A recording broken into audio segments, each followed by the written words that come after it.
Amidst the haze of consciousness, Su Tao was roused by a melodious voice calling her name. Struggling to open her eyelids, she was met with an exceptionally beautiful face hovering before her. Huaya, how is Susu? A gentle female voice resonated in her ears. The initial bright male voice replied, "She is awake, but her consciousness has yet to fully return. Please keep an eye on Susu for now, while I attend to Han Sheng's wounds." The soft voice responded, followed by a faint acknowledgement from the youthful voice. Su Tao felt an overwhelming ache throughout her body, particularly in her right shoulder blade, as if it had been crushed and reformed by gravity itself. She could not comprehend why, while engrossed in a novel at home, her body felt as though it had endured the blows of a dozen burly men. Wait. Huaya? Susu? Han Sheng? Why do these names sound so familiar? Aren't they the names of the protagonist and antagonist from the light novel she had been reading before bed? Title Cultivation is also sweet. Her head throbbed painfully. Ding! Host, welcome to the "If you don't conquer the Yandere antagonist, you will die" system.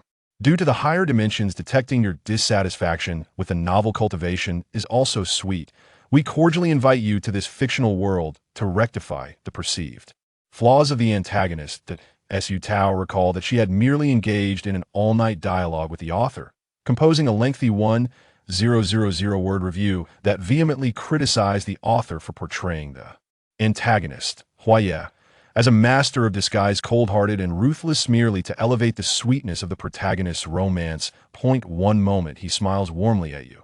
The next, he could stab you in the back. She had always resisted such baseless malevolence, believing that every action must stem from a certain rationale. Although the novel primarily focused on tender romance, it should at least provide a rationale for the major antagonist's mischief. And now, she found herself transported into this novel to rectify its flaws. What kind of absurdity was this?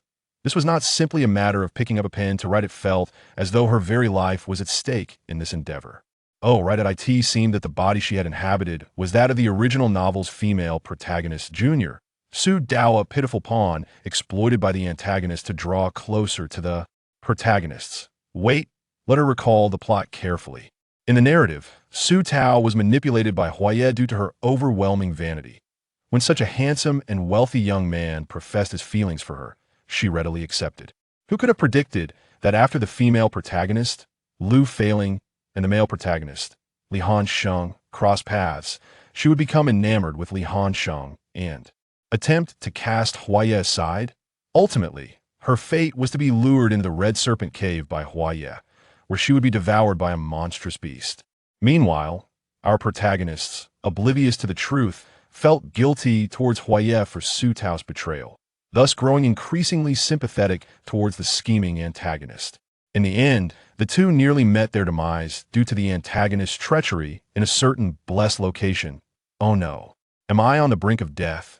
Su Tao felt a surge of blood rising in her throat, yet she could not muster the courage to cough. Susu, you are awake. The youth's voice, no longer innocent, conveyed certainty. Rather than inquiry, it was evident to him that she had roused. Su Tao inexplicably felt a chill creeping down her spine. The audacious antagonist had abandoned all pretense. She, too, dared not feign ignorance, her heart heavy with trepidation. Ahem. Su Tao coughed lightly, gradually opening her eyes and lifting her gaze towards the figure before her. The young man was clad in a robe of moonlit white, intricate runes embroidered in hibiscus purple silk threading along the collar and hem. His raven hair, tied high with a matching ribbon, framed a remarkably handsome visage, beneath which lay a tear mole nestled in his enchanting peach blossom eyes. Even with his back turned to the moonlight, the tear mole shimmered with a captivating luminescence. He embodied both youthful innocence and an inexplicable air of regal dignity. In a feeble voice, she replied, "I'm awake. Since you are awake, you should drink the spiritual spring water. I will attend to the beast carcasses over there." The youth's beautiful eyes sparkled as if the very stars danced within them, smiling at Su Tao with a blend of innocence and languor. Observing his untainted demeanor, she couldn't help but recall his merciless methods, swallowing hard in a moment of weakness.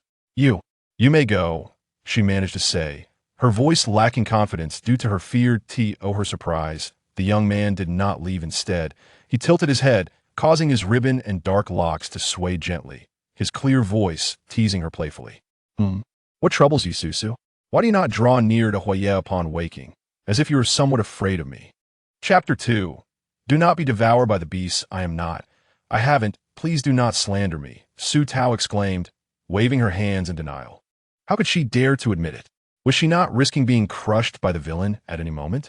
Huayi extended his porcelain-like hand and gently patted the top of Su Tao's head, a playful smile illuminating his face. That's wonderful. I truly like you, Susu. If you fear me, it would make me sad. After this cheerful declaration, the young man turned and strode towards the lifeless corpse of a beast not far away, his hair swaying gracefully in the air. If Su Tao were not gripped by fear, she might have thought that the elegant movement was teasing the strings of her heart. She quickly surveyed her surroundings and realized she was ensconced in a dense jungle, where towering trees loomed overhead and several grotesque beast carcasses lay nearby. It seemed to mirror the moment when the female lead in the original story first encountered the male lead, embarking on their journey only to confront the third-tier beast, the moondark blacklight spider. This implied that, within this narrative, she had already cast Huayi aside. Oh no, curse this system, tell me. How on earth am I supposed to navigate this? The only response was the system's chilling indifference. Steady yourself, Su Tao. You must remain composed. You will surely find a way to survive. Susu, how are you? Approached Lu Failing, clad in a delicate light blue dress. Her gaze towards Su Tao warm and affectionate.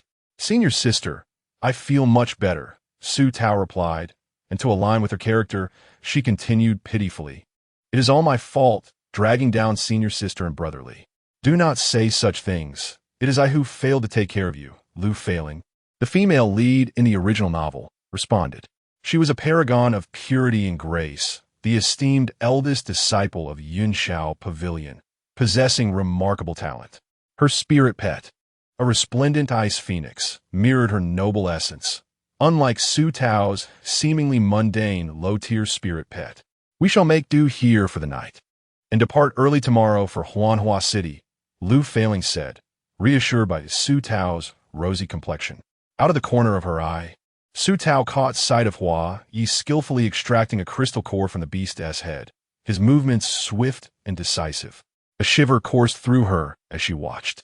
Sensing her gaze, Huayi turned, his enchanting peach blossom eyes locking onto hers, filled with an intense emotion that made Su Tao tremble uncontrollably. The thought that this gentleman would soon cast her into the jaws of a beast sent chills down her spine. Li Hansheng had recently sustained serious injuries while rescuing Su Tao during their joint conquest of the moondark blacklight spider. As Su Tao desperately recalled the plot, she remained oblivious to Lu Failing sitting beside her, the noble female lead's voice melodious and soothing.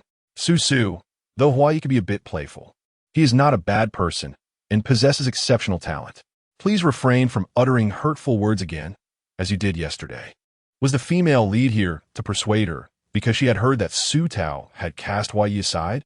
A sudden thought struck Su Tao. The ailing villain had thrown her into the beast's maw precisely because she was deemed of no value and had rejected him.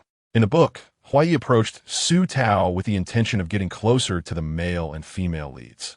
Since Su Tao intended to complete the villain's task and ensure the safety of the leads, it would be prudent to reconcile with the villain, presenting the best option for her survival. As Su Tao reflected on the matter, she pitifully tugged at Lu Failing's sleeve, shaking it gently as she whispered, "Senior sister, I was wrong. That day I spoke out of anger. What should I do? Please help me." Lu Failing, feeling helpless, patted her little junior sister, who had been spoiled since childhood, occasionally expressing her thoughts too candidly. "It's all right. If you still have feelings for Huayi, my senior brother Li and I will certainly assist you." At that moment, Su Tao felt that the female lead before her radiated a pure, gentle light. She feigned cuteness, using a childlike tone to ingratiate herself. "Hee, thank you, senior sister." After Lu Failing offered a few more words of advice, she went over to care for the injured Li Hansheng. Only then did Su Tao exhale deeply. Their next destination was Huanhua City. Once they emerged from Huanhua City, they would inadvertently stumble into the lair of a third-tier monster, the Red Serpent Cave, while seeking the Xiling grass. Therefore, she had to ensure her survival before that. The chance of making this sickly antagonist fall for her seemed exceedingly slim. She must make him recognize that her existence held value for him. Chapter 3. Earning Hua Ye's respect. Susu, why aren't you resting yet? Su Tao was deep in thought when she was suddenly startled by Hua Yi, who had approached her unnoticed. The young man gracefully settled beside her, his robe spreading out like an enchanting white lotus under the moonlight, casting dappled shadows on the ground. Ah, I was reflecting, she replied meekly, hoping to garner some affection from him. The youth chuckled softly, his long fingers playing with the silk sash around his waist. Though his words lacked sweetness. So Su can also engage in self-reflection. It's quite eye-opening. Su Tao felt herself choke on her words upon hearing this, realizing that the character she embodied was indeed quite unreasonable and spoiled. I can grow up too. Su Tao initially intended to explain herself, but found no suitable justification. Instead, she resorted to mimicking the original character's naive and headstrong demeanor. You should rest. We will enter Huanhua City tomorrow, he said, seemingly unwilling to prolong the conversation. Turning to leave. Gently, Su Tao grasped the hem of his garment. Huai turned back, his dark gaze scrutinizing her, his right eyebrow slightly raised. Could you please forget what I said yesterday? I misspoke. I never intended to part ways with you. Huai's eyes were heavy with contemplation as he gazed at the girl, whose doe-like eyes, when pleading, glistened with a captivating allure. To him, this girl might still hold some residual value. However, he was not inclined to concede so easily. It would be far more amusing to toy with her first. Thus, Huai withdrew his garment from her grasp, his voice cool and detached. We shall see. It depends on your actions. With that, he turned and reclined beneath a nearby tree, closing his eyes to rest. Su Tao clenched her small fist, thinking, I still have a chance. This antagonist seems manageable for now, not unworthy of my disputes with the author over a 1,000-word review. After mentally lamenting, she raised her gaze to the east, where the sky was beginning to lighten. As she closed her eyes and pretended to doze, her mind busily contemplated the plot of the novel. The antagonist had been masquerading as a proud young man along their journey, outwardly maintaining a cordial relationship with the protagonist while secretly leading them into traps at every turn. If it weren't for the protagonist's halo of destiny, they would have perished countless times, leaving perhaps nothing but ashes behind. Their next destination is Huanhua City. What schemes might the antagonist undertake there? Alas, Su Tao has nearly forgotten the narrative details of the novel. This work is fundamentally a tale of cultivation and sweet romance, with scant attention paid to the antagonist, and such enjoyable novels are easily forgotten once read, especially given her rather wooden intellect. Frustrated, Su Tao rapped her own head, prompting Hoya, resting against another tree, to glance over with a fleeting, inscrutable expression in his eyes. Resolute, Su Tao decided that regardless of the antagonist's actions, keeping a close watch on him would be prudent. The following day, Su Tao was roused by the voices of Lu Feiling and the others. She had not been sleeping soundly, calling out to her system multiple times, only to be met with silence. Susu, we should set off, Lu Feiling called. I know. Senior sister. Su Tao quickly stood to adjust her attire. Just then, a delightful squeak interrupted her. Ow! As she stood, a fluffy little creature tumbled from her person. She extended her fingers to grasp its ears, lifting the tiny creature. Woo! It flailed its paws helplessly, sounding utterly aggrieved. Ah, this was her spirit pet. All was well then. Chapter 4. I shall name you Little Flower. Yunxiao Palace is a sect primarily focused on beast mastery, and disciples acquire and refine their spirit pets upon reaching the core formation stage. Senior sister Lu Feiling's spirit pet is an ice phoenix, while hers, it seems to be a rather unremarkable fat cat. It resembles a chinchilla, yet amidst its white fur are interspersed patches of gray, though perhaps it is too small to discern its true form at this moment. Susu? Lu Feiling called again. Coming. Su Tao hastily stuffed the chinchilla into her waist pouch and trotted over to where Lu Feiling stood. As she approached, the gazes of the three others turned toward her, and Su Tao smiled shyly, asking, Li Shixiang, are you feeling better? Li Hansheng, who had been injured while rescuing her, appeared pale and weak, his cold, handsome face evoking a pang of guilt within her. Su shimmy. I am fine, Li Hanxing replied with a slight nod, his tone indifferent. His icy gaze fixed on the void, and then he fell silent. Beside him, Huaya let out a cold chuckle, casting a mischievous glance at Su Tao before retrieving a remarkably small, flying vessel from his spatial ring. The ship was exquisitely crafted, exuding an air of considerable value. With a flourish of his sleeve, the shimmering fabric swept through the air, projecting an elegant grandeur. The vessel was tossed to the ground, instantly transforming into a towering craft. Su Tao gasped in admiration. Her former partner, truly, was extravagant. The four boarded the ship, which gleamed with vibrant colors within, adorned with ethereal chambers and everything one could desire. On the smooth, reflective deck of the ship, 3 exquisite pearwood tables were elegantly arranged, adorned with several jade lamps. It seemed as though the scene would be perfectly complemented by the presence of a few enchanting ladies performing melodious tunes. This spaceship must be a remarkable treasure. Su Tao couldn't help but murmur softly. Li Hanxing, still nursing his wounds, settled at the bow of the ship to meditate and recuperate, while Lu Fei Ling positioned herself behind one of the tables, summoning her lifelong spiritual pet for training. Su Tao glanced around, puzzled about the whereabouts of the formidable antagonist, and decided to make herself comfortable, taking a seat at a nearby table. She raised her left wrist, from which 2 small bells were tied with red strings, delicately resting on her slender, pale arm. The bells appeared ancient and dainty, explaining the jingling sound that accompanied her steps earlier. Intrigued, Su Tao examined Haririst, only to realize something was amiss with her leg. Looking down, she spotted her plump spiritual pet emerging from the cloth pouch at her waist. Why are you so chubby and mischievous again? The little creature, climbing up Su Tao's knee, glanced back at her with a look of innocent grievance in its beady black eyes.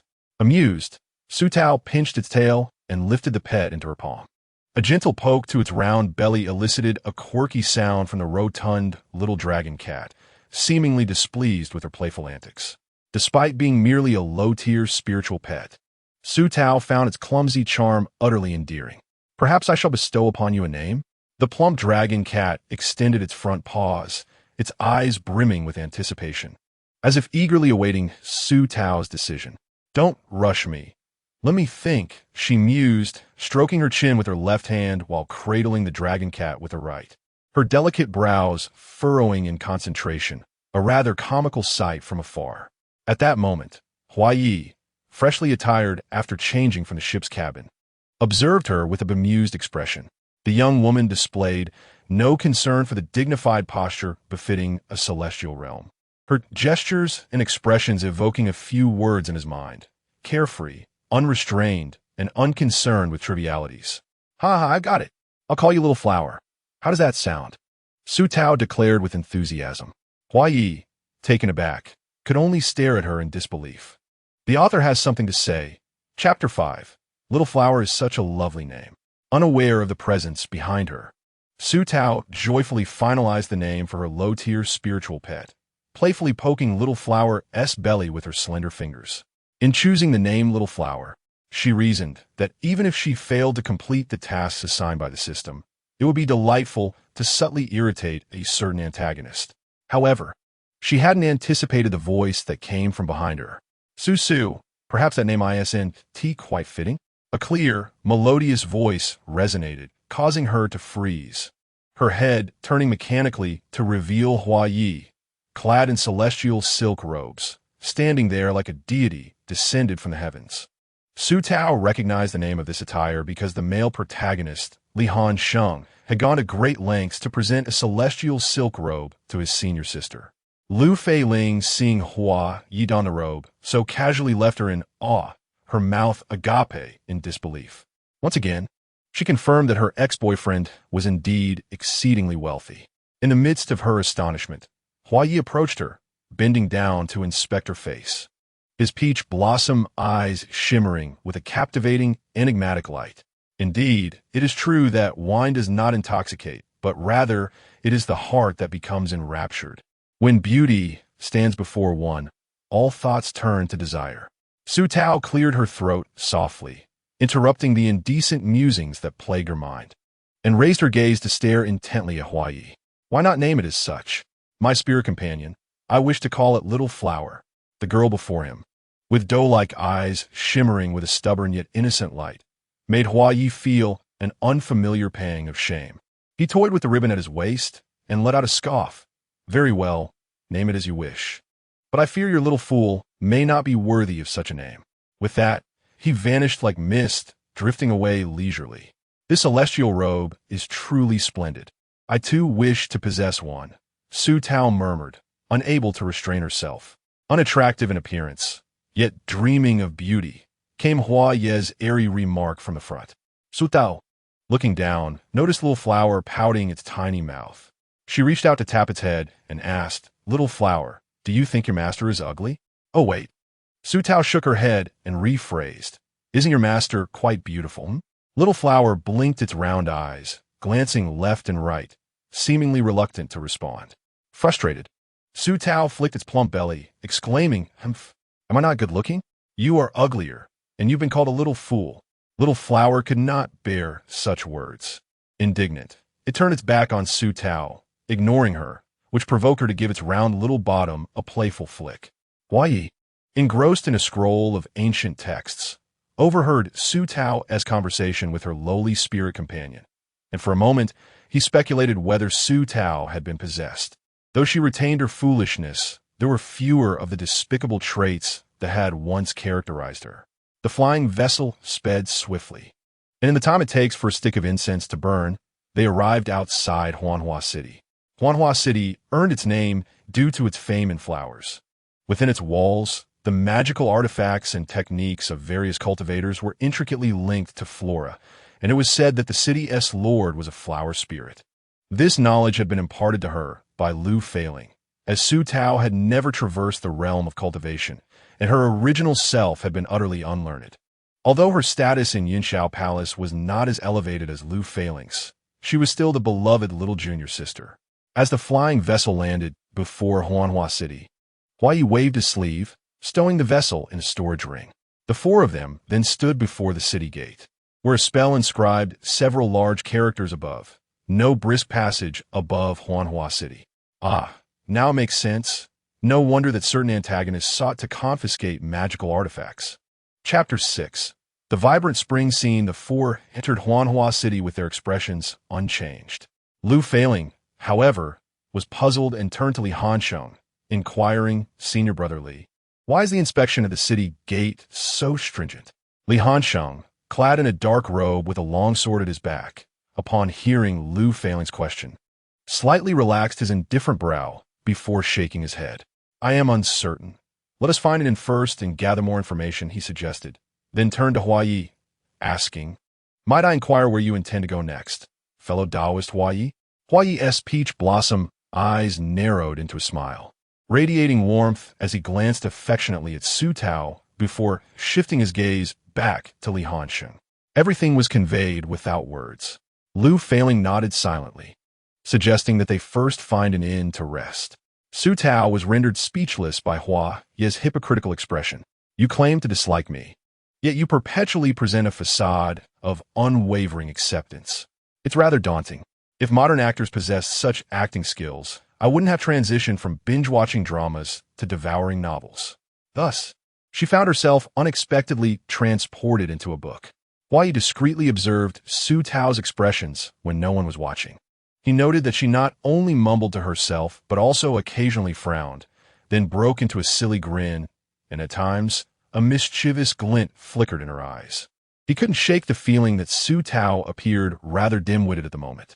Unbeknownst to her, Su Tao remained oblivious to Hua Yi's covert observations. After walking for a while, they passed a remarkably opulent inn. Hua Yi suggested, Why don't we rest here? Li Hansheng glanced at the signboard, which boasted the grand character's ninefold spring colors. The inn's exterior was extravagantly adorned, and he awkwardly replied, Hua Yi, I must confess my finances are somewhat lacking. Staying here may be challenging. Hua Yi, with a naïve and sincere smile akin to a young man revering a strong figure, replied to Li Hansheng, Brotherly, there is no need for formality. We are fortunate to journey together to the East Sea. We should assist one another along the way.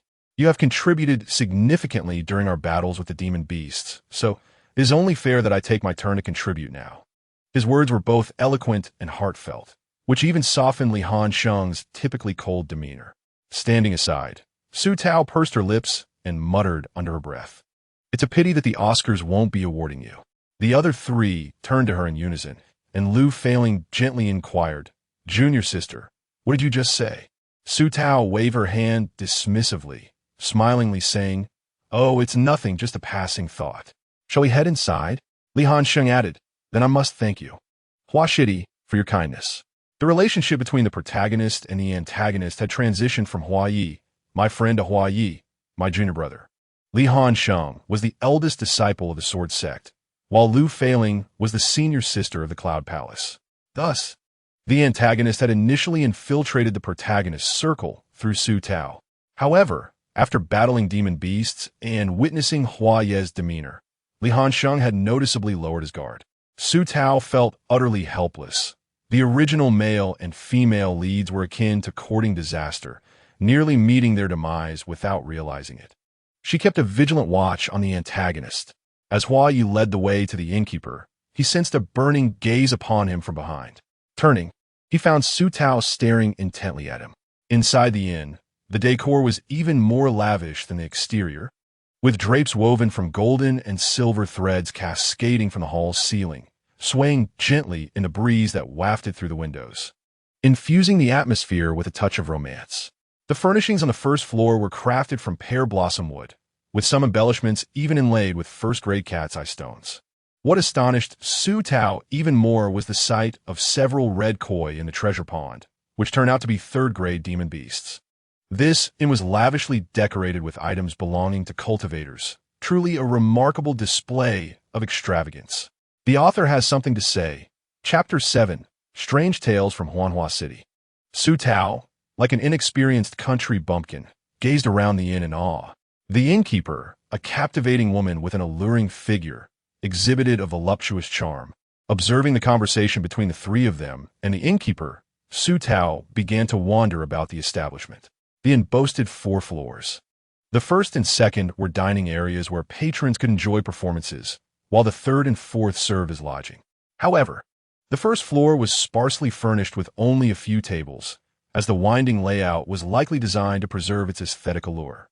Approaching the 7 treasures pool, Su Tao bent down to admire the 3-tiered red koi swimming gracefully within the clear waters, their vibrant bodies shimmering. Yet she found it peculiar that one eye of each koi was black while the other was white. Was this a new variety? Tilting her head, she observed the other koi, all exhibiting the same unusual trait, and inadvertently gasped softly. "What is it?" The sudden voice of Hua Yi startled her, causing her to turn around and realize it was the frail antagonist. "Hua Yi, look at the koi in this pool. Why do they all have one black eye and one white?" Su Tao leaned closer, pointing at the fish. Hua Yi calmly approached her, glanced at the koi, and replied slowly, "Perhaps they are a variant of the 3-tiered red koi. There is nothing particularly remarkable about that." With that, he extended his right hand, presenting her with a yellow wooden token.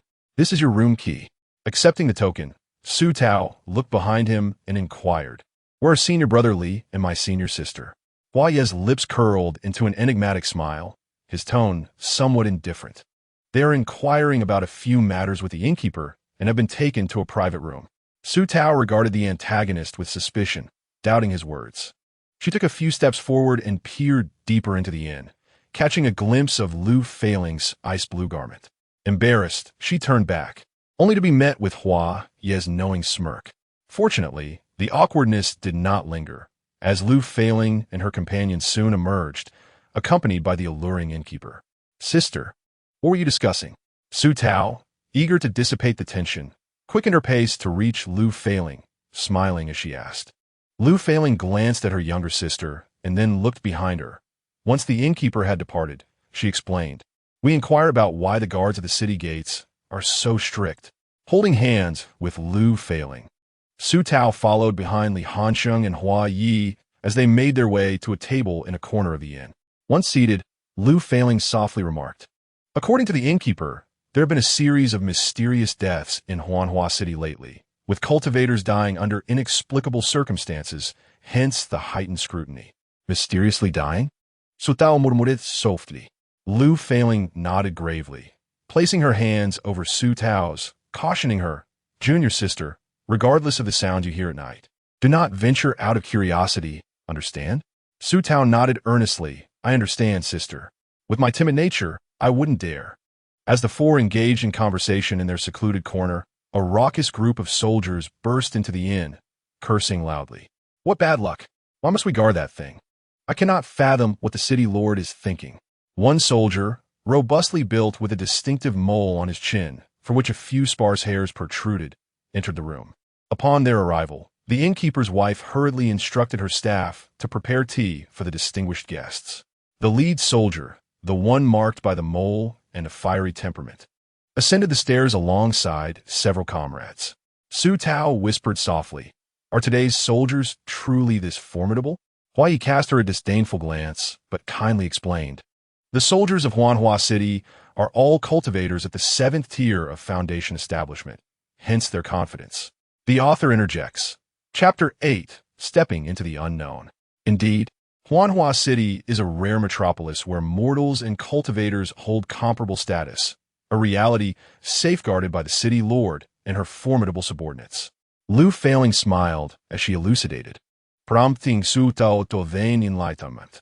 "Such ignorance and shallowness," Huai remarked sarcastically, eliciting an eye roll from Su Tao. She turned to him, playfully waving her small fists. Light laughter emanated from Lu Failing and Li Hansheng across the table. These two were indeed a pair of delightful adversaries. The pure and innocent affection between young men and women is always a source of admiration and joy.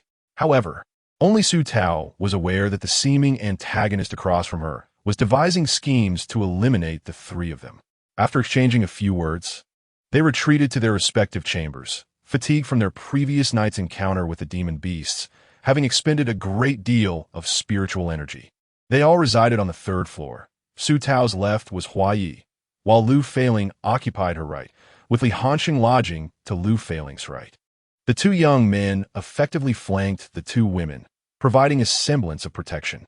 As Su Tao closed the door behind her and collapsed onto the bed, she suddenly recalled an important matter. She was yet to discover what she looked like. The little flower in her bag began to chirp and emerged, bouncing around the bed. Su Tao sprang up in surprise and made her way to the mirror in the outer room. Seeing her master standing motionless before the mirror, the little flower, filled with concern for Su Tao, hurriedly scurried towards her. But before it could reach her, it was nearly deafened by her exclamation. "Wow, am I truly this beautiful?" In the adjacent room, Huai, meditating on his bed, raised an eyebrow at the loud outburst from the next room. The mirror revealed a girl clad in pink. With clear, doe-like eyes that sparkled with joy, two charming dimples appearing when she smiled, her skin as delicate as white jade, and her figure as graceful as a willow. Su Tao swallowed hard at the reflection, captivated by her own sweetness. How could that despicable antagonist bear to toss her into the jaws of a demon beast? Just as Su Tao was lost in self-admiration, she heard the sound of a door creaking open. Was Huai leaving? With her target now outside, Su Tao could not remain in her room any longer. Without hesitation, she pushed the door open. Having forgotten most of the plot, she resolved to resort to the foolish method of following him. After Su Tao gently closed the door, she noticed the white hem of Huai's clothing fluttering around the corner. Quietly, she followed him as he exited the inn. However, just as she caught up, the nefarious figure turned and headed towards the eastern corner of the inn, prompting Su Tao to lift her skirt and hastily pursue him. Upon hearing Huai's voice ahead, she immediately halted, concealing herself behind a wall and peeking out. "Thank you, big brother," a little child said as Huai affectionately ruffled his hair. The child, with a candied hawthorn in hand, licked it contentedly. "He's not so bad, is he? This is quite compassionate towards children," Su Tao mused. Huai exchanged a few more words with the child, who then gleefully skipped away with the treat, while he retreated into a courtyard marked with the inscription Hua Residence. Su Tao approached the entrance of the courtyard, hesitating for a moment as she noticed that no one was guarding the door. Yet, should she venture inside? She pondered the possibility of missing a crucial plot point, which would be unfortunate. Gritting her teeth, she tightly embraced the small flower in her arms and stepped into the courtyard. The instant she entered, the place vanished into thin air.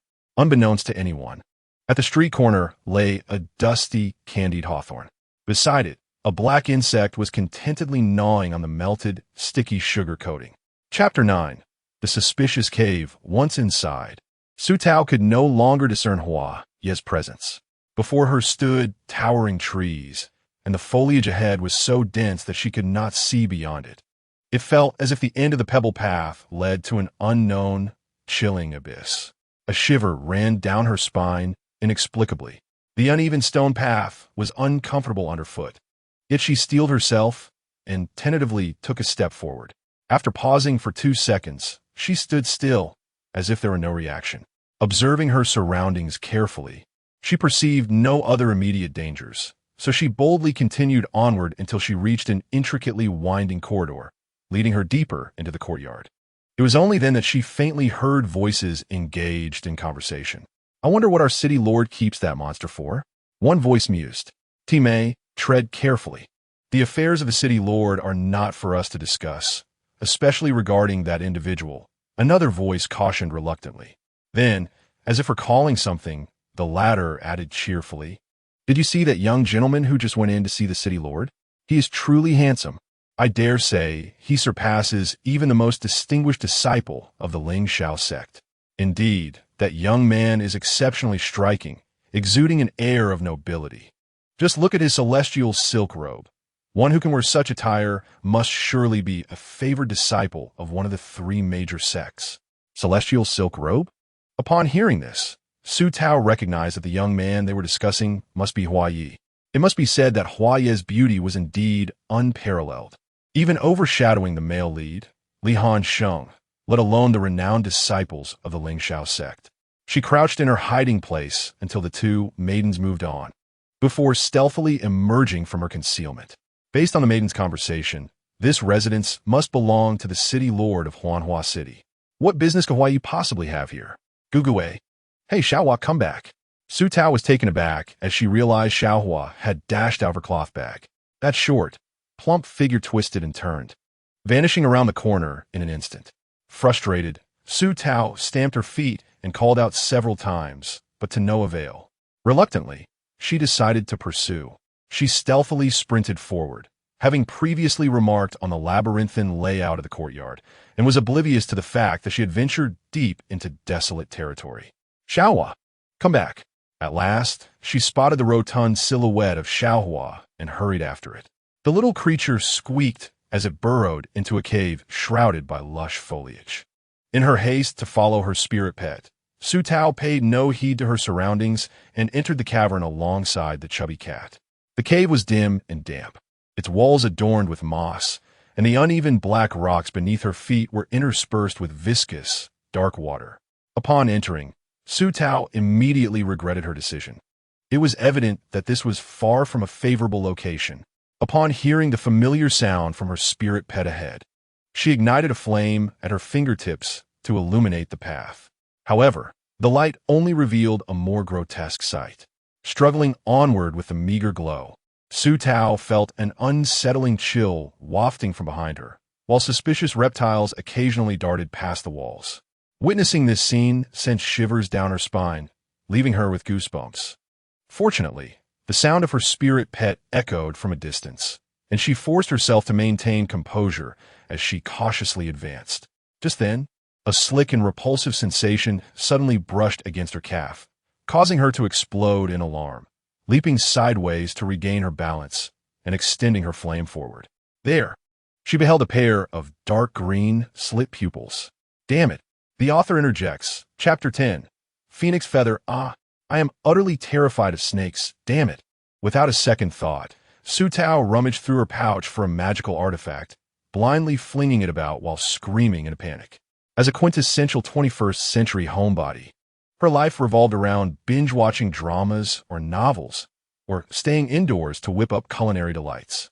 She had never encountered such a terrifying and bizarre creature. The massive snake head she had just seen was larger than her own head. If it bit her, not only would her mission fail, but her life would surely be forfeited. In the midst of her breakdown, a soothing voice emerged. "My dear, please show mercy. Have you lost your mind? Who should I show mercy to? Are you hoping that this foul snake will devour me?" Remarkably, Su Tao did not find it odd that human sounds were emanating from this place.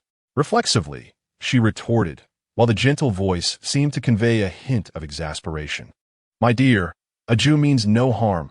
Please do not injure it." As if to corroborate the voice, the enormous python, which Su Tao had struck with her artifact, emitted a whimpering sound. It was only then that Su Tao slowed her movements, lifting her arm to reveal an eye peeking from behind her wrist. Gazing at the giant serpent before her, she noticed the creature drooping its massive head, its dark green slit pupils reflecting an air of pitiable vulnerability. "Guguwe!" Little Flower leaped into Su Tao's embrace, her eyes brimming with mischief. Infuriated, Su Tao poked her forehead and scolded, "You heartless creature! I'm only here to find you. You've driven me mad. Why do you run off like that? You nearly frightened me to death." Gurgling in response, Little Flower pointed towards Su Tao's right hand, prompting her to recall the sound of a man's voice moments ago. Turning her head, she beheld a man standing not far from her. His long crimson hair cascaded down to his waist, and he donned a flowing black robe, though she could only glimpse his profile. It was enough to discern his striking features. Long, curled eyelashes framed his eyes, and the solitary beam of white light filtering through the cave's opening cast a delicate shadow across his jade-like cheek. "Excuse me, may I inquire who this gentleman is?" Su Tao asked. The man in the black robe replied softly, "My lady, this is my humble abode." Embarrassed, Su Tao chuckled awkwardly, scratching the back of her head. "I apologize. My spirit pet is rather unruly, and I've come to retrieve it." The man turned, revealing a white jade mask covering the right side of his face, while the left half was indeed as enchanting as she had surmised, with elegantly slanted phoenix-like eyes that exuded a unique, noble charm. "No harm done. You are the first person in hundreds of years to speak to me so amicably," he said, his enchanting appearance contrasting with the gentleness of his words, which felt like a warm spring breeze.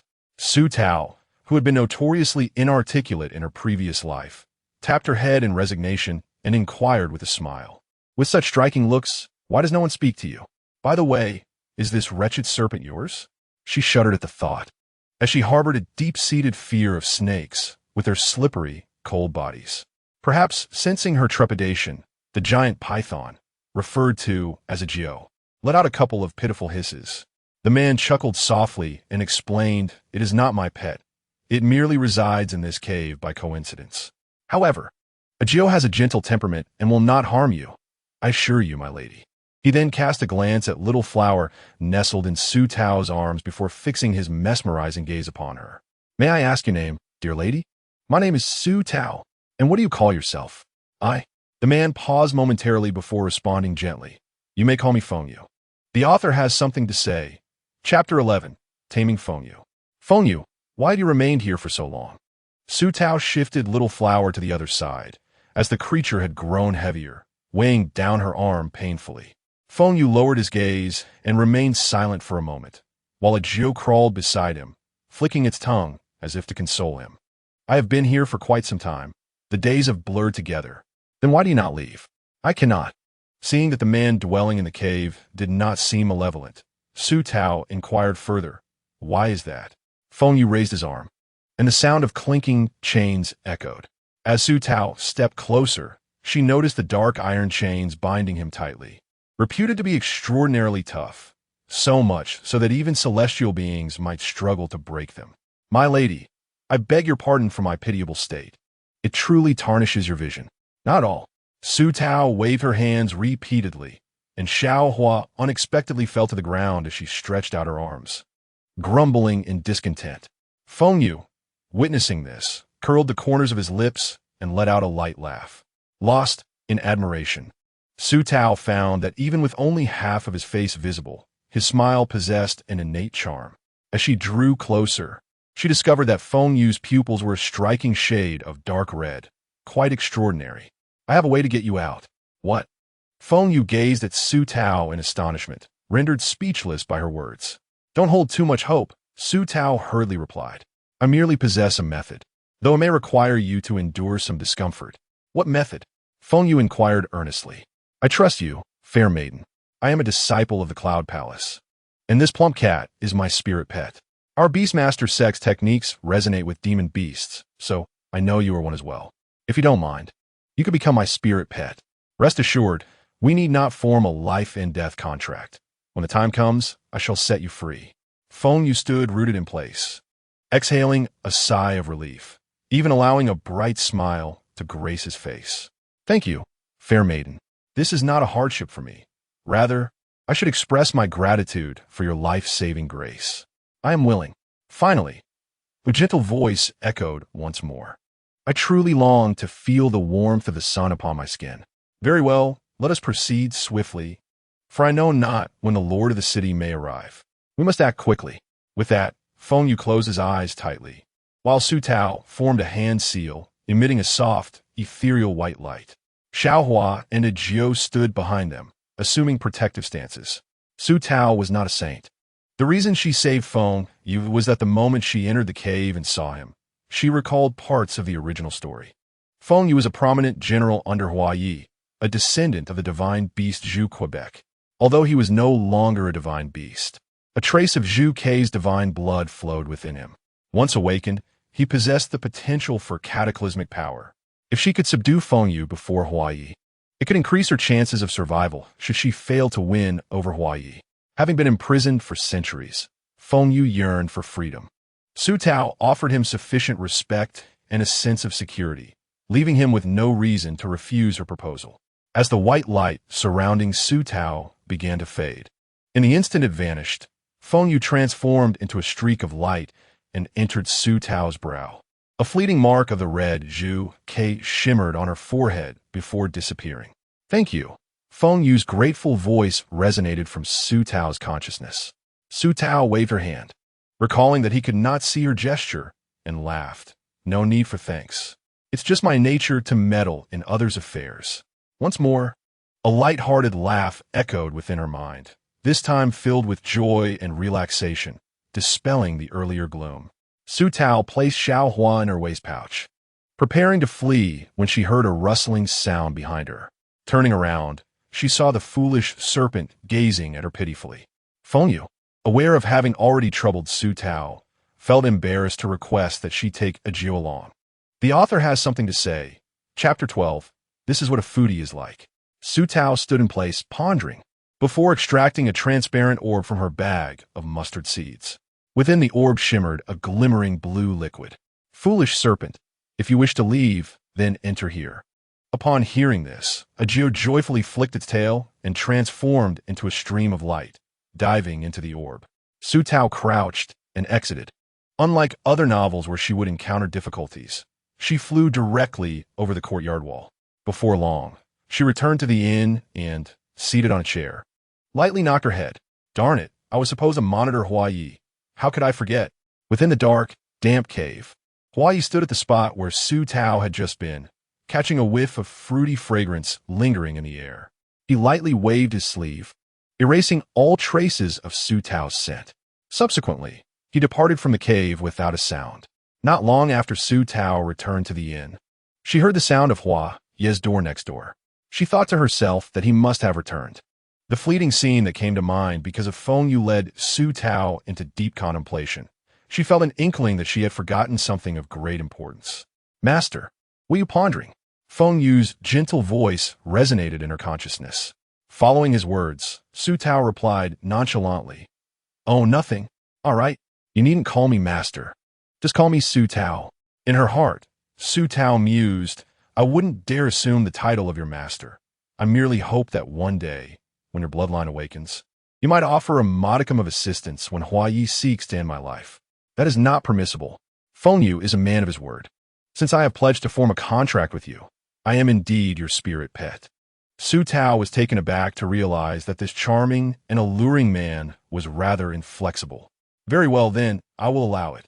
However, when the time of the contract arrives, whether you choose to stay or leave, I shall not impede you. After uttering this, Feng Yu fell silent within her consciousness, taking in the splendid scenery of the small realm nestled within her mind. Su Tao's consciousness was unlike that of others. While most constructed realms and colors aligned with their spiritual roots, hers was a romantic hue of pink, adorned with drifting peach blossoms. Even her destined spirit pet, a chinchilla named Xiaohua, was an enigma to Feng Yu, who sensed a subtle connection between their bloodlines. Feeling hungry, Su Tao thought that cultivators like them either had already abstained from eating or could consume abstinence pills. Yet, being a refined homebody of the 21st century, she still relished the pleasures of food. The temptation of delicacies was irresistible to Su Tao, especially with the plethora of spirit fruits and vegetables in the realm of cultivation. Even a meat was tender and succulent, sourced from magical beasts. How could she not be enticed? Thus, after sitting in her room for just a short while, Su Tao pushed open the door and went downstairs to request food from the landlady. As she descended, just as she was about to call out to the landlady, she fortuitously spotted her whispering with a man, their heads close together. The man wore a robe that undoubtedly bore significant value, while the landlady seemed to stifle a giggle behind her delicate hand. Su Tao paused momentarily before hastening to the counter, exclaiming, "Landlady, please prepare me a sumptuous meal. The more, the better." Upon hearing the familiar voice, the proprietress lifted her gaze and recognized the charming young lady in pink who had visited earlier that morning. With a flirtatious smile, she replied, "Certainly. I shall present you with our signature dishes from Spring Colors. I assure you, you will be thoroughly satisfied. Indeed, the proprietress understands my desires." "Thank you." Su Tao nodded eagerly, reminiscent of a chick pecking at grains. She preferred not to ascend to the private rooms on the second floor. Instead, she chose a window-side seat on the first floor, allowing her to savor the inn's ambience while observing the passers-by. Reveling in the myriad of human experiences, what a delight it was! The author has something to convey. Chapter 13, An Added Essence About You. Su Tao hummed a cheerful tune as she awaited her culinary delights. Perhaps due to the scarcity of diners or the establishment's steep prices, her meals arrived with remarkable swiftness from the kitchen. The proprietress herself delivered several dishes. Casting a flirtatious glance at Su Tao as she departed, feeling the goosebumps on her arms, Su Tao turned her gaze to the delectable spread before her, tears of anticipation streaming down her cheeks. The table was adorned with lotus leaf steamed pork, longjing shrimp, colorful stir-fried yellow fish, osmanthus glazed sticky rice lotus root, and 8 treasure gourd duck, each dish tantalizing her senses. Indeed, the culinary treasures of the immortal realm did not deceive me. With great urgency, Su Tao seized a piece of duck, which proved to be delightfully crispy, tender, and exquisitely flavorful. It seemed this duck was crafted from a first-tier magical beast, with a sauce that balanced sweetness and saltiness perfectly, its aroma wafting through the air. Delicious. Suddenly, she heard the voice of a certain antagonist, and the morsel she had just swallowed lodged in her throat, causing her to cough and turn crimson, her arms flailing about in distress. Huai materialized beside the hapless glutton, delivering 2 firm pats on her back until she could breathe again, then casually seated himself opposite her, smoothing the hem of his robe before leisurely gazing at Su Tao. "Must you appear like a ghost? A warning would be appreciated," Su Tao exclaimed in irritation. "Why, he clicked his tongue, look at you. Just the other day, you professed your intentions to win me back, and now you speak to me in such a manner. It seems I have misallocated my affections." Upon hearing this, Su Tao promptly offered him her chopsticks, laughing, "No, you startle me. Your fright made me realize just how poorly crafted this 8 treasure gourd duck is. It nearly choked me." Huai scoffed, took the chopsticks, and gracefully picked up a piece of sticky rice lotus root, only to find Su Tao's eyes fixated on his food with undeniable longing. Truly, she was an insatiable glutton. Yet she knew how to guard her food. With an amused arch of his brow, he savored the entire piece of lotus root, relishing the sight of Su Tao's pained expression at the loss of her potential morsel. How exquisite the flavors were in his mouth. "I can't shake the feeling that you possess something extra about you." With a clatter, Su Tao's chopsticks fell onto the table, only to be quickly retrieved by her. Clearing her throat, she calmly inquired, "What are you implying? What is it that I possess? I sense another essence about you." The enchanting gaze of Huaya, reminiscent of peach blossoms, lingered meaningfully on Su Tao, who felt a sense of urgency within her. Logically speaking, it was impossible for Huaya to perceive Feng Yu, as Feng Yu resided within her consciousness. "I don't know what you're talking about," she said, retreating only to advance, rising to approach Huaya closely. "Why not take a whiff and see what scent it is?" With a pair of deep, glossy doe eyes, she gazed affectionately at Huaya. Huaya disdainfully chuckled, discarding her chopsticks, and remarked, "Enough, I shall retire upstairs. You, glutton, remember to finish your meal and return to your room early." "Understood, my venerable ancestor." Huaya observed Su Tao, engrossed in her food, and threw her a chilling warning. "If you return late, you might witness things you ought not to." With that, Huaya gracefully sauntered toward her guest room. A chill crept up Su Tao's spine as she suddenly found the meal before her unappetizing. She felt a pang of sorrow. Would she ever be able to enjoy a delightful feast without dread? Curse that odious villain. All he knows is how to frighten beautiful women. Author's note, Chapter 14, Strange Happenings at Midnight. In this vast world, nothing surpasses the importance of food. Despite Huaya's ominous warning, Su Tao returned to her room. Content before the next sound echoed. She patted her round belly and sighed in satisfaction. Only good food should never be forsaken. Delightful. Having indulged in a bit of wine earlier, she uttered that sentiment and collapsed on her bed, sprawled out in slumber. Knock, knock, knock. Knock, knock, knock.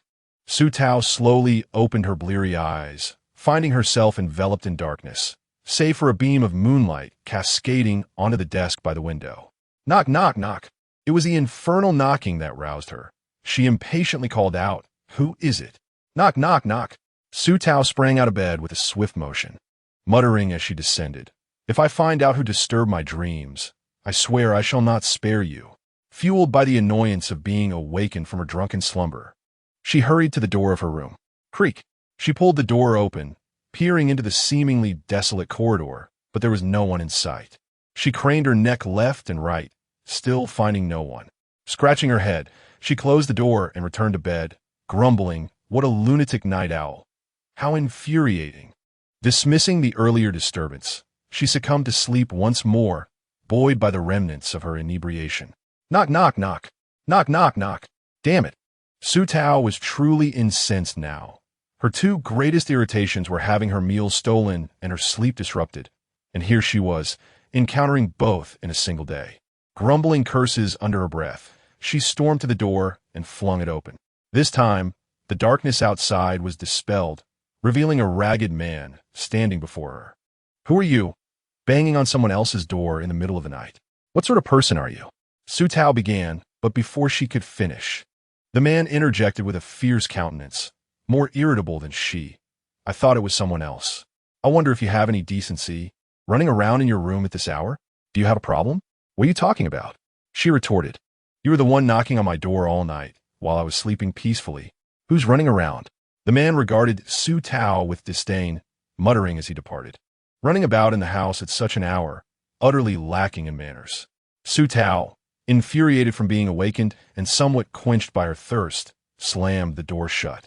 By the light of the moon, she made her way to the window, grasping the water jug on the table, and took a sip of cool water. Suddenly, her actions halted. Her eyes widened in shock. There were no guest rooms on the floor below. What could it mean that someone had been running about in her room? In that instant, it felt as though a bucket of cold water had been poured over her, and sweat drenched her back. Thud, thud, thud. Giggling and screams erupted from beside her bed. Su Tao, startled, dashed out of her room and barged into Hua Ye's chamber. As she approached the bedside, ready to rouse Hua Ye, she was taken aback to find him sitting there, his gaze cold and distant. What a calamity! How could I be so foolish as to run to this villain's room instead of my senior sister's? She thought. Hua Ye's eyes bore a menacing look as she nervously swallowed, forcing a laugh. "I must have taken a wrong turn. My apologies. I'll leave right away." With that, she prepared to flee to Lu Feiling's room. However, a voice from behind interrupted her. "Stop." Su Tao halted, standing rigidly with her back to Hua Ye. The chilling voice commanded, "Turn around." She complied, managing a smile that was more sorrowful than joyful. Upon seeing her, Hua Ye clicked his tongue in disdain and inquired, What are you doing up at such an hour? There's a ghost knocking, and strange noises are coming from my room, she said, pouting in a way that suggested she might burst into tears at any moment. How could a disciple of Yunshao Palace be afraid of a low-tier spirit? Huai brushed down his attire, rising to leave, but Su Tao hurriedly grasped his sleeve. Wait, didn't the manager say it's best not to go out at night? Your esteemed senior sister has already left. Just as Huai finished speaking, Su Tao heard Lu Feiling knocking on her door, calling in a hushed tone, Su. Open the door. Su Tao's heart sank. Huai scoffed and stepped out the door, prompting Su Tao to glance back apprehensively before hastily following him. Fellow Taoist Hua, you're out as well? Lu Feiling exclaimed upon spotting Su Tao trailing behind Huai. The atmosphere became palpably tense.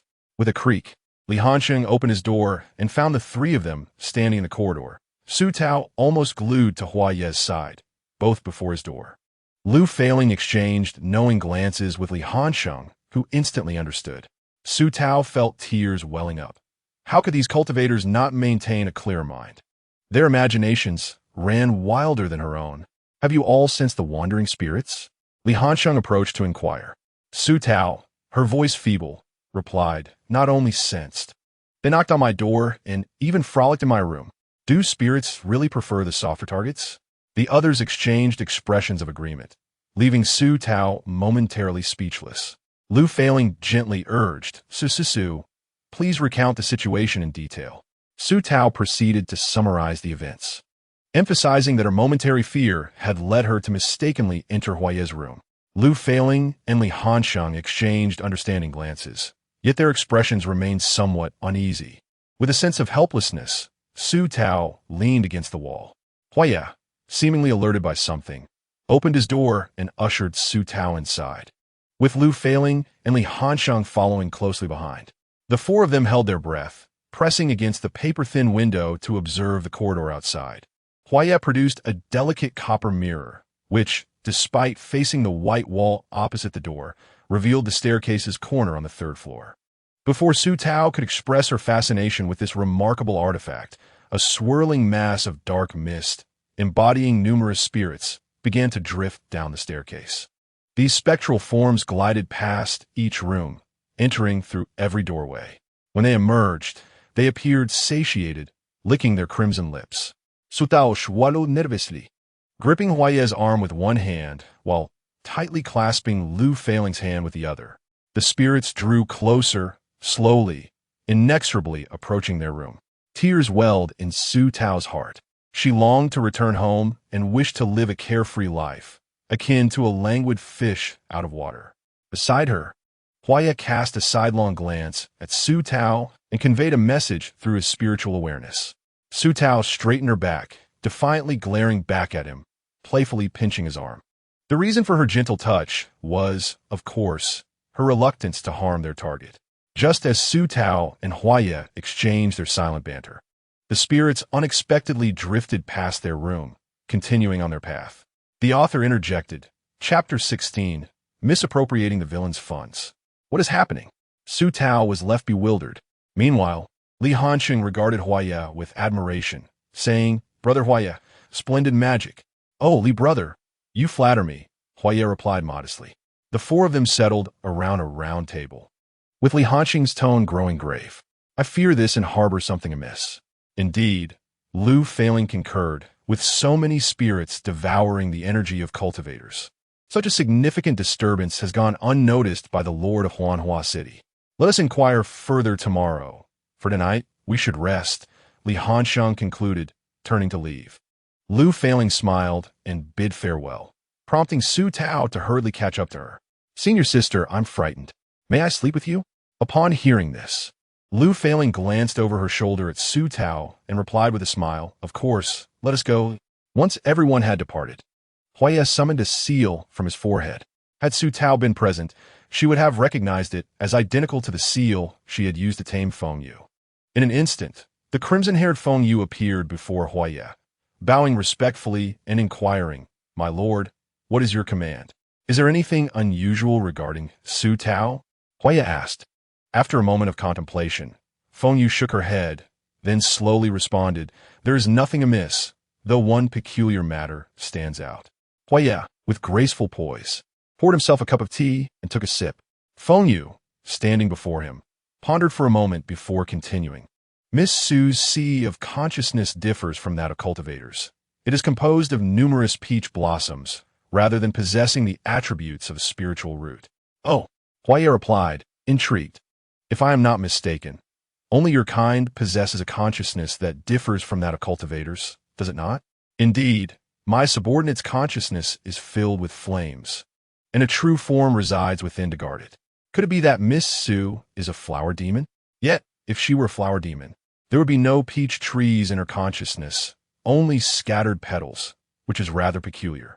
She cannot be a peach demon, as their clan has long been extinguished. Very well, you may return to her side. My subordinate obeys. Feng Yu vanished from sight, while Huai delicately traced the rim of her teacup, her mind lingering on the news brought by Feng Yu. If not a human, then what could it be? It is certainly impossible for her to belong to the Peach Demon clan, for they were annihilated in that great war, and even the flower demons are nearly extinct. This Su Tao is indeed more intriguing than he had anticipated. Outside the window, birds chirped merrily, and Su Tao withdrew her sore arms and legs from the pressure of Lu Failing. Who would have thought that the esteemed senior sister of Yinshao Palace would possess such an unrestrained sleeping posture?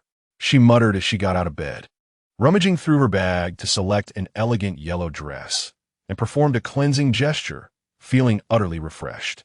Lu Failing awoke gracefully, similarly changing into her robes. Casting a gentle glance at Su Tao. Did you sleep well last night, Su? Su Tao, on the verge of tears, forced a laugh and replied, I managed. Senior sister, I'm heading downstairs for breakfast. Would you care to join me? Certainly. We can gather some news as well. The two descended together, only to find Hua Yi and Li Hansheng already seated by the window on the first floor.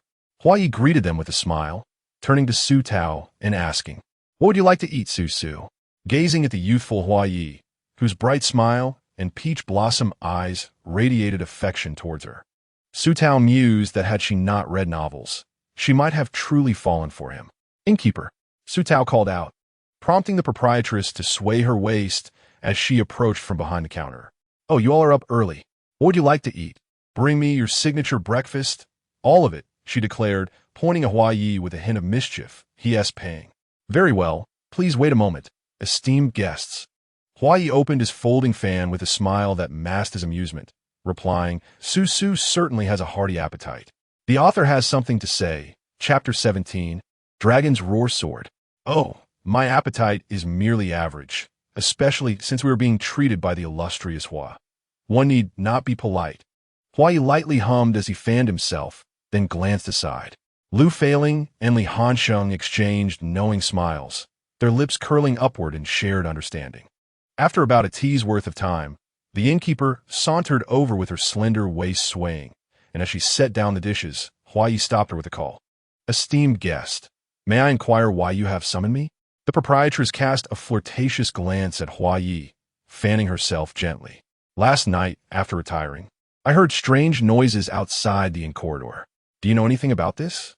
As Hua Yi's inquiry left his lips, the proprietress of Chun's Tower lifted her round fan to obscure the lower half of her face. Behind the fan, a delicate giggle emerged, followed by a melodious tone. Oh, my dear, were you not inquiring about this yesterday? The current nights in Huanhua City are fraught with peril, and it is not uncommon for misfortunes to occur in our humble inn. However, I assure you, as long as you refrain from venturing out at night, you shall pass through unscathed. Su Tao cast a quick glance at Lu Failing, observing her senior and Li Hansheng lost in contemplation. Why does the city lord not intervene to quell these malevolent spirits plaguing Huanhua City? Hua Yi remarked, leisurely closing his fan, his peach blossom eyes narrowing into a dangerous arc as he regarded Junyang. Junyang's smile faltered as she coldly retorted, Esteemed guests, I advise you to rest for a few days and depart Huanhua City post-haste.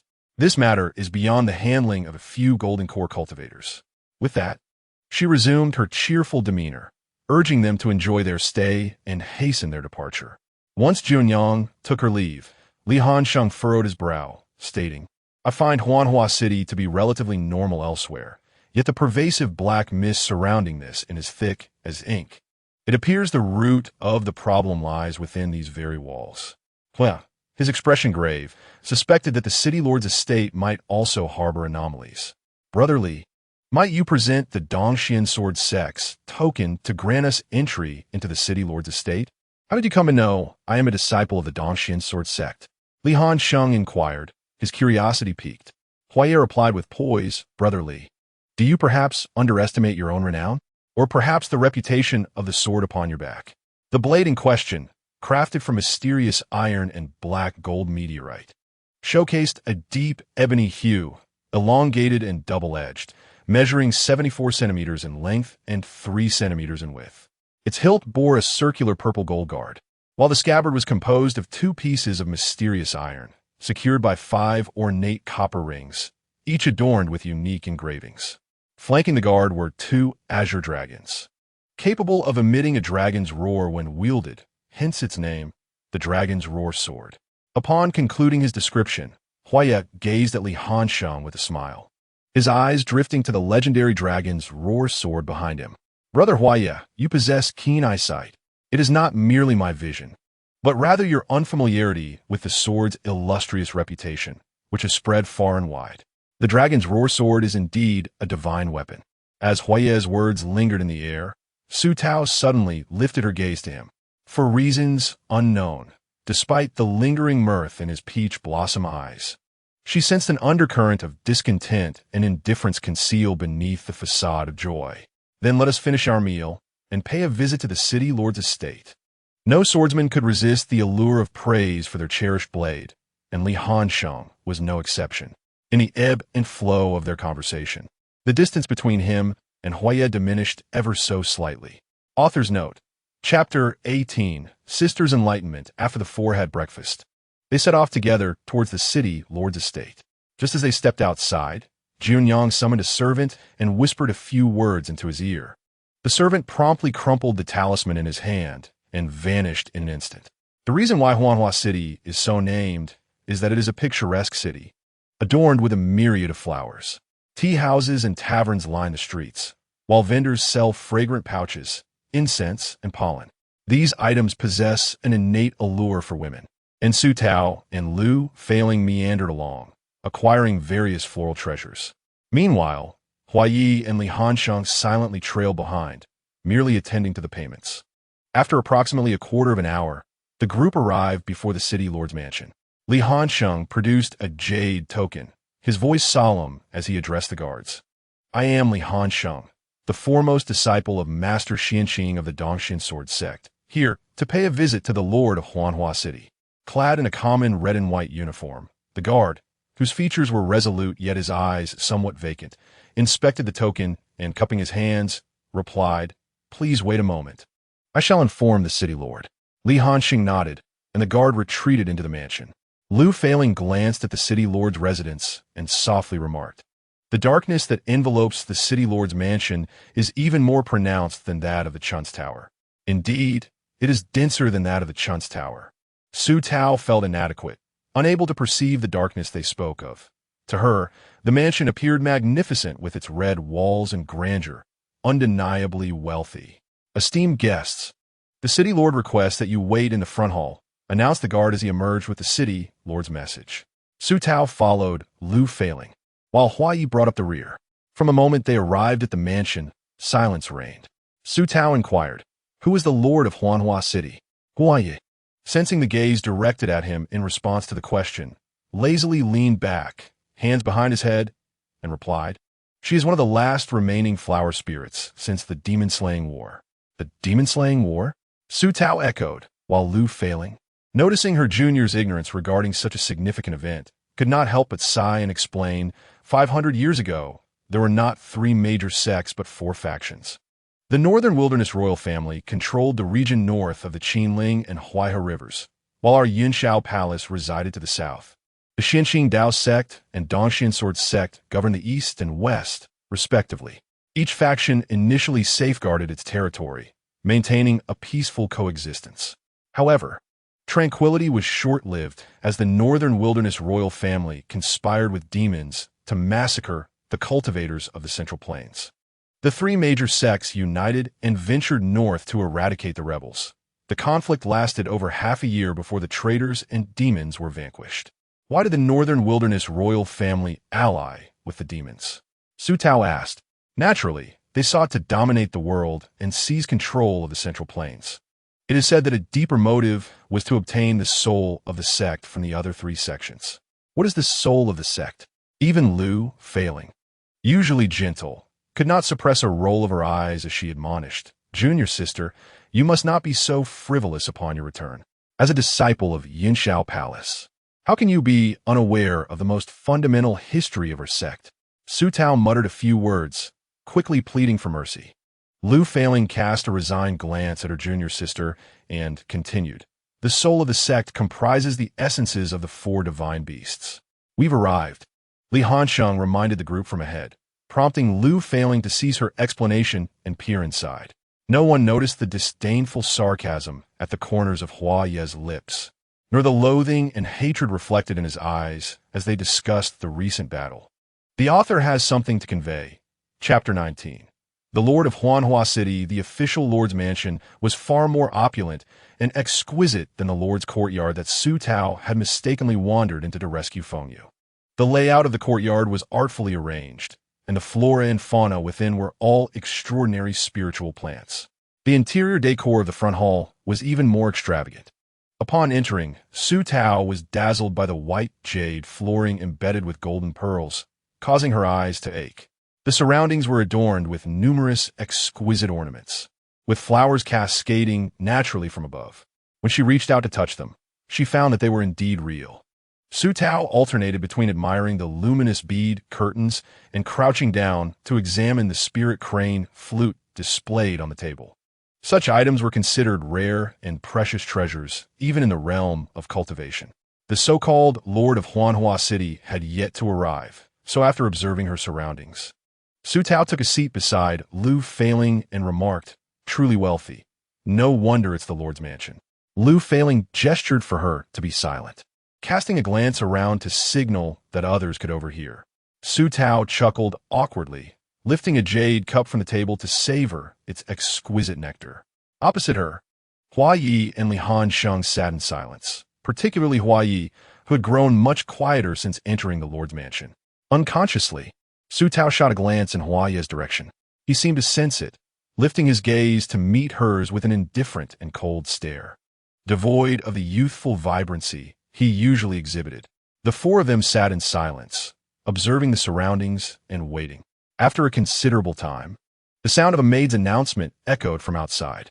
As the announcement concluded, a graceful and enchanting woman approached, her figure swaying elegantly. Initially obscured by the light, Su Tao found it difficult to discern her features until she entered the hall. The woman possessed a tender demeanor, her words alluring, her bright eyes captivating, exuding an ethereal presence. With a striking beauty and a charm that was both alluring and refined, Su Tao felt a sense of familiarity with her face. It dawned on her that this was a disciple of the esteemed Xianxing Jinjuan. Her voice, like a golden aureole emerging from the valley or a crystal-clear mountain spring, was soothing to the soul. Once the Lord of Huanhua City took her seat, Li Hansheng clasped his fists in greeting, saying, "It is my disciples who have intruded upon your presence, and I must apologize for the disturbance." "Not at all. I have known your master for quite some time. It has been nearly a century since we last met. Your visit is indeed a reason to celebrate." Su Tao regarded the Lord, noting her gentle grace and dignified demeanor. Yet something felt amiss, though she could not pinpoint what. After Li Hansheng exchanged pleasantries with the Lord, he proceeded to introduce Su Tao and the others. The Lord smiled warmly, offering greetings to each of them, before her gaze settled upon Su Tao. "This young lady, Su Tao, evokes a sense of familiarity in me. May I inquire where you hail from before your time at Yinshao Palace?"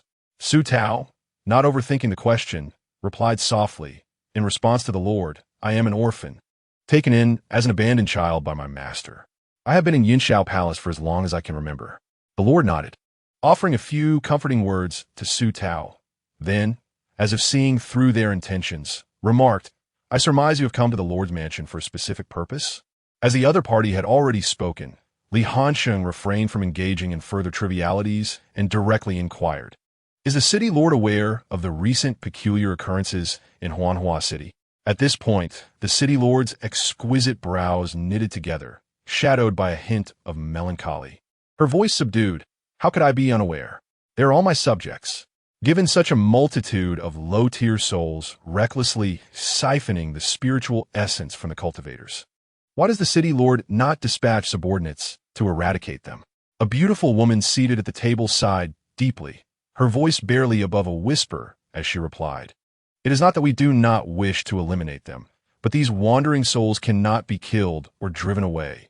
We are truly at a loss." The city lord's remarks surprised those present, for they had assumed that such wandering souls could easily be vanquished with a simple talisman. Noticing the disbelief etched on the faces of the four, the city lord sighed, "If you have any doubts, you may witness the situation firsthand tonight." Li Hansheng pressed on. "When did these wandering souls first begin to inhabit Huanhua City?" The city lord's complexion paled, revealing her exhaustion. A stern-looking maid beside her coldly interjected, "It has been over a month." Initially, the city lord summoned cultivators to eradicate them. It was effective at first. However, within a few days, the number of these souls doubled. After a second attempt at extermination, their numbers again multiplied twofold. These souls merely consume the spiritual essence of the cultivators. So the city lord has no choice but to enforce strict measures on the entry of cultivators into the city, expelling them after 3 days of residence to ensure their safety. A cultivator could withstand a few sips of essence from low-tier souls. With diligent practice, they would soon recover. If there were truly no alternative, this could be deemed a temporary solution. Before the four could respond, the maid cast a glance at the city lord and stated, "Esteemed guests, the city lord is unwell today and cannot entertain you." Her tone was dry and frosty, suggesting their presence was unwelcome. Exchanging glances with Lu Feiling, Li Hanxing chose not to prolong the conversation and stood to take his leave. Once outside the city lord's residence and walking along the streets of Huanhua City, Li Hanshang furrowed his brow and remarked, "I still feel something is amiss. Tonight, I must investigate these wandering souls." Lu Feiling's clear, cold eyes reflected a hint of concern as she replied, "I will accompany you, for I sense something inexplicably strange about this city lord." "What is strange?" Su Tao, blissfully unaware, strolled beside them, playfully toying with her spirit pet, pinching its ears and poking its belly. The rumored city lord of Huanhua City was said to be the last remaining flower spirit, characterized by an aloof yet noble demeanor befitting her status as a city ruler. However, having interacted with her, one might find her excessively gentle, while the aura of her maid was decidedly more domineering. Li Hanxing nodded in agreement, and, noticing Hua Ye's silence, turned to inquire, "Brother Hua, what are your thoughts?" After a moment of contemplation, Hua Ye opened his folding fan and replied, "I am uncertain. Let us investigate further, as none among us have previously dealt with this city lord." The other two nodded in agreement, while Su Tao pondered the relationship between Hua Yi and the city lord, considering that he had free access to the city lord's residence and had even facilitated a private meeting, not to mention intervening to save the city lord's phoenix feather. The contemplation of whether saving Feng Yu might trigger a butterfly effect weighed heavily on Su Tao's mind. As they strolled along the street, she suddenly exclaimed, "Does that mean we must depart tomorrow?" It stipulated that all cultivators are not allowed to linger in Huahua City for more than 3 days. Hua Yi appeared to have returned to his usual demeanor, playfully tapping Su Tao on the head with his folding fan. "Foolish girl, even if you choose not to leave, what can she do to you?" "Ah, right," Su Tao replied, her tone tinged with a hint of melancholy. After all, 3 out of the 4 of them were disciples of the 3 major sects, with 2 being treasure students under True Monarch, and the last one was an enigmatic villain of unknown background. It seemed prudent for her to devise a strategy to win over the antagonist before uncovering the reasons behind his nefarious deeds. That was her primary objective. With this thought in mind, Su Tao gazed longingly at Hua Yi, offering him a handful of spiritual fruits from her mustard seed pouch. With a smile as sweet as honey and a voice soft as silk, she said, "Here, have a spiritual fruit to quench your thirst." Hua Yi cast her a cold glance, seemingly oblivious to her overtures. He closed his fan and strode ahead, ignoring her attempts at flattery. Sutao Potev, feeling a pang of injustice as she watched the back of the young man. As Lu Feiling and Li Hansheng passed by, they casually remarked, "Do not rush. Haste makes waste." Su Tao observed as they walked past her, their gaze reminiscent of one looking upon a famished ghost. Truly, there was a lack of virtue in their demeanor. Chapter 21. Different men. The four entered the inn in a staggered manner. Upon spotting them, Junyang raised her hand, fanning herself delicately, and said, "Oh, esteemed guests, have you just returned from the city lord's mansion?" Since familiarizing herself with related matters, her tone when addressing them had noticeably shifted, reflecting a hint of disdain. These individuals were renowned figures within the realm of cultivation. Before anyone else could speak, Lu Feiling's typically gentle voice turned frosty. "Innkeeper, you are correct. We have just returned from the city lord's mansion. Please serve us some tea and snacks." After speaking, she pulled Su Tao to a table by the window. Li Hansheng and Hua Yi followed suit. But Su Tao noticed that a new man had taken residence next to the innkeeper, distinct from the one earlier. Junyang let out a cold laugh, swaying her hips as she retreated to the kitchen. Su Tao fiddled with the bell on her wrist, muttering, "The innkeeper certainly has a flair for romance." A man in the morning, another in the afternoon. Upon hearing her words, the others turned their gazes toward the counter. The man was dressed in exquisite robes, exuding the presence of a golden core cultivator. It seemed Junyang possessed remarkable skills, as her acquaintances were all of considerable cultivation level. The man from the morning also surpassed the golden core stage. The new arrival seemed to sense their scrutiny and glanced at them with a cold, ruthless gaze. Su Tao gasped, clutching her senior sister's arm tightly. Lu Feiling, annoyed, tapped her head and said, "You, with no real abilities. Why did you insist on joining this journey when Master forbade it? Are you frightened now?" Su Tao pouted, had Kudimson leaps, nuzzling her head against Lu Feiling's shoulder while playfully saying, "Sister, you're here with me." As she spoke, she cast a lingering glance at the young man seated opposite. Hua Yi, biting her lip in a coy manner, and added, "And there's Hua Yi too. He will protect me." Lu Feiling came to a clear realization of the adage that a young woman should not be kept too close. Hua Yi suppressed the disdain in his eyes, striving to maintain his persona, for he was the one rejected, yet still harboring unrequited feelings, akin to a bickering couple. Thus he narrowed his peach blossom eyes, dramatically unfurling his folding fan, raising his chin, and spoke with an air of arrogance. "I have no intention of protecting you. After all, you said that I, Hua, am not even worthy to approach you." As soon as he finished speaking, he gazed at the spoiled woman across from him with derision and mockery. Su Tao was momentarily taken aback, releasing her hold on Lu Feiling's arm, and reached for Hua Ye's hand resting on the table, her voice earnest. "That was merely a jest born from my temper. You still remember it? You must forgive me."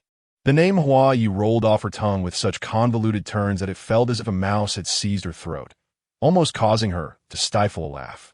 Li Hansheng and Lu Feiling observed the young couple's flirtation with keen interest, finding it more riveting than any romantic tale. "Let go." Hua Ye's eyes narrowed dangerously. His lips pressed into a straight line, clearly filled with extreme aversion towards Su Tao's shameless antics. "Oh, it's nothing.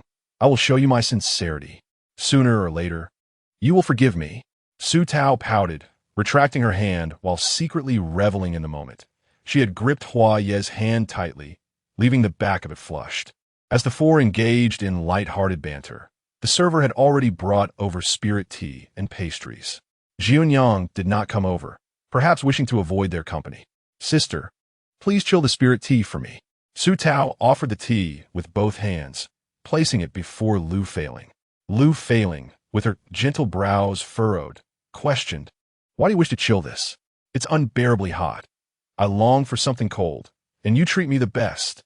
Su Tao whimpered playfully, leaving Lu Feiling at a loss for how to respond. The eldest disciple of Yinshao Palace, a genius with ice spirit roots, resorted to using her magic to cool Su Tao's tea, a rather unique solution indeed. After a brief tea session, the four returned to their respective rooms to cultivate, eagerly awaiting the arrival of nightfall. Time flew swiftly during their training, And before they knew it, darkness enveloped the outside world. Li Hansheng sent a mental message, inviting the others to his room, believing that their collective company would alleviate boredom. When Su Tao entered, she found Lu Feiling and Hua Yi already seated around a round table. During her earlier cultivation, thoughts of the content from novels regarding the Huanhua City dungeon had lingered in her mind. It seemed the souls behind it were not so simple, especially considering Li Hansheng's severe injury due to Hua Ye's trap. Thus, rather than focusing on the wandering spirits, her primary mission this evening was to keep a watchful eye on the antagonist, ensuring his nefarious plans did not come to fruition. Given that Li Hansheng had sustained grave injuries, although he survived, his spiritual consciousness was damaged, resulting in a prolonged stagnation in his cultivation. Hua Yi noticed Su Tao's chilling gaze fixed upon him, and with his obsidian fan, he playfully swatted at her head. "Do not look at me with such a terrifying expression." Su Tao let out a pained cry, cradling her head as her clear eyes shot him a look of discontent. The hour was just past the ugly time, and a chilling wind swept through the air outside, with visible black mist seeping in through the cracks of the door. Tense, Su Tao hastily retrieved a dagger from her mustard seed pouch, gripping it tightly. Hua Yi caught sight of this and was left speechless. In the realm of cultivation, she resembled a mere mortal, relying on a dagger for protection. He was uncertain whether to label Su Tao as inept or to criticize Yunxiao Palace for having such a useless disciple. "Junior sister, why not wield a magical artifact instead? What use is a dagger?" came the admonishing voice of Lu Feiling from behind.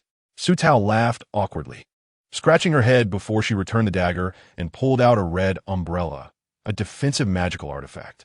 "Why are there so few cultivators today? Indeed, with so few, how can we possibly be full? Perhaps we should venture outside for a meal? I'm so hungry. Have you lost your mind? If Fu Jiao discovers this, you shall be utterly doomed." Several wandering souls, resembling specters in an abandoned land, chattered amongst themselves. When a few of these souls floated into Li Hansheng's room, the three darkened souls abruptly found themselves staring at four individuals seated calmly at the table, gazing at the door. All three souls exclaimed in shock and instinctively drifted back a distance. Su Tao pondered, who exactly is the ghost here? She couldn't shake the feeling that these spirits lacked intelligence. "Why are you awake?" asked the lead specter, clearly defined in outline, as it pointed accusingly at Li Hansheng and the others.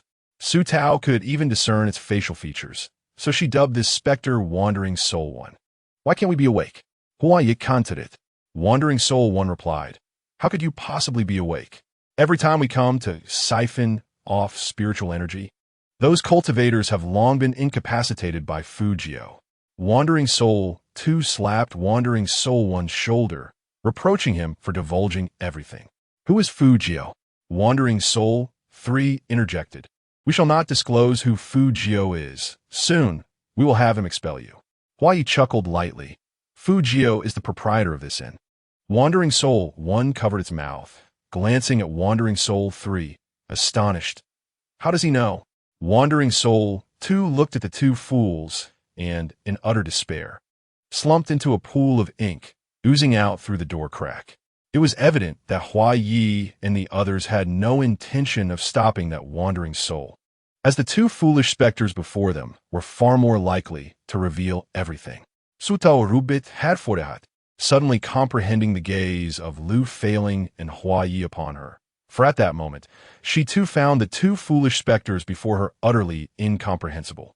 Su Tao's face contorted in a grimace, akin to having consumed a can of pickled herring, donning a mask of agony. Hua Yi raised his hand, and a dark scroll materialized in the air above his distinctly knuckled palm. The two lonely souls stared in awe at this wondrous object, seemingly unafraid due to their prolonged demise, and curiously inquired, "What is this strange artifact?" Su Tao internally scoffed. How can these two spirits steal the villain's lines? Shouldn't the villain coldly inquire, "Do you know what this is?" Chapter 23. The supreme scroll as the delicate ribbons of Hua Yi's inky hair floated gently to the left shoulder upon her slight turn of the head. Both Li Hansheng and Lu Feiling were taken aback upon seeing the scroll in her hand. "This is indeed a remarkable treasure." Hua Yi's voice was low, almost a whisper, And after finishing her last word, a barely audible chuckle escaped her lips, heard only by Su Tao sitting beside her. What treasure? The two foolish spirits, drifting in the center of the room, late to comprehend, inquired further. Hua Ye's ink-black scroll began to unfurl slowly with her deliberate movements, and at the moment it opened, a faint golden light burst forth from the paper. Lu Feiling and Li Hanxing gasped in unison. The Supreme Scroll. They were astonished that Hua Yi possessed such a magical artifact. Su Tao, feeling a twinge of embarrassment for her ignorance, asked, "What is the Supreme Scroll?" She chastised herself internally for her lack of ambition, realizing that her ignorance had led to disdain from both her senior sister and Hua Yi. Perhaps the impact of this artifact was too profound for Lu Feiling to overlook, as she refrained from reprimanding Su Tao for her lack of knowledge, and instead softly explained, "This is the sacred treasure of the Xianxing Dao sect, capable of absorbing all things into it, even cultivators. It is unexpected that the sect leader would entrust such a treasure to Hua Yi. Are you, Hua Yi, a disciple of the Dao sect? And not just any disciple." Hua Ye's lips curled into a dangerous yet enchanting smile as she replied contentedly, "Indeed, I am a disciple of the Dao sect, and this is a means of protection my master has temporarily entrusted to me for this journey." "And who is your master?" Li Hanxing inquired in a hushed tone. With a warm and unassuming smile, Hua Yi responded, "Yuqing Tianzuan is my master." Upon hearing this, both Li Hanxing and Lu Feiling were visibly astonished, exchanging a knowing glance. Li Hanxing's demeanor toward Hua Yi softened, infused with newfound respect. Su Tao, on the other hand, was aware of the hierarchy. She and Lu Feiling were merely disciples of the elders, while although Li Hanxing was the personally taught disciple of the sword sect's leader, he was but one among many favorite students. Hua Yi, however, was not only a disciple of the Dao sect's leader, but was also entrusted with the sect's sacred treasure for her journey, elevating her status to an extraordinary height. Su Tao found herself perplexed. The novel she read had never hinted at Hua Ye's formidable background. This raised a troubling question. Why did Hua Yi seek to eliminate the protagonists? "Hey, could you show some respect for the spirits? We've been waiting here for ages. What exactly is that in your hand?" One spirit asked indignantly. Hua Yi scoffed. "What it is, you shall find out if you dare to try." With that, her garments billowed as her slender fingers swiftly formed several Taoist seals, leaving Su Tao dazed. The windows of the room burst open with a powerful gust, and a whirlwind began to swirl around Hua Yi. While the other two remained unfazed, Su Tao, being of lesser cultivation, trembled in the wind, rolling her eyes in exasperation. Do those in the cultivation world always have to flaunt their treasures? In an instant, a flash of golden light engulfed the first spirit, causing it to vanish. The second spirit, horrified by the swift turn of events, turned to flee. The Knight of Flowers left no opportunity for his escape. Another flash of golden light, and he vanished from sight. The storm ceased, and silence enveloped the room. Unfurling the scroll in his hands, Hua Yi revealed that two wandering souls lingered within its confines, one of them flailing its arms and chattering incessantly. Su Tao surmised that the spirit was likely cursing Hua Yi. Chapter 24. The origin of the wandering souls. Hua Yi brought his middle and index fingers together and gently tapped the scroll. The loquacious and foolish spirit drifted forth, tethered to the scroll by a wisp of dark mist, indicating that this ghost had been sealed within the paper by Hua Yi. "Why do you consume the spiritual energy and essence of cultivators daily?" Hua Ye's voice was cold, lacking the youthful brightness Su Tao had first encountered. "I won't tell you. I'm already dead, so what do I have to fear?" The spirit retorted defiantly, its bravado evident despite its insubstantial form, leaving Su Tao to perceive the unwavering spirit that it once embodied. Hua Ye's lips pressed tightly together as he glared at the foolish spirit, then pointed again. Fiery red flames erupted beneath the spirit, causing it to screech in agony. "I'll talk. It hurts. It hurts. You're quite the looker, yet so cruel. We're just pitiful souls." At this moment, Su Tao regained her composure and eagerly urged the spirit, "Then do share your tale." Hua Yi cast a sidelong glance at Su Tao, retracting the flames and adopting a posture of quiet attentiveness. The spirit sighed, its dark form revealing a semblance of sorrow. I was from a village near Huahua City. For centuries, Huahua City has thrived in peace, the Lord governing wisely, and cultivators refraining from oppressing the common folk. I toiled in the fields, occasionally working as a carpenter to ensure a modest living, finding comfort in my simple existence. However, at some point the Lord changed, becoming as cold-blooded as those in other cities, disregarding us commoners.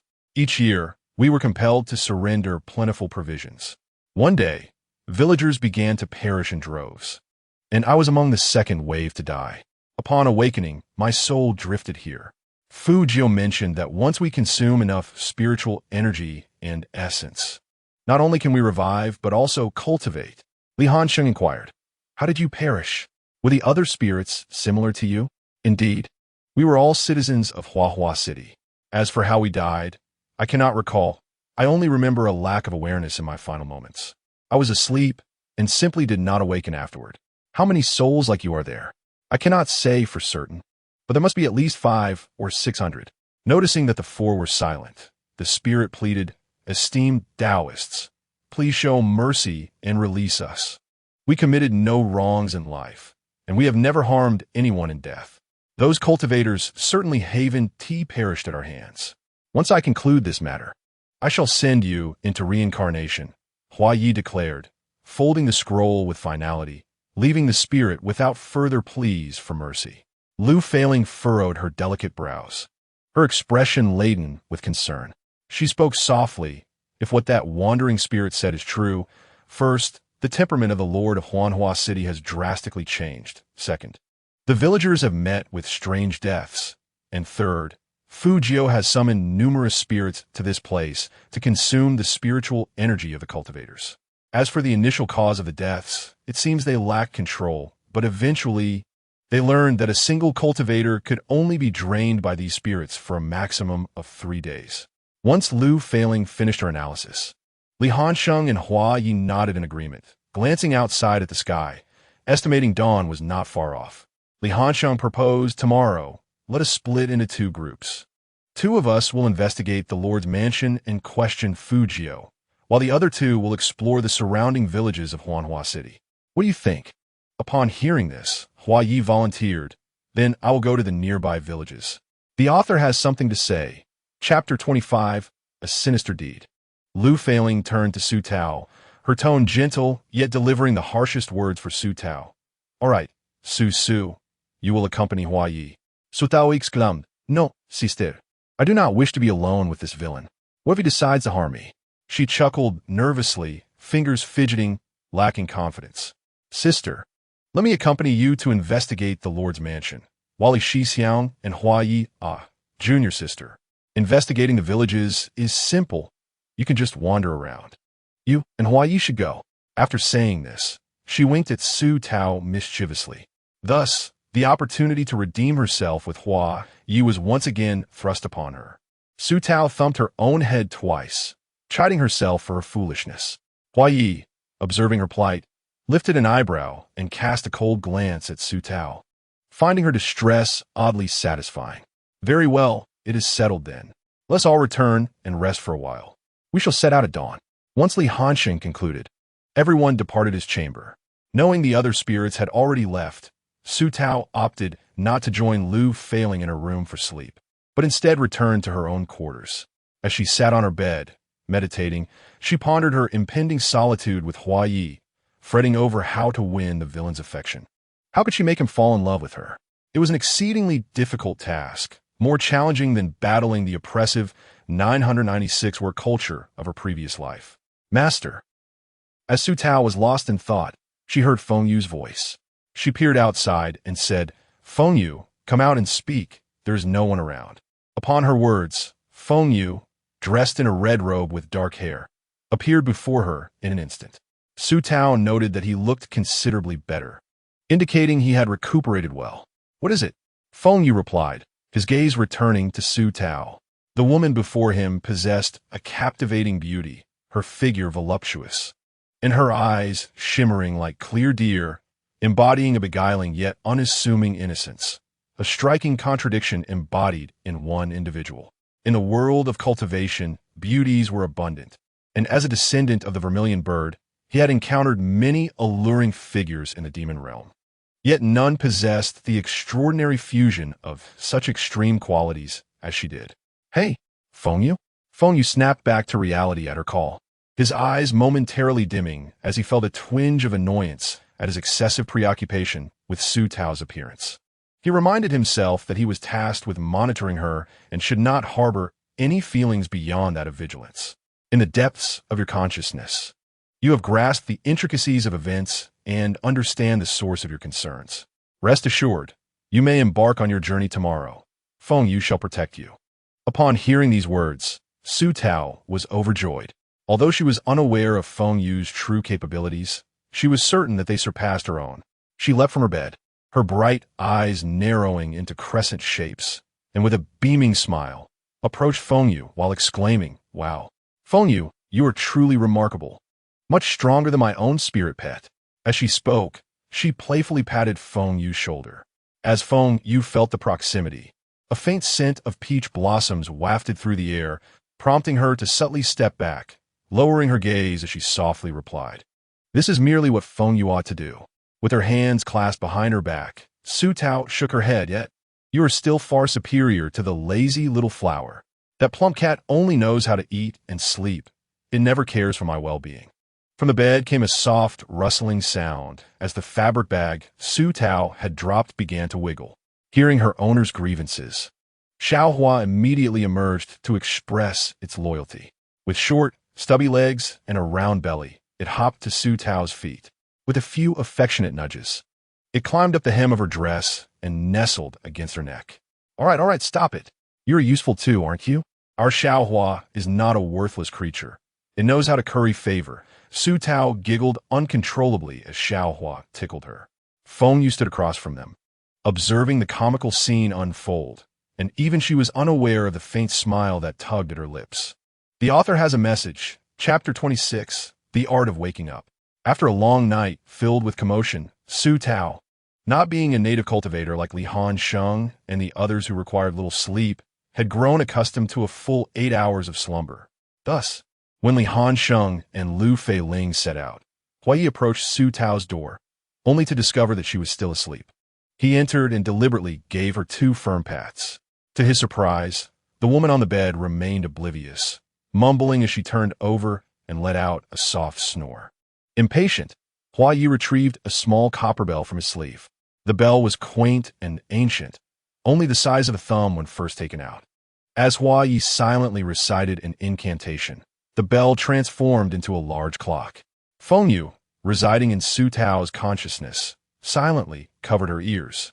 Huai masked the disdain and contempt in his eyes, a subtle smirk forming on his lips as his prideful demeanor softened momentarily at the thought of soon outsmarting Su Tao. The fervent restraint he had maintained began to wane. Boom, boom, boom, boom, boom, boom. What is happening? Is there an earthquake or thunder? Su Tao jolted upright in bed, her hair in disarray as she surveyed her surroundings, only to find Huai standing at the foot of her bed, a large clock beside him. Internally cursing Huai in beautiful Chinese, Su Tao forced a smile, her face drooping yet attempting to appear gentle, and inquired, "Young Master Huai, do you have any instructions? It's early morning. Why disturb others' peaceful dreams? Today we are to investigate the nearby villages. I hope you haven't forgotten?" With a sharp intake of breath, Su Tao realized she had indeed forgotten. In her world, the significance of eating and sleeping dwarfs all else. The foremost priority in her heart is food, followed closely by rest, with everything else relegated to the periphery. "I apologize truly, I lost track of time. Please wait outside while I change." Huai cast a fleeting glance at her, suppressing the urge to unleash his pent-up frustration. To prevent himself from succumbing to the impulse of eliminating Su Tao right then and there, he silently recited calming incantations within his mind. Once Huai stepped outside, Su Tao sifted through her bag, selecting a delicate yellow top with a pink skirt, a traditional outfit adorned with embroidered motifs of cranes and clouds. She gathered her inky hair into a bun, securing it with a light-colored ribbon, and adorned it with a few pearl flowers. As she admired her reflection in the copper mirror, Satisfaction bloomed within her, prompting her to softly compliment herself as a little beauty. Meanwhile, outside, Huayi impatiently called out, "Are you done yet? If you don't hurry, I shall leave." "Coming, coming. No need to rush," Su Tao exclaimed, scooping up her little flower companion and dashing outside, eager not to delay this tempestuous star any longer. When she exited and closed the door behind her, Huayi's peach blossom eyes darkened slightly as he observed her vibrant attire, bewildered by the significance of such embellishments. After all, it was merely a robe. Did it truly matter what she wore? Today, adorned in a splendid dress, Su Tao opted to forego the tattered pouch, allowing her little flower to perch upon her shoulder. As they descended the stairs together, Huayi could not resist playfully prodding the little creature's rear. Startled, the flower emitted a squeak, its bristles standing on end. Its beady eyes warily regarding Huayi.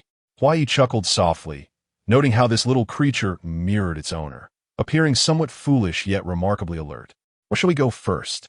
Su Tao inquired, taking a bite of the breakfast bun she had packed as they left the inn. Huayi caught a glimpse of the oil smudge at the corner of her mouth, wrinkling his brow in distaste as he replied, "First, we will visit Guzi village, then explore the surrounding hamlets." "All right," Su Tao chimed sweetly, her satisfaction evident as she resumed her meal. This time, Huayi not only noticed her greasy little mouth, but also the way her cheeks puffed out like her clumsy pet. He suppressed the urge to tease her further, maintaining his gaze ahead. Author's note, Chapter 27. Exploring Guzi village. Upon exiting the city gates, the two boarded a flying vessel, which swiftly transported them to the aforementioned Guzi village. Huayi stowed the vessel within his spatial ring, and they materialized at the village entrance. At that moment, Guzi village lay desolate and dilapidated, with uneven dirt paths flanked by chaotic thickets, some thorny branches intruding upon the road itself. Despite the morning sun shining brightly in the areas they had just traversed, a murky gloom enveloped the village, with a dense fog overhead that rendered breathing difficult. Uncomfortable, Su Tao patted her chest, attempting to steady her breath. Huayi glanced down, noticing the frail girl's delicate hand gripping his sleeve tightly. Sensing his gaze, she looked up at him with a pitiful expression, her voice quivering. "I'm scared. Let go." In an instant, the boy's cold demeanor swept through the air, and his words were far more frigid than the temperature surrounding him. Su Tao stubbornly lifted her head, only to meet his dark, lifeless gaze, which sent a shiver through her heart. Her expression shifted from defiance to one of vulnerability and appeasement. "I truly fear for my safety. If something were to happen to me, who would care for you as I do?" The boy turned to face her, his ebony hair swayed forward by the wind, revealing an otherworldly beauty. Yet his words dripped with irony. "Oh, it seems that Su has cared for me after all. How touching." The girl, perhaps genuinely frightened, allowed tears to cascade down her fair cheeks, evoking a sense of pity that made Huayi momentarily question the authenticity of the Su Tao he had previously known. Yet in the next heartbeat, she rubbed her tear-stained face against Huayi's arm, leaving marks on his pristine sleeve. Huayi furrowed his brow ever so slightly, his mind already concocting ways for her to meet her demise. He then uttered even more shameless words. "Indeed, I have treated you well. I am truly afraid. I promise to only grasp a small corner of your garment. I beg of you." Her clear, crystalline doe eyes gazed earnestly at Huayi. As if struck by a thought, his expression remained unchanged, yet the hue of his pupils deepened. He then curled his lips into a chilling smile and abruptly turned to walk ahead. However, this time, he did not push Su Tao's hand away. Behind him, the girl, who had just moments before appeared as delicate as a weeping pear blossom, suddenly adopted a mischievous expression and even stuck out her tongue. A gust of cold wind swept through, causing the fine hairs on Su Tao's body to stand on end. She instinctively swallowed hard and trembled as she followed Huayi. Sensing her presence behind him, Huayi couldn't help but scoff inwardly at her timid demeanor, akin to a rabbit that had strayed into a perilous area. Surviving in the world of cultivation with such timidity and fragility was no small feat. They proceeded slowly, the village before them appearing desolate and devoid of life. Su Tao tugged at Huayi's sleeve and spoke softly. "Shall we return? There seems to be no one here. It would be a waste of time to linger further. Perhaps we should investigate the surroundings? Huai remained silent, continuing his forward march. Just as Su Tao contemplated whether to urge him once more, she suddenly spied a plume of white smoke rising from the chimney of a house ahead. Remarkably, this forsaken place still housed inhabitants. Huai glanced at Su Tao, signaling her to knock on the door. With a steely resolve, she approached the threshold, her grip on Huai's hand tightening. Knock, knock, knock. A few knocks echoed, yet there was no response. Tentatively, she suggested, "Shall we leave?" But before she could finish, the old, creaky wooden door creaked open with a groan. Chapter 28. The eerie old woman Su Tao stumbled back in fright, nearly losing her balance. "What brings you here?"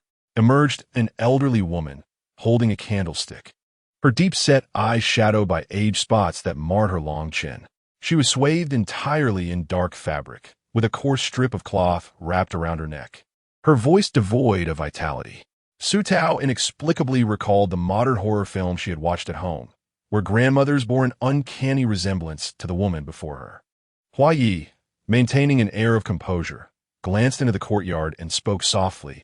"Esteemed elder, we have come seeking a sip of water. Might it be convenient?"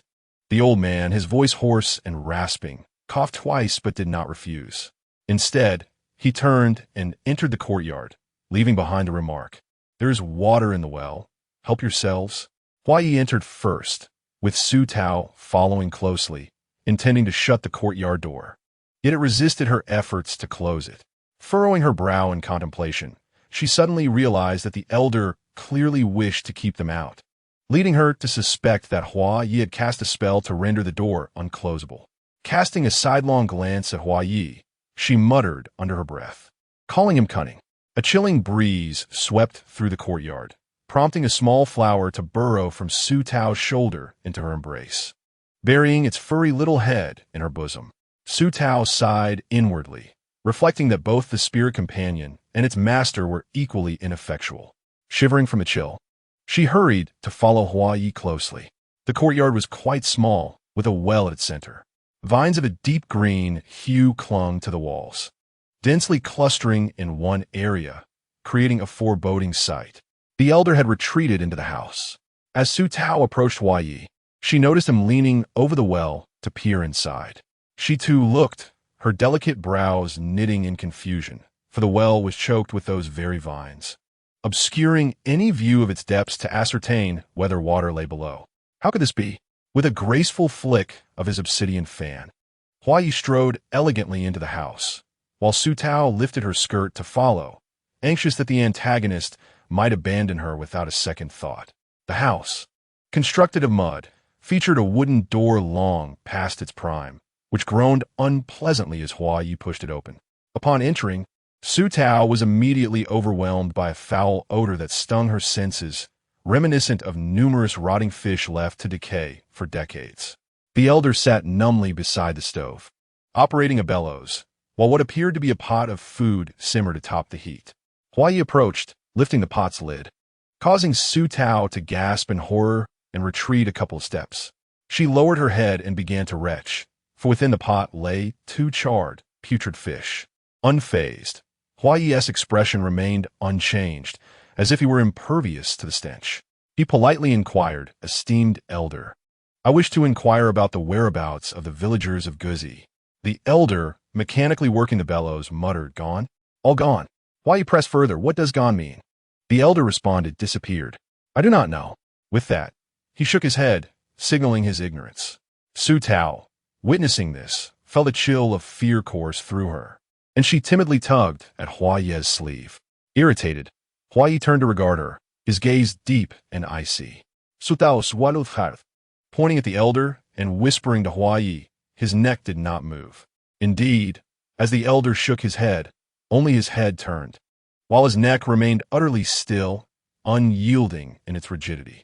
Huai chuckled softly, well, not entirely foolish. Su Tao, Chapter 29, The Skeletons Buried Deep Beneath. Old man, you're already deceased. Upon Huai's utterance, the elder ceased his labor of manipulating the bellows. An eerie silence enveloped the room as Su Tao sighed, admiring the sheer bluntness of his companion. I hail from a celestial sect, and I can perceive that there is no vitality within you. You're no longer among the living." As Hua Ye's words echoed, the atmosphere grew stifling once more, prompting Su Tao to clutch little Hua tightly in trepidation. After a prolonged pause, the elder rasped, "Yes, I am dead. I have been dead for many, many years. Everyone has perished. Changsheng is dead too. When I returned, the village was utterly deserted. Even Changsheng lay on the bed, unresponsive to all my calls." The elder lowered his voice, mechanically reiterating his earlier sentiments. Hua Yi drew another talisman, which he pressed against the elder's forehead. The talisman then released a cluster of white light that soared into the air, which he absorbed into his palm. After a brief moment of closed eyes, he reopened them and encapsulated the elder within the supreme scroll. "My apologies. Once this matter concludes, I shall escort you to reincarnation." Curious, Su Tao inquired, "What was within that white light? Do you wish to know?" He replied, I have a feeling there lies a sorrowful tale behind it. You wish to know? Then I shall not disclose it." Under Su Tao's indignant gaze, the young man smiled boldly, and, as he turned to depart, his robes billowed dramatically, the symbols woven into the fabric resembling a mysterious vortex that beckoned one to plunge into its depths. Seeing him depart so casually, a sudden gust of chilling wind struck Su Tao, prompting her to hastily pursue him. She followed Hua Yi to the rear of Guzi village, where he halted before a patch of overgrown weeds. Peering from behind him, Su Tao was about to inquire about their purpose in this place, when Hua Yi unfurled his obsidian fan. With a mere flick, dust swirled around them, enveloping the air in a cloud of yellow soil, causing Su Tao to cough a couple of times. After a moment, when she opened her eyes, a massive pit lay before her. Hua Yi advanced directly towards it and came to a standstill beside the gaping maw of earth. Su Tao trailed behind, leaning over to glimpse into the abyss, her breath caught in her throat as she froze in shock. The pit contained hundreds of skeletal remains. The sheer horror of the sight sent a chill of cold sweat racing down her spine, and her face turned ashen in mere moments. Hua Yi circled the pit and approached a certain spot behind it, casting the obsidian fan once more, from which he produced a token. After inspecting it briefly, he stowed it within his spatial ring and, with a swift flick of the fan, restored the pit to its original state. "Let us return." Su Tao, feeling despondent, followed silently behind him. The two of them boarded the flying vessel and sped off toward Huanhua City. Born in the 21st century, she was an ordinary office worker, accustomed to a life of leisure spent watching dramas and indulging in novels. Yet, her tranquil existence had been shattered, thrust into a realm of cultivation, where the original owner of her body had been utterly inept, leaving her vulnerable to any practitioner who could easily extinguish her life. The recent spectacle has thoroughly awakened Su Tao to the grim reality that murder and death are commonplace in this realm. An adage once stated that when deities clash, it is the common folk who suffer, a notion that finds ample illustration here. Perhaps it is merely two celestial beings embroiled in a dispute over a magical artifact, or perhaps a mere exchange of harsh words that escalates with a flick of a finger. Such trivial reasons can lead to the demise of ordinary individuals. Moreover, it has become painfully evident to even her, the fool, that the truth of the matter is far from simplistic. When cultivators scheme against you, what recourse do mere mortals possess? It seems that one can only lie down and await their fate. This sense of helplessness, bitterness, and resentment is not foreign to her. In comparison to the formidable, she feels as insignificant as an ordinary person. Chapter 30. The elderly woman's remembrance on the journey back. Su Tao was unusually quiet, prompting Hua Yi to cast a few more glances her way. However, these were merely fleeting glances. The two traveled in silence until they arrived at Huanhua City. Upon returning to the inn, they found Li Hansheng and Lu Feiling already waiting at their usual spot. Noticing Su Tao esper, Liu Feiling incarvicanten, Susu. What is the matter? The other two turned their gazes towards Su Tao, observing her ashen complexion, her usually rosy lips now a shade of gray. Su Tao shook her head and waved her hand, saying, "Senior sister, I am fine." "All right. If something is amiss, do let me know," Lu Feiling responded. Su Tao nodded, and then Li Hansheng asked Hua Yi, Did you discover anything today? Did you find anything? Why you can't it? Li Hansheng and Lu Feiling both shook their heads. Frowning, Li Hansheng remarked, "We went to the city lord's residence, but they refused us entry, and the innkeeper, Jiunyang, has vanished." Vanished? Lu Feiling added, "Indeed, there is no sign of her. We inquired with the staff, but they too were unaware. We searched the vicinity, but found no trace of her. What about you? Any findings?" Huai produced a small orb of white light, cradling it in his palm, and softly instructed, "Close your eyes." The other three complied, and images immediately appeared in their minds. They envisioned a modest farmhouse. Though small, it radiated vitality. In a corner of the yard, a jujube tree stood lush and green, while a rooster in the pen continued its crowing. An elderly woman stood at the door, her hand resting on the latch, joyfully admonishing a young man sawing wood in the center of the yard. "Chongsheng, the stove still has warm food. Wait for your mother to return, and I shall bring you 2 large-belly fish." The young man paused to wipe the sweat from his brow with his arm, replying, "All right, mother, I know. We will steam the fish. Tomorrow, Xiangxiu is coming over. She cannot eat spicy food." He chuckled, feeling a bit bashful as he lowered his head to continue working. The elderly woman, upon hearing this, smiled so widely that her eyes squinted into slits. "Ah, just steaming it, you rascal. Perhaps when you have a wife, you will forget your mother." She laughed, stepping outside. The young man mumbled shyly, "How could that be? You are both equally important."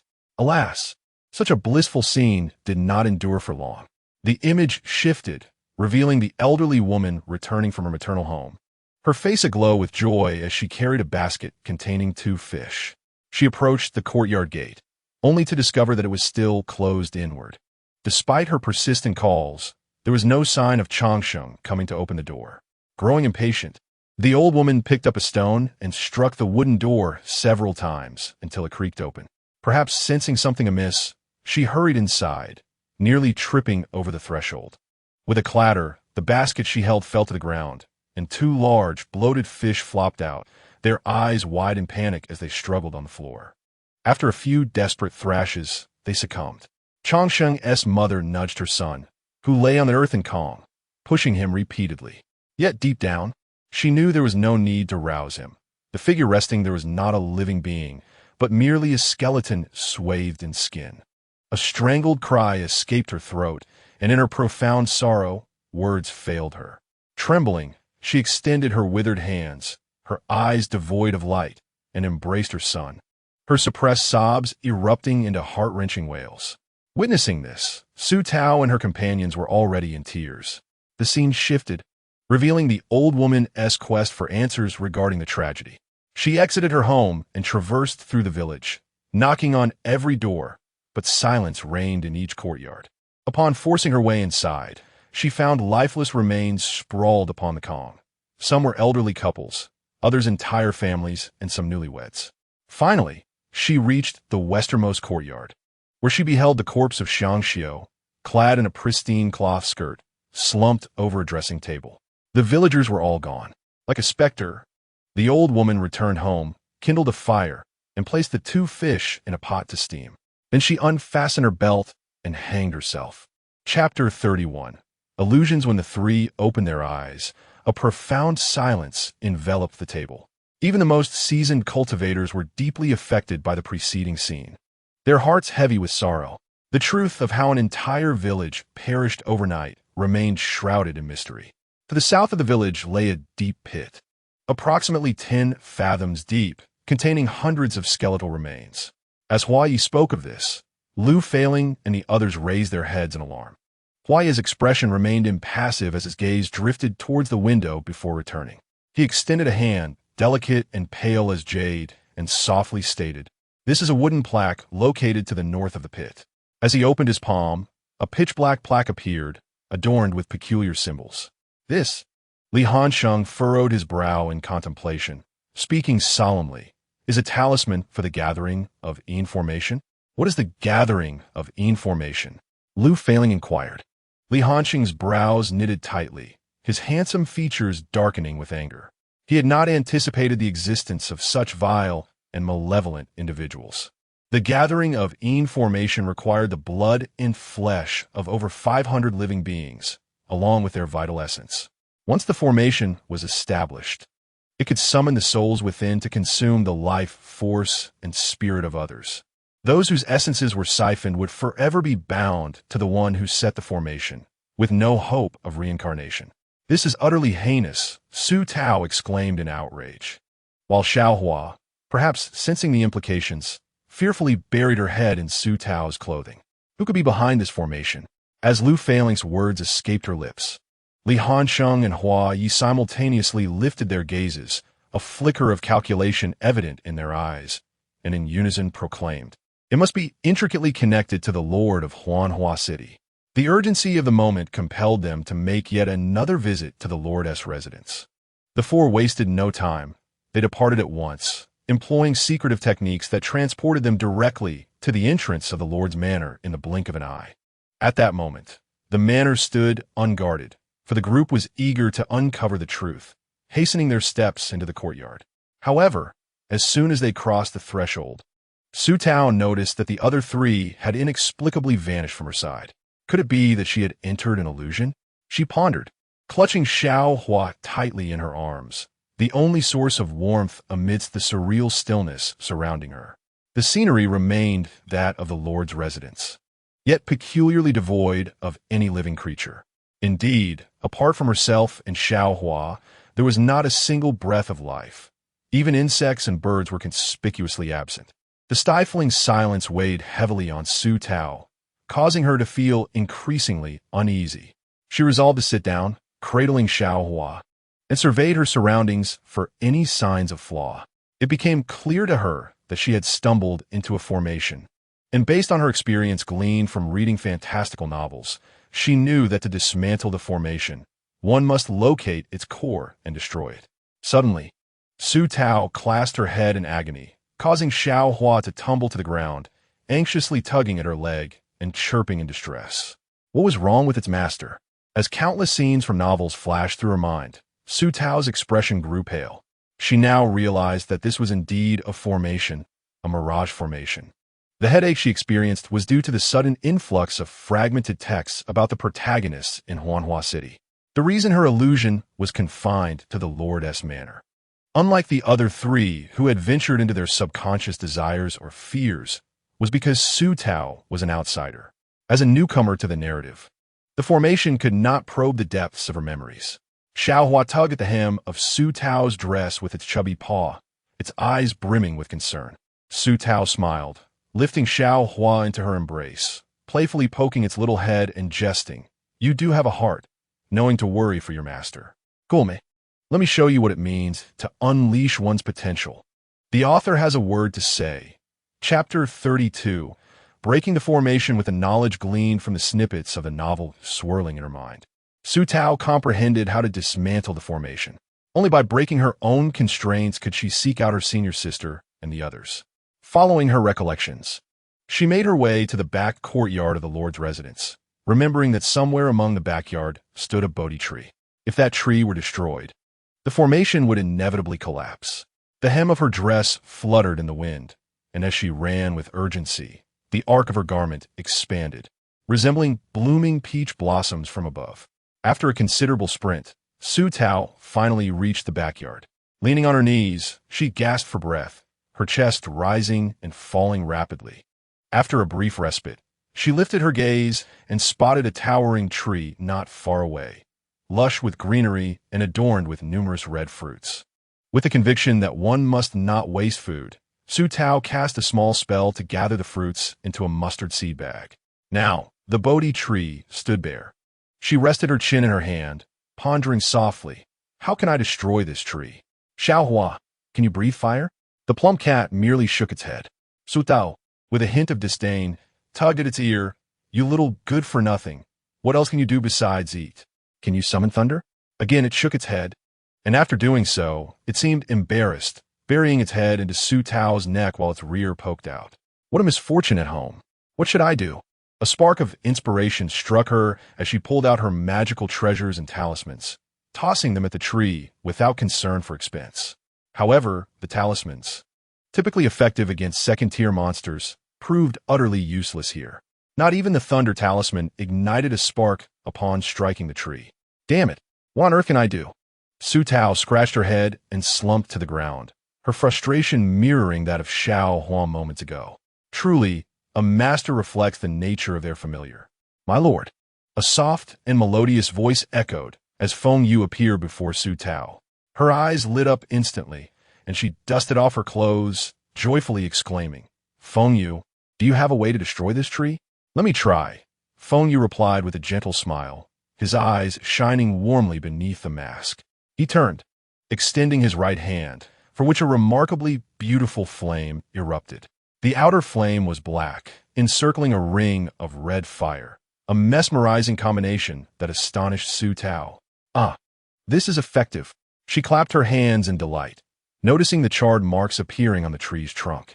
Though small, they were a vast improvement over the previous state. However, Feng Yu seemed to be exerting considerable effort. His face grew pale, and a sheen of sweat appeared on his forehead. Feng Yu, you should rest, Su Tao observed, feeling a pang of sympathy. It's nothing, just hold on a bit longer. Otherwise, all will be for naught, Feng Yu reassured her. Su Tao, recognizing the validity in his words, rummaged through the mustard seed bag for many spirit fruits to replenish his energy. Once Feng Yu finished, she would feed them all to him. Almost there, she encouraged as the tree trunk began to crack. However, Feng Yu's complexion became so devoid of color that it could no longer be described as pale. It was lifeless. In her frantic search within the mustard seed bag, Su Tao discovered a white jade vial. She retrieved it and took out a jade spirit pill, the highest grade elixir from her sect, capable of instantly replenishing a cultivator's energy. Cough, my lord. Feng Yu collapsed onto the ground, his handsome eyes fluttering shut. Su Tao hurriedly knelt beside him, placing the jade spirit pill into his mouth. As Feng Yu's consciousness wavered, he was enveloped by the mingling aromas of fruity sweetness and peach blossom. Then, delicate fingers brushed against his lips, sending a tingling sensation coursing through his limbs as the spirit pill melted instantly in his mouth. The sweet flavor seeped into his heart. Author's note, Chapter 33. The illusion of Flower Night. Su Tao drew Feng Yu into her consciousness and jumped through a hole beneath the Bodhi tree. She could not afford to delay any longer, for Hua Yi and her senior sisters were still waiting for her rescue. Damn it!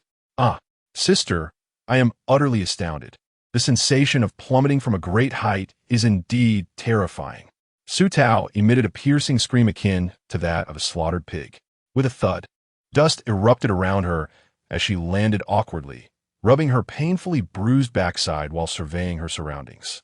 The atmosphere here was rich with spiritual energy, enveloped in ethereal mist, accompanied by the continuous sound of bell chimes. Had she fallen outside a cave dwelling? It was him, the wild child her master had rescued. Her master treated him with such kindness, yet here he was, putting on a show daily. Strike him. Strike him. Wild child. Monster. Hurry and strike him. Voices of several young children echoed from the front, and Su Tao approached to find a group of little rascals mercilessly beating a solitary child in their midst. Anger surged within her as she placed her hands on her hips and shouted, "Stop it, you little brats." Unfortunately, her words fell on deaf ears, and the group continued to pummel the child, who remained silent, merely shielding his head from their blows. Su Tao rolled up her sleeves, ready to confront these bullies. Hey, you little scamps, do you think my words are mere nonsense? Just wait until I teach you a lesson. But to her dismay, her hands passed right through the children's bodies. Was she merely a spectator now? She had unwittingly entered someone else's realm. Standing by, she was plagued by a sense of helplessness that left her quite irritable. After thoroughly enjoying their mischief, the leader of the little rascals beckoned, and the group scampered away, spitting as they departed. Haven't your parents taught you the meaning of manners, you little brats? Though they could not see her, Su Tao felt compelled to chastise those intolerable little scoundrels. A cough broke the tension as a young boy trembled and stood up. Su Tao turned her gaze towards the child who had been beaten. Just one glance sent a shiver through her being. The boy before her wore a white robe adorned with intricate runes, a ceremonial garment of his sect. His delicate face was strikingly handsome, with rosy lips and pearly teeth. Particularly captivating were his peach blossom eyes, beneath which lay a tear mole. Was this the illusionary realm of Huaya? The child glanced up towards Su Tao, his dark pupils dominating his gaze, which sent a chill coursing through her. As he turned and entered the cave dwelling, Su Tao lifted her skirt and swiftly followed him inside. The interior of the cave was sparsely furnished, or rather, one might say it was quite crude. Aside from a meditation mat in the center, there were no other decorations. Upon entering, the young Huaye retrieved a clean ceremonial robe from his bag and began to change. Su Tao noticed the lack of unblemished skin on his frail body, marred with bruises both fresh and old. A sudden pang of heartache gripped her. Once dressed in his new robe, the young Huaye calmly seated himself cross-legged on the mat, beginning his meditation. Even with his eyes closed, it was evident that he would grow into a remarkably handsome youth devoid of malice. Only a semblance of numbness etched across his brow. While Huaye meditated, Su Tao quietly sat beside him, offering her silent companionship. When boredom strikes, one might stretch lazily, entertain a little flower, or indulge in a few spiritual fruits. Thus, time swiftly slips away, and in the blink of an eye, more than 10 days have passed. The author has something to say. Chapter 34, The Pitiful Little Flower Knight. The cave of restrictions stirred with energy and with eyes shut. Little Flower Knight rose and dashed outside. For reasons unknown, Su Tao had just glimpsed anticipation and joy within his eyes. She followed Flower Knight as they raced down the mountain, soon arriving at the edge of a precipice, beneath which lay a dark and fearsome abyss. Master, as Little Flower Knight knelt, a middle-aged man, standing before him, turned around. His demeanor was refined, yet his eyes were shrouded in gloom. Clad in a white robe adorned with golden runes along the hem. Flower Knight, today marks another day where you may see her. The man's voice resonated from a short distance. Little Flower Knight replied with utmost respect, "Yes, master." Then, as per tradition, "Go forth," came the cold and unfeeling response. With the man's words concluded, Little Flower Knight rose, and without hesitation charged towards the cliff, leaping into the abyss. Flower Knight, Su Tao, trailing behind, attempted to grasp the hem of his garment, yet his figure vanished from her sight. Unconsciously biting her lip until it bled, she muttered, "Forget it, I truly owe you." With that, she leaped after him, accepting death if it came.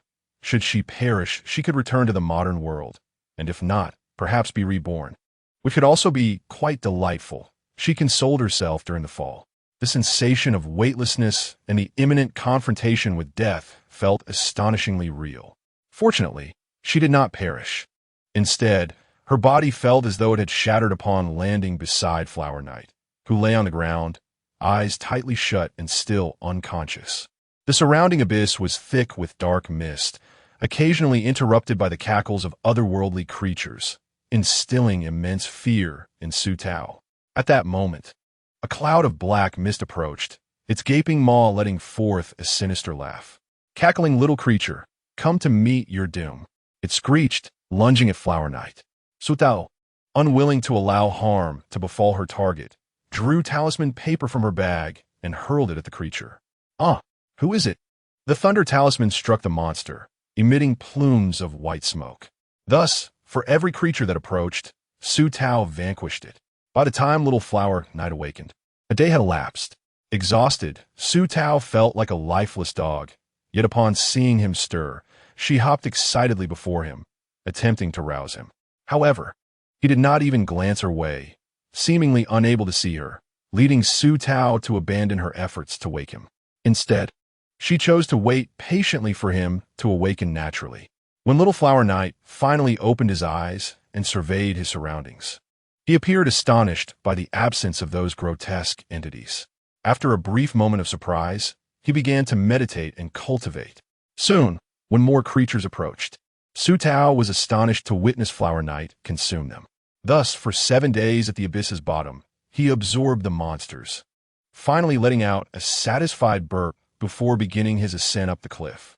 As he climbed, numerous thorny brambles extended from the cliffside, their sharp edges cutting into his hands, drawing forth streams of blood, and in some places exposing stark white bone. Yet, He remained silent, resolutely climbing higher. Su Tao, witnessing this from aside, felt a profound ache in her heart. However, this was the illusion of Hua Yi, and there was nothing she could do. She could only unleash a torrent of curses upon the man Hua Yi referred to as master. Damn you, old man, though I know not what to call you. I shall temporarily address you as Hua Yi's despicable master. I have never encountered a more wretched individual. Your two eyes combined are no larger than one of my nostrils, while one nostril is, in fact, larger than both of your eyes. How hideous! Merely standing beside you makes others feel suffocated. Bah! How infuriating! Su Tao vented her venomous words upon the shameless master, feeling a bit more at ease afterwards. Unbeknownst to her, while she was spewing her vitriol, Hua Yi's face turned slightly, revealing an expression that was hard to articulate. Chapter 35. Who is this woman? Master. Su Tao remained by Hua Yi's side as he climbed for what felt like an eternity, finally reaching the precipice. He staggered forward a few steps, only to see the man, whom Hua Yi called master, turn around and gaze in Hua Yi's direction with a heavy look in his eyes. Excellent. You have ascended in just 7 days. It seems the abyss no longer holds sway over you. Master's praise is unwarranted. Hua Yi is merely clinging to life. Hua Yi replied, kneeling before the man with a posture that was neither servile nor arrogant. Ah, you still possess the noble bloodline within you. I shall see how long you can endure, the man remarked, before waving his sleeve and enveloping Hua Yi in it. Su Tao, concerned about her inability to keep up, was taken aback when she found herself drawn into the man's sleeve alongside Hua Yi. Inside, it was dark and oppressive, once acclimated to the surrounding shadows. Su Tao noticed Hua Yi curled in a corner, droplets of blood trickling from his wounds, yet he seemed utterly oblivious, a look of joy still adorning his face. What could possibly bring him such happiness? Who was this middle-aged man? Hua Yi referred to him as master, and being a disciple of the Xianxing Dao sect. Could this man indeed be the revered leader, Yuqing Tianzuan? In the realm of cultivation, it was said that Yuqing Tianzuan was a paragon of virtue, righteous and fair, possessing profound insights into the path of cultivation, truly a benevolent figure. Yet, according to Hua Yi's illusion, this Yuqing Tianzuan appeared to be an exceedingly wicked old man. Su Tao muttered her indignation, but in an instant, Yuqing Tianzuan descended, causing Hua Yi and Su Tao to tumble out from his sleeve. They found themselves in a dim cave, with a pool of dark water nearby, and at the center of this pool stood a towering stone platform, upon which sat a woman. Su Tao observed that since the sight of this woman, Hua Yi's small hands hanging at his sides began to tremble uncontrollably. Hua Yi, came Yuqing Tianzuan's voice from above. Master, do you wish to see her? Yes. Then tell me, where is the spirit of the Xuanwu? Yuqing Tianzuan leaned down, speaking in a coaxing tone, softly inquiring. However, Su Tao felt a chill run down her spine due to his hypocritical demeanor and slightly unsettling tone. Master, I do not know, Hua Yi replied, his gaze cast downward. Do not know? It seems you do not wish to see her, Yuqing Tianzuan observed coldly, regarding Hua Yi as if he were the most despicable of ants. Hua Yi, upon hearing this, immediately knelt down and implored, Master, I beg you, allow Hua Yi to see her. I truly do not understand what the Xuanwu soul is. Master, I beseech you. With his hands clutching the hem of the jade pure celestial's robe, Hua Yi persistently pleaded, even though his hands were already battered and bruised, and the bones had pierced through the skin, seemingly oblivious to the pain. He only knew to humbly implore this exceedingly hypocritical man before him for a chance to gaze upon her. Su Tao stood nearby, raising a hand to touch her cheek, which was damp with her own tears. She was unaware of the identity of the woman on the stone platform and questioned why Hua Yi would so fervently plead for someone unknown to her. I too wish to let you see her, but neither of you will reveal the whereabouts of the Xuanwu soul, which places me in quite a predicament. The man disdainfully withdrew his robe, causing Hua Yi to collapse in despair, his gaze fixated on the woman at the center of the stone platform, tears streaming down his delicate face. Very well, if you wish to see her, then swim across this water. The man casually gestured toward the far side of the stone platform, his eyes narrowing, transforming his ordinary visage into one of malevolence. Huayi bit his lip. Without a moment's hesitation, he turned and sprinted toward the dark waters. Huh, just like your father, possessing a wretched and stubborn nature, he scoffed before vanishing from sight. Chapter 36. Huayi's mother? Once the perverse celestial had departed, Su Tao hurried to Huayi's side. She beheld him just as he entered the water, where several enormous pythons, each measuring 4 to 5 zhang in length, swam toward him from all directions. The massive serpentine heads undulated in the water, revealing their sinister emerald eyes as they hissed and flicked their tongues. Su Tao cursed under her breath. What a nightmare. Why are there so many pythons in the realm of cultivation? As someone who feared snakes more than ghosts, she felt a primal dread for these cold, slimy creatures. This is an illusionary world. This is an illusionary world. Su Tao, do not be afraid. These wretched snakes cannot see you. With a powerful self-hypnosis, she trembled but stepped into the water, trailing behind Huayi. The pythons, upon catching sight of the tender flesh of Huayi, eagerly opened their massive jaws to lunge at him. Yet, Huayi remained indifferent to the impending danger, emitting a faint surge of spiritual energy to counter the pythons, his eyes solely fixed on the stone platform ahead. His focus was unwavering, regardless of the arduousness of the journey or the terrifying obstacles he faced. One python, with a menacing mouth agape, sank its fangs into his shoulder, only to be repelled by his magical artifact. A significant wound appeared on his small shoulder, deep enough to expose bone, blood, and flesh flying in all directions. Unfazed by the injury, Huayi gritted his teeth, his face ashen, and swam fiercely onward. With less than 5 zhang remaining, he was nearly at the stone platform. 4 zhang, 3 zhang. Victory was within reach. Su Tao could palpably sense his exhilaration, her initial concern transforming into shared joy. Yet, this blissful sentiment was abruptly interrupted. A red-headed giant python emerged abruptly from the right side of the stone platform, its eyes dark and foreboding, its narrowed pupils seemingly issuing a sinister threat to Huayi. Should you venture any closer, it would swallow you whole. Yet, Huayi paid no heed to such warnings, remaining silent as he pressed forward through the waters. Hiss, hiss, hiss. Su Tao watched in horror as the python lunged toward Huayi. If it struck, he would surely be devoured. No longer able to contain herself, Su Tao shouted a warning and drew a handful of thunder talismans from her pouch, hurling them at the serpent. However, the talismans merely grazed the python's scales, as ineffective as a mere tickle. As she witnessed the serpent's gaping maw poised to consume Huayi, a sharp pang of anguish gripped Su Tao's heart. She could not allow harm to befall him. This singular thought consumed her. After all, this illusionary realm could not perceive her, and even if she perished, it would matter little.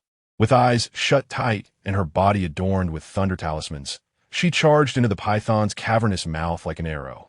Should the serpent consume her, she would ensure it would explode in its own demise. How dare you attempt to devour me?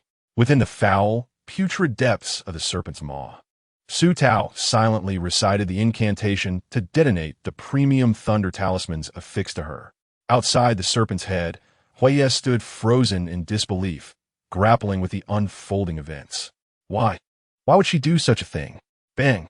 Cough, cough, cough! The serpent's head erupted, and a charred Su Tao emerged from its jaws. Meanwhile, Huayi had reached the stone platform, hastily wiping his face with his sleeve as he ascended. Mother, your child has come to see you. The voice of young Huayi, filled with hope and affection, resonated in Su Tao's ears. This woman, was she Huayi's mother? In the center of the platform sat a woman, her hands and feet bound by chains of dark iron. Upon hearing Huayi's voice, she lifted her head. Though pale and worn, her beauty remained unparalleled. Huayi bore a striking resemblance to her, with similar peach blossom eyes, and a tear mole graced the corner of the woman's eye. Chapter 37. Huayi's past mother. Look at your child, Huayi choked out, gazing at the woman before him. Her lips were parched, and her beautiful eyes reflected a desolate void. At his words, she erupted into a fit of laughter. Child, my child is dead. My husband is dead. Our nation has fallen. and our family is destroyed. After her outburst, she fixed her gaze on Hoya, her voice a frantic shriek. You little beast, speak. Are you not sent by that vile creature Yu Qing? Tell him I would rather die than reveal anything. I would never betray him. Ha ha ha ha ha. Mother, I implore you to regain your senses. I am Huai Jin. I am your most cherished Huai Jin. Young Hoya knelt before the woman, his eyes pleading as he gazed up at her. His desperate words brought tears to Su Tao's eyes once more. Huai Jin, you are Huai Jin. Yes, Huai Jin is my son. Huai Jin, you must flee. Run as far away as you can. Do not allow those beasts to find you. Quickly run. Please, I beg you, do not come closer. Do not approach me. Let me die. Let me die. Let me die. The woman cried out in a frenzy, her wrists and ankles bloodied from the iron chains. Tears streamed down Huaye's face as she retrieved a vial of elixir from her bag, pouring it over the woman's wounds before administering a pill, causing the woman to drift into unconsciousness. Once the woman lay in a deep slumber, Huaye remained vigilantly by her side, motionless. Su Tao Sad Bisaufe, offering her silent companionship. 3 days passed in an instant, and when Yu Qing Tianzun arrived, Su Tao felt a blinding flash of light. Stumbling slightly, she lifted her gaze and found herself standing in the mansion of the Lord of Huanhua City. Had she returned to reality? But where had Huaye gone? Goodness, look at what you've done to yourself. Su Tao turned at the sound, spotting Huaye, his robes billowing as he wielded an obsidian fan, a mocking smile playing on his lips as he appraised her from head to toe. So, she had emerged from Huaye's illusory world. Su Tao glanced down at her attire. Still clad in the charred robe of the celestial tier, a pang of sorrow struck her heart. It was the most precious garment in her possession, ruined while attempting to save him. And it's your fault. I ended up like this trying to find you. Truly heartless and ungrateful. She pouted, rummaging through her bag for another robe, but found none. Seeing her distress, Huaye produced a celestial robe from his storage ring and tossed it to her. Take this, so I won't be labeled as ungrateful. Su Tao caught it and, upon inspection, discovered it was indeed a celestial robe, even finer than the one she had lost. The grievance she felt dissipated quickly, but she hesitated in place. Huaye, growing impatient, urged her, why are you still not changing? Once you're done, hurry and find your senior sister. Su Tao's cheeks flushed crimson, indignantly retorting, you fool, turn around. Embarrassed, Huaye rubbed his nose, opened the obsidian fan to shield the lower half of his face, and turned away, muttering, who would steal a glance at your flat figure, thinner than a stone tablet? Su Tao did not hear his comment, but had she, it would surely have ignited another round of banter between them. After changing her clothes and performing a cleansing spell, Su Tao spun around. She had to admit, the villain was quite wealthy. This robe was stunning and suited her perfectly. All right, a youthful voice chimed from behind, causing Huaye to turn, momentarily dazzled by her vibrant presence. Huaye, do I look beautiful? Su Tao asked, lifting her skirt and twirling gracefully like a butterfly. Huaye swallowed hard as he beheld her, her moist, clear eyes curved into crescent moons, her skin delicate and pale like ancient jade, her figure alluringly voluptuous, and her pale pink skirt adorned with intricate embroidery, featuring crimson bells at the hem. The bells were enchanted. Though embroidered, they chimed sweetly as she twirled. Ding-dong! The sound resonated as the breeze brought forth a celestial melody. Hey, Huaye, why aren't you answering me? In the midst of his bewilderment, the young girl had already leapt before him, the sudden waft of fragrance piercing through Huaye's nostrils, enveloping his heart in this sweet aroma. After swallowing hard, he coolly remarked, it's just mediocre. Su Tao squinted, tilted her head back, stood on tiptoe, and leaned closer. Would you care to repeat that? The soft contours of her chest brushed against Huaye's in a barely there touch. He hastily stepped back, composing himself. Do not jest. Go find your senior sister and the others. Noticing the reddening of the antagonist's earlobes, Su Tao realized her goal had been achieved. Delighted, she playfully patted the fluffy head of the little flower and proudly declared, I know where the formation's heart lies. Follow me. With that, she strutted confidently towards the back garden of the Lord's residence, leading Huaye along. Huaye's gaze darkened momentarily as he pondered Su Tao's retreating figure, as if keeping her close would render the experience more amusing. A soft chuckle escaped him, carried away by the gentle breeze, lingering in the vastness above, clinging to the innermost, most secretive thoughts of a certain individual.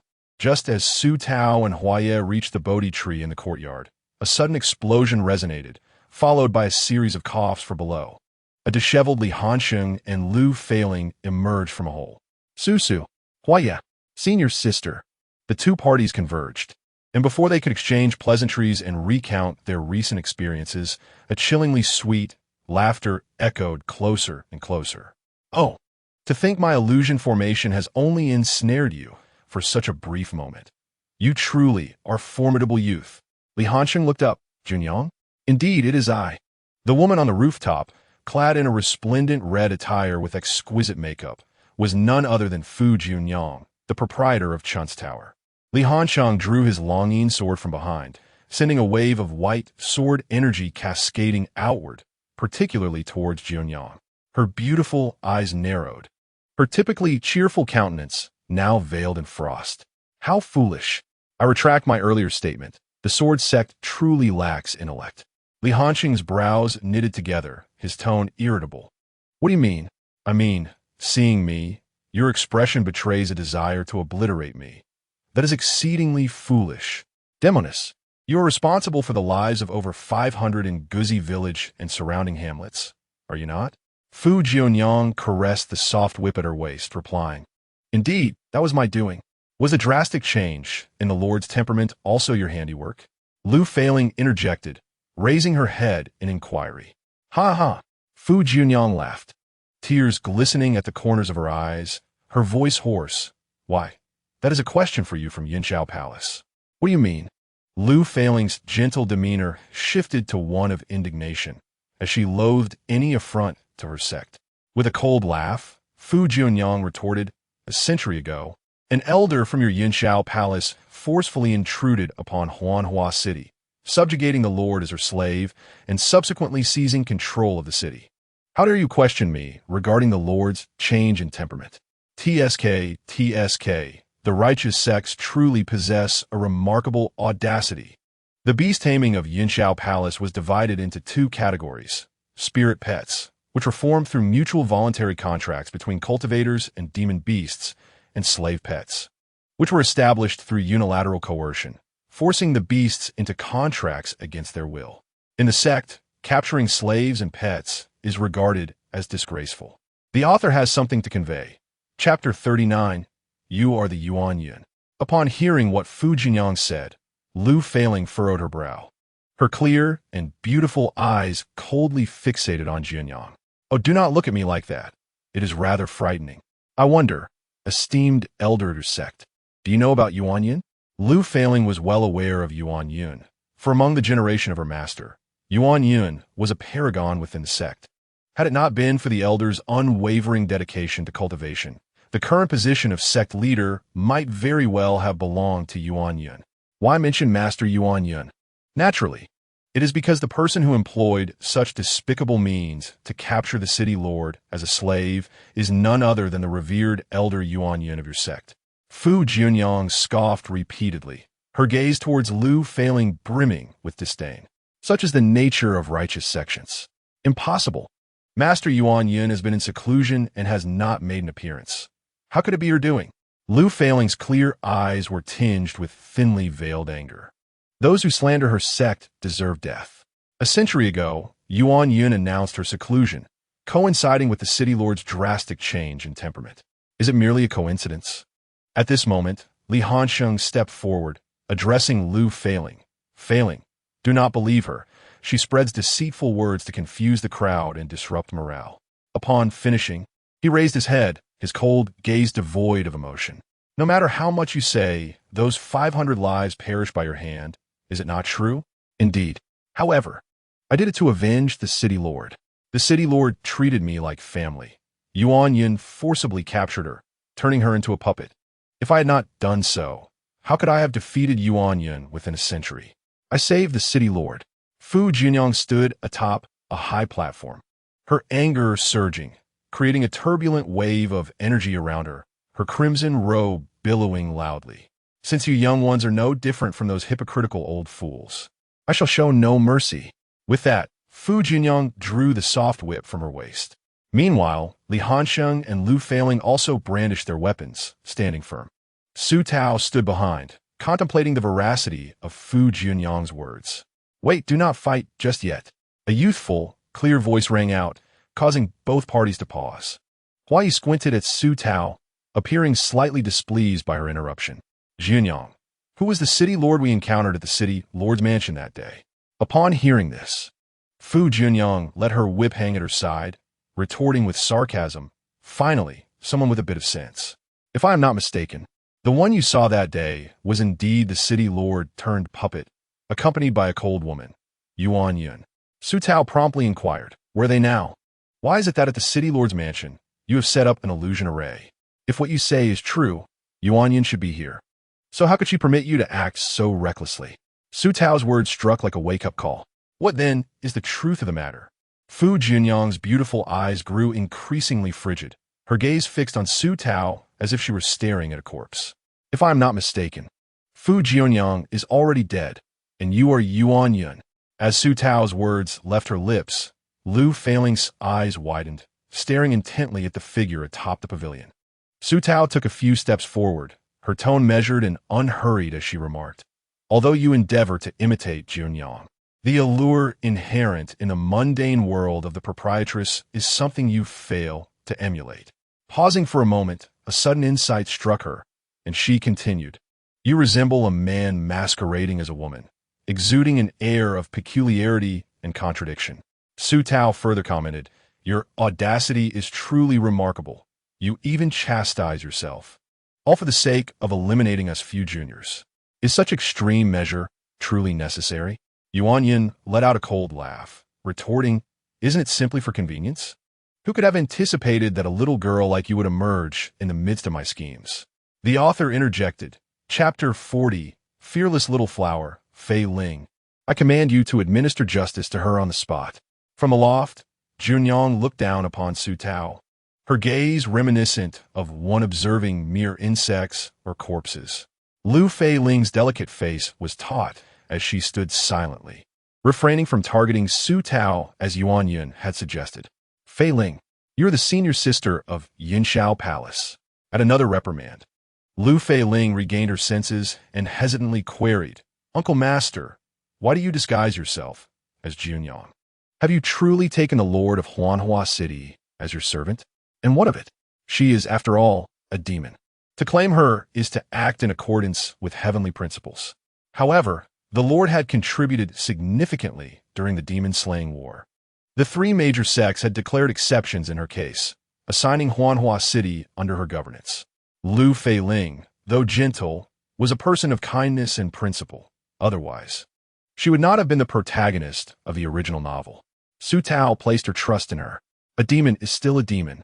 What was once virtuous may not remain so for decades or centuries. You, a junior, should not be so indecisive in your cultivation. Ultimately, strength reigns supreme. Since you refuse to deal with this girl, I shall personally discipline my disciple." With that, a flash of red darted past, a fierce wind rushing forth as a black whip lashed towards Su Tao's head. Su Tao exclaimed in dismay, bending down to evade, but before she could rise, a second whip came hurtling towards her face, sending her crashing to the ground due to the force of the wind. At that moment, Lu Feiling and Li Hansheng rushed forward to assist. Even Hua Yi could not remain indifferent, wielding an ink jade fan as he moved to shield Su Tao. However, the disparity in power was too great.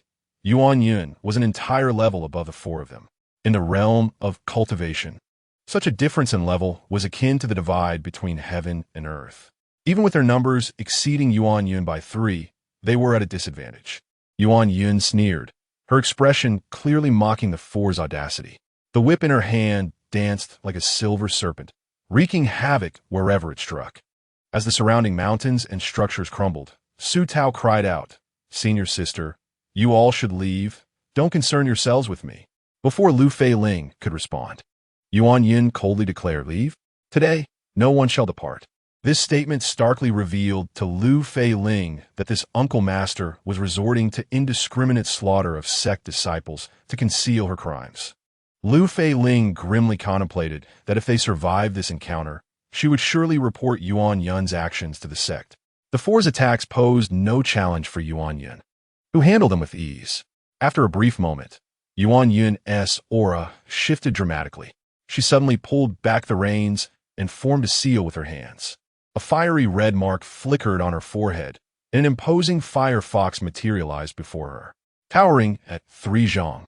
Its eyes glowed a fierce crimson as it let out a skyward howl, exuding an overwhelming presence, surrounded by blazing flames. This was disastrous. It was her fated spirit pet.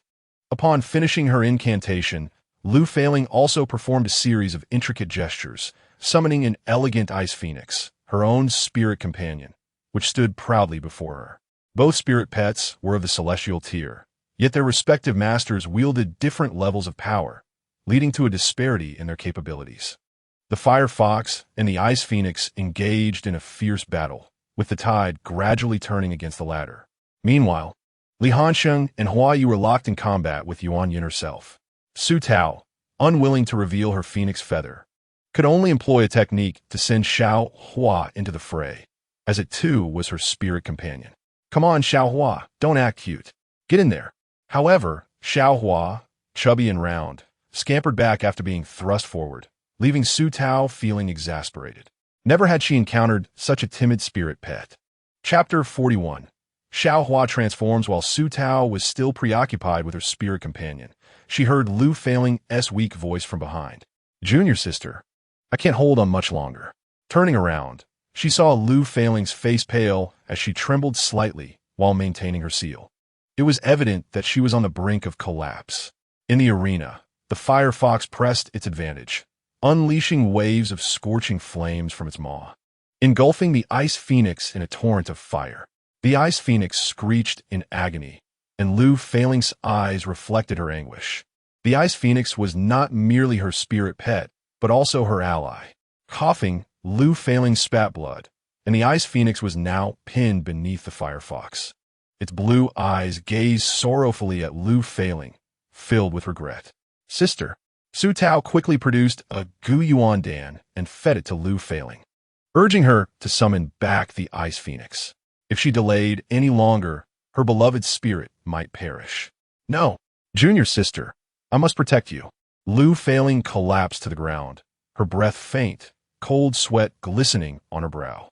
Yet, her hands remained stubbornly clasped in front of her, maintaining the spiritual seal.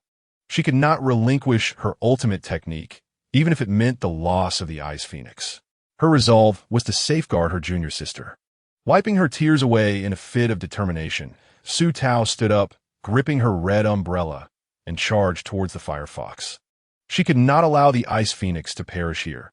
The entire sect was aware of Lu Fei-ling's deep affection for her companion. If anything were to happen to the ice phoenix, her sister would be devastated. Seeing Su Tao rush forward, Lu Fei-ling, her voice hoarse and strained, cried out, "Junior sister, no." Meanwhile, Hua Yi and Li Hansheng were also battered and bruised, suffering under the weight of the disparity in their levels. Su Tao dashed forward, hurling her attack talismans from her bag at the fire fox, and then raised her red umbrella, drawing the barely conscious ice phoenix into her spirit orb.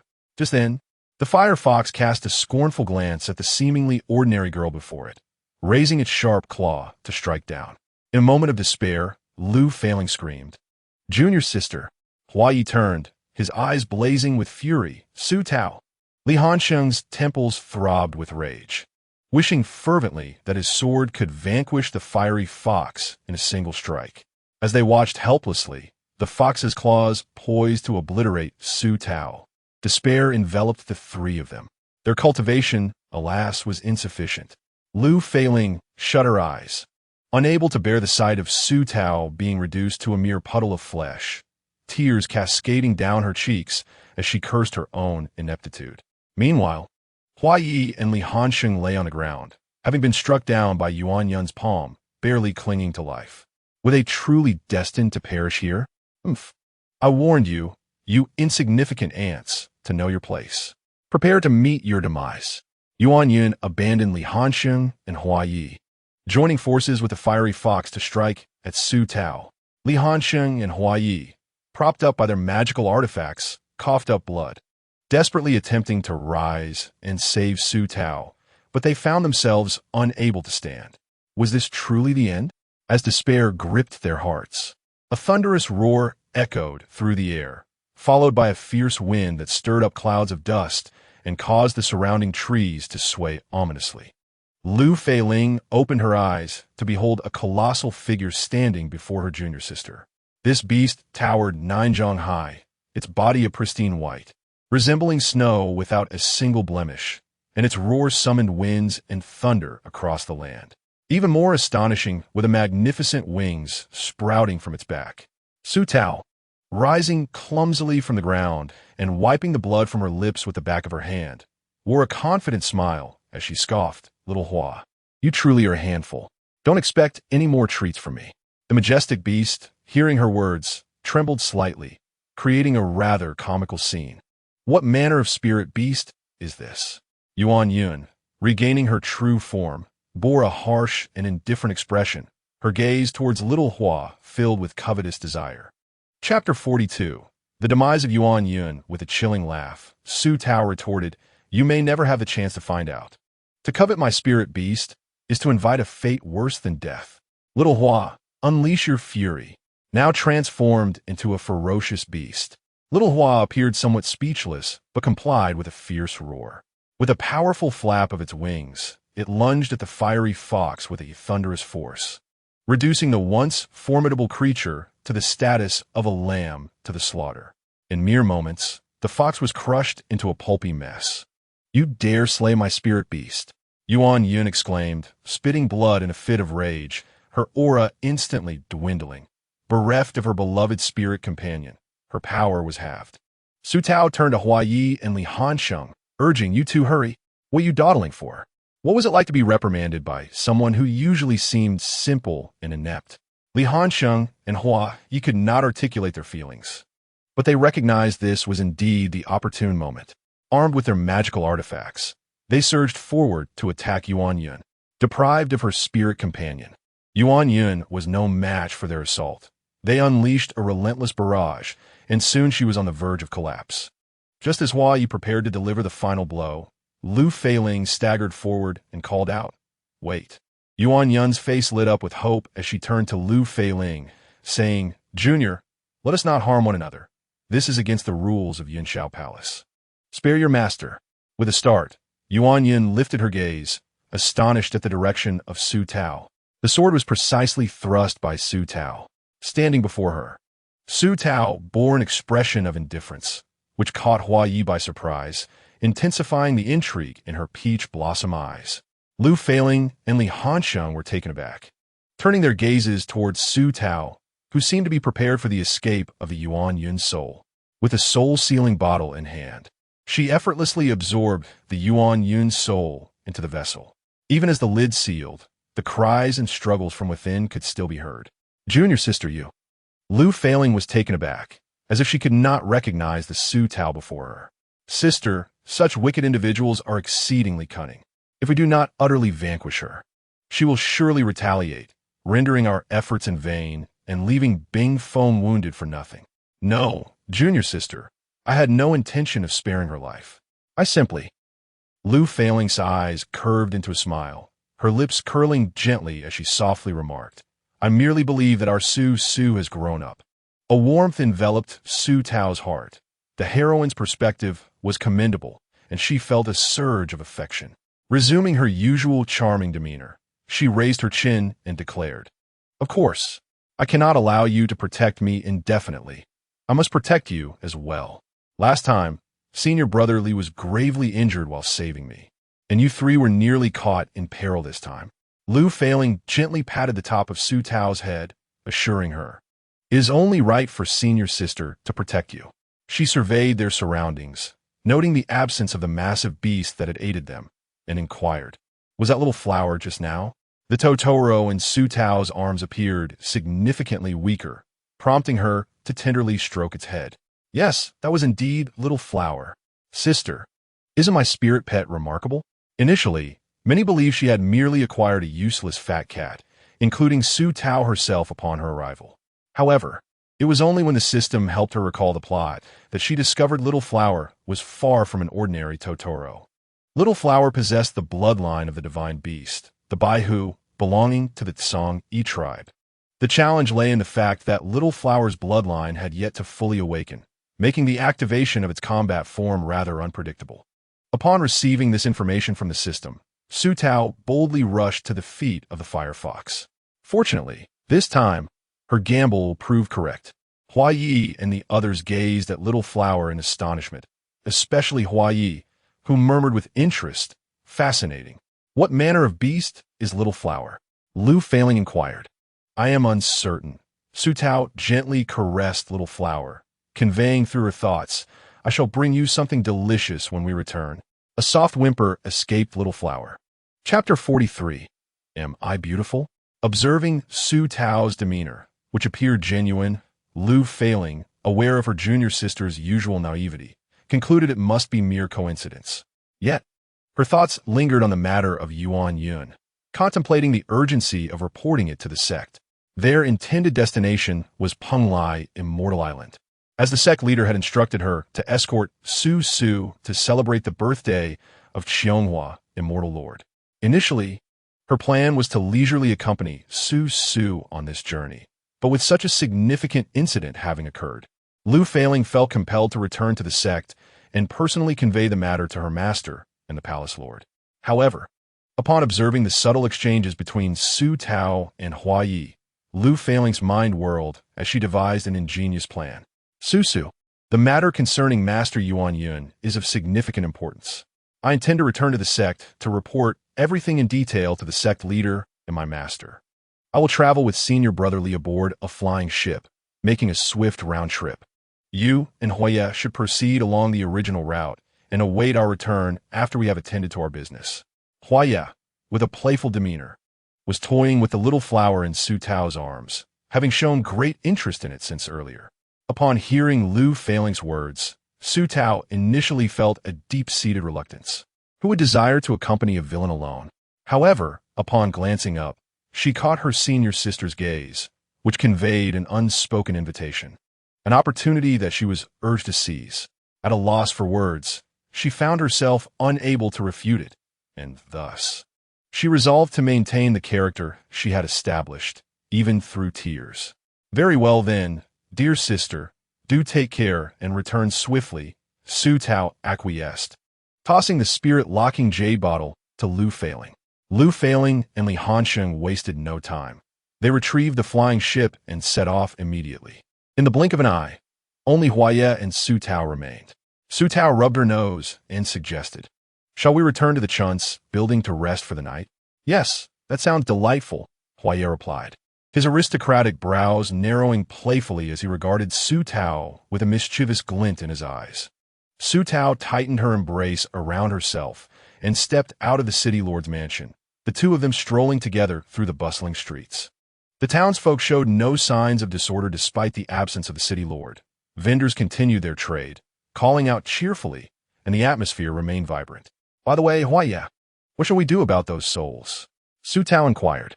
Hua, walking beside her, replied in a calm tone, "I will make some adjustments and strive to guide those souls towards peace tomorrow."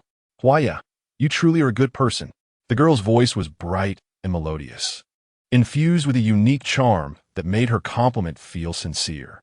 Huaya chuckled, resting his hands behind his head as he sighed. "If I'm a good person, then there surely are no bad people left in this world."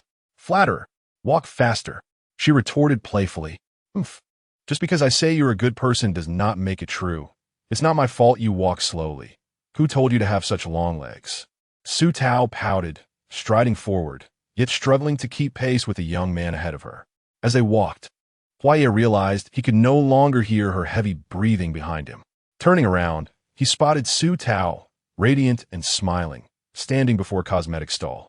"Huaya, come help me choose which one looks better," she called, her eyes crescent-shaped and her delicate hands beckoning him over with enthusiasm. Though Huaya initially had no intention of getting involved, boredom led him to approach. Su Tao picked up a white jade hairpin and a pear blossom hairpin, holding them beside her hairdo, her eyes sparkling with delight. Please help me decide which one is prettier. Huaya genuinely examined the options, but his gaze wandered to a lily-of-the-valley hairpin on the stall. He picked it up and handed it to Su Tao. I believe this one suits you better. Su Tao glanced at him, setting down the two jade hairpins in her hand, and took the lily-of-the-valley pin instead. After examining it and running her fingers over it, she declared, "It is indeed quite special. I shall take this one." Huaya, upon hearing her decision, allowed a subtle smile to grace his lips, his peach blossom eyes observing Su Tao with newfound interest. Su Tao paid the boss and approached Hua Yi, playfully saying, "Could you please help me pin this?" Before Hua Yi could utter a word of refusal, Su Tao forcefully pressed the hairpin into his arms. Hua Yi raised an eyebrow, a soft chuckle escaping him, and then leaned down gently to fasten the lily-of-the-valley pin into Su Tao's hair. The proximity between them was intimate, their breaths mingling, creating an atmosphere of tenderness. Hua Yi discreetly lowered his gaze to the crown of Su Tao's head, his dark, profound eyes flashing with inscrutable emotions. He could not deny the alluring fragrance that wafted towards him, disrupting his breath for a fleeting moment. Frowning in displeasure, he quietly stepped back. This unspoken resistance did not go unnoticed by Su Tao, who caught a glimpse of mischief in her eyes. Taking a few steps closer, tilting her head, she asked, "Is my hairpin beautiful?" The unforeseen, youthful scent invaded his space once more. Hua Yi distanced himself again, casting a fleeting glance, his ink jade fan snapping open to obscure his chin as he nonchalantly remarked, "It's passable." With that, he turned to leave, but Su Tao was unwilling to let him go. She quickly followed, catching hold of his arm, and cheerfully declared, "I'll take you to have wontons. You cannot refuse." Having gradually adapted to her life within the story, she had regained some of her original nature. Without giving him a chance to protest, she dragged Hua Yi towards the wonton stall by the roadside. The stall owner was amiable, and the wontons were prepared in no time, served steaming hot. Su Tao expressed her gratitude. Once the owner had moved away a bit, she confided to Hua Yi that something fell off. "Why do I feel like the boss is a bit strange?" Seated opposite her, Hua Yi elegantly picked up a wonton, savoring it slowly before swallowing. His every movement was smooth and refined, contrasting with Su Tao's somewhat hasty manner of eating. After awkwardly gulping down her wonton, Su Tao said seriously, "Although I can't perceive a person's aura like you do, I felt uncomfortable when he approached me." Hua Yi consumed another wonton, then set down his chopsticks to wipe his lips, replying, "Your intuition is correct. He is indeed unusual. A dark aura surrounds him, hinting at a consuming presence. It is likely that he has been in proximity to lifeless beings for quite some time." "Huh? Are you saying he is haunted by a ghost? I must tell him." Hua Yi paid no heed to Su Tao as she hurried over to the boss, animatedly gesturing to convince him that his home was haunted. As predicted, the outcome was as Hua Yi had surmised. Su Tao returned, scolded. "What kind of person is he? I kindly warned him, and instead, I received a reprimand." Hua Yi lazily lifted his eyelids, glancing at her with a mocking tone. "If you insist on proclaiming that he is haunted, who would believe you? Besides," he scanned Su Tao from head to toe, "with your appearance, you hardly resemble a person of extraordinary wisdom. I was only trying to help. If he doesn't take precautions, he won't be far from death." "Umph." Hua Yi smirked, murmuring to himself, "How could you possibly know if the other party is willing?" Chapter 45. The city lord is Fu Jineng. Su Tao listened to Hua Yi's ambiguous words and inquired, "What did you mean by what you just said?" "Nothing of significance. Have you finished eating? If so, let us depart," Hua Yi replied, impatiently waving his fan. Su Tao muttered under her breath, calling him bothersome, and was met with a glare, prompting her to fall silent. She placed the coins on the table and followed the man out. Upon returning to Chunt's building, the inn continued its usual operations, unaffected by Jineng's absence. Hua Yi headed straight to his room, while Su Tao made a face at the closed door before retreating to her own chamber. As night approached, at a lakeside pavilion in Huanhua City, the water shimmered under the moonlight, surrounded by an abundance of exotic flowers and plants. Lush green vines clung to the railings, and wisps of mist lent an ethereal quality to the scene. Dressed in a lilac chiffon robe, Huayi sat leisurely at a stone table, sipping tea and fanning himself with a jade fan, seemingly awaiting someone. In the blink of an eye, a woman clad in red appeared before him. Her delicate features and graceful demeanor exuded charm, yet in Huayi's presence, she maintained a respectful and composed demeanor. "Young master, Junang has completed her task. May I inquire about the whereabouts of my younger sister?" Huayi slowly set down his teacup, narrowing his eyes slightly, a cool and detached smile playing at the corners of his lips. "She is at Daozong, a very secure location. Assist me with a matter at Jianzhong, and I shall grant her freedom as well as yours. What say you?" Junang suppressed a mocking smile. What choice did she have? Given his capabilities, she would have to comply regardless. Foregoing any pretentious pleasantries, she directly asked, "What does the young master require of me? Speak plainly." Huayi leaned forward, whispering a few words to the woman opposite him. Junang's eyes widened in surprise, her small face momentarily clouded with hesitation. However, thinking of her sister, she gritted her teeth and acquiesced. A silence settled between them, and Junang remarked, "Today, unexpectedly, that Su Tao from Yunshao Palace showed a bit of wit." Her question added a layer of authenticity, saving you the trouble of intervening directly. Upon hearing Junang's words, Huayi's lips curved into a subtle smile as he fanned himself. Indeed, who would have thought that someone typically devoid of insight would suddenly exhibit cleverness? Nonetheless, your role is not to be underestimated. Huayi paused, his tone rich with meaning, lowering his voice as he stated, "The city lord of Huanhua City, Fu Jineng." The woman in red covered her mouth, letting out a soft, melodic laugh, her enchanting eyes shimmering like the water at surface. In comparison to the young master, Jineng still falls short. That Yuan Yun attempted to force me into servitude and sought to devour me. Fortunately, her malevolent schemes led to her own downfall, as she harmed so many and ultimately became the prey herself. Listening to Jineng, Huayi's lips curled into a chilling smile, reminiscent of a blooming poppy, dangerous yet alluring. As Junang gazed at him in a daze, he spoke with an air of nobility, his tone cool and distant. Some fools, believing their years and abilities grant them power, presume they can toy with others, unaware that they are, in fact, the ones being consumed. Upon concluding his words, the man rose, the luxurious purple hem of his garment swirling gracefully as he departed, leaving behind a veiled threat for Fu Jianyang. "Complete the task well, or you and your sister will find your circumstances far less favorable." Jianyang pulled her thoughts back, bowing her head respectfully and replying, "I shall obey." As Huayi conversed with Jianyang, he made his way back to the Chun's building. Upon passing a certain corner, he noticed a woman in a pink dress stealthily following a man. The embroidery on her skirt was unmistakably that of a red bell, revealing her to be the foolish individual who occasionally exhibited a flash of insight. Chapter 46. Eavesdropping, to come or not to come. After returning to her room, Su Tao fidgeted on her bed, unable to sleep. Thoughts of the wonton stall owner, ensnared by ghostly forces, plagued her mind, compelling her to take action. Fearing rebuke from Huayi for meddling, she nonetheless decided to follow the wonton stall owner home to ascertain his condition. Undeterred by potential danger, she was armed with an array of talismans and magical artifacts. Ordinary spirits posed no threat to her. Shui Wu, burdened by his load, walked ahead, feeling an unsettling sensation of being followed. Turning around, he found the street devoid of life, save for the solitary moon hanging in the sky. He shook his head, attributing it to fatigue and weakness, dismissing it as a mere illusion. When the wonton stall owner glanced back, Su Tao had her head tucked behind a wall, her rear end protruding as she craned her neck for a better view, her posture comically dubious. Standing behind her, Huayi inquired, "What are you doing?" Startled by a gentle tap on her head, Su Tao rubbed her forehead and turned to find Huayi standing there. Was he watching her?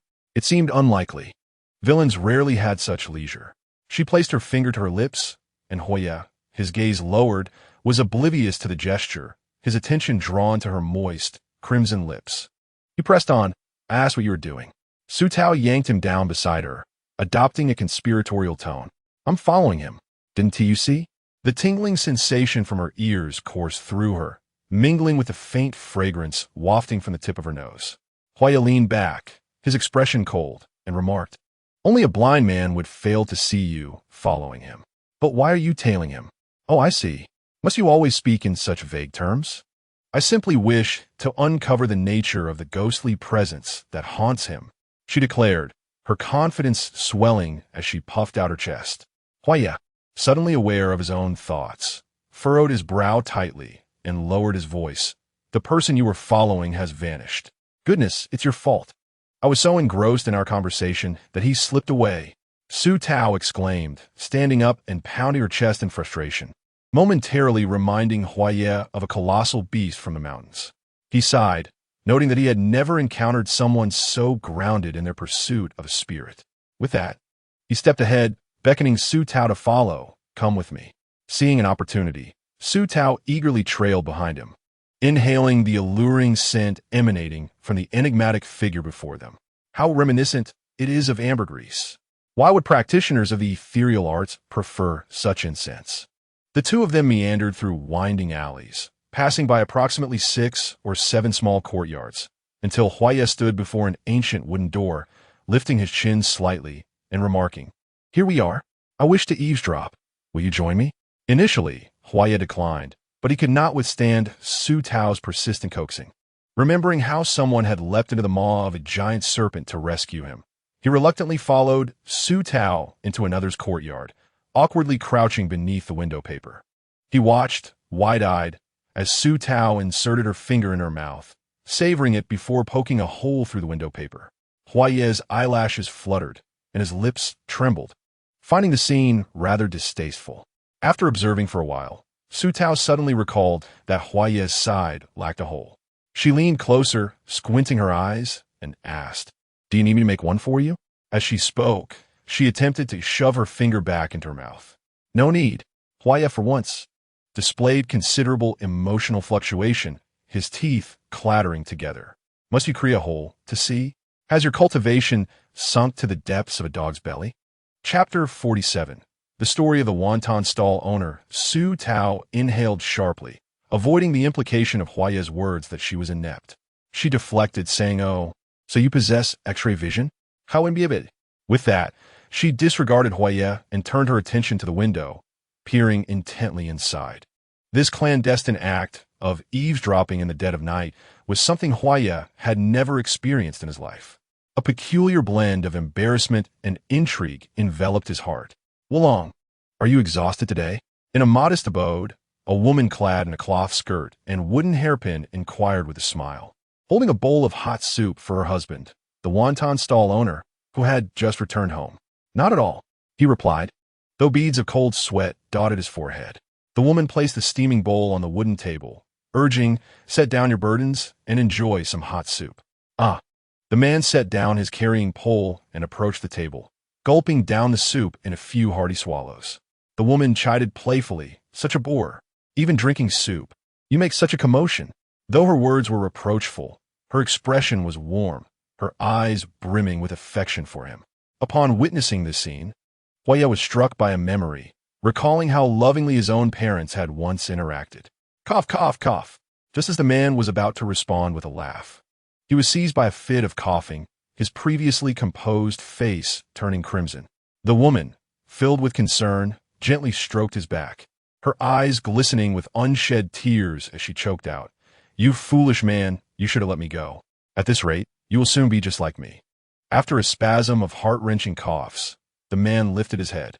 It is said that men do not shed tears easily, yet at this moment, his eyes were filled with them. "If only I could be like you, we could journey together to the underworld, procure a bowl of meng pa soup, and cross the Nai he bridged together, to be married again in our next life." Despite his pallid complexion, his smile radiated genuine sincerity. "You may as well cling to me alone." The woman appeared helpless against his words, uttering a playful curse before resignedly assisting him to the bedside. Once the man lay down and closed his eyes, tranquility enveloped the room. She cautiously tucked the blanket around the man, then effortlessly passed through the wall, appearing before Hua Yi and Su Tao. Su Tao, startled, shivered and swallowed hard, tightly clutching Hua Ye's arm. Hua Yi shook her off vigorously twice, but to no avail. She could only endure the embrace. The woman then knelt down, repeatedly bowing her head, her voice choked with emotion as she implored. Yuan Yang seeks the assistance of the two immortals. Observing Hua Ye's indifferent gaze, Su Tao spoke up, please rise. Just tell us what you need. There's no need for such kneeling. Yet Yuan Yang remained on the ground, tears streaming silently down her face. Hua Ye's indifferent voice echoed. If you intend to resurrect someone, we are unable to do so, nor can anyone else. Su Tao, feeling a pang of sorrow for the woman, recalled the scene she had just witnessed. Seeing Yuan Yang's pitiful kneeling stirred her compassion, but as Hua Yi had said, a person who had been dead for many days could not possibly be brought back to life. Yuan Yang bit her lip, her expression one of profound sorrow, and said, Immortals, I do not wish for resurrection. I simply ask that you hear me out. She wiped her tears away, her tone filled with anguish as she reminisced. About a month ago, a cultivator visited my husband's wonton stall. On that day, my husband had gone out to buy supplies, leaving me alone to tend shop. That wretched cultivator harbored wicked intentions towards me, wanting to take me as a furnace for his alchemy. I refused to submit, and, in my struggle, I made a desperate decision, striking my head against a stone pillar to end my life. A mere mortal cannot contend with a cultivator. It is akin to striking a rock with an egg. Aside from seeking death to preserve my purity, I truly did not know what else to do. The cultivator, finding my suicide unamusing, merely spat and departed. Upon hearing this, Hua Yi replied, I cannot assist you in avenging your death. The woman waved her hand in urgency. No, that is not what I seek. I do not ask the two immortals to help me exact revenge. Yuan Yang wiped her tears and continued, when my husband returned, I had already passed away. Perhaps my attachment was too strong, for I did not ascend to reincarnation. My spirit lingered nearby, absorbing a bit of spiritual energy alongside other souls. Upon returning to our home, my husband could see me, and thus we lived together for 29 days and nights. I know he is nearing his end because of me. Yuan Yang bowed her head 3 more times, pleading, I beseech the two immortals to save him. I know that because of me, his health has deteriorated. He cannot truly die alongside me. He is merely 23 years old, with many years yet to live. He has yet to have children of his own. It became evident that this woman was solely focused on preserving her husband's life. Su Tao bit her lip, her nose reddening. However, her words left both Yuan Yang and Hua Yi momentarily stunned. Yuan Yang, I understand your intentions, but have you considered him? Without you, he would merely exist as a shell of a man. To now implore us to save him, so he may live alone in this world, is exceedingly cruel. Since you have already agreed to cross the Naiha Bridge together, it would be wise to honor that vow. Yuan Yang slowly rose, gazing blankly at Su Tao, and after a long moment, she finally sighed in relief. Thank you, Immortal, for your guidance. It was Yuan Yang who was misguided. I shall heed your words and accompany my foolish husband across the Naiha Bridge. Upon hearing this, Su Tao nodded with relief, reaching into the mustard seed bag and rummaging through it. Finally, she produced a single pill and handed it to Yuan Yang. This is the Gu Yuan Dan. If you feed it to your husband, although he will inevitably meet his end in due time, he shall not suffer as he does now. May you both cherish the remaining days together in joy. Yuan Yang cautiously accepted the pill, ready to kneel and bow to Su Tao. However, Su Tao, no longer timid, shrugged off Hua Ye's arm and extended her hand to help Yuan Yang up, smiling, there is no need to kneel. After saying this, she lightly tapped Yuan Yang's forehead, extracting her memories. Hua Yi cast a sidelong glance at Su Tao, who had released his arm, his dark eyes dimming slightly, his thin lips pressed together in apparent dissatisfaction. Just a moment ago, I discerned the identity of the cultivator who caused your demise. Should I cross paths with him, I shall avenge you. Yuan Yang was overwhelmed with emotion, her hands trembling as she stammered, Thank you, Immortal. I am at a loss for how to repay your kindness. As she spoke, a tear, glowing with an icy blue light, slipped from the corner of her eye. Su Tao caught it. Her curiosity piqued as she examined the tear resting in her palm. After Yuan Yang returned indoors, Huayi chuckled softly and glanced at Su Tao. You foolish girl. You are rather fortunate. What do you mean by that?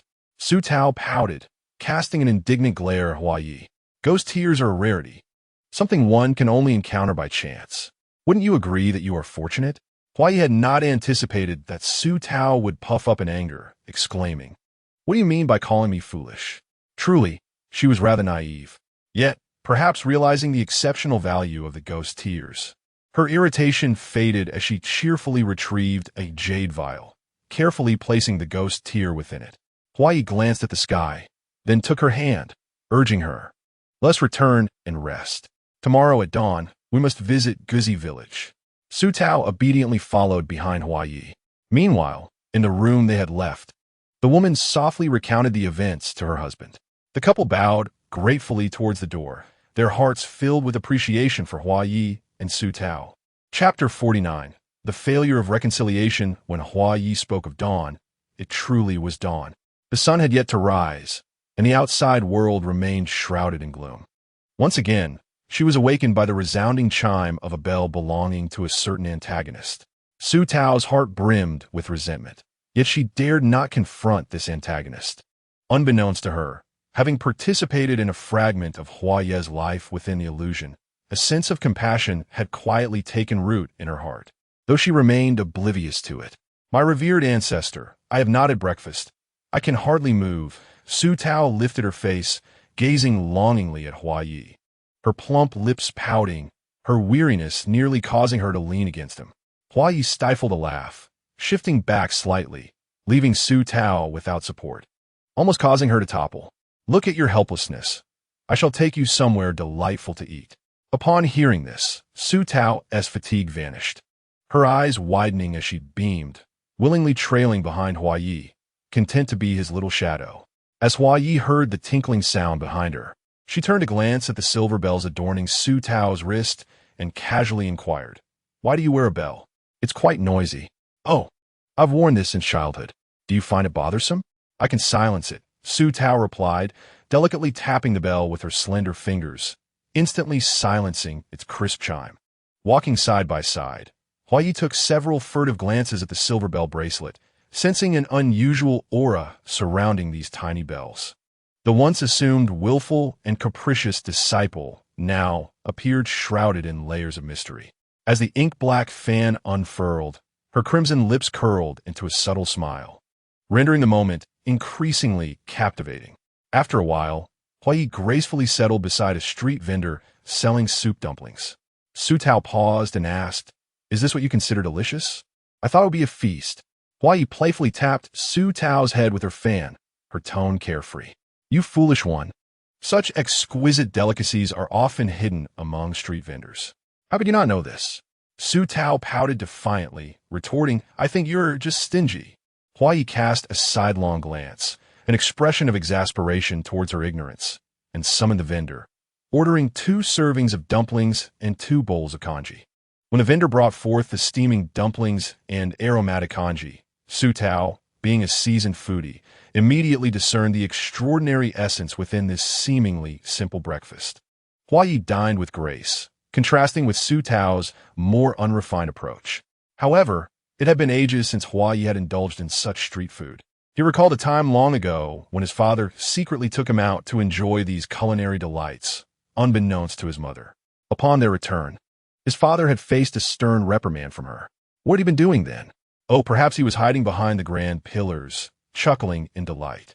I'm done eating, Su Tao exclaimed, wiping her mouth and contentedly patting her full belly. Huayi returned to the present, setting down his chopsticks, and said, Then let us depart. He placed a silver coin on the table and elegantly led Su Tao away. As they walked a few paces, Huayi remarked with mild exasperation, You still have grease at the corner of your mouth. Su Tao produced a handkerchief, wiped her face, and questioned, Is there still any left? Her expression was one of innocence and trust, as the morning sun bathed her fair, porcelain-like complexion in warmth, particularly as the rays filtered through her glossy black pupils, refracting a prism of colors. Huayi's heart fluttered for a moment, but he quickly suppressed it, responding lightly, Yes, there is. Su Tao pouted in dissatisfaction, thrusting the handkerchief into Hua Ye's hands. Then you help me wipe it. I can't see. With that, she closed her eyes, waiting expectantly. She was being intentional, curious to explore the boundaries of her adversary's patience. Hua Ye's peach blossom eyes narrowed, a mischievous smile curling at his lips as he regarded the girl before him.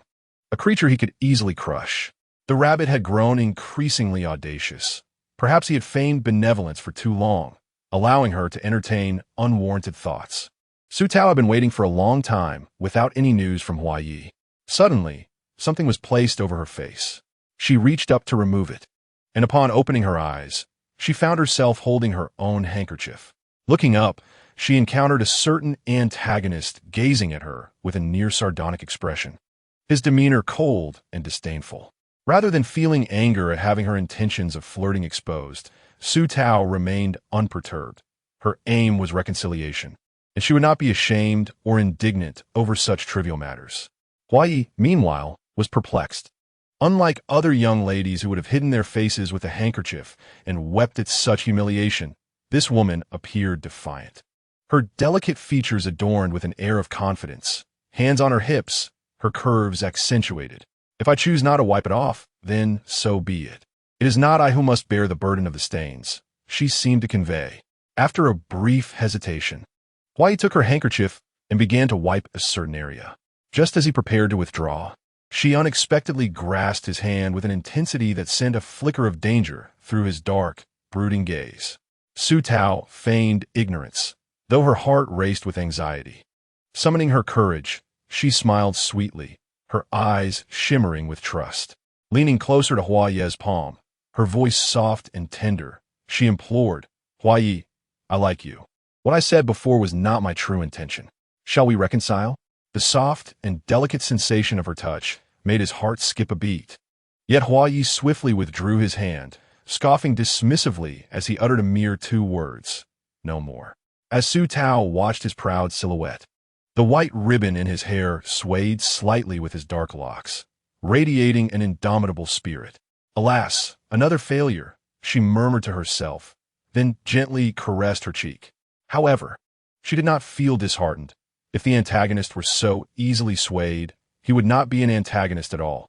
Upon reaching the burial grounds of Guzi village, Hua Yi unfurled the ancient scroll from which 2 wisps of souls emerged. He swiftly recited the incantation for the passage of souls, surrounded by golden Taoist symbols. After approximately half an hour, the restless spirits were finally exorcised. Hua Ye's face turned pale, and Su Tao, retrieving the Bodhi fruits she had picked earlier, offered them to him gently, saying, Hua Yi, please eat a few of these Bodhi fruits for nourishment. He lifted his robes and sat beneath the shade of a tree, accepting the fruits without a word, consuming them slowly. He observed her eagerness to please him, but chose not to comment. He could not fathom why Su Tao had suddenly become so infatuated with him. If she truly claimed to like him, he was skeptical. Yet, recalling how she had risked her life to save him in the illusion, he found it difficult to dismiss her feelings entirely.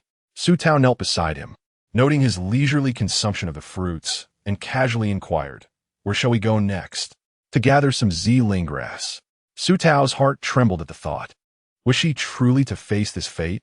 In a novel, it was during the gathering of Ling grass that Su Tao was ensnared by Hua Yi and thrust into the jaws of a beast. Could they possibly avoid this?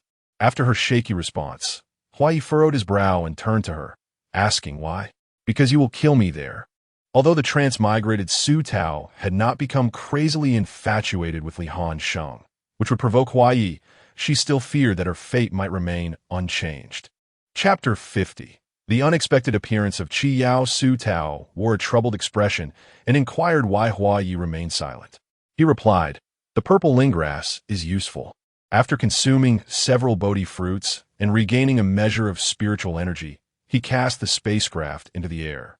Upon boarding the vessel, he noticed that the person he expected to follow had not arrived, and he turned impatiently, saying, come aboard. Reluctantly, Su Tao fidgeted with the hem of her clothing and followed him. The sensation of knowing she was heading toward her demise was profoundly complex. Observing her distracted demeanor, Hua Yi contemplated why she exhibited such an expression regarding the purple ling grass. Unable to restrain himself, he asked, "Why do you look so troubled? Do you also require the purple ling grass?" Su Tao waved her hand dismissively. No. She gathered her composure, encouraging herself internally. What was there to fear? Her relationship with Hua Yi was no longer what it had been in the original tale. He had no reason to lead her to doom.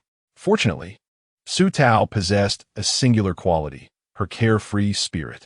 Once she resolved to think positively, she resumed her usual habits of eating and drinking, occasionally teasing the little flower. Life aboard the spacecraft was thus quite pleasant. After approximately 6 or 7 days, they finally arrived at a mountain range known to harbor the purple ling grass. To Su Tao's surprise, when Hua Yi brought her down, she found Lu Feiling and Li Hansheng waiting there. A wave of relief washed over her. As her chances of survival had increased, she joyfully ran toward them, calling out, "Sister, Brother Li, you're back." Hua Yi observed the empty space beside him, his deep-set eyes darkening further, a cold smile playing at the corners of his lips. Just recently, she had professed her affection for him, yet here she was, abandoning him the moment she saw others, demonstrating that she still did not place him first in her heart. Perhaps aware of his discontented expression, he adjusted his demeanor, restoring his elegant composure, and approached Su Tao with a nonchalant smile. After releasing her sister, Su Tao noticed a young girl in a pale yellow dress standing beside Lu Feiling. The girl, gentle and serene like a daisy, evoked an immediate fondness. This was the newly accepted junior disciple of their master, named Qi Yao. Lu Feiling explained, "Master has instructed me to bring the junior disciple out for some exposure." She then introduced, "This is Su Tao, your 5th senior sister." Upon hearing Lu Feiling's introduction, Qi Yao smiled sweetly and said in a melodious voice, "Hello, senior sister Su Tao. While you were away, I heard Master and the other disciples speak of you." Intrigued, Su Tao asked, "Oh, what did Master say about me?" Qi Yao giggled, covering her mouth. "Master mentioned that you are the youngest and quite spoiled, and since I am here, I am now your junior sister. So I should be more understanding." She blinked her clear eyes, gazing directly at Su Tao. Feeling a bit awkward, Su Tao chuckled nervously just as Hua Yi approached from behind. Upon seeing him, Qi Yao's eyes sparkled with admiration. "Who is this remarkably distinguished gentleman?" She eagerly asked Lu Feiling, "Sister Lu, who is this young man? Why haven't you introduced him?" Lu Feiling's eyes briefly reflected discomfort as she softly replied, "This is Hua Yi, a disciple under the sect leader of the Tao sect." Smiled like a delicate flower, her head lowered shyly as she sweetly addressed Hua Yi, "Greetings, senior brother. I am Qi Yao, a disciple of the same master as Sister Lu and Sister Su Tao." Hua Yi gracefully unfurled his ink-black fan, exuding charm. His lips curved into a gentle smile, his voice melodious and inviting. "Ah, so you're a junior sister Qi Yao. Indeed, Yinshao Palace is a splendid place. For all the disciples emerging from it possess such unparalleled beauty, truly an eye-opener for me." Upon hearing this, Qi Yao's fair cheeks flushed with a rosy hue. When she looked up at Hua Yi again, her gaze brimmed with unabashed admiration. Lu Feiling discreetly glanced at Su Tao beside her, noticing her junior sister was thoroughly entertained by the spectacle unfolding. What was happening? Su Tao found herself both intrigued and disconcerted, for she felt the narrative had completely unraveled. The original tale did not include a character named Qi Yao. Could it be that her revelation regarding Yuan Yun had led to the return of the sisters and Li Hansheng to the sect, thus introducing Qi Yao? Nevertheless, it must be said that Qi Yao exuded a distinct tea-like essence. Hua Yi shot a sidelong glance at Su Tao, observing her lost in thought, devoid of any hint of jealousy. He suddenly felt a waning interest and was reluctant to engage in conversation with the woman before him. At that moment, Li Hansheng inquired, "Brother Hua, do you have any business here?" If there were no other matters, they should indeed be heading towards the next city. "I have heard that there are Zi-Ling herbs in these mountains. I wish to procure some." Li Hansheng, unable to discern the undercurrents of the exchanges among the group, responded to Hua Yi, "The sky is growing dark. Let's find a place to rest and seek the herbs tomorrow morning." The group nodded in agreement. Qi Yao remained by Hua Yi's side, whispering sweetly to him, though it was unclear what Huayi replied. All that could be heard were her occasional giggles and suppressed laughter. Lu Feiling walked ahead with Su Tao, casting a worried glance at her junior sister, regretting bringing Qi Yao along as her master had advised her to refuse. She never anticipated that this seemingly obedient girl would transform into such a spectacle. Su, would you like me to call Huayi over for you? Su Tao was preoccupied with recalling the plot and contemplating how to survive should they venture into that lair. Lu Feiling's question left her baffled. Huh? What did you say? Sister? Observing Su's confused demeanor, Lu Feiling felt that her junior sister must be suffering deeply. With a heavy sigh, she left Su Tao in a state of bewilderment. Only Li Han Sheng walked ahead, diligently searching for a suitable campsite. This should be the place. The group halted, and Su Tao surveyed the surroundings. The terrain was flat, with trees providing ample cover, making it quite suitable for rest. Brother Hua, are you hungry? I brought some spiritual fruits to share with you. Came Qi Yao's gentle voice from behind, as Huayi responded with a soft affirmative after a moment. Su Tao casually found a tree, closed her eyes, and feigned sleep. While Lu Feiling, seeing her rest, decided not to disturb her and approached Li Han Sheng instead. Wow, Brother Hua, you are truly impressive. Indeed, it felt quite perilous at that moment. Su Tao is quite clever, isn't she? Wow, did you all used to spend time together? My senior said she doesn't like you? I think you are truly wonderful, Huayi. Su Tao, unable to endure any longer, abruptly stood up, and the other four turned to look at her in astonishment. She lifted her skirt and, in just a few steps, stood before Huayi. He raised his gaze towards Su Tao, a perfect smile gracing his lips. Before he could finish his words, Su Tao reached out and embraced his arm, leading him beneath the tree where she had just been resting. You sit here. Chapter 51. In search of Xiling grass. Having said this, Su Tao plopped down beside Huayi. Li Hansheng and Lu Feiling exchanged amused glances, while Qi Yao pouted and remarked unhappily. What is Senior Su Tao doing? Huayi is resting peacefully here. Su Tao had nearly closed her eyes in pretense of sleep, but upon hearing her little junior sister's fragrant inquiry, she opened her eyes, her clear pupils locking onto Qi Yao. Junior sister, I cherish Huayi. He belongs to me. I just like seeing you two so close. After this possessive declaration, Su Tao leaned her head against the tree trunk and fell asleep. Huayi's delicate brows softened in an unprecedented manner, his lips pressed tightly together. Strangely, he felt no aversion or disgust at Su Tao's actions. A slight smile tugged at his lips, but as he recognized how his emotions were swayed by the girl beside him, he quickly reined in his expression. His thick eyelashes cast a shadow beneath his eyes, and he turned his gaze, his frosty pupils fixed on Su Tao's sleeping visage. The girl's cherry lips were plump, her petite nose delicate, and a few strands of hair fell haphazardly across her smooth, fair forehead. The unique sweetness of her scent wafted towards him with a breeze, causing him to shift uncomfortably, yet her hold on his arm remained firm. Ultimately, he made no move to extricate himself, allowing her to cling to him. Meanwhile, Qi Yao, sitting alone, glared at Su Tao with the venom of a serpent. Ever since she was taken into the sect by her master, the name Su Tao had been the most frequently uttered. The criticisms spoken yet laced with a hint of fondness that drove her into a frenzy of jealousy. Now, even the man she deemed as noble as a celestial deity had been claimed by Su Tao's boldness, and the fury boiling within Qi Yao had surpassed her reason. The following morning, the gentle sunlight filtered through the dense foliage, casting a warm glow upon Su Tao's charming face. Huayi, having enjoyed an unusually restful night, opened his eyes to find his shoulder weighed down, only to discover Su Tao's head resting upon it. From his vantage, he observed her long, raven-like eyelashes fluttering with each breath, her moist lips murmuring in her dreams. Remarkably, he refrained from waking her, maintaining his position against the tree. Yet, his heart felt a tempest of emotions. Suddenly, a fluffy little creature tumbled from Su Tao's lap. He looked down to see her pet, a small flower-like being, wobbling towards him. The little creature, with its belly protruding, made its way to Huayi, climbing into his embrace. After rolling about, it found a cozy position and promptly fell asleep. Truly, the spirit pet resembles its master, Both are the type to take liberties.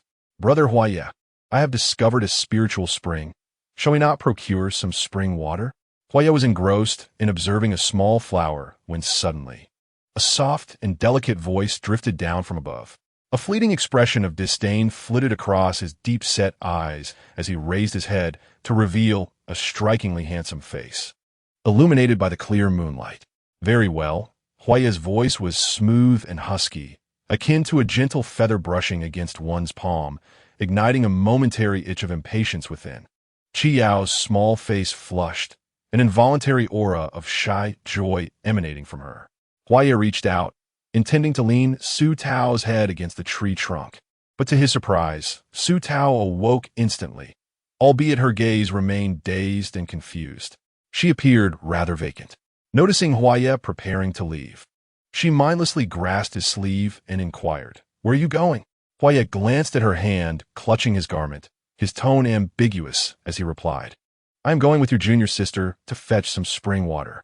"Oh," she remained dazed, having verbally acquiesced while still holding onto Huaya's sleeve.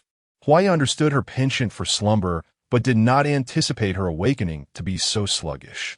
He intended to rouse her, only to find that she had dozed off once more, though this time her grip on his clothing had loosened.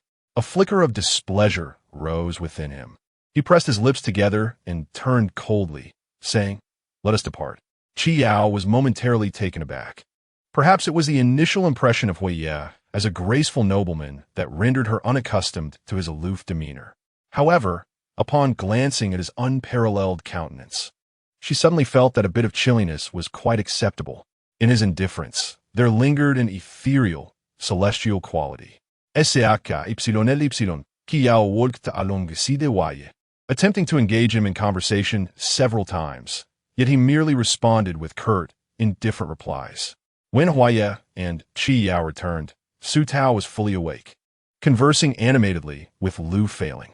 Huaya approached directly, his expression gentle and his tone affectionate, reminiscent of a lover. "Su, drink some spring water to quench your thirst and invigorate yourself."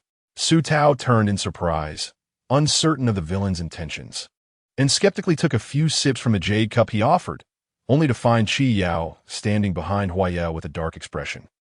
So the villain seeks to create trouble without exerting effort, letting Qiao vex her? Su Tao felt her assumption was correct, yet she did not realize that Huaya's intention was not to provoke her, but rather to incite jealousy. Even Huaya himself was unaware that he had begun to harbor a possessive sentiment towards Su Tao. "Junior brother Huaya, where should we search for the Xilan grass?" Li Hansheng inquired, lifting his gaze to Huaya. Huaya pondered briefly before responding. "This herb is located in the lair of the third-tier demon beast, the Xianin Fong snake. As long as we locate this cave, we shall find the Xilan grass. If I recall correctly, the Xilan grass is used for treating ailments, is it not?" Lu Failing asked casually. "Indeed, I have a relative whose vision is impaired and is in search of this herb." Upon hearing Huaya's response, the others noticed his calm demeanor and furrowed brows, thus refraining from pressing further. After all, this could pertain to a sorrowful matter he preferred not to discuss. However, it would not be easy to invade the lair of a third-tier demon beast, as it was guarded by a fifth-tier snake king. Su Tao hesitated before speaking, only to hear Huayi say, "You need only assist me in controlling those third-tier demon beasts outside. I shall venture into the depths of a cave to procure the Xiling grass." Qiao, filled with concern, replied, "How can we allow senior brother Huayi to take such risks alone? I should accompany him." Her eagerness to please was palpable, even making Lu Failing feel a sense of awkwardness. As soon as Qiao uttered her words, Su Tao could not help but interject, "Junior sister, our cultivation is insufficient. We would merely become a burden for Huayi. It is far more advantageous for him to proceed alone." "Oh," Qiao replied reluctantly, her discontent towards Su Tao growing. It seemed this insufferable woman was present everywhere, much to her annoyance. Having made their decision, the group began their journey deeper into the mountains, encountering numerous second- and third-tier demon beasts along the way, all of which were effectively managed by Li Hansheng and the others, providing Su Tao and Qiao a chance to hone their skills. In truth, when Su Tao had entered the narrative, Li Hansheng should not have been injured by the moon-murky blacklight spider. Their abilities were more than sufficient to handle third-tier demon beasts. That incident had merely been a ruse orchestrated by Hua Yi through Su Tao. Thus, Su Tao pondered the underlying animosity between Hua Yi and the protagonists as she trailed behind the group. Noticing her silence, Hua Yi poked her arm with his fan, prompting Su Tao to turn bewildered. "What are you thinking?" he inquired, having sensed her preoccupation ever since their entry into this place. Chapter 52. Su Tao is bitten. Su Tao marveled at the meticulous nature of her companions, her mind racing, yet her lips did not falter. "I was contemplating my meager abilities and how I might hinder you all," she lamented, sighing as if her concerns were truly warranted. Hua Yi regarded her with a penetrating gaze, choosing silence, though he mused that she had never been so self-effacing before. Chi Yao, walking to Hua Ye's left, felt a surge of jealousy as she observed their natural rapport, her delicate features darkening with displeasure. Suddenly, the little flower on Su Tao's shoulder began to make a ruckus. She turned to ask, "What is the matter, little flower?" Just as everyone was taken aback by the flower's unusual behavior, a series of chilling sounds echoed, reminiscent of heavy objects grinding over grass, a sound that could only belong to the formidable ruler of the Demon Beast Mountains, the Xian Yin-Tooth Snake. The five stood together, and Lu Fei Ling whispered, "Everyone be cautious. Remember, do not allow yourselves to be bitten. The venom in the tooth snake's fangs can lead to blindness." They all understood the gravity of the situation, as the Demon Beast Compendium provided extensive details on the tooth snake, highlighting that its venom could indeed cause blindness, which was why the Ziling grass was rumored to grow in the tooth snake's lair, taking a century to bloom a single stalk. As if on cue, Lu Fei Ling's warning had barely left his lips when 5 heads of tooth snakes emerged from the dense foliage. Each snake measured 3 meters in length, with triangular heads and sharp fangs dripping with venom, pooling on the ground below. Su Tao felt a wave of nausea wash over her. Li Fanshin exclaimed, "Since there are so many tooth snakes here, the cave must be nearby. Let us maneuver again. Hua Yi, you should hasten to the cave and gather the herbs." Hua Yi nodded and swiftly soared over the heads of the tooth snakes. As the snakes attempted to pursue him, Li Hansheng drew his longing sword and struck forward, unleashing a wave of sword energy that caused several tooth snakes to retreat, their eerie eyes fixated on Li Hansheng and his companions. Su Tao Vitri had Kurimson Umbrella, clutching a handful of thunder talismans, while Chi Yao summoned her innate spirit pet, a 5th-tier beast known as the Golden Feather Eagle. Upon witnessing this, Su Tao felt a wave of relief, knowing the Golden Feather Eagle possessed certain advantages over the Fong-Tooth Serpent. As they prepared for an imminent battle, a surprising turn of events occurred. Several Fong-Tooth Serpents suddenly turned and retreated, their massive forms leaving deep imprints in the earth. Li Hansheng exclaimed, "This is disastrous. It must be that junior brother Hua Yi has entered the cave, and the Serpent King is summoning the Fong-Tooth Serpents back." Upon hearing this, the group swiftly followed the retreating serpents towards the cave. The cavern was dark and damp, winding like a labyrinth with numerous small passages. As they navigated the eerie silence, they took down a solitary Fong-Tooth Serpent lurking behind. Traversing the narrow, elongated corridor, Su Tao and her companions finally laid eyes on Hua Yi, engaged in an intense struggle against the Serpent King, his garments billowing as he deftly unleashed talismans upon the serpent's head. Remarkably, the inked jade fan moved of its own accord, circling the Serpent King, waiting for the opportune moment to strike. "Chi Yao, bring the Golden Feather Eagle with you. Su, ensure your safety," instructed Lu Fei Ling before they dashed into the fray. Su Tao awkwardly remained behind, discreetly unleashing thunder talismans to ambush the ordinary Fong-Tooth Serpents. She felt helpless. Her original form was utterly inept, having learned nothing since her arrival in this narrative, with her spirit pet only displaying brilliance on rare occasions. In the chaotic melee, while the 4 engaged in fierce combat, Su Tao found exhilaration in her covert strikes, obliterating the near-defeated Fong-Tooth Serpents with her thunder talismans.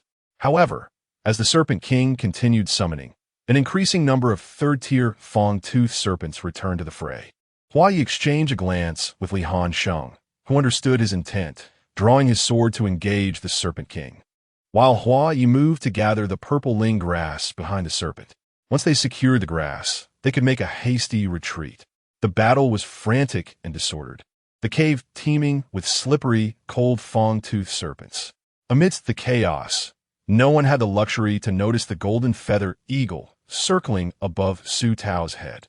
Qiao narrowed her eyes amidst the turmoil, a sinister glint in her gaze directed at Su Tao. Should she perish, Qiao would become the most favored junior sister of Yinshao Palace, possessing Hua Ye's favor. Gather, commandit Hua Ye, prompting the group to prepare for a retreat from a cave. Suddenly, an unexpected transformation occurred. The dreaded fang-toothed Serpent King surged in size, its eyes glowing crimson. Enraged by Hua Ye's theft of the purple ling grass, the Serpent King went berserk. Hua Ye, senior sister, run! Su Tao shouted at the cave's entrance. But it was too late. The Serpent King had already ensnared Li Hansheng and Hua Yi in its grip. The two were locked in a fierce struggle with the Serpent King, while Lu Fei Ling restrained the surrounding third-tier fang-toothed serpents. At that moment, the golden feather eagle seized the opportunity, bringing the third-tier beast to Su Tao's side. To distance herself from the chaos, Qiao proactively joined Li Hansheng and the others in battle, brandishing her magical artifact and calling out, Hua Yi, senior brother, I am here to assist you.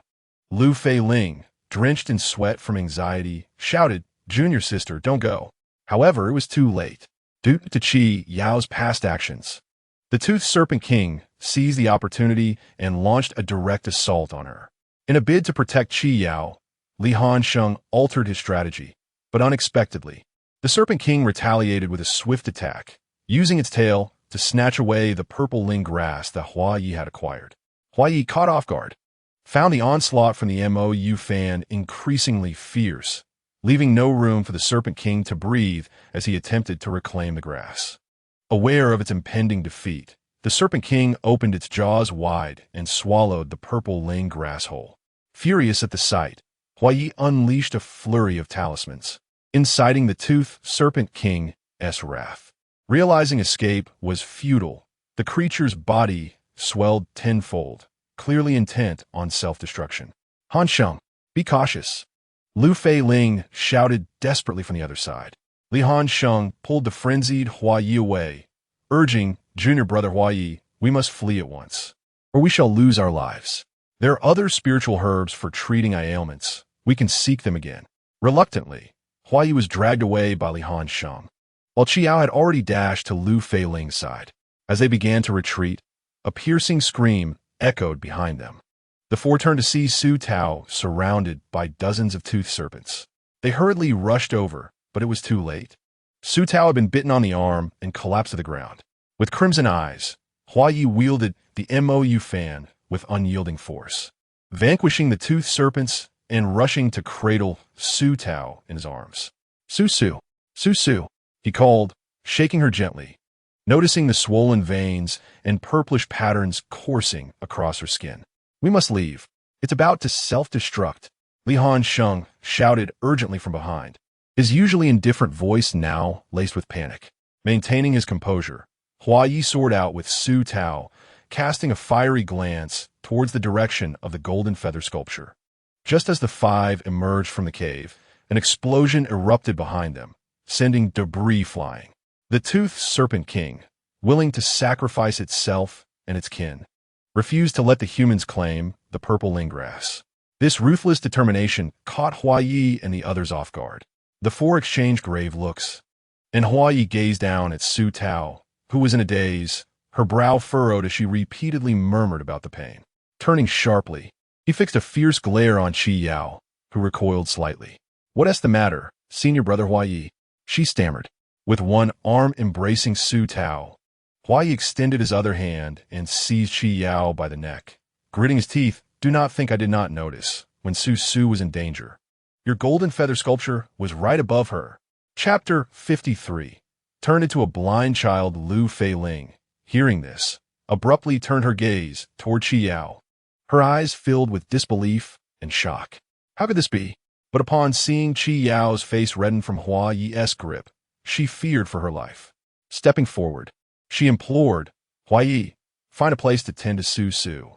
If this truly is Chi Yao's doing, I will report her to the sect without mercy. Hua Yi scoffed, his expression dark and menacing. He released Chi Yao, summoned a flying vessel, and carefully placed Su Tao aboard. Su Tao rimandan kanschis. Her arm mangled and bloodied from the serpent's bite, exposing bone. Gently, Hua Yi applied a precious spiritual herb to her wound, while the other three stood silently by.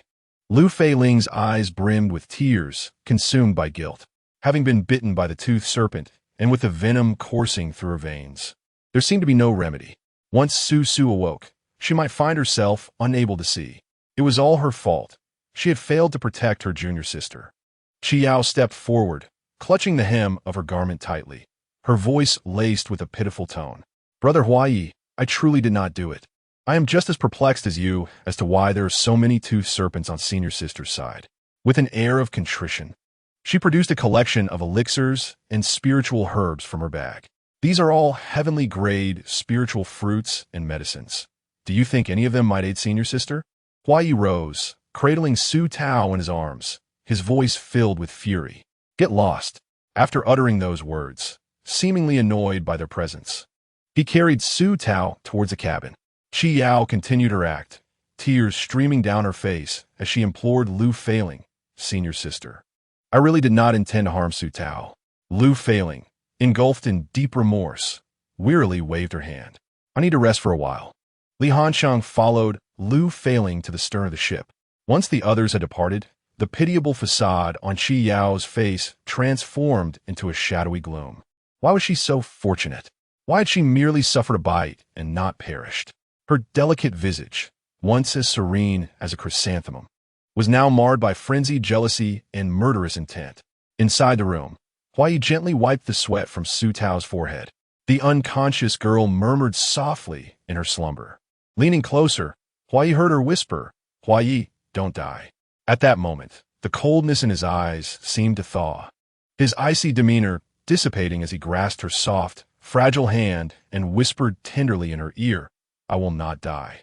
The airship soared through the skies, making haste towards the next city. In the toothed serpent's lair, Chi Yao failed to procure the xylem grass, and Su Tao had suffered grievous injuries. Although there was no immediate evidence linking Chi Yao to the incident, the atmosphere towards her had grown markedly frigid. Hua Yi remained vigilantly by Su Tao's side, even denying Lu Feiling entry when she sought to visit. After 5 days of unconsciousness, Su Tao's awareness finally returned.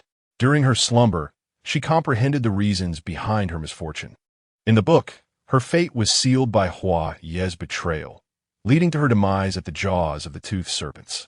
Having traversed into this narrative, she had altered her destiny, abandoning her admiration for Li Hansheng, which in turn incited Hua Yi's wrath. Thus, the plot introduced Chi Yao as her antagonist, paving the way for the original conclusion. Hua Yi noticed a twitch in Su Tao's fingers, and her peach blossom eyes flickered with life as he unconsciously softened his tone. Su Su, you're awake? The girl slowly opened her eyes, but Hua Yi was met with the sight of her once vibrant, crystal-clear pupils now devoid of spirit. Su Su, in the end you cannot see. Hua Yi found himself momentarily speechless, his chest swelling with emotion, uncertain of what to say, yet vowing to ensure that Chi Yao met a fate worse than death. The girl, feeling her way to a sitting position, acknowledged her blindness. Compared to her demise in the original tale, becoming visually impaired seemed a less daunting fate to accept. Hua Yi, she called out tentatively, her pale lips forming the words. Came Hua Yi's muffled response. Hua Yi, it seems I have become a little blind, she lamented, a hint of grievance in her voice as her lips pouted.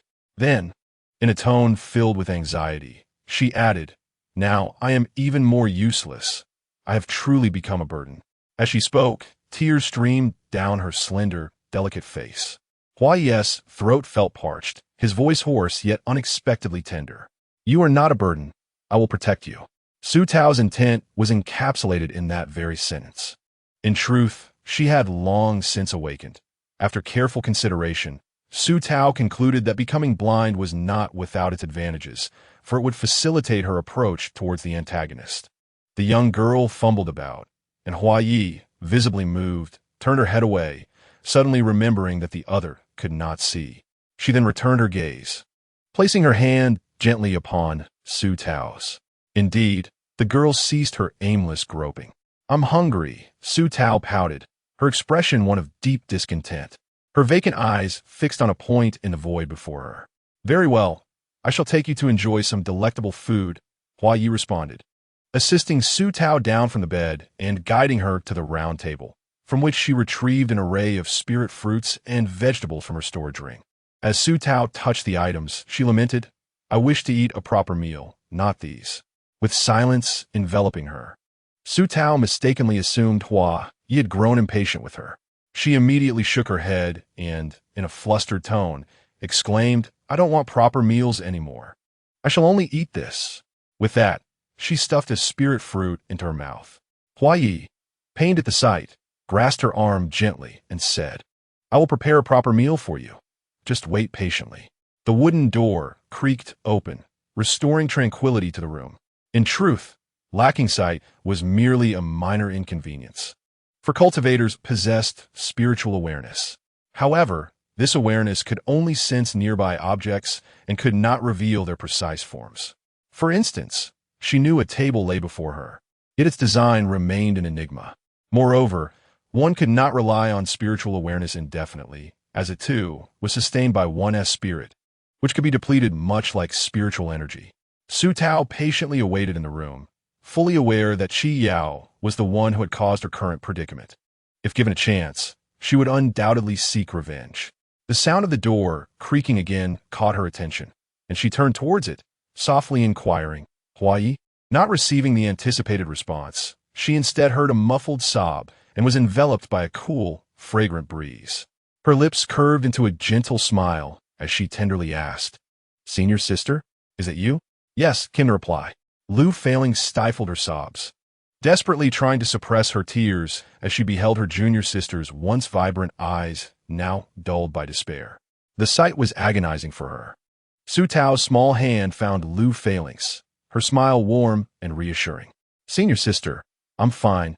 It's nothing serious. The cultivation world is filled with rare treasures. Surely there must be a way to cure my affliction."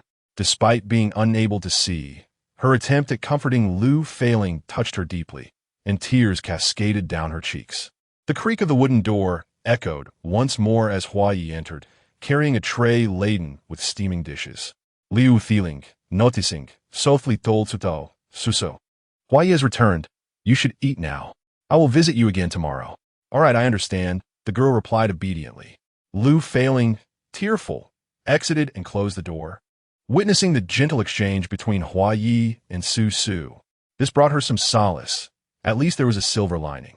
Chapter 54. Reconciliation at last. "Wow. It smells divine," Su Tao exclaimed dramatically, her eyes blinking rapidly as her little nose inhaled the fragrant dishes on the table. As Hua Yi arranged the meal, she placed chopsticks into Su Tao's hands. Su Tao, attempting to pick up food, poked at the dishes before her but was unable to grasp any.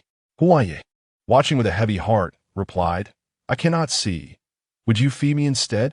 The girl appeared quite aggrieved, her small mouth pouting high, faced with an array of dishes yet unable to indulge, which indeed caused her discomfort, especially as she had such a profound love for food.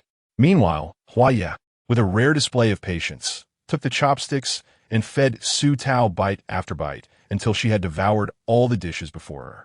She patted her round belly, exclaiming, "Delicious! I never knew Hua Yi could cook so well. This is the most exquisite food I've ever tasted." Perhaps fearing the atmosphere would grow tense, Hua Yi suppressed the bitterness in his chest and jested lightly.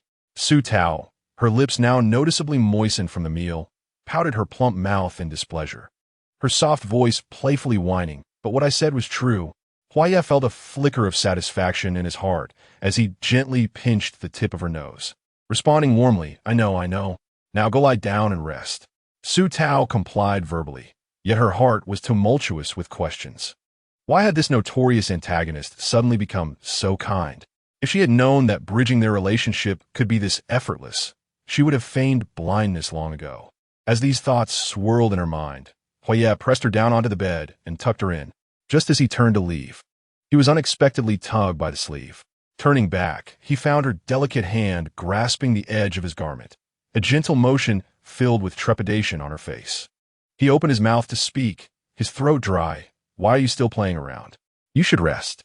Her large, vacant eyes gazed at him, her nose slightly crinkling as she pleaded, "Please don't go. Stay with me." Huaya hesitated, feeling that sharing the same space was somewhat inappropriate. Yet his concern for the fragile girl before him, who had just awakened and lost her sight, compelled him to agree. "All right." Upon hearing Huaya's assent, a relieved and content smile spread across her face. Huaya, inexplicably emboldened, asked, "Why do you insist on reconciling with me? Do you really like me that much?" The moment the words left his lips, he wished he could cast a spell to erase the question, annoyed with himself for uttering such a foolish inquiry, feeling an urge to flee in embarrassment. "Yes, I like you very much."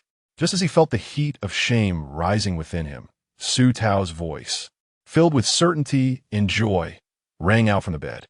He looked up abruptly to see her blissfully smiling, radiating contentment. Outside the cabin, the night wind howled while inside. The warm yellow candlelight flickered gracefully, a gentle, sweet fragrance enveloping Huaya. He puzzled aloud. "What is it that you like about me? You know I'm not a good person." After posing the question, he found his fists clenched tightly, his body trembling, not even comprehending why her answer would leave him so anxious. "There is no reason. I simply like you. It's the kind of affection that would compel me to do anything for you." Su Tao lifted her pale face, a faint smile gracing her lips. Although she could not see, Huaya felt as though she was gazing at him with a loving and tender expression. His neck flushed crimson to the roots of his ears, and although he was reluctant to admit it, he was undeniably flustered by the girl's affection. Su Tao listened attentively, but when Huayi did not respond, she tentatively inquired, "Huai Jin, shall we reconcile? Please?" Still, silence ensued.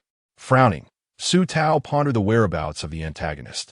Suddenly, she felt a hand grasping her chin. With a pitiful expression, she uttered, "Huai Jin?" It was a name only he, apart from his mother, had ever called her. Huaye's heart quivered, and in a lowered voice, he stubbornly asked, "Are you certain you wish to be with me?"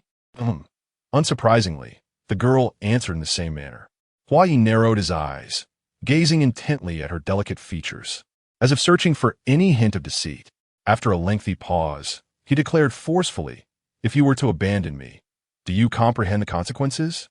In her heart, Su Tao scoffed, knowing the likely outcome would be a gruesome fate at his hands. However, she maintained an innocent facade, biting her lip as tears slipped from her eyes. With a quavering voice, she pleaded, "Please let me go. It hurts." Regaining his composure, Huayi released her, noticing the redness on her chin from his earlier grip. He frowned, vexed with himself for his earlier brutality. He couldn't help but complain about her delicate skin, which seemed to bruise easily with the slightest touch. Seeing her silent, he pressed, "You still have not answered my previous question." As the girl explored, her hand brushed against his arm, yet she said nothing. Instead, she slowly began to untie the ribbons of her dress. The thin fabric slipped away, revealing her smooth, fair shoulder, and she proceeded to loosen the straps behind her. The sight of her alluring form emerging, Huayi struggled against his heavy breathing, his brow furrowing deeply as he grasped her hand, suppressing his anger as he shouted, "Enough! What are you doing?" Her cheeks flushed, a few strands of hair cascading over her shoulder. She bit her lip tightly, trembling slightly, her form quivering in response. I am answering your question," she replied, her face crimson as she turned away, her jawline and neck elegantly flowing, her skin blushing with a rosy hue. Huayi felt a tightening in his throat, his lips parched as his hand brushed against her silky skin. He licked his lips and awkwardly draped her outer garment over her, scolding, "Are you foolish enough to think I require this as proof?" Overwhelmed with embarrassment and indignation, the girl spun around in a fluster. In that instant, she fell into his embrace, their hearts drawing near, beating in unison. Huayi froze, his hands resting on her slender waist, the softness of her form overwhelming him, her breath warm against his neck, igniting a fervor within him. What am I to do? I am but a little blind girl. Beyond this, I do not know how to convey my profound affection for you. A blend of grievance, anxiety, and admiration shone through her words. Feeling the soft pressure against him, Huayi realized the implications and blushed deeply, akin to a lobster. To prevent her from making any further provocative movements, he swiftly placed her on the bed, asserting seriously, "You must rest properly. And do you then trust me?" The delicate figure on the bed inquired stubbornly. Huayi murmured a low affirmation. Su Tao inquired, "So have we reconciled?"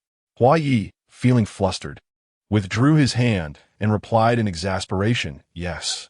You should sleep. Why are you so chatty?" Hee, I'm so happy. Huaijin, you're mine again, she exclaimed, tightly embracing Huaye's arm and closing her eyes. Huayi gazed at the little fool who had flirted with him and then peacefully drifted off to sleep, finding himself both amused and irritated. While he was caught in a tumult of emotions, she was blissfully unaware, sleeping soundly. Chapter 55. A change in style. Huayi presumed Su Tao was asleep, yet that was not the case. Suddenly, the silent system awakened, and Su Tao was engaged in conversation with it. System ding. Host, your affinity with Huayi has reached 50. Rewards are about to be issued. Oh, is there such a delightful occurrence? I thought you were merely responsible for casting me into this narrative, not that you were a sentient being. System, the ultimate task of this system is to assist you in conquering the antagonist. I will only manifest when the antagonist's affinity reaches a certain threshold. Very well. Then what about the rewards you mentioned? System, due to the host's blindness. Can you restore my sight? System, I cannot, but I can provide you with cultivation techniques for your spirit. Su Tao felt somewhat dissatisfied. However, she conceded that having something was better than nothing. All right then. System, does reaching a full affinity of 100 mean the task is complete? System, indeed, host. Furthermore, once the affinity surpasses 50, the system will issue fixed tasks for you to complete, which will also enhance your affinity and yield rewards. Upon hearing this, Su Tao joyfully succumbed to sleep, finding her system far more amiable than those indifferent ones from the novel she read. The next day, fresh air greeted her senses, and a gentle breeze caressed her face as Su Tao awoke, savoring these sensations. Huayi. Naturally, she intended to take this opportunity to cling to him, to win his heart, to make him love her. Huayi, she called softly. The wooden door creaked open, and she heard steady footsteps. From a serene and distant cadence, she discerned that Huayi had entered. I prepared some breakfast for you. Huayi's voice lacked the warmth he displayed in public, sounding cold as jade, each word imbued with detachment. The girl fumbled to sit up, and Huayi came forward to assist her to the table, feeding her breakfast. Su Tao murmured, "Please help me choose a robe. I want a white one." She pulled out several robes from her mustard seed pouch, and Huayi complied, selecting a white robe, asking, "Why white? Aren't you fond of pink?" The girl replied matter-of-factly, "I can no longer see, so I don't wish to wear something so vividly pink." Of course, white makes one appear more delicate and evokes sympathy. Upon hearing this, Huayi paused, gathering the other robes back into the mustard seed pouch. Please tie the headband over my eyes," she continued. The youth suddenly raised his head, astonished that those striking eyes were to be concealed. "It's of no concern that I cannot see, but I fear it may sadden my senior sister. Please help me." Even in her current state, she still considered others. What a foolish girl, Huayi thought, feeling a mix of frustration and affection. Yet, with gentle motions, he tied the white ribbon around her eyes, rendering her sparkling gaze invisible to all. The girl uttered a remark that caused Huayi, who was in the midst of securing the knot, to pause in surprise. "What a pity it is that I can no longer see Huaijin's face. You are so remarkably beautiful." After fastening the ribbon, Huayi took a step back, turned his head away, and dryly remarked, "Indeed, who asked you to be so foolish and fall victim to treachery? You truly deserve it." Su Tao knew his words lacked sincerity and felt no anger. Instead, she grasped his arm and said, "Take me out for some fresh air. It feels so stifling." "All right." His bony hand supported her arm as they walked out of the cabin. A gust of wind swept by, and Su Tao immediately felt invigorated. Unable to resist, taking a deep breath. The wind is so sweet. Beside her, Hua Yi chuckled, silly girl. The wind has no taste. How can it be sweet? Because you're beside me, thus it is sweet. The girl's plump lips curved into a smile of happiness. As if her previous words were insufficient, she sighed. If only I had known that losing my sight would allow Hua Yi to forgive me, I would have willingly faced this fate sooner. The surroundings fell silent for a moment before the youth's clear voice pierced through. What nonsense are you spouting? The girl silently curled her lips, leading Hua Yi to mistakenly believe she truly thought that way. He shook his head. After all, he was merely a person burdened with deep-seated enmities, cold-hearted and indifferent, unworthy of such treatment from others. Moreover, his kindness towards Su Tao was merely a means to approach Lu Feiling and Li Hansheng, facilitating future endeavors against them. Hua Yi repeatedly reminded himself of this truth. Senior sister, you are awake. Su Tao could not see, but the affected tone of the voice belonged to Qi Yao. You have no idea how worried we were while you were unconscious. Worried for what? Isn't it your fault that I am blind? Su Tao silently grumbled, her heart filled with thoughts of wanting to exact vengeance on the woman who had caused her misfortune. However, to maintain the fragile and innocent persona in front of Hua Yi, she spoke in a soft, delicate voice. Thank you for your concern, junior sister. I am already well. Qiao took a couple of steps forward and noticed that the previously ostentatious girl, clad in pink and exuding arrogance, now seemed like a different person entirely. Her senior sister, who once appeared as a beautiful fairy while trying to appear youthful in pink, now donned a light veil of white, with her silken hair and ribbon fluttering in the wind, resembling an ethereal being. And what of it? She is merely a blind girl. While Qiao contemplated how to further ensnare Su Tao, Hua Yi narrowed his enchanting eyes, plotting how to eliminate this woman discreetly. Unbeknownst to Qiao, she was already in the crosshairs of the antagonist, completely absorbed in her schemes against others. Su, you come out. Lu Feiling approached from the bow of the boat, followed by the mysteriously dressed Li Hansheng. Based on the sound, Su Tao slowly turned in their direction, obediently curving her lips into a smile, and softly replied, Yes, I came out for some fresh air.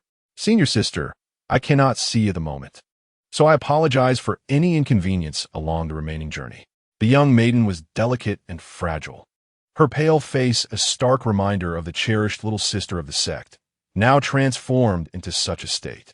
Should the master become aware, he would surely be enraged. She inhaled softly and said, How could that be? My junior sister is incredibly capable. Would you like me to escort you back to the sect, so master can examine your eyes? Hua Yi sensed a tremor from the girl beside her, who gently spoke, Sister, I wish to accompany you to the East Sea. As she spoke, she lightly grasped Hua Yi's sleeve, her dependence unmistakable. Hua Yi affectionately patted her head, her eyes sparkling with mischief as she declared, No problem. Let Su come with us. Once we finish our affairs in the East Sea, I will ensure her safe return to the sect. Li Hansheng was also moved, recalling the spirited young girl she once was, now rendered so serene and fragile. Feiling, it's all right. We shall choose a safer route and hasten our journey. Lu Feiling shared her concern for her junior sister, but as Su was unwilling to return, she naturally refrained from pressuring her. Very well. We shall follow your wishes. Throughout, Qiao felt like an outsider, excluded from their camaraderie. Internally vexed, she maintained an appearance of indifference, smiling lightly, as if unconcerned. Chapter 56. Hua Yi, I am hungry. In their quest to reach the East Sea of Penglai more swiftly, they altered their course, bypassing the cities and proceeding directly eastward. During their time aboard the flying vessel, Hua Yi was exceedingly accommodating to Su Tao, fulfilling her every request without a trace of impatience. Leaving Su Tao bewildered, had the villain truly gone mad? Logically, it made little sense for someone like her, so unrelated to their affairs, to receive such kindness simply because she had lost her sight. Now that Su Tao had acclimated to her blindness, Hua Yi chose not to share a room with her, instead resting in a nearby chamber. With a flick of his sleeve, he cast a barrier, and Feng Yu appeared in the room. Young master. Feng Yu bowed respectfully in the center of the room. So, According to your words, Su Tao is neither human nor demon, but rather a sword spirit? Hua Yi held a jade cup in one hand, gently fanning himself with a dark jade fan in the other, adorned in a resplendent red robe, reclining elegantly, exuding unparalleled grace. Indeed, based on recent observations, Miss Su's consciousness conceals a small sword buried deep within, perhaps even unbeknownst to her. Hua Yi tilted his head and drained the wine from his cup, lazily waving his hand, causing Feng Yu to vanish once more. Fascinating, truly fascinating, he murmured to himself, glancing at the sun outside, noting it was time to deliver a meal to someone. After several days of travel, the flying vessel finally arrived within the borders of Penglai, half a month later. Hua Yi retracted the vessel, and the five of them proceeded towards the island. At the stone gate of the island stood four disciples clad in ice-blue robes adorned with cloud patterns. Upon seeing the five, they bowed and greeted. "May we inquire which sect you belong to? Do you possess an invitation?" Lu Fei Ling stepped forward to introduce. "This is the eldest disciple of the Sword Sect." Li Han Sheng. "This is the eldest disciple of the Dao Sect." Hua Yi. "I am Lu Fei Ling, the eldest disciple of Yinshao Palace. These two are my fifth junior sister, Su Tao, and my little junior sister, Qi Yao. Kindly inspect our invitations." Lu Fei Ling presented the invitations to the attendant, who, after reviewing them, respectfully stated, "Please follow me, esteemed guests."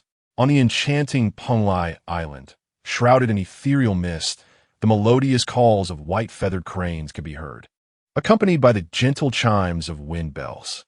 A few individuals trailed behind a celestial youth, arriving at the grand hall constructed of jade. Before the hall, two majestic creatures resembling Qilin cast a languid glance at the visitors before lowering their heads in a display of proud indifference. Penglai Island is governed by the esteemed Qianghua Immortal, and their purpose for this visit is to present birthday tributes to this venerable figure. Upon entering the hall, they were struck by its resplendent yet desolate beauty, every surface adorned with jade, which imbued the atmosphere with a notable chill. Su Tao clung tightly to Hua Yi's arm, feeling a sense of unease as the ambience unsettled her. Hua Yi, silent, merely patted her arm in reassurance. As they stepped further into the hall, they beheld a handsome young man in a blue robe seated regally upon a white jade throne. His countenance exuded elegance and warmth, yet his white hair lent him an air of aloofness. Liu Fei Ling, upon recognizing the figure at the high seat, bowed respectfully and announced, "I am Liu Fei Ling, disciple of Yinshao Palace, here to greet the Qianghua Immortal." Su Tao, following closely beside Hua Yi, bent her body in a respectful bow, while Qi Yao, noticing the youthful beauty of the Qianghua Immortal, found her curiosity piqued, her gaze slightly misbehaving despite her lowered head. "Rise," the Immortal spoke, his voice resonating like the harmonious clash of jade, crisp and melodious. "It has been a while since we last met. Liu Fei, you have grown, and your cultivation has advanced significantly. Your praise is unwarranted, esteemed Immortal, for your grace and demeanor surpass even the past," Liu Fei Ling replied, her voice imbued with reverence. The Qianghua Immortal chuckled lightly before inquiring, "Where is Su Su? Why has she not come?" Upon hearing this, Su Tao quickly responded, "Immortal, I am here." The Qianghua Immortal's gaze fell upon the young girl standing in the hall, clad in white and with her eyes covered by a white silk ribbon. His eyes widened in concern as he asked, "What has happened to Su Su's eyes?" "I was bitten by a serpent, but there is no need for concern, esteemed Immortal. My blindness does not greatly affect me. I still partake in meals and live even more comfortably than before." The Qianghua Immortal's brow furrowed in seriousness as he replied, "This unfortunate situation must be a result of your stagnant progress. On the day of my birthday, the Imperial Secret Realm will open its doors. You and your senior sisters should enter and seek out any medicinal herbs that may cure your affliction." "Understood. Thank you, Immortal," Su Tao expressed gratefully. The Qianghua Immortal shook his head slightly and turned his attention to Li Han Sheng and Hua Yi, stating, "These two are the foremost disciples of the Sword Sect and the Dao Sect." Both Li Han Sheng and Hua Yi responded in unison, "We pay our respects to the Immortal." The Qianghua Immortal smiled gently, his charm boundless, and spoke with a lyrical cadence. It seems that your generation has produced remarkable talents. Speaking of which, it has been ages since I last saw the old fellows of the Yuqing Heavenly Master. What has he been preoccupied with lately? This inquiry was evidently directed at Hua Yi, who bowed and replied, My master is currently in seclusion, but I shall certainly convey the immortal's regard upon my return to the sect. After a few more casual exchanges, the Qianghua immortal instructed the celestial youth to escort them to their quarters, bidding them to await the grand birthday celebration in 3 days. On their way back, Qi Yao could not help but inquire, Senior sister, is the Qianghua immortal truly formidable? Why has our master instructed us to show such deference? Although Lu Failing harbored no fondness for her, her nature compelled her to refrain from displaying a cold demeanor. She gradually elucidated.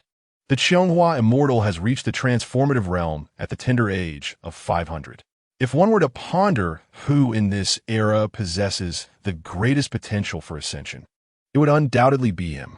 Thus, he has consistently cultivated in the East Sea. So, it is understandable that you are unaware. Qi Yao exclaimed, Wow, that sounds truly impressive. Indeed, Lu Failing replied. Moreover, the Qianghua immortal is known for his integrity and benevolence towards all beings. I urge you not to stir trouble during his birthday. Su Tao and Qi Yao nodded in unison, while Hua Yi, walking beside them, wore a subtle smirk of disdain.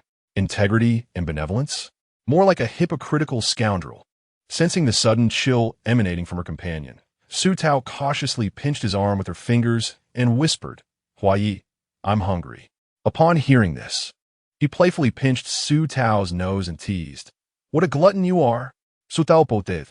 A few strands of hair brushing against her smooth forehead as she gently swayed Hua Ye's arm and, in a soft, endearing voice, cooed, It's simply because your cooking is too delectable. Hua Ye's lips curled slightly, though his eyes bore no trace of mirth.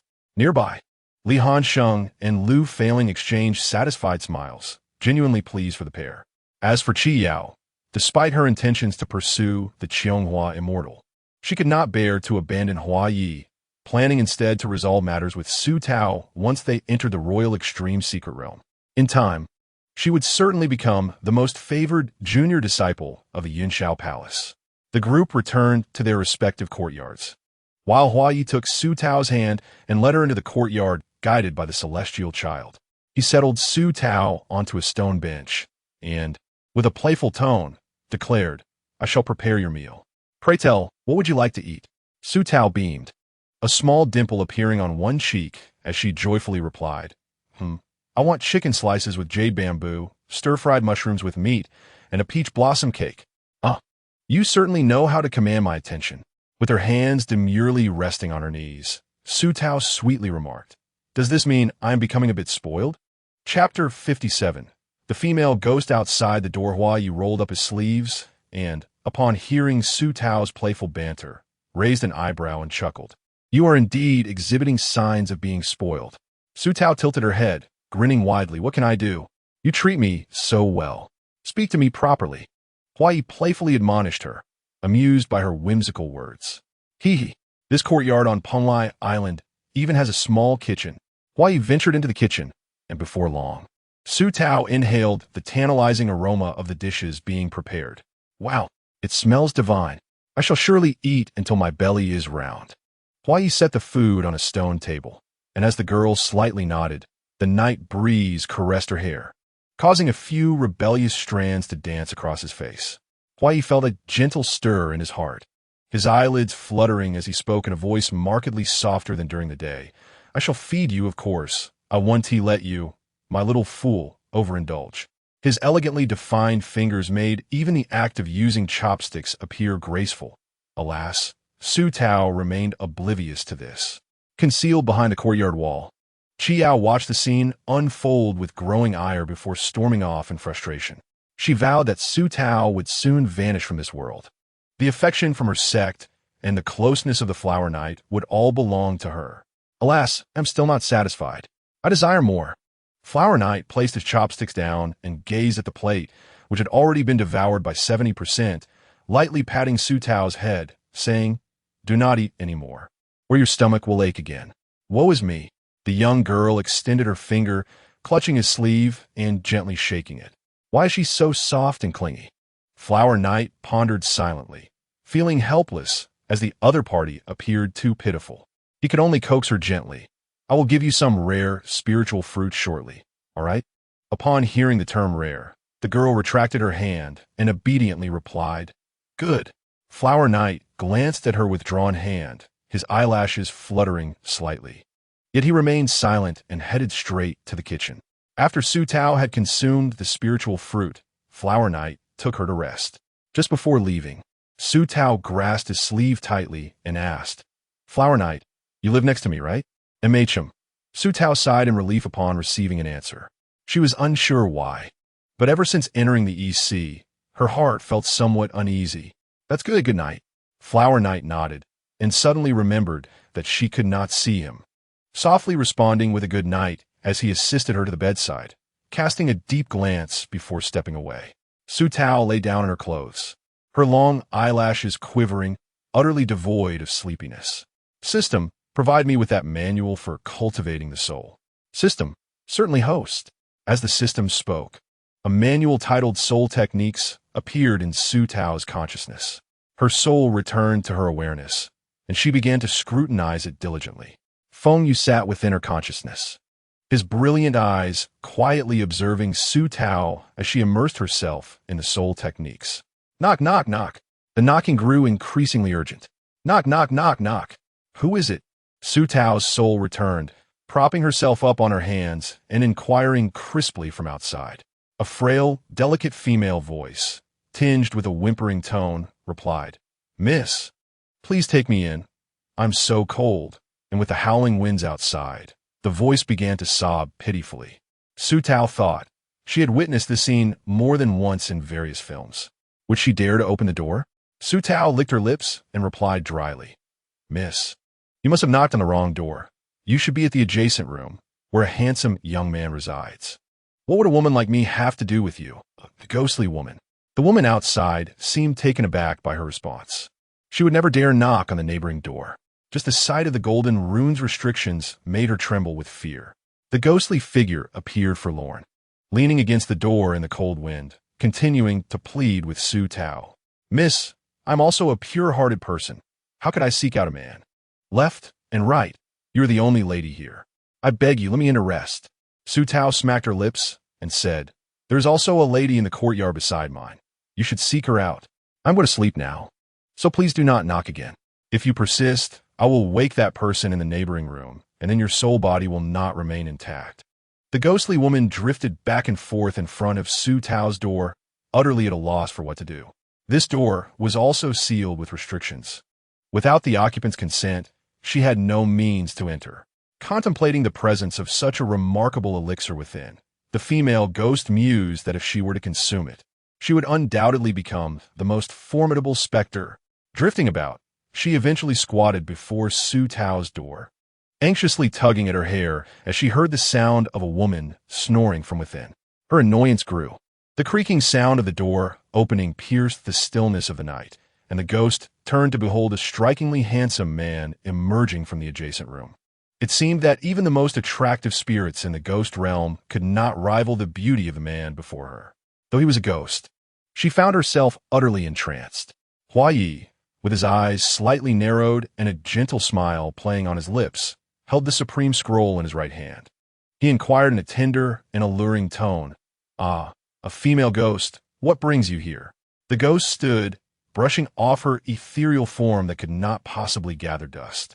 And in a moment of bewilderment, she blurted out, There is something irresistibly enticing inside. I followed the scent. As soon as the words escaped her lips, she gasped, covering her mouth in horror.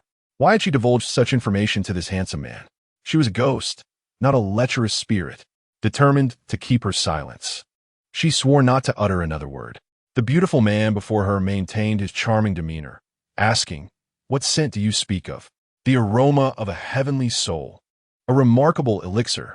Consuming it would greatly enhance my cultivation. The female ghost lamented, stamping her foot in frustration at her own indiscretion. Huai silently recited a spell and continued his inquiry. Can all ghostly beings detect this scent?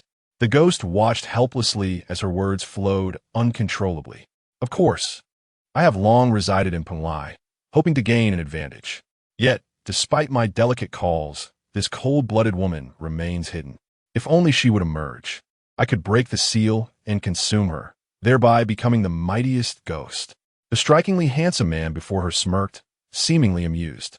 Oh, you wish to devour her to attain such power? The female ghost nodded uncontrollably, and in the blink of an eye, the world spun around her, plunging her into a pitch-black void. It was as if neither heaven nor earth would heed her call. As Huai secured the supreme scroll and turned to leave, Feng Yu appeared, frowning as he addressed him. Young master, the soul scent of Miss Su was previously undetectable, but it has now intensified with the essence of her sword soul. It seems she was once sealed by a powerful being. I am uncertain why this seal has weakened. Understood. Return and keep watch. Report any unusual occurrences immediately. Yes, Feng Yu replied, vanishing in an instant. Huai paused beneath the eaves, gazing ahead thoughtfully, murmuring almost inaudibly. It seems many demons and spirits may soon arrive. What a hassle. Chapter 58. The complexity of the antagonist's life. As dawn broke, birds chirped merrily, and sunlight streamed into the young woman's chamber. The girl lying in bed slowly sat up, a white ribbon adorning her forehead. Despite this, her exquisite features remained visible beyond the confines of the ribbon. Just as Su Tao prepared to rise, a knock echoed from the door. She wondered if that female ghost might still be lingering outside. Hesitantly, she called out, "Who is it?" "Junior sister, it is I. Have you awoken?" It was Lu Failing. Su Tao exhaled softly, her voice gentle. "It's time to get up, senior sister. Please come in." Lu Failing gracefully approached Su Tao, her expression grave. A sight that would have been evident had Su Tao's vision not been impaired. "Junior sister, you must take this elixir." Su Tao accepted the pill, her fingers caressing it briefly before she inquired, "Senior sister, why must I consume this elixir?" A moment of silence enveloped them before Lu Failing replied, "I cannot say for certain, as this was a directive from our master. All I know is that it will be beneficial for you. You should take this elixir once every 3 months, but due to your eye injury, it has been delayed by 2 days." Upon hearing this, Su Tao ceased her inquiries and swallowed the elixir. Characters such as themselves were seldom elaborated upon in the narrative, lacking any profound thoughts, merely existing as constructs bestowed by the author. "Senior sister, I have taken it," she announced. Lu Failing tenderly patted the top of Su Tao's head, her voice softening. "You are truly obedient, Su Su."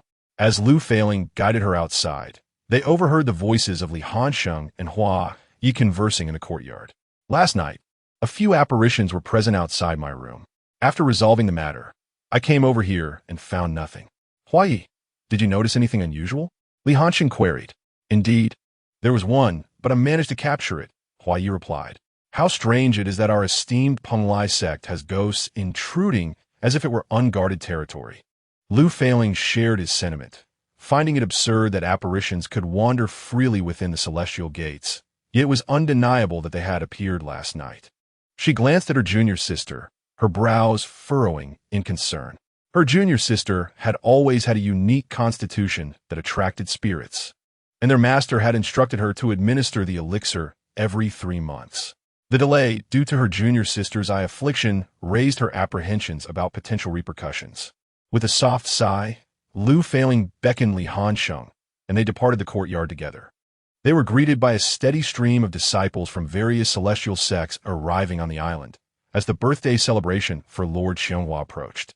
Numerous sects had sent representatives to pay their respects, and with the impending opening of the Huangji secret realm, the number of disciples, particularly the elite from each sect, had increased substantially. As they prepared to investigate the vicinity of the island, 5 disciples clad in white robes adorned with runes approached, bowing in unison. "We pay our respects to the senior brother," they proclaimed. Su Tao, still grasping Hua Yi's sleeve, turned to him and asked Hua Yi, "Are these disciples from your Dao sect?" Hua Yi gently tucked a few stray strands of hair behind her ear and replied softly, "Yes, they are from our sect." He then introduced Su Tao and Li Hansheng to the newcomers. After the formalities, the disciples, particularly exhibiting greater respect towards Su Tao, were addressed by Hua Yi, who spoke with a clear and calm demeanor.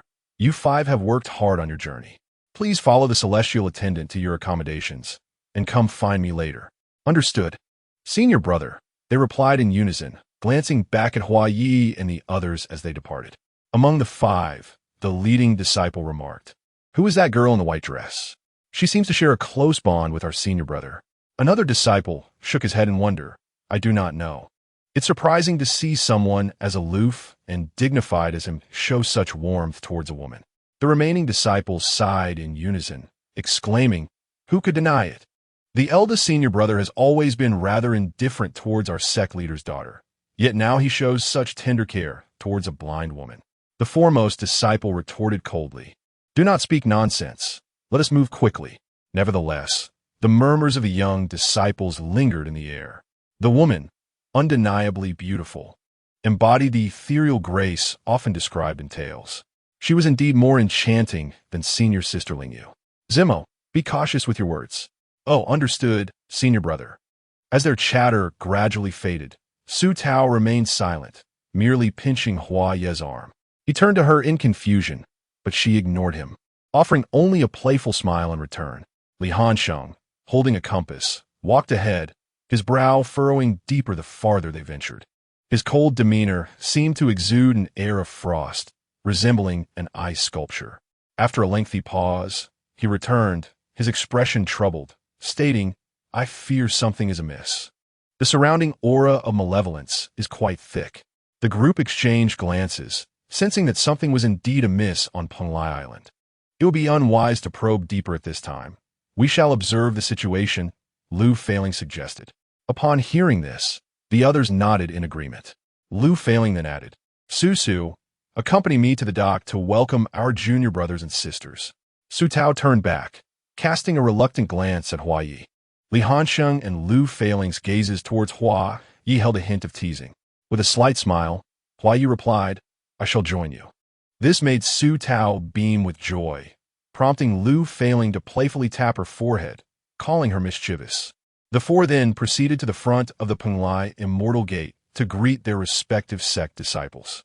Upon reaching the dock, they encountered a group of disciples clad in white robes, the very disciples of the Sword Sect. Eldest senior brother, a voice as cold as ice spoke, befitting a sword cultivator. Li Hansheng instructed the others to enter first while he waited with Lu Failing for the disciples from Yinchao Palace. Before long, a flamboyantly dressed group descended from the enormous back of a dragon. The leader, with sword-like brows and starry eyes, donned a purple robe, exuding an air of chilling authority. Lu Failing paused, her voice barely above a whisper. "Why has the master come?" Su Tao, equally perplexed, recalled then the novel's account of Penglai Island. Her master had not made an appearance. Even the few strokes dedicated to him merely mentioned Lu Failing's return to the sect. Zixiao Zhenjuan strode forward with an imposing presence, flanked by 3 disciples, 1 male and 2 females. Upon reaching Su Tao and the others, Lu Failing exclaimed in surprise, "We pay our respects to the master." Following her lead, Su Tao also bowed, and Lu Failing continued, "Master, what brings you here in person?" Zixiao Zhenjuan's gaze had been fixed on Su Tao since his arrival, and his voice carried a hint of anger as he replied, "Upon receiving your letter stating that Su has lost her sight, I could not rest easy, so I came to see for myself." Su Tao felt a whirl of emotions, quickly recalling her past interactions with her master, and said with innocent cheer, "Master, I am quite well. For cultivators, blindness is not a significant hindrance." "Nonsense. Upon our return, we shall seek the sect leader's guidance to properly treat your eyes," Zixiao Zhenjuan retorted. "Oh," Su Tao replied, feeling a touch wronged. Zixiao Zhenjuan's gaze swept between Li Hansheng and Hua Yi, inquiring, "And who are these two?" Lu Failing introduced Zixiao Zhenjuan, to which Li Hansheng and Hua Yi responded in unison. "We have met Zixiao Zhenjuan." Zixiao Zhenjuan waved his hand dismissively. His inherently proud nature did not favor social pleasantries. At that moment, a chilling aura emanated from beside him, and Su Tao, ever perceptive, sensed it was directed towards Hua Yi. Could it be that Hua Yi was acquainted with Zixiao Zhenjuan, perhaps even harboring some grievances? She could not help but lament the complexity of the antagonist's life, which posed quite a challenge for her to unravel. In Chapter 59, the Imperial Secret Realm is set to open. Where is Yaoer? Zhixiao Zhenjuan inquired about Qi Yao. Lu Feiling shook her head slightly, replying, I do not know. She has vanished since this morning. What a disgrace. I intended for her to undergo training, yet she has developed such a wild temperament. Neither of them is trustworthy, he said, casting a concerned glance at Su Tao. All this did not escape Huai's notice. After exchanging formalities, Su Tao and her companions followed Zhixiao Zhenjuan to the Grand Hall of Penglai Island to meet Xianghua Xianjun. To everyone's astonishment, the elusive Qi Yao was found right beside Xianghua Xianjun. Upon entering the hall, Huai spotted Qi Yao sycophantically attending to Xianghua Xianjun, scoffing in derision. Li Hansheng, observing this, felt a twinge of discontent, especially given Zhixiao Zhenjuan's status as an elder. However, Su Tao, being blind, was oblivious to the embarrassing scene unfolding. Qi Yao, taken aback by the unexpected arrival of her master, briefly exhibited an awkward expression before hastily stepping away from Xianghua Xianjun to pay her respects to Su Tao and the others. Yaoer greets her master. What brings you here personally, master? Zhixiao Zhenjuan's thin lips pressed into a straight line, his piercing gaze directed at Qi Yao as if it were a chilling beam of light. Qi Yao felt a shiver run down her spine and lowered her head, feigning innocence. After a moment, a cold voice broke the silence. I came personally because I could not rest easy regarding Su's eyes. Once again, it was for Su Tao, and once again it was her.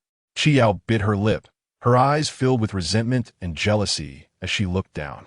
Before Qi Yao could respond, Zhixiao Zhenjuan's gaze shifted to Xianghua, who sat at the head of the hall. Knowing she was his disciple and aware of her intentions, he was deeply displeased that she was allowed to act as she pleased. Xianghua Xianjun smiled innocently. Zhixiao, had I known you were coming, I would have arranged for the celestial birds to sing and the heavenly music to play in your honor. Zhixiao Zhenjuan lifted his robes and sat down beside her, sneering. That one tea be necessary. After all, you have not taken my disciple into your harem, for which I should be grateful. Upon hearing this, Su Tao gasped softly, thinking her master was rather bold and direct in his remarks. Xianghua was not offended. She understood his temperament well. Oh, not all, Zhixiao. I would never dare to touch your disciple. Zhixiao Zhenjuan responded with a cold huff, while Xianghua Xianjun rubbed her forehead in exasperation. Although she entertained many in her harem, be they celestial beings, demons, or spirits, she felt that the matter concerning Qi Yao was indeed unjust. It was Qi Yao who had approached him, and while he welcomed visitors, he had never intended to act on it. Yet he had been caught in the crosshairs of Zhixiao's vengeful gaze. Xianghua felt quite vexed and had no choice but to change the subject, saying, The Imperial Secret Realm will open the day after tomorrow. This time, 100 individuals will enter the realm. Is your Yinshao palace prepared?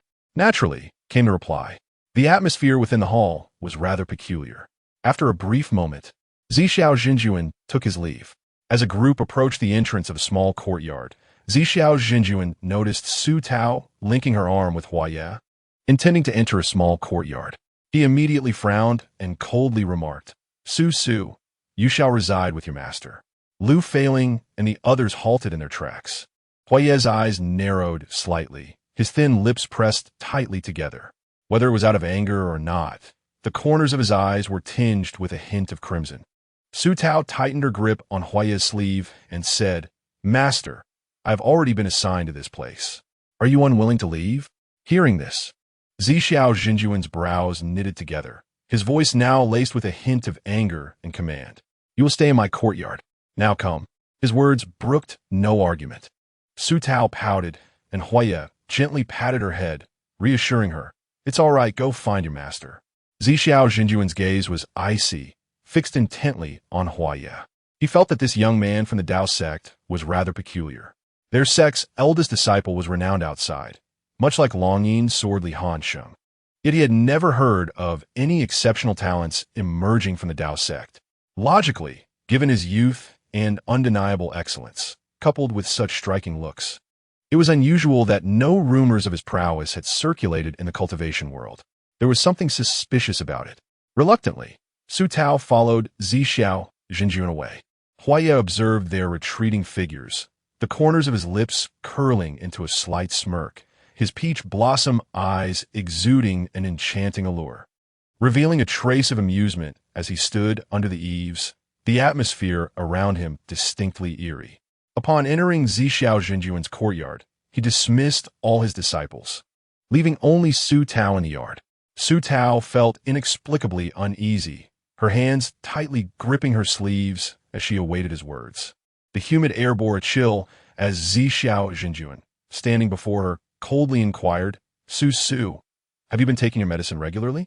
She hesitated for a moment before softly responding, I was delayed for 2 days due to my ailment. Unexpectedly, this seemingly mundane statement provoked a furious reaction from him. What? You were late by 2 days? Su Tao tilted her head, bewildered by her master's anger, and honestly explained, Yes. I was unconscious for a couple of days due to my ailment. What is the matter, master? Have you encountered any ghosts or demonic creatures? For reasons unknown, Su Tao found herself lying, denying any such encounters. Master, what do you mean by that? Zhixiao Jinjuan's cold tone softened, resembling a caring elder imparting advice. Alas. Your constitution is unique, making you more susceptible to attracting ghosts and demons. This elixir must be taken every 3 months. Oh, Zhixiao Jinjuan waved his hand, signaling for Su Tao to leave. Realizing she was now unable to see, he gently added, All right, you may return and rest now. Disciple obeys. Su Tao groped her way back to her room, practicing her spiritual techniques with a manual provided by the system for a while before lying down to rest. A day swiftly passed, and today marked the opening of the Imperial Secret Realm. Disciples from various celestial sects gathered on a desolate island several hundred miles from Penglai Island, where the air was thick with demonic energy and white mist lingered year-round. Everyone stood behind the esteemed Qianghua Immortal, who produced an ancient jade pendant and embedded it into the stone door ahead. Following a surge of spiritual energy akin to a flood, the stone door slowly creaked open. He turned to the young disciples behind him and earnestly cautioned, The secret realm is now accessible, but within the cave lies a multitude of dangers. While opportunities are vital for cultivators, should you lose your life, no matter how grand the opportunity, it shall bear no significance to you.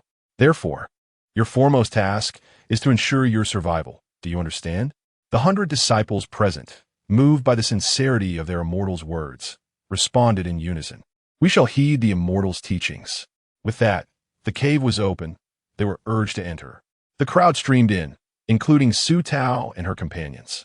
Once all the disciples had entered, the cave's entrance closed automatically.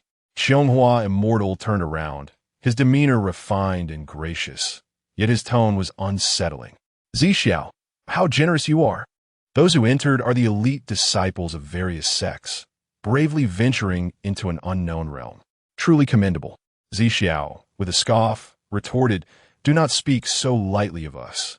Compared to your ruthlessness, we are but amateurs. This is no longer the Isle of Penglai.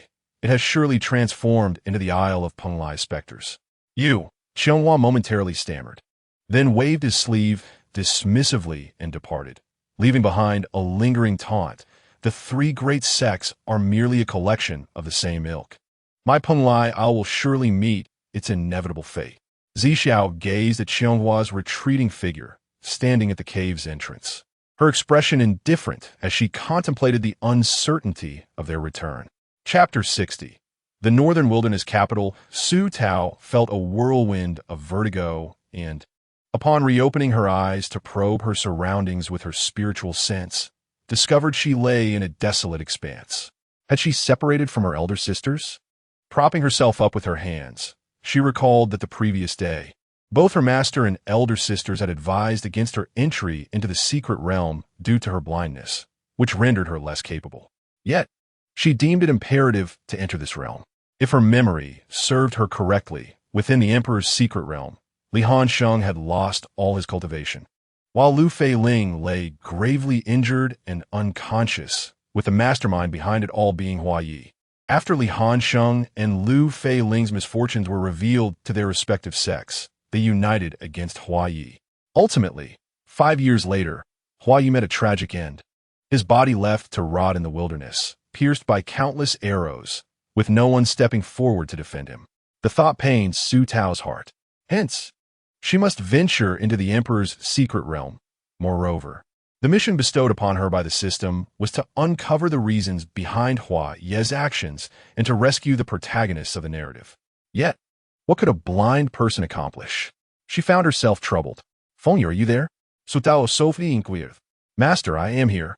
A melodious male voice echoed within her consciousness. Could you assist me by guiding me? I wish to find Hua Yi. Of course, Master. In the blink of an eye, Su Tao sensed the presence of another beside her, feeling the gentle rhythm of Feng Yu's breath.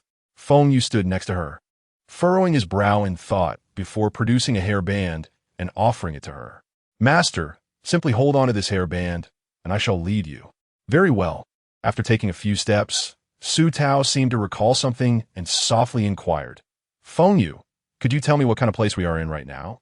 Feng Yu raised her gaze, surveying the surroundings, and with a calm demeanor, replied, We are surrounded by an endless expanse of wasteland, with vast yellow sands and a dreary sky, devoid of any demonic beasts or cultivators.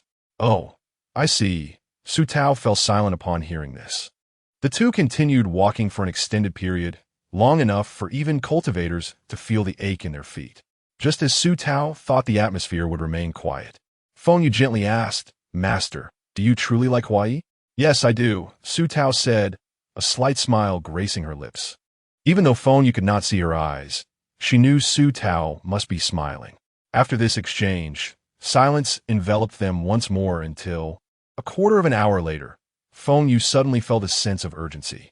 Turning her head in confusion, Su Tao asked, What's wrong? Just as she posed the question, a fierce wind carrying sand gusted from ahead. Su Tao raised her arm to shield her face, while Feng Yu, anxious, exclaimed, Master, a tornado is approaching. We must find shelter quickly. However, there was not a single stone in sight to shield themselves from the wind, which left Feng Yu in a state of panic. As the tornado's speed increased, sweeping up the dust from the ground and tugging at their clothes, Su Tao, aware of the dire situation, tugged at Feng Yu's arm and urged, Feng Yu, return to my consciousness. Otherwise, we will both be gravely injured. If I cannot evade this wind, you must emerge to protect me. Master, that is out of the question. How can I return alone? Su Tao felt the sting of sand against her face and realized there was no time for further discussion. She swiftly performed a hand gesture to summon Feng Yu back to her consciousness, her tone turning more serious. I will employ a defensive artifact for myself. You only need to guard me while I am unconscious. No sooner had she finished speaking than Su Tao felt a tearing pain throughout her body, the sensation of weightlessness instilling fear within her. She was merely an ordinary person who enjoyed watching dramas and following series. Someone who had once been too timid to ride a roller coaster at an amusement park with friends in her past life. Now, having traversed into a world of cultivation, she found herself facing unprecedented challenges. Even clad in a heavenly gray defensive garment, the dull pain coursing through her body was palpable, causing her to gradually lose consciousness. Feng Yu sensed a calmness outside and immediately emerged from Su Tao's consciousness. Upon seeing her unconscious form on the ground, he scanned the surroundings and noted the blood-red sunset and the remnants of shattered walls. Just as he prepared to bend down and lift Su Tao, a fierce wind suddenly whipped through. When he looked up again, he saw Hua Yi, dressed in resplendent attire and holding an obsidian fan, approaching with an air of elegance. In an instant, she stood before Feng Yu, casting a cold glance at the unconscious Su Tao and stating, I shall handle this. Upon hearing this, Feng Yu bowed respectfully to the side. As Hua Yi bent down to carry Su Tao and began to walk toward the incomplete city, he hurriedly followed, hesitating for a moment before cautiously suggesting, Young master, perhaps after activating the grand formation, we could leave a fragment of her soul. Before he could finish his thought, Hua Yi's indifferent voice interrupted him, chillingly retorting, Feng Yu, are you instructing me on what to do? Your Highness, Feng Yu dares not overstep. yet beads of sweat trickle from his forehead. He reflects on how Su Tao has always protected him and musters the courage to speak. Just now, when Miss Su awoke, she immediately sought you. When I asked her if she holds affection for you, she answered without hesitation. A woman so devoted, I believe we ought to spare her life. Silence. As you command.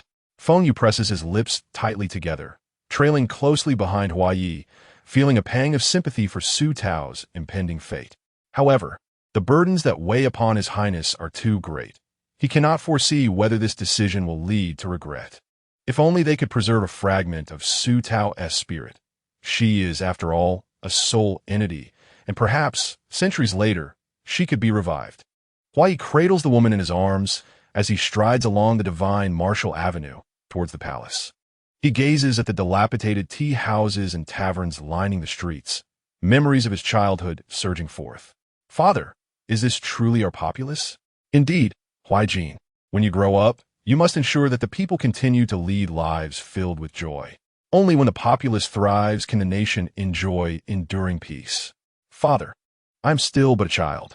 With you, as our wise sovereign, I can afford to play for a few more years. You, with such a wild spirit at such a tender age, how will you maintain this carefree demeanor when you ascend to that position? With each step, memories flood Hua Ye's mind until the woman in his arms stirs, letting out a soft groan as her eyes flutter open. Su Tao struggles to lift her eyelids, catching the distinct scent of dragon's saliva. Her throat feels parched, and she manages to rasp, Hua Yi? Yes. Anxiously, Su Tao scans her surroundings with her spiritual sense. Relieved to find no sign of Feng Yu, she inquires, where did you find me?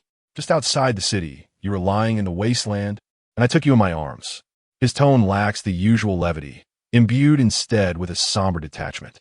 Unsure of his demeanor, Su Tao contemplates the unpredictable nature of antagonists and cautiously asks, were there no others around when you discovered me? Hua Yi raises an eyebrow. You were alone. Who else could there be? I expected there might be other cultivators. Thankfully, there were none.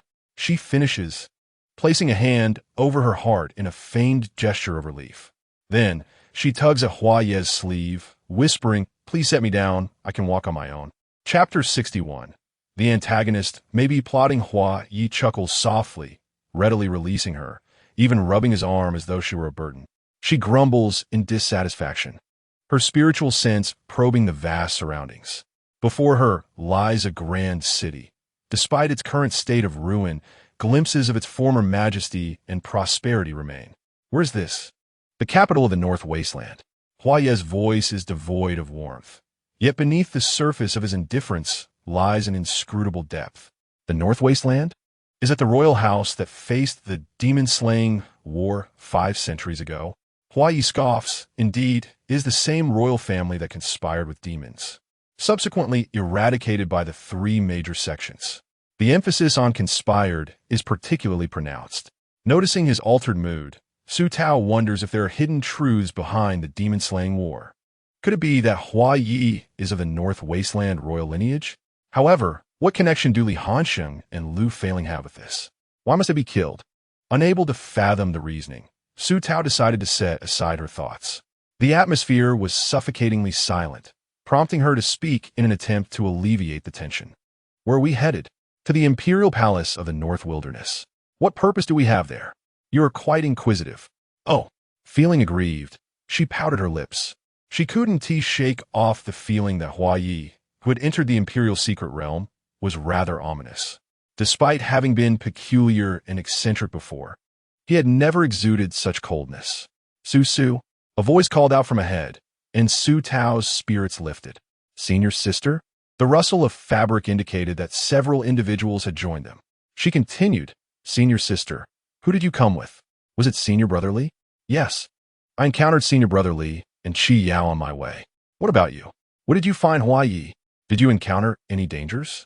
Upon hearing that Qi Yao was also present, Su Tao felt a twinge of displeasure, yet she still reached out to grasp Lu Feiling's hand, saying, I was swept up by a whirlwind when I entered and woke up just in time to meet Hua Yi. What about you all? Lu Feiling smiled wryly. We weren't so fortunate. We battled for an eternity before finally arriving here. As long as you're okay, Let us move together, senior sister. Li Hanxing nodded at Hua Yi, while Qi Yao remained silent, observing Su Tao from a hidden corner with a sinister smile. She was determined not to believe that in this secret realm, a blind person could not be eliminated. Casting her gaze back to Hua Yi, her eyes sparkled with obsession. His visage was truly captivating. It cannot be overstated that wherever he went, life flourished around him. Qi Yao's gaze intensified, and Hua Yi, sensing her scrutiny, smirked coldly. What did he have to argue with the dead about? As the group proceeded towards the center of the city, Qi Yao muttered, "Does this dilapidated city resemble a treasure trove? Surely, this imperial secret realm cannot be devoid of riches." At that moment, Lu Feiling seemed to realize something and remarked slowly, "As we traverse this path and observe the architectural style, it resembles the ancient capital of the North Wilderness, as described in historical texts." The North Wilderness? The city that was obliterated during the demon-slaying war? This imperial secret realm is actually the capital of the North Wilderness? Qi Yao exclaimed in astonishment. Lu Feiling nodded solemnly, surveying their surroundings before affirming, "Indeed, this is the capital of the North Wilderness. I once perused an ancient tome in the library of Yinshao Palace, which depicted the capital in this exact manner. The Imperial Palace. It must contain numerous treasures." Qi Yao exclaimed excitedly, rubbing her palms together, while Su Tao inexplicably felt an eerie chill emanating from Hua Yi. She suddenly recalled that whenever the North Wilderness was mentioned, Hua Ye's demeanor shifted unsettlingly.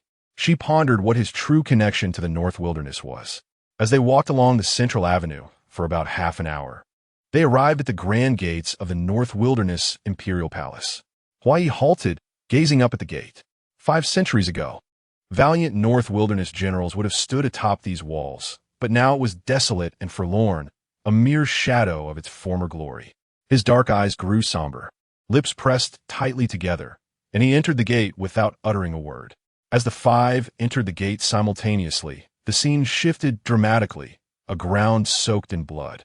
Walls stained crimson, smoke billowing, and corpses strewn about. Qi Yao gasped in terror. Li Hanxing's icy voice served to soothe, "Everyone, do not panic. This ought to be a reenactment of the day the city fell. So, it is an illusion?" Su Tao extended her spirit, equally astonished by the scene before her. Flags fluttered in the wind, and the drums of war resounded. Before the grand hall at the palace gates stood an elegant man clad in a dragon robe, his expression grave as he gestured for the soldiers to valiantly fend off the invaders. A flood of common folk surged through the city gates. North Wilderness was their home, and they were determined to defend their nation together. However, the enemies were overwhelming, all adept in the arts of cultivation, and within half a day, the entire palace lay in ruins. Hua Yi clenched his fists, nails digging into flesh, blood dripping, yet he felt no pain. His peach blossom eyes widened in despair as he silently cried out, "Father, your son has returned." After a prolonged moment, the illusion dissipated, leaving the palace desolate and in tatters, as if what had just transpired were merely a dream. Yet all were acutely aware that it was a stark reality. Those cultivators mercilessly slaughtered every soul in the city, including the defenseless citizens. Their eyes burned red, their actions frenzied, more akin to demons than cultivators. Following this harrowing vision, Li Hanxing and Lu Feiling fell into silence. Lu Feiling, troubled, questioned whether the battle against demons truly unfolded as ancient texts described. Why was there no trace of monsters in the illusion? All they witnessed was a unilateral massacre of the North Wilderness by cultivators. This left both Li Hanxing and Lu Feiling in a state of confusion and frustration.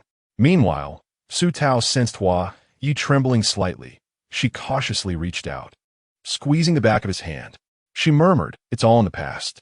Unsure if Hua Yi heard her, she felt a wave of concern. Yet it was evident that he belonged to the North Wilderness. Hua Yi furrowed his brow, his eyes closing momentarily before reopening with an air of indifference. He was the first to stride into the palace's main hall, with the others following suit. Upon entering, they beheld the grand yet antiquated decor, with a gilded dragon throne at the center and towering vermilion doors on either side, leading to an endless corridor beyond. Hua Yi headed directly down the right corridor. Lu Feiling and Li Hanxing exchanged glances, aware that every secret realm harbored both opportunities and dangers, and the North Wilderness Palace was undoubtedly fraught with peril. Li Hansheng nodded slightly, signaling to the others to follow Hua Yi, while Su Tao remained steadfastly by Hua Yi's side, unwavering in her resolve. The corridor stretched long, flanked by numerous stone doors. Some stood ajar, revealing a massive bronze statue within, a valiant warrior astride a matching warhorse, the steed rearing with a fierce neigh. From this, one could glean the indomitable spirit of the North Wilderness as a nation of warriors. Hua Yi maintained his silence as he walked ahead, though Li Hansheng harbored doubts. He quelled them, reflecting on their camaraderie and Hua Yi's status as the foremost disciple of the Tao sect. Just then, a thunderous sound echoed from behind, the grinding of wheels against the ground, prompting Li Hansheng to draw his dragon roar sword and turn to investigate. To his utter astonishment, a terrifying mechanism emerged in the corridor behind them. Chapter 62. The Valley of Falling Flowers. Upon hearing the thunderous noise behind them, Hua Yi displayed an expression of indifference, a faint, detached smile gracing her lips.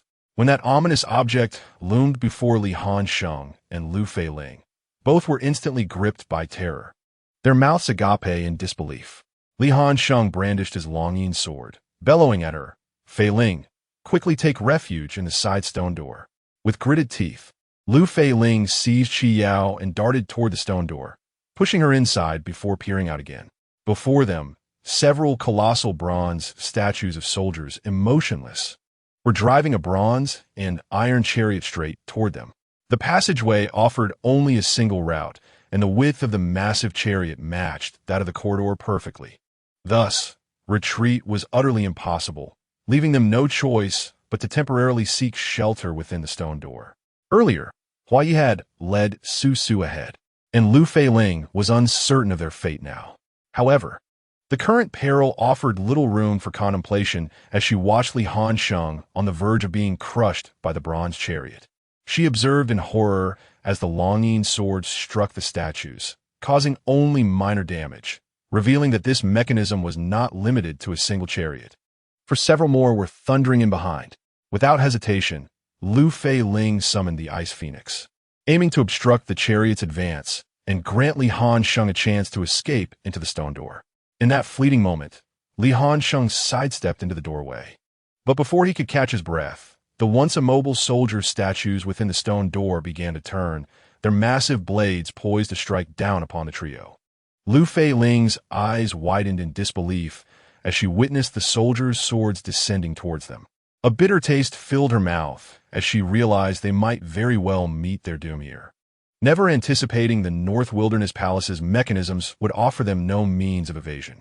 Meanwhile, Su Tao, following closely behind Hua Yi, felt compelled to tug at her sleeve, inquiring, "Sister, are they in trouble?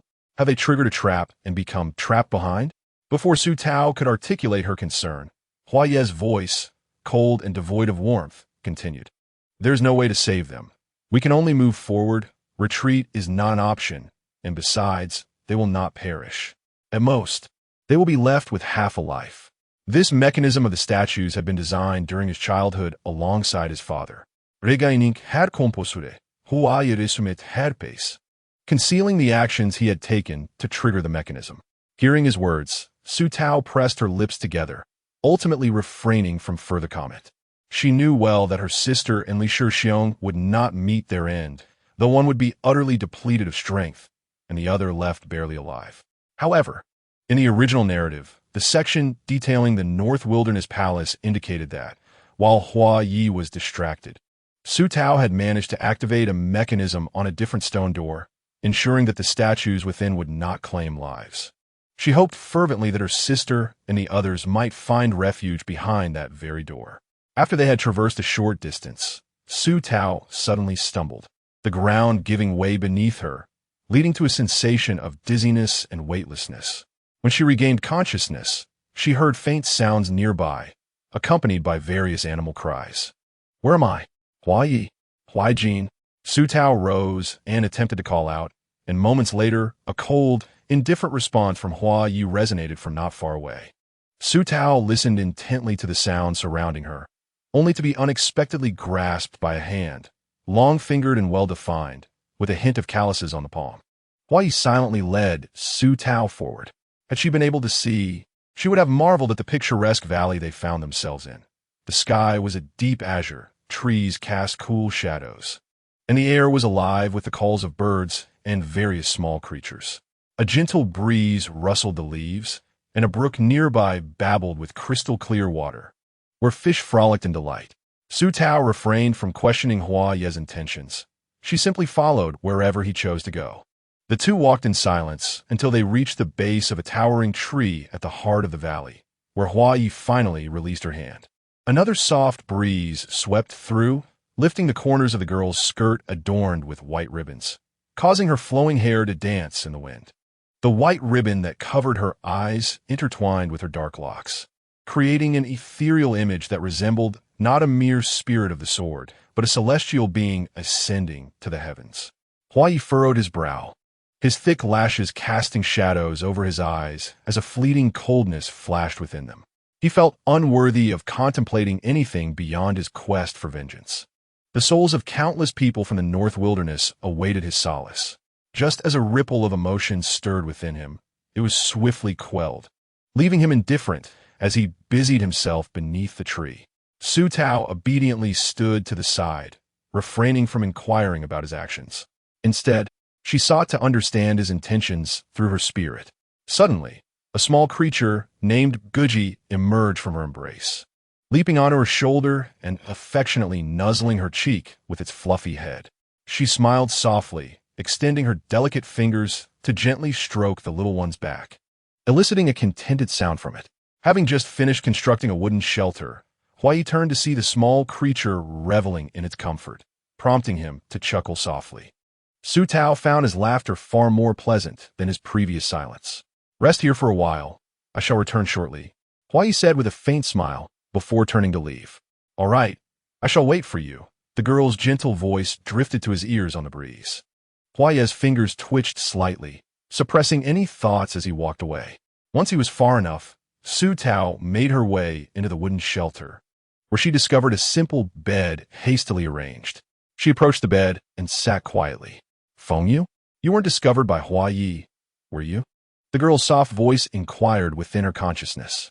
Feng Yu, who had been regaining energy in Su Tao's mind, opened its eyes and replied softly, "No." "Good," she responded gently before retrieving her scroll to practice her spiritual techniques. Her spirit had become considerably more refined compared to before, allowing her to perceive the world with her spirit as easily as with her eyes. In fact, with a few more days of practice, she could engage in combat using her spirit. This revelation filled Su Tao with delight, as she had always struggled with cultivating her abilities. Yet she had made remarkable progress in the realm of spirit. Time seemed to stretch on, and after what felt like half a day, Hua Yi had still not returned, causing her to feel a twinge of concern. Yet, she remained unaware of his whereabouts. After some contemplation, I leisurely stepped out of the wooden cabin, retrieving from my satchel some ethereal vegetables and fruits, preparing to create a delightful peach blossom cheese. I took fresh peach blossoms to the nearby brook to cleanse them, incorporating a portion into the cheese mixture, which I then simmered gently in a small pot, adding a dash of honey. Once poured into a crystal dish to set, I adorned it with a sprinkle of fresh peach petals. The delicate, rosy-hued, and sweetly fragrant peach blossom cheese was thus completed. I placed the dish on the table in front of the cabin and turned to prepare a light vegetable porridge. By the time I finished, the night had yet to return. With nothing to occupy my time, I wandered around, gathering some twigs to fashion a rustic fence around the cabin, enhancing its countryside charm. Meanwhile, Hua Yi, clutching his abdomen with his right hand, staggered towards the cabin as crimson blood seeped through the gaps between his pale fingers. As he approached the cabin, his cold gaze fell upon a woman in white, gracefully binding twigs together. Her flowing sleeves slipped down to reveal her porcelain wrist. He couldn't shake the feeling that the Su Tao before him was not the same person he had first encountered. Chapter 63. Applying medicine to Hua Yi. Su Tao's nimble hands worked deftly as she engaged in these crafts, a skill honed from a past filled with crafting small trinkets. After binding the last bundle of twigs, she caught a whiff of blood and hurriedly turned, hearing soft footsteps approaching.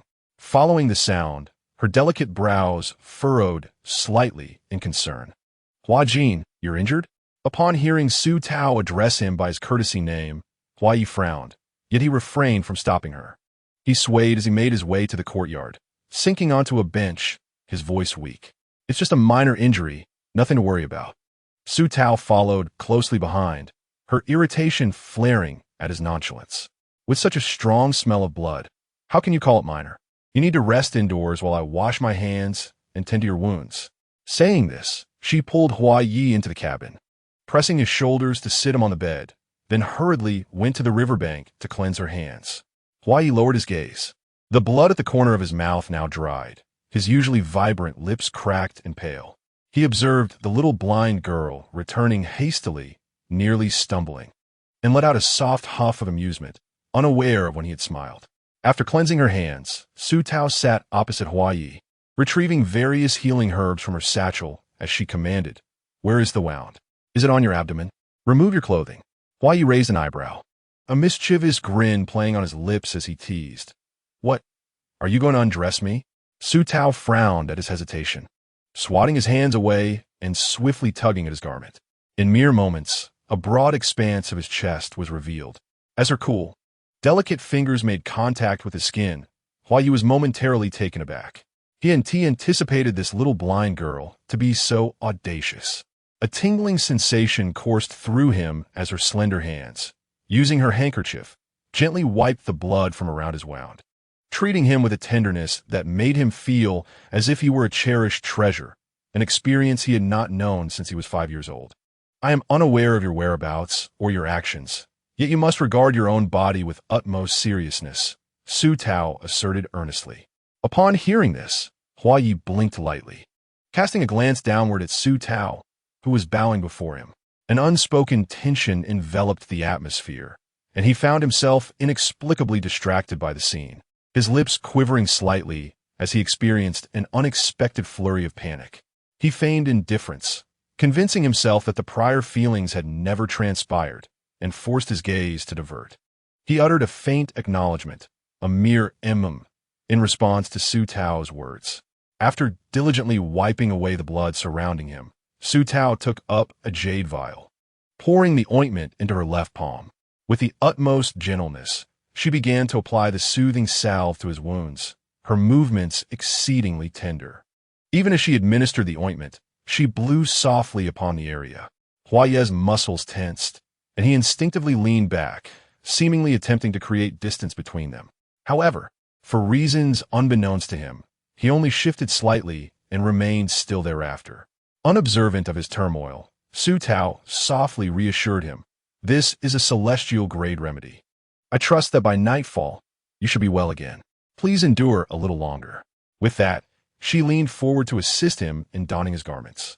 Hua Yi gritted his teeth, his lashes fluttering at her sudden proximity, feeling the warmth of her body against his own. This blind girl, does she consider men to be devoid of life? He mused darkly as he snatched his clothing from her grasp, coldly stating, "I can manage it myself. You may leave." Su Tao remarked, "Is this what villain does? Once used, they are cast aside without a second thought. What have I done to deserve such treatment?" She continued, "Very well, just be cautious not to touch the wound. Once you are finished, join me for dinner. I have prepared peach blossom pudding and porridge. I shall wait for you outside." With that, she gracefully departed, leaving behind a lingering aroma of sweet fruit that enveloped Hua Yi, evoking thoughts of the tender moments that had just transpired. It was a matter easily resolved with a simple gesture, and yet he could not fathom why he allowed her to tend to him personally. Frustrated, Hua Yi donned his clothing and sauntered out of the wooden cabin, only to find the little blind girl quietly seated on a small stool by the wooden table, playfully cradling a plump cat in her arms. "You're out. Let us dine. The peach blossom pudding I made is delightful," Su Tao added, concerned he might refuse. In the past, our master and senior siblings praised it endlessly. Indeed, he was not the sole recipient of her affections, and an unsettling thought crossed his mind, how he wished to eliminate those who garnered her favor. "Hurry and eat. Why the delay? Do you find my cooking lacking?" Su Tao inquired, her spoon resting beside her as she tilted her head to observe him. No, I merely dislike sweet foods, he replied, his tone regaining its usual icy indifference. Ignoring his retort, Su Tao insisted, just take a taste. Sweet things can improve your mood and alleviate your pain. Huai raised an eyebrow, dismissively picking up the spoon. He scooped a portion of the peach blossom pudding, letting it melt on his tongue. Its creamy texture enveloped his senses. It was undeniably sweet, a flavor he had never favored in his life. Yet, as the sweetness danced upon his palate, he found it was not as disagreeable as he had anticipated. Su Tao, upon witnessing him eat, smiled as she pushed the porridge towards him, gently saying, "The vegetable porridge is quite delightful, though it may be a tad bland. However, I prepared it with spiritual vegetables, which are highly nutritious and will help your wounds heal more swiftly." Huai nodded slowly and began to eat. Su Tao noticed that every action he made exuded an air of exquisite grace, reminiscent of a refined nobleman, as if he were the most precious being in the world. Coupled with his unparalleled beauty, he truly embodied the pinnacle of the cultivation realm. After finishing his meal, she sweetly suggested, "Shall we enclose the fence together?" Huai, contemplating that they would likely reside here for a year or two, nodded in agreement. As the two prepared to encircle the fence, they were approached by a multitude of small magical beasts, including colorful mountain chickens, adorable little rabbits, as well as white geese and yellow ducks. Huai, upon seeing the furry creatures, narrowed his eyes slightly and shot a glare at the little beasts. To his surprise, they were unfazed, eagerly crowding around him and Su Tao, most of them gravitating towards her feet. One little rabbit even tugged at the hem of Su Tao's skirt, desperately attempting to clamber up into her embrace. If only for a few seconds. Seizing the opportunity when the little creature was distracted, Huai, with a stern expression, swatted the rabbit away. The rabbit tumbled to the ground, rolling over and baring its teeth at him. Despite both being exquisite beings, the creatures seemed to prefer the gentle beauty clad in white. Drawn to her tender nature, seeing Huai's vigilant guard preventing the little beast from approaching Su Tao, they could only sulk at a distance of 1 meter. Gazing longingly at the beauty, Huai tilted his head, glancing at the little blind girl beside him, perplexed as to what made her so enchanting to these small creatures. At last, the fence was completed.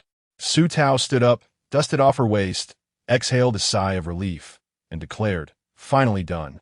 Let us rest." The words, once spoken, bore a hint of newlywed intimacy. However, how would they rest? There was but one wooden house with a single bed, leading Su Tao into a quandary about how to proceed.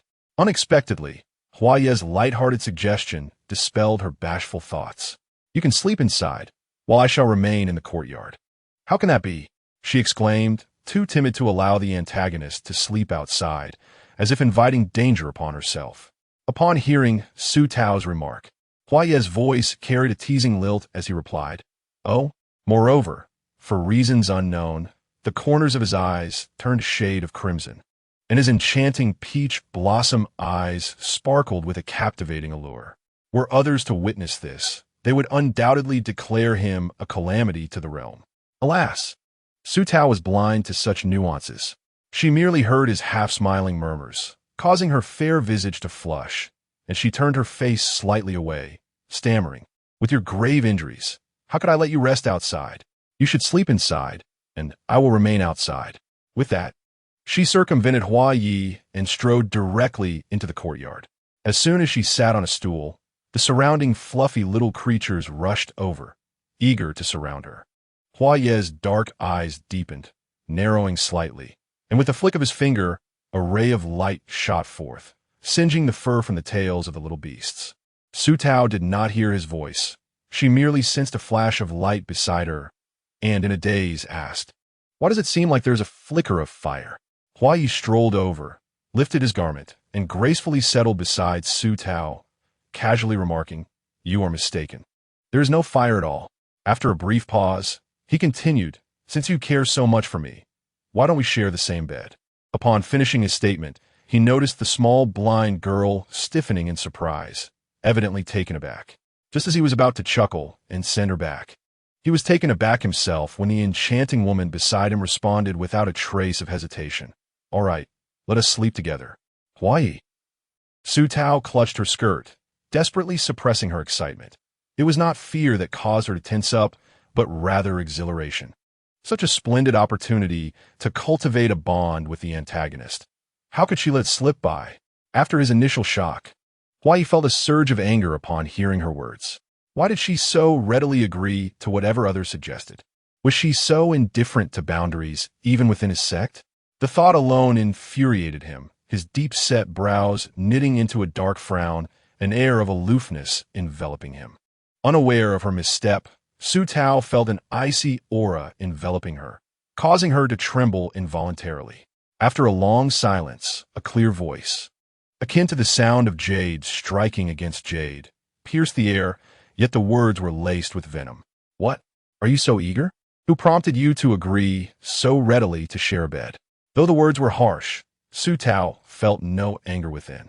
She understood that this was the nature of the antagonist, whose unpredictable demeanor often concealed deeper intentions behind sharp words. Faced with such a threatening inquiry, Su Tao was adept at handling it. Her complexion turned pale, her lips parted in surprise at his audacity. Then, as if shaken from a trance, she swayed slightly, biting her lip in distress. In a voice that trembled, she replied sorrowfully, Hua Jin, why do you speak this way? You must know that I would agree to anything concerning you, especially since you bear injuries. If you desire my company, I have no objections. However, you should rest inside while I endure the night outside. Your well-being is paramount. With a delicate hand pressed to her forehead, she feigned a heart-wrenching display of despair, lowering her head in silence.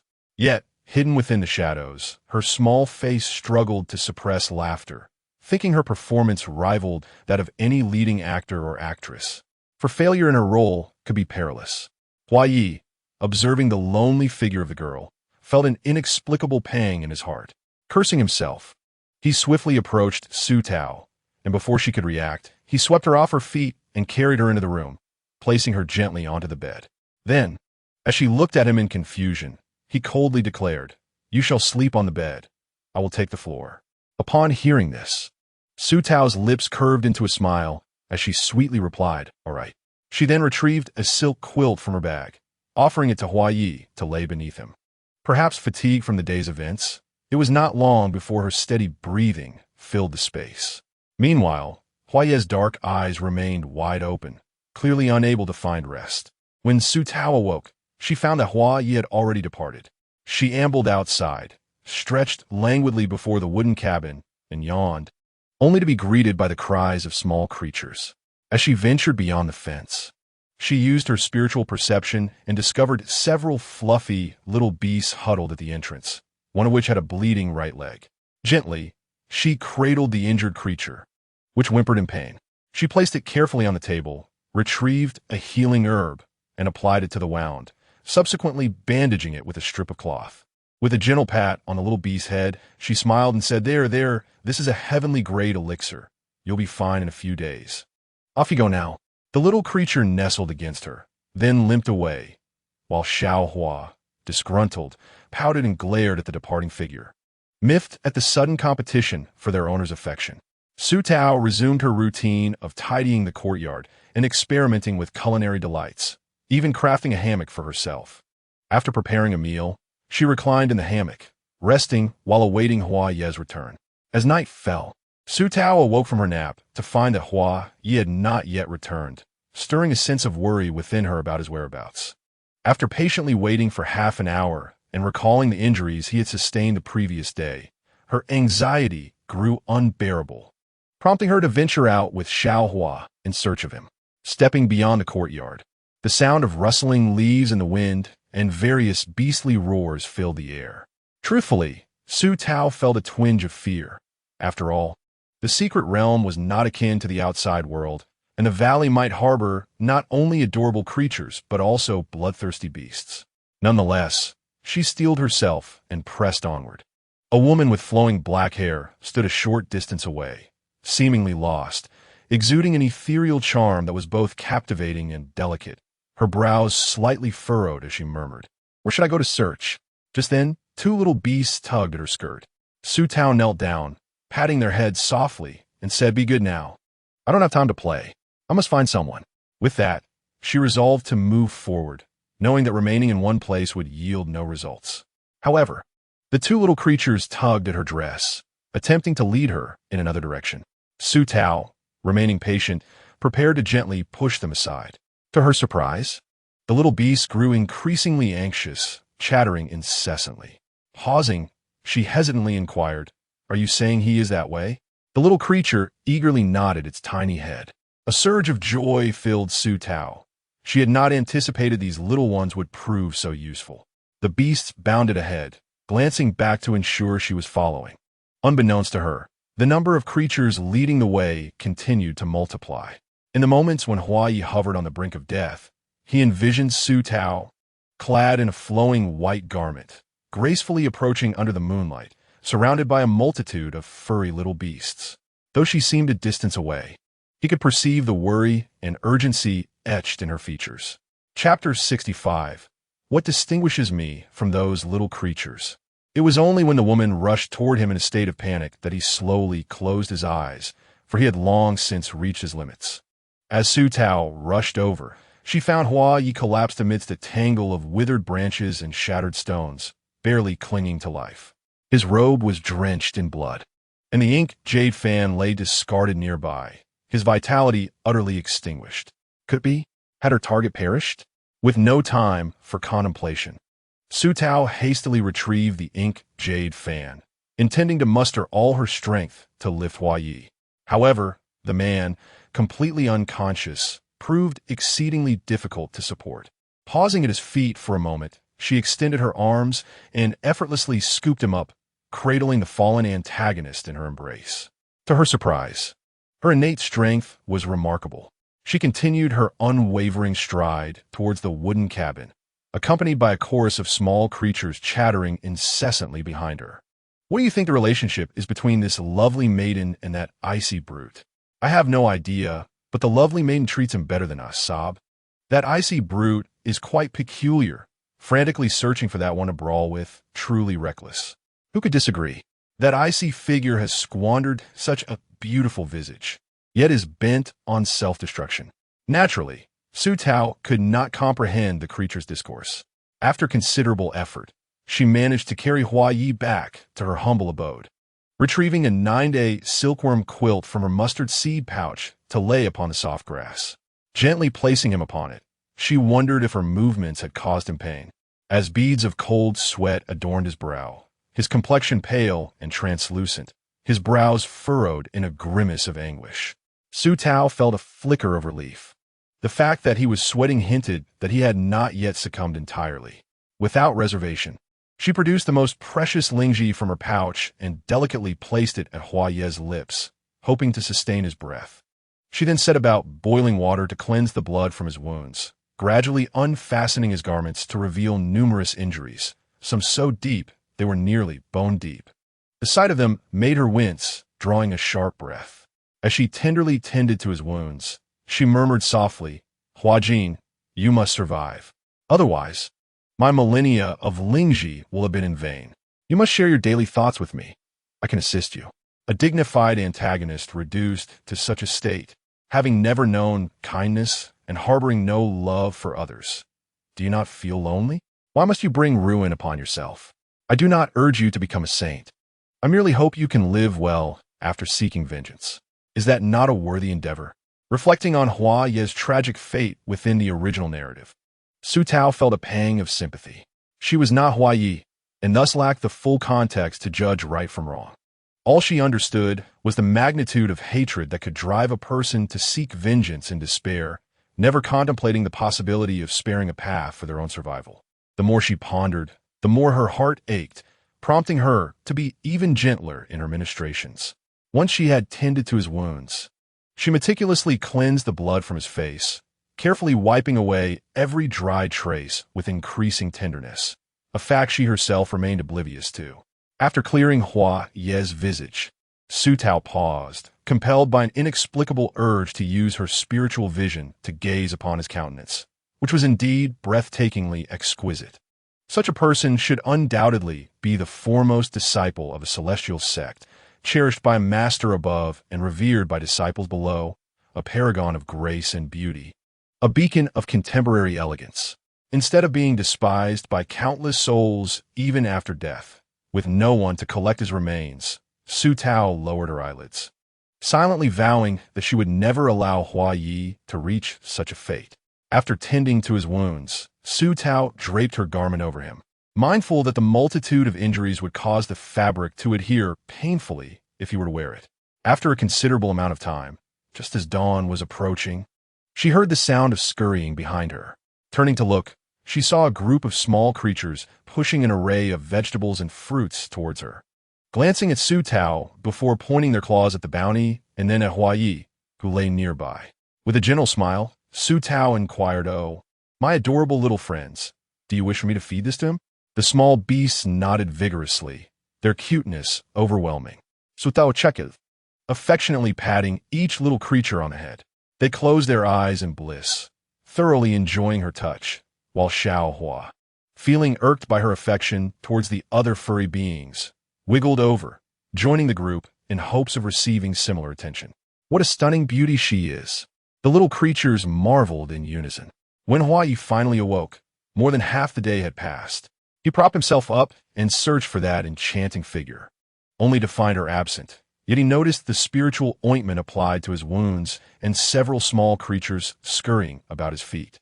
A faint smile tugged at the corners of his lips, and his peach blossom eyes narrowed slightly, inexplicably filled with joy. However, this fleeting delight vanished abruptly upon spotting a small creature adorned with a white ribbon. With a stoic expression, he untied the bough, only to discover that the creature also bore the same healing balm on its leg. Frowning, Hua Yi retied the ribbon, leaving the little creature blinking in confusion, unsure of his intentions. Clearly, his kindness stemmed merely from her benevolent nature. What distinction did he hold in her heart compared to this small creature? In fact, the ribbon on the creature's leg was even made from her hairband. Irritated, he tugged at his garment and laboriously rose to his feet, only to find peach blossom pudding and egg custard awaiting him on the table. He coughed lightly into his fist, a faint smile gracing his lips. Ultimately, it was different. At least he could savor a meal prepared by her hands. "You're awake," a soft and delighted voice chimed from behind, prompting Hua Yi to curve his eyes in amusement as he turned slowly. However, as he spun around, his expression darkened, as if a storm were brewing within. There stood Su Tao at the doorway, holding an empty bowl, while the small creatures at her feet licked their lips in satisfaction. What was he to make of this? He could not even surpass these little beasts in her affections. What a true bodhisattva she was. Su Tao observed Hua Yi smiling as he turned, only for his demeanor to shift as he retreated into the house. What was the matter? Had the insufferable antagonist grown dissatisfied? She had said nothing at all. Curse it. He was becoming increasingly difficult to please. Rarely did Su Tao let her emotions surface, instead of probing for his troubles. She placed the empty bowl down and lay back on the hammock, feigning sleep. Hua Yi waited for an eternity. Yet the little blind boy did not call him for dinner. In his frustration, he felt a twinge of grievance. Resolutely, he sat cross-legged to meditate, and as night fell again, neither of them uttered a word. Ultimately, it was Su Tao who capitulated, her concern for his injuries overwhelming her. She entered the room and softly called, "Come out for dinner. Has your wound improved?" The man, who had been seated on the bed in meditation, slowly opened his eyes, nodded slightly, and silently followed Su Tao to the courtyard. Su Tao pushed a bowl of steamed egg custard towards him, saying, "This was delivered by the colorful chickens from a valley. Seeing how severe your injury is, the little ones brought all the food they had stored. You must try it. It's especially tender and smooth, guaranteed to leave a lasting impression." Hua Yi quietly took a bite. It was indeed delectable, reminiscent of the egg custard his mother had made for him in his childhood, though her culinary skills paled in comparison to Su Tao's. It was barely palatable. Su Tao hesitated before asking, "Where do you go every day, and why are you so severely injured?" Chapter 66. His Highness the Crown Prince, his delicate fingers, holding the spoon, paused, and he placed the small bowl back on the table. With an air of grace, he dabbed at the corners of his lips, his voice imbued with an unsettling indifference. "This is not something you need to know." Upon uttering these words, he reclined against the tree in the small courtyard, closing his eyes, unwilling to say more. Su Tao was momentarily taken aback, a faint bitterness stirring within her. She recalled crying through the night because of his fate while reading the novel, later engaging in heated discussions in the comment section with many others who claimed he deserved his misfortunes. Only she stood up for him. He was merely a one-dimensional antagonist in the author's narrative, unfoundedly harming the protagonist and seeking a tragic end alongside the celestial beings. While others lamented the sweetness of the main characters, she felt only sorrow. Hua Ye's character was truly tragic, though the book did not delve deeply into him. It was evident that such an exceptional and radiant figure was reduced by the author to a mere instrument of death. The glimpse of his childhood she had witnessed in the last illusion only solidified her belief that Hua Ye's past was profoundly heartbreaking. Yet, all her efforts over the long period seemed to leave no mark on his heart. With a bitter smile, Su Tao finished tidying the dishes and returned to her room, donning her clothes as she lay down in silence. The group of furry little creatures in the courtyard sensed their master's melancholic moods and settled quietly in a corner. Though Hua Yi had awakened, the severity of his injuries caused him to lose consciousness once more as he lay beneath the tree. In his hazy state, memories from the past began to surface. At the age of 5, he had been the most esteemed crown prince of the northern wilderness, with his parents in harmonious rule, and the realm flourishing in peace. His most arduous task was merely to endure the Grand Tutor's insistence on additional study, followed by his father's assessments of his lessons. Life was warm and blissful. However, everything changed abruptly in the deep winter of that year. Su Tao was in the house, eyes closed in feigned slumber, practicing her spiritual techniques, when she suddenly heard Hua Ye's pain groan. She promptly cast aside their earlier discord and hurried outside without a second thought. Before me stood Hua Yi, his expression marred by anguish, lips cracked and whispering incoherently, his pallor so pronounced that it approached translucence. Beads of sweat trickling down his forehead and neck.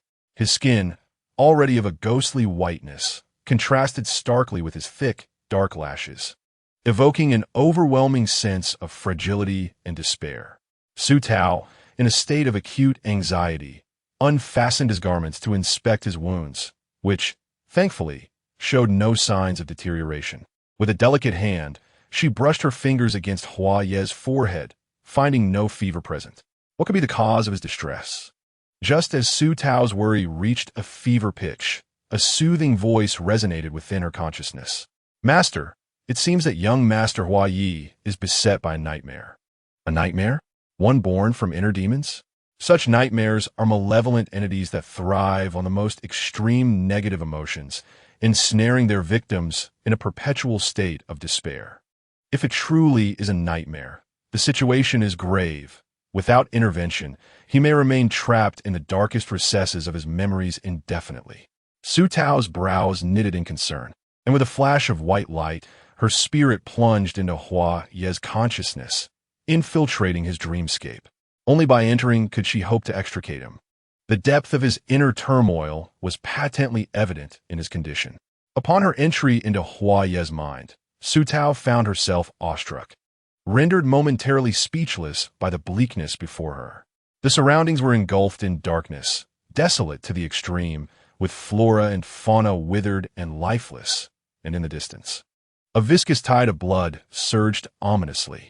Despair, desolation, and a thirst for blood permeated Hua Ye's psyche. A pang of sorrow gripped Su Tao's heart, and suddenly her vision darkened. When she opened her eyes again, she stood upon a cloud-enshrouded spiritual peak. Before her was a youth clad in white robes adorned with violet runes, his black hair tied back with a matching ribbon. Gazing impassively at a child being ruthlessly beaten by a group of assailants, who hurled insults of bastard and monster as they struck him, Su Tao rushed forward, intent on intervening, but her hand met only empty air. She turned in astonishment to look at Hua Yi, who stood transfixed, his dark eyes fixated on the scene without a flicker of response. Tentatively, she called out to him, yet he remained rooted in place.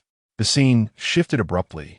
revealing a middle-aged man wielding a whip, striking the child with sadistic glee, his face contorted in a perverse smile. After the beating, the man dragged the child to a series of grotesque beast lairs, carelessly tossing the young Hua Yi inside, returning days later to check if he had perished. Each time Hua Yi clung to life, much to the man's disappointment, who then devised a more sinister plan, to cast Hua Yi into a chasm teeming with malevolent creatures. Relishing the boy's desperate struggle to catch a glimpse of his mother, that glimmer of hope propelling him forward. On another day, the man brought Hua Yi before his mother, gripping the boy's chin and coldly demanding, "Where is the spirit of the Xuanwu?" At that moment, Hua Ye's mother, still lucid and tearful, shook her head in despair, while the boy, despite the torment, stubbornly remained silent. The beastly man, frustrated, discarded Hua Yi to the side and approached a central platform. Before the gaze of Hua Ye, one garment after another was ruthlessly torn from his mother. Even while beneath the man, Hua Ye's mother fervently shook her head, refusing to divulge the location of that which he sought. Hua Ye's eyes burned crimson, his voice hoarse from desperate cries. Yet this seemed only to amplify the middle-aged man's perverse pleasure.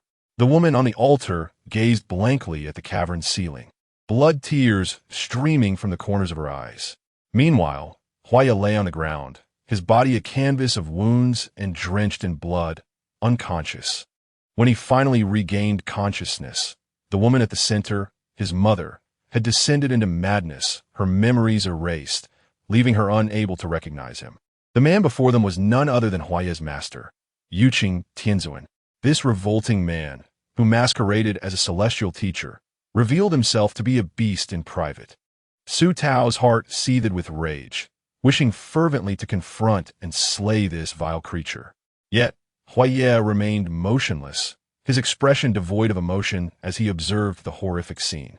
Su Tao understood that this was not a matter of letting go.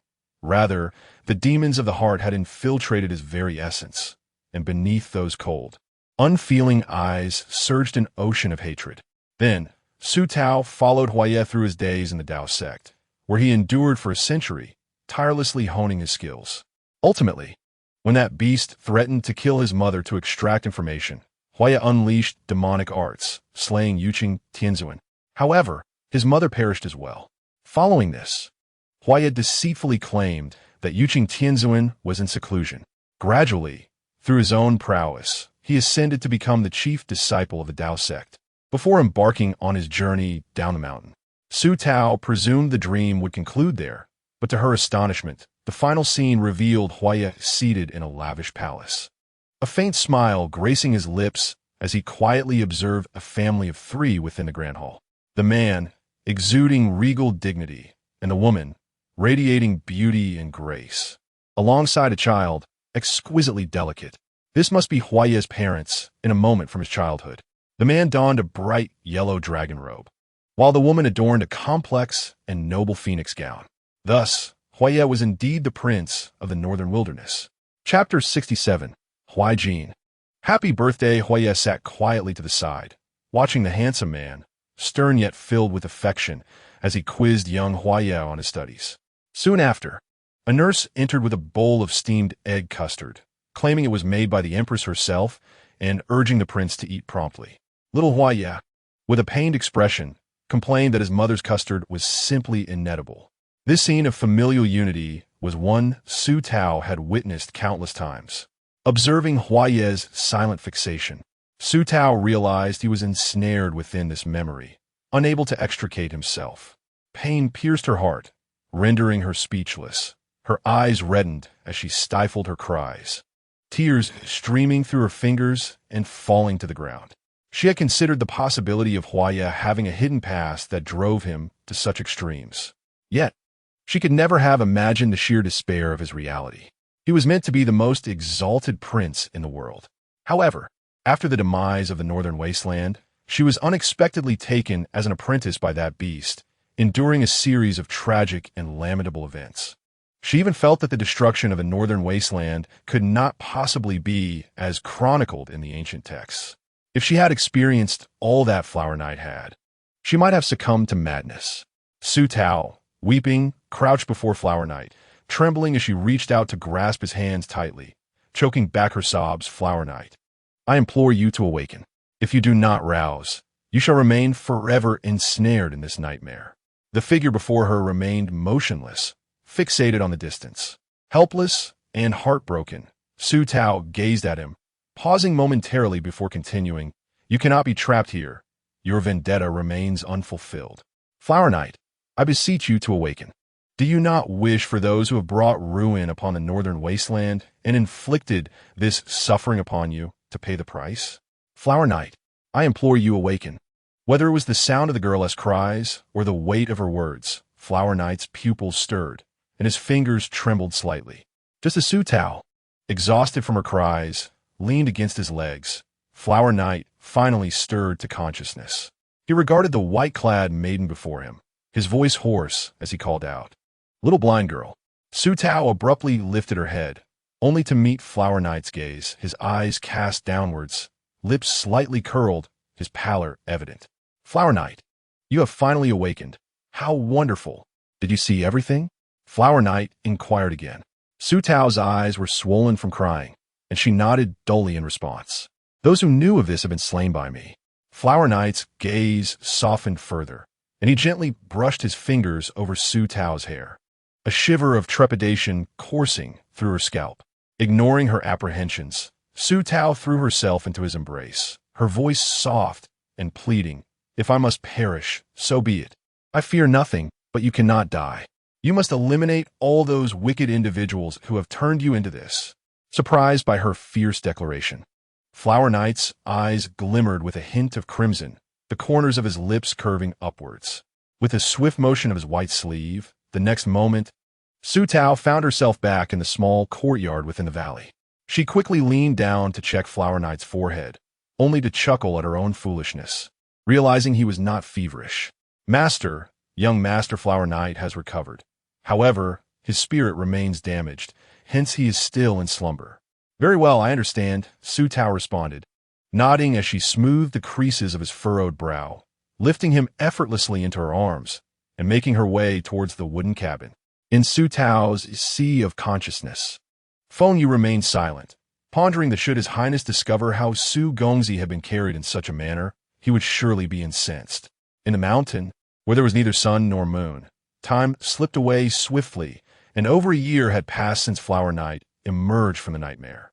Since that day, he had spoken even less, often leaving before dawn and returning, bloodied and wounded.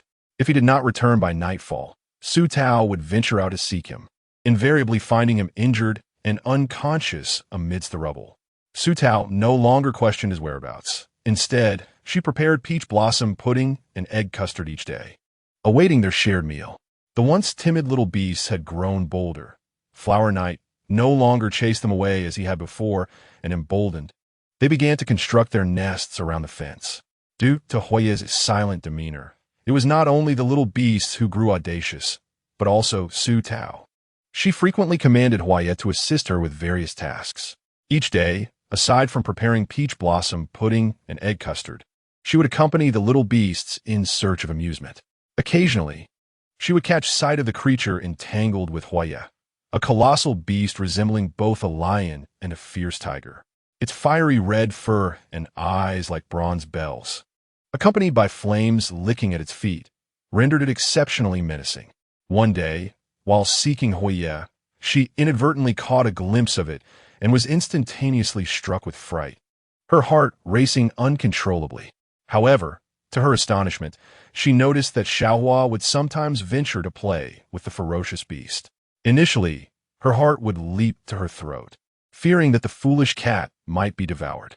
Yet, for reasons unknown, perhaps the beast found Xiaohua too insignificant. It paid her no heed. This recurrent spectacle both bewildered Su Tao and caused Huiye to regard Xiaohua with increasing frequency. Today, Huiye returned from a skirmish with the golden beast, his wounds visibly lessening. It was clear that soon he would triumph over the golden beast and enter the Xuanwu formation. As he contemplated his goals drawing nearer, his spirits should have soared. Yet an inexplicable heaviness lingered within him. All of this dissipated, however, upon arriving at the wooden cottage and beholding the courtyard adorned with lanterns and the figure of a woman standing within. Su Tao, rarely clad in a vibrant red attire, had cinched her waist with a delicate belt, the vivid hue accentuating her snow-like complexion. A fresh red flower was painted on her brow, and her hair was simply gathered with a golden hairpin. Her petite feet were bare upon the ground, toes plump and rosy, with bells adorning her ankles. The sight of the woman, strikingly alluring in her garb, was juxtaposed with her innocent, bashful countenance, rendering her presence all the more captivating. Huaya stood outside the courtyard, his mouth opening and closing at a loss for words. Before him, Su Tao, donned in her crimson dress, gracefully approached while cradling a lantern, lifting her delicate face slightly. Her luscious lips parted to sweetly proclaim, "Huaijin, happy birthday." The young man in white, standing opposite the enchanting figure, felt his eyelashes flutter at her words. His voice was barely a whisper as he replied, "How did you know today is my birthday?" "Of course, I know," she replied playfully. "I have read the novel. You were the villain who made me weep, and I have memorized your details thoroughly." With a hint of vagueness, she continued, "I accidentally saw it in a nightmare. But let us not dwell on that. Here is my birthday gift for you, this lantern." She pressed the red lantern into Huaya's embrace, then entwined her fingers with his, leading him into the courtyard. The warmth radiating from where she grasped him was intense, and though he wished to withdraw, he found himself motionless for a long moment. Huaya gazed down at the lantern nestled in his arms, marveling at its exquisite craftsmanship and pondering how this little blind girl could create such a beautiful object. He pressed his lips together as she led him to a table in the small courtyard, surrounded by a cluster of curious little beasts, all eagerly watching Su Tao. Unsure of her intentions, Su Tao gently placed her hand on Huaya's shoulder, her voice sweetly urging, "Just wait here patiently. I shall return shortly." As she spoke, she turned and walked into the wooden cabin, her red dress brushing against Huaya's right hand, leaving a lingering fragrance at his fingertips. Both his hands and earlobes flushed with warmth. In Chapter 68, forced to walk the plot, Huaya sat upright in the courtyard, surrounded by a group of fluffy little creatures. Xiaohua, resembling a mountain king, commanded their utmost obedience. It was only natural to curry favor with Xiaohua, for it was a small beast that even the formidable Jin and I dared not provoke. Moments passed, and Su Tao had yet to emerge. Just as Huaya contemplated entering to search for her, he heard a cheerful, unfamiliar tune being hummed. With graceful steps, a woman slowly exited the wooden cabin. She held a substantial pastry in her hands, topped with a slender candle. The warm glow of the candlelight illuminated her delicate face, enhancing the gentleness of her features. In mere steps, Huaya felt his heart race and his throat tighten. "Huaijin, I wish you peace and prosperity. This is a birthday cake I made for you. Make a wish and then blow out the candle." The woman standing before him today had not concealed her eyes with a headband. Her dark, lustrous gaze was captivating, fixed unwaveringly in his direction. Yet, her eyes held an emptiness, for she could not truly see him. A pang of sorrow struck Huaya's heart. Following Su Tao's suggestion, he closed his eyes and made a wish, hoping for Su's eyes to recover swiftly and then gently extinguish the candle.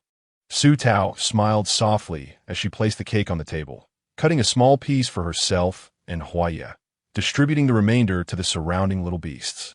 As Huaya took a bite, the cake melted in his mouth, soft and sweet, exuding a delightful aroma that gradually enveloped his senses, akin to honey. He seemed to have grown accustomed to the sweetness of desserts. "How does it taste?" Su Tao leaned in, her face alight with anticipation for praise. Huaya's eyelashes fluttered slightly as he offered a faint smile. "Delicious. I hadn't anticipated that Su possessed such culinary skill. It has certainly improved." Upon hearing this, the woman beamed and gently tinkled the silver bell on her wrist. With a hopeful tone, she replied, "Since Huaijin thinks so, it appears my skills are indeed commendable. In the future, I shall venture to the mortal towns, acquire a house, and open a pastry shop, working from dawn till dusk. If I run a shop, I trust the business will not suffer too greatly, right?" She tilted her head playfully, her lips curved in a smile as she inquired of Huaya. Huaya's brows flickered slightly, his expression neither overly intense nor indifferent, his eyes like a gentle stream. He tapped his fingers rhythmically on the table before finally responding with a warm smile. Naturally, with Su's talent, many will be drawn to your offerings. Su Tao, satisfied, narrowed her eyes in delight. However, unbeknownst to her, despite Huaye's smiling words, his gaze was filled with an obsessive possessiveness. The pastries she crafted were meant solely for him. The little creatures beneath his feet were an exception, as they had saved his life. Suddenly, the woman spoke, her red lips parting. Huaijin? What do you see in my eyes? They had been seated, enjoying the evening breeze of the mountains, when unexpectedly, Su Tao leaned forward and posed this curious question. The knight softly inclined its head as Huaya gazed into her dark eyes, filled with concern, and asked, "What is it? Did something happen?" Yet as she spoke, she continued to scrutinize Su Tao's eyes intently. Su Tao's eyes widened, sparkling with delight, as she sweetly replied, "I see you in my eyes." Bang! In Huaya's heart and mind, it felt as if something had exploded. Blushing, she leaned back slightly and retorted, "You little blind girl, how can you flirt so effortlessly?" To her surprise, Su Tao did not retreat, but rather leaned closer, smiling tenderly. "Because I truly see you in my eyes, and of course, you reside in my heart as well," she added, pointing to her chest. Upon hearing this, Huaya felt her earlobes warm, her eyes painted with a rosy hue, and she stumbled backward, needing a moment to catch her breath. The surrounding little beasts observed Huaya with rapt attention. They had long known her beauty, but tonight, she was not only enchanting, but also gentle, truly captivating. The little creatures turned their heads back and forth between Su Tao and Huaya, unable to decide. Both exuding such beauty, oh the woes of a lustful beast. Huaya stood still for a moment, suddenly feeling like an inexperienced youth who had never seen the world. She forced herself to appear composed and sat down with an air of feigned nonchalance, her brows arched in a manner that was utterly enticing. "Little blind girl, how many people have you spoken those words to? They seem to come so easily to you. Only to you. And I shall only say them to you in this lifetime, all right?" Huaya's fingers trembled, her once cold heart suddenly warmed, only to chill again in an instant. Her eyes clouded with despair. She ought to feel joy, yet the thought of wanting to harm her, to use her soul to activate the Xuanwu formation, filled her with turmoil. Why? Why must the heavens treat her so cruelly? Despair flickered across Huaya's face before she staggered into the shadows behind her. Su Tao waited for Huaya's response, but after a long silence, she tentatively called out twice. Still no sound. She tapped her forehead lightly, activating her spiritual technique. Before her, there was already no one present. Alas, she wondered what had befallen this antagonist. System ding. Congratulations, host, for completing the first volume task. You have uncovered Huaya's past in the Dao sect. Please accept the next task. Oh, system, you're functioning? Sutao exclaimed. I thought you had vanished. You haven't responded in such a long time. System, I only appear when critical plot points are involved. Then what is the task? System, 3 days hence. Please immerse yourself in the core of the Xuanwu formation to assist Huaya in obtaining the Xuanwu soul. What does that mean? System, host, you are the sword spirit of an ancient divine sword, not a human. Only by merging with the formation's core can you trigger the Xuanwu formation. Huaya must acquire the Xuanwu soul to embark on her path of vengeance. Once she does, you may continue to complete the second volume task, uncovering the reasons behind Huaya's revenge against the entire celestial sect. Su Tao, I have a rather crude remark, and I am uncertain whether I should say it. Am I truly not human, but a sword spirit? What a bizarre development. System, have you lost your mind? If I merge with the formation's core, does that mean I will die? System, indeed, host. I am utterly defeated. How on earth am I to complete the second volume's task or uncover the motives of revenge? Are you jesting with me? System, do not fret. Host, a new role will be assigned to you shortly. Wait, what does that mean? You allow me to perish here, only to assign me a new identity elsewhere? System, indeed, host. Anticipate it. I anticipate nothing from your foolishness. This is infuriating. But wait. So Huai brought her here to trigger the Xuanwu array, intending for her demise? No wonder their emotions are so erratic and peculiar. The current antagonist appears rather juvenile. Given their mood, they likely harbor some guilt. In truth, there is nothing wrong with her being plunged into the Xuanwu array, except that if Su Tao were to die, Hua Yi would undoubtedly grieve. System, can I express these thoughts to Hua Yi, that I am dead yet not entirely gone, transformed into another being? System, no. What if I insist on saying it? After a brief silence, the system warns that the host would vanish entirely, and upon detecting the host's intent to speak, it would activate the mute function. How infuriating! It is not Su Tao who should worry about herself. Rather, it would be a significant blow to Hua Yi. After all, she had only just appeared, bringing him warmth, and then she perished. What kind of fate is this? Had she known her purpose was merely to serve as a catalyst, she would have avoided Hua Yi altogether. Su Tao, exasperated, sighed repeatedly, her fingers tangled in her hair, transforming her once sleek tresses into a chaotic nest. Meanwhile, Hua Yi, having fled the cozy courtyard, wandered through the valley like a specter. Just as Su Tao had surmised a year ago when he led her into the Valley of Beasts, he truly intended to send her to her doom. He had not anticipated finding the soul of the Li Yuan sword so easily, thus sparing himself considerable effort. The Xuanwu Ray could only be activated with a powerful soul. The sword spirit would surely suffice, while the beast souls were merely a matter of chance. He possessed only this singular opportunity. Should the Xuanwu Ray fail to activate this time, it would remain forever sealed, and he would be unable to gather the 4 divine beast souls, which held the power to annihilate the heavens and earth. He sought vengeance against the entire filthy and hypocritical celestial sect.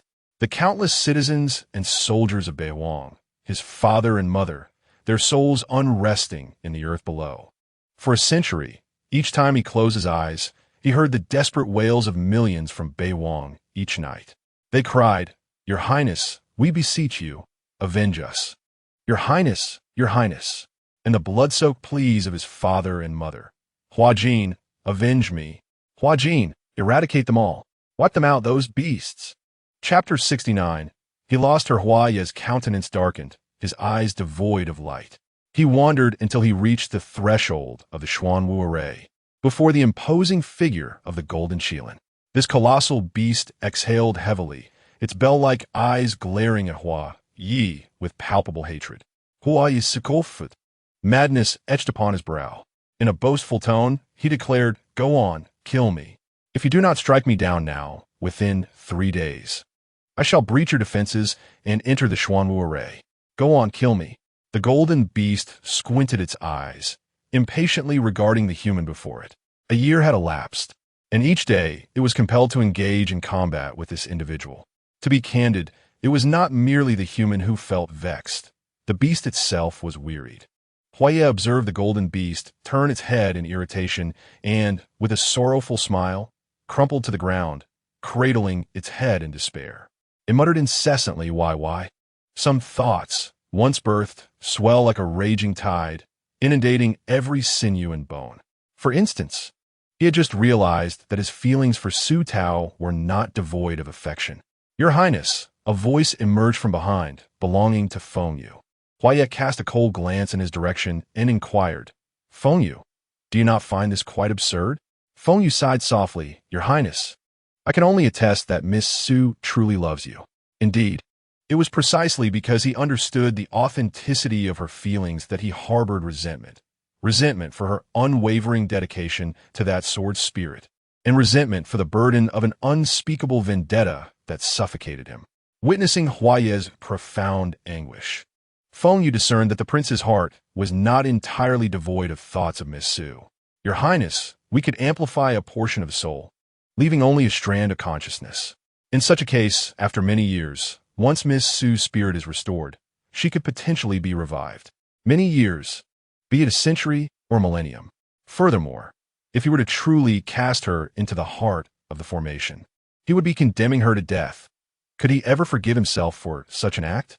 Feng Yu took a few steps back, retreating in desolation, allowing the prince space for contemplation. Since that fateful birthday, Su Tao had not seen Hua Yi. Now, the day had arrived as foretold by the system. The day she would immerse herself in the Xuanwu formation. At dawn, Su Tao meticulously organized her belongings into a mustard seed bag and penned a letter, entrusting little Hua and Fengyu to Huaye. Even if Huaye were to cast her into the Xuanwu formation, she would harbor no hatred towards him. He bore too many burdens, and her heart ached for him. Having tidied everything, Su Tao sat quietly at the entrance of the small courtyard. To her surprise, instead of Huaye, her senior sisters arrived. Liu Feiling, Lian Shen, and Qi Yao had fortuitously concealed themselves behind the stone door that Su Tao had opened. They had spent 3 months battling the bronze statue outside, which had initially been unresponsive to their attacks. Subsequently, they had scoured the secret realm in search of Su Tao, only to inadvertently tumble into this valley. Of the over 100 elite disciples from various sects who had entered, only a handful remained alive. Su Tao perked up at the sound of Lu Feiling's voice. Joyfully rising to wave, senior sister, Su, Lu Feiling exclaimed. We were so worried about you. Qi Yao chimed in with a melodious tone. Lu Feiling was overwhelmed with joy at having found Su Tao. It was a relief that her junior sister was safe. The three approached the entrance of the small courtyard, peering inside, and found the place quite cozy. Lu Feiling glanced around and asked Su Tao, Where is Huaye? Instead of responding directly, Su Tao inquired, Senior sister, Are you all unharmed? That mechanism is exceedingly perilous. We are fine. We were merely trapped for a time, Lu Feiling replied. Su Tao exhaled deeply upon hearing this. Li Hansheng had not completely lost his cultivation, and Lu Feiling was not half dead either. The outcomes for the two of them in the royal extreme secret realm could indeed be altered, which meant that the fate of Hua Yi could also be changed. She absolutely would not permit Hua Yi to perish tragically as depicted in the novel. Very well, I shall lead you to find Hua Yi. The system had begun to incessantly urge Su Tao to follow the narrative, compelling her to take Lu Feiling and the others directly to seek Hua Yi. Fortunately, Qi Yao was also present today. She could avenge her previous grievances. She had never been a benevolent person. Li Hansheng, clutching the longing sword, silently followed the three young women. The environment of the valley was serene and beautiful. Su Tao walked ahead without uttering a word. After approximately 15 minutes, they arrived at a steep cliff. There, Li Hansheng and the others beheld a white figure engaged in a fierce battle with a formidable beast. That white figure was none other than Hua Yi. Without a moment's hesitation, Li Hansheng drew his longing sword and charged forward, coldly declaring, Junior brother Hua Yi, allow me to lend you a hand. Seeing this, Lu Feiling hurriedly soared forward to assist. Hua Yi had already noticed Li Hansheng and the others from above, his eyes revealing a hint of surprise as he wondered how these three could still be alive and unharmed. As Lu Feiling ascended, Su Tao stole a glance at Qi Yao behind her and, with a light push from her toes, leapt up the cliff. Qi Yao gritted her teeth and followed suit. The golden-eyed beast had already been trained by Hua Yi for a year. Even if Li Hansheng and the others had not come to assist, he could have handled the beast alone. It was merely a matter of time. As Hua Yi fought with his garments swirling, he caught a glimpse of Su Tao standing quietly below, her small face devoid of color, and a pang of concern flashed through his heart. He steadied his mind, realizing that it was fortunate Li Hansheng and Lu Feiling were still alive. They could serve as a distraction for the golden-eyed beast. Su Tao observed as Hua Yi, taking advantage of Li Hansheng and Lu Feiling's preoccupation, retreated and flew towards a cave behind the golden-eyed beast. At that moment, the golden-eyed beast suddenly grew 10 feet taller, howling at the sky in a frenzy. Without Hua Yi, it became fixated on the two mortals before it. Li Hansheng and Lu Feiling. Su Tao furrowed her brow, wondering why Hua Yi did not beckon her to enter the cave as well. After all, only she could trigger the Xuanwu array with absolute certainty. With that thought, she hesitated not for a moment and followed Hua Yi into the cave. Lu Feiling anxiously called out to Su Tao, clearly aware of the danger within. It was too preoccupied with the entanglement of the golden-eyed beast to attend to anything else. Qi Yao, upon seeing Su Tao enter, her beautiful eyes flashed with malice. Su Tao had become her inner demon. As long as she lived, Qi Yao's own cultivation would stagnate. Thus, without a second thought, she trailed behind Su Tao into the cave. Once inside, Su Tao flew deeper into the cavern. The entrance was narrow while the interior widened. Upon reaching the innermost part, she caught sight of Hua Yi standing before a raging fire, holding the soul of a fierce beast in his hand. He intended to use the beast's soul? The likelihood of activating the Xuanwu array with such a soul was exceedingly slim. Su Tao curved her lips into a smile. Her efforts were not in vain. She felt content. As Hua Yi prepared to dash towards the core of the formation with the beast's soul in hand, he was caught off guard by the sound of someone entering behind him. Turning around, he was astonished to find Su Tao. Unable to restrain himself, he exclaimed, "What are you doing here? Leave." Su Tao landed gracefully before him, her gaze filled with tenderness. "Hua Yi, if I'm not around, you must take care of yourself." Hua Yi's face displayed a bewildered expression, questioning her intent. Without waiting for his reaction, Su Tao seized the bewildered Qi Yao and swept towards the fiery center of the formation, leaping into the flames without hesitation. Qi Yao's eyes widened in terror as she struggled desperately, but Su Tao would not relent. In a chilling whisper, she murmured in Qi Yao's ear, "You caused my blindness. Now I will take you with me into death. It is only fitting." The anguished screams echoed, "Ah, Su Tao, you wretched creature." The system chimed ding ding ding. Host's current identity is on the brink of demise, matching a new identity for the host. Su Tao cursed under her breath, lamenting the incompetence of the system for not providing a protective shield as the flames seared her painfully. Hua Yi watched helplessly as Su Tao plunged into the formation. In a frenzy, he rushed towards the inferno, the flames of the Xuanwu formation scorching his robe to charred remnants. The acrid scent of his own flesh burning wafting through the air. A heart-wrenching pain coursed through him, yet he refused to abandon his quest to find Su Tao. Feng Yu, trailing closely behind, beheld the prince's eyes blazing crimson, veins bulging, his face etched with regret and despair, his body already suffering extensive burns from the flames. As the prince prepared to leap into the formation in search of Su, Feng Yu, gripped by fear, strained to restrain him. "No, Su, let go." Imastva and Su. Hua Yi struggled to throw himself into the formation, yet within lay only a churning cauldron of molten fire, devoid of Su Tao's presence. The flames of the Xuanwu formation were insidious enough to obliterate one's very soul. Previously, they had spoken of preserving a fragment of Su's spirit, but fate had played a cruel trick. She had willingly leaped into the inferno. The prince, who had once held the fierce beast's soul, had made a choice between the two. Yet why did fate mock him so cruelly? Even Feng Yu felt tears welling in his eyes, lamenting how the heavens toyed with their lives, playing them like pawns in a game. Yet, it seemed to only torment the prince, who had already suffered so much, now facing the potential loss of his soul light. Chapter 70. This love can be remembered fondly. Lu Feiling, who should have been the most sorrowful, having lost 2 junior sisters, could scarcely imagine the wrath of their master upon entering the secret realm. However, when she turned to see Hua Yi beside her, a figure so desolate with hollow eyes, she found herself at a loss for words of comfort. "Die Hanschink, Genti, Patit, Haschulder, Sigink softly." Let us leave Hua Yi alone for a while. Tears brimmed in Lu Feiling's eyes as she bit her lip, slowly nodding in agreement and stepping aside with Li Hanxing. "It is all my fault. If I had entered with my sister, she would not have been slaughtered by the Xuanwu formation. It is all my fault."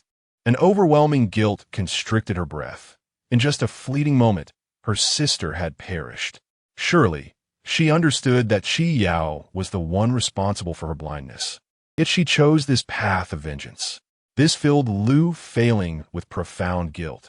Had she returned Qi Yao to their sect for punishment earlier, her junior sister would not have resorted to such extremes.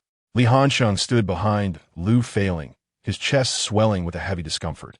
The bond shared among the 4 of them was deep, yet now, with Su Tao absent, a palpable void lingered. He turned to glance at Hua Yi, who likely bore the most profound despair and anguish. Alas, as a cold-hearted sword cultivator, this was the first time he felt such desolation. Not far off, Hua Yi stood before the small courtyard where he and Su Tao had lived, remaining motionless for a long while. Memories of the past year with her flooded his mind until his gaze landed on an envelope resting on the table. as well as her beloved plump cat spirit and the silver bell she often wore on her wrist. His rigid pupils stirred as he mechanically approached the table, picked up the envelope, and slowly began to open it. The process executed with utmost caution, as if unwrapping not a mere letter, but a treasure of paramount significance. With a numb gaze, he beheld the contents of the envelope. His pupils trembled as tears cascaded down, blurring the words on the page. His hand quaking uncontrollably as he grasped the letter. "Why, Jean, I hope this letter finds you well. Allow me to share a secret, but please don't be angry with me. I have entered your illusions and dreams, experiencing the events of your past alongside you. The scenes unfolding in your life haunt my dreams at midnight, compelling me to weep uncontrollably. I ponder, why, Jean, how can one endure such suffering? You once mentioned that if only I had arrived sooner, I would have stood before you to shield you from the humiliation inflicted by your master and the betrayal of your peers, ensuring you remained unscathed. I deeply regret having pried into your past without your knowledge. I now understand that you are the esteemed Prince of Beihuang, destined for a life of happiness and honor. Yet fate has dealt you a cruel blow. I also comprehend that the Imperial Secret Realm is the sealed ancient capital of Beihuang, and I know that the soul of the nation, the Xuanwu, is confined within the Xuanwu Formation. Ironically, this foolish individual has finally grasped the truth. I am the soul of the divine, sword capable of unlocking the Xuanwu Formation. I am aware of your fervent desire for vengeance and the countless souls of Beihuang that weigh upon your shoulders, compelling you to remain vigilant day and night. Even the luxury of a light slumber eludes you. Thus, how can you hesitate? I wish only to fulfill your will, even if it costs me this insignificant life. By throwing me into the formation's core, you shall obtain the soul of a Xuanwu, enabling you to avenge the countless souls of Beihuang and to rectify the grievances of your royal parents. Ah, by the way, there is yet another secret. How curious it is that I possess so many secrets. Previously, in Huanhua City, I inadvertently subdued Feng Yu, a descendant of the vermilion bird. I now leave him in your care. With the spirits of the two divine beasts united, it seems that the day of your revenge draws near. Alas, I shall not witness it. Knowing that you dislike excessive chatter, I apologize for my verbosity. I wish to express one final sentiment. Please do not find me tedious. I implore you to take good care of Xiaohua. Moreover, I have long wished to tell you that I truly desire to look after you for a lifetime. However, at this moment, I am truly sorry. Promise me, take good care of yourself, will you? Su Su, who cherishes Huai Jin as a treasure, leaves her pen behind. The sound of her sobs emerges, akin to a wounded beast or an abandoned infant. Huai clutches the letter tightly in her hand, her knuckles turning white, when suddenly, a profoundly mournful and oppressive roar escapes her lips. Her white robe is charred and stained with blood. Not a single part of her remains unscathed. Yet she clings desperately to the letter and the silver bell in her grasp. These are the last remnants she has left behind. As long as he holds on to them, she is not truly vanished. Yes, as long as he clings tightly, it will suffice. Why? Why did you leave me without even a fragment of your soul? Why? Why? I do not require you to acquire the spirit of Xuanwu. Why must you consistently disregard my wishes, forcefully imprinting yourself upon my heart, only to leave without a care? Su Tao, I loathe you. Even when abandoned by that hypocritical and loathsome master into the abyss of demons, devoured by countless fiends, he had never experienced such despair and hatred. The little furry beasts nearby are oblivious to the plight of this beauty. He appears so tormented. Where has that white-robed beauty gone? Only she could provide him solace. The little beasts peek anxiously at the courtyard entrance, awaiting the appearance of the gentle, smiling, white-clad lady. Yet, she has not returned. 7 days and nights have swiftly passed. Huai remains with the letter and the silver bell, accompanied by the silent little flower, motionless and gazing blankly towards the gate. Lu Failing stands outside the courtyard, witnessing Huai's hollow gaze as she looks down at Su Su's relics and begins to weep softly, murmuring, "Senior brother, what shall we do? I truly cannot bear to awaken Huai. Who could have the heart to do so? However, if they do not leave soon, the Imperial Secret Realm will soon close." I shall go. Lu Failing covers her face, silently crying. nodding for Li Han-sheng to enter. She simply cannot bring herself to do it. For Hua Yi sitting there is far too desolate and tragic. Li Han-sheng steps into the courtyard slowly, his hesitant steps heavy with emotion. A sentiment he has never felt in his century-long cultivation as a sword practitioner. A swordsman is always resolute, unwavering in heart. And such hesitation should not occur in one devoted to the sword. Yet even with his cold demeanor, witnessing Hua Yi's current state renders him incapable of turning a blind eye. With a low sigh, he musters the courage to approach and persuade. Hua Yi, the Imperial Secret Realm is about to close. If we do not leave soon, we shall be trapped. The figure before him remains silent. Being trapped is even better. If he cannot leave, he can remain in the place where his father and mother, as well as Su, once lived, inhaling their lingering essence, enduring through countless years until death arrives. Feng Yu, witnessing the prince's heart reduced to ashes within Hua Yi's sea of consciousness, grows anxious, her words tinged with urgency. Your Highness, Miss Su leaped into the Xuanwu array's flames solely for your sake, to avenge the North Wilderness. If you succumb to despair, not only will the grievances of the North Wilderness remain unavenged, but Miss Su's sacrifice will have been in vain. Your Highness, Feng Yu understands your heartache. Why not await the moment when we have vanquished our foes and you possess the power to reshape the heavens and the earth? Perhaps then, you may discover a means to revive Miss Su. Your Highness, I implore you, awaken. Li Han-sheng gazed upon Hua Yi, still unmoving, and resolved upon a significant decision. If necessary, he would render Hua Yi unconscious and carry him away. Otherwise, he would remain trapped here forever. Such a fate is far too solitary and pitiful. Chapter 71. Transformation into the sect master. As Li Han-sheng prepared to act upon his decision, Hua Yi finally stirred. His once vibrant peach blossom eyes now appeared hollow and ashen, his lips cracked. He uttered in a gravelly voice, "Wait for me at the exit of the secret realm," before turning and stumbling toward an unknown destination.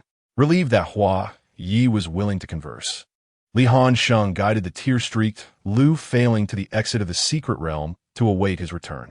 Upon returning to the Xuanwu array, it seemed the golden lion beast recognized the human's distress and chose to ignore him, for the Xuanwu array had already been activated and was no longer its concern.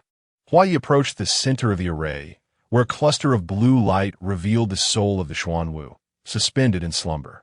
He reached out, drawing the Xuanwu's soul into his brow, but just as he turned to leave, the golden lion beast suddenly spoke. "Human, could you take me with you?" The youth's stunning eyes were cold and unyielding. "No," he replied curtly, turning to depart. The golden lion beast, unable to bear the solitude of the secret realm any longer, set aside its ancient pride and pleaded, "Take me with you, and I shall follow you." It sensed that this young man was no ordinary individual. Hua Yi hesitated for a moment, then produced a scroll from his sleeve, his voice icy. "Enter." The golden lion beast, aware that the human's mood was fraught due to the woman who had leapt into the array, chose not to press further and transformed into a streak of light. Diving into the scroll, returning to the small courtyard, Hua Yi observed the lanterns hanging from the trees and glanced down at the small creatures scurrying about. Speaking in a detached tone, "I shall take you with me, if you are willing." The little beasts exchanged glances and joyfully clambered onto Hua Yi, eager to accompany him. These creatures had been nurtured with care by Su Tao, and although he despised their ability to divert her attention from him, their presence now felt as though they carried the essence of Su Tao herself.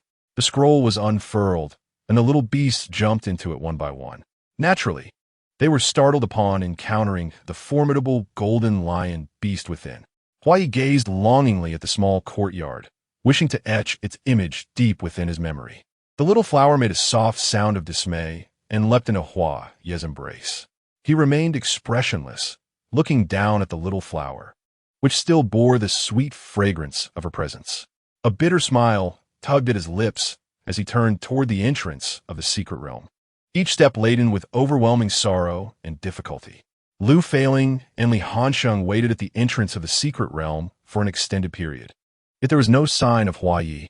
Just as they began to feel anxious, and contemplated entering to search for him. They spotted a young man clad in a white robe embroidered with hibiscus-purple runes, sauntering towards them. His features remained breathtakingly exquisite, and his demeanor exuded an unparalleled elegance.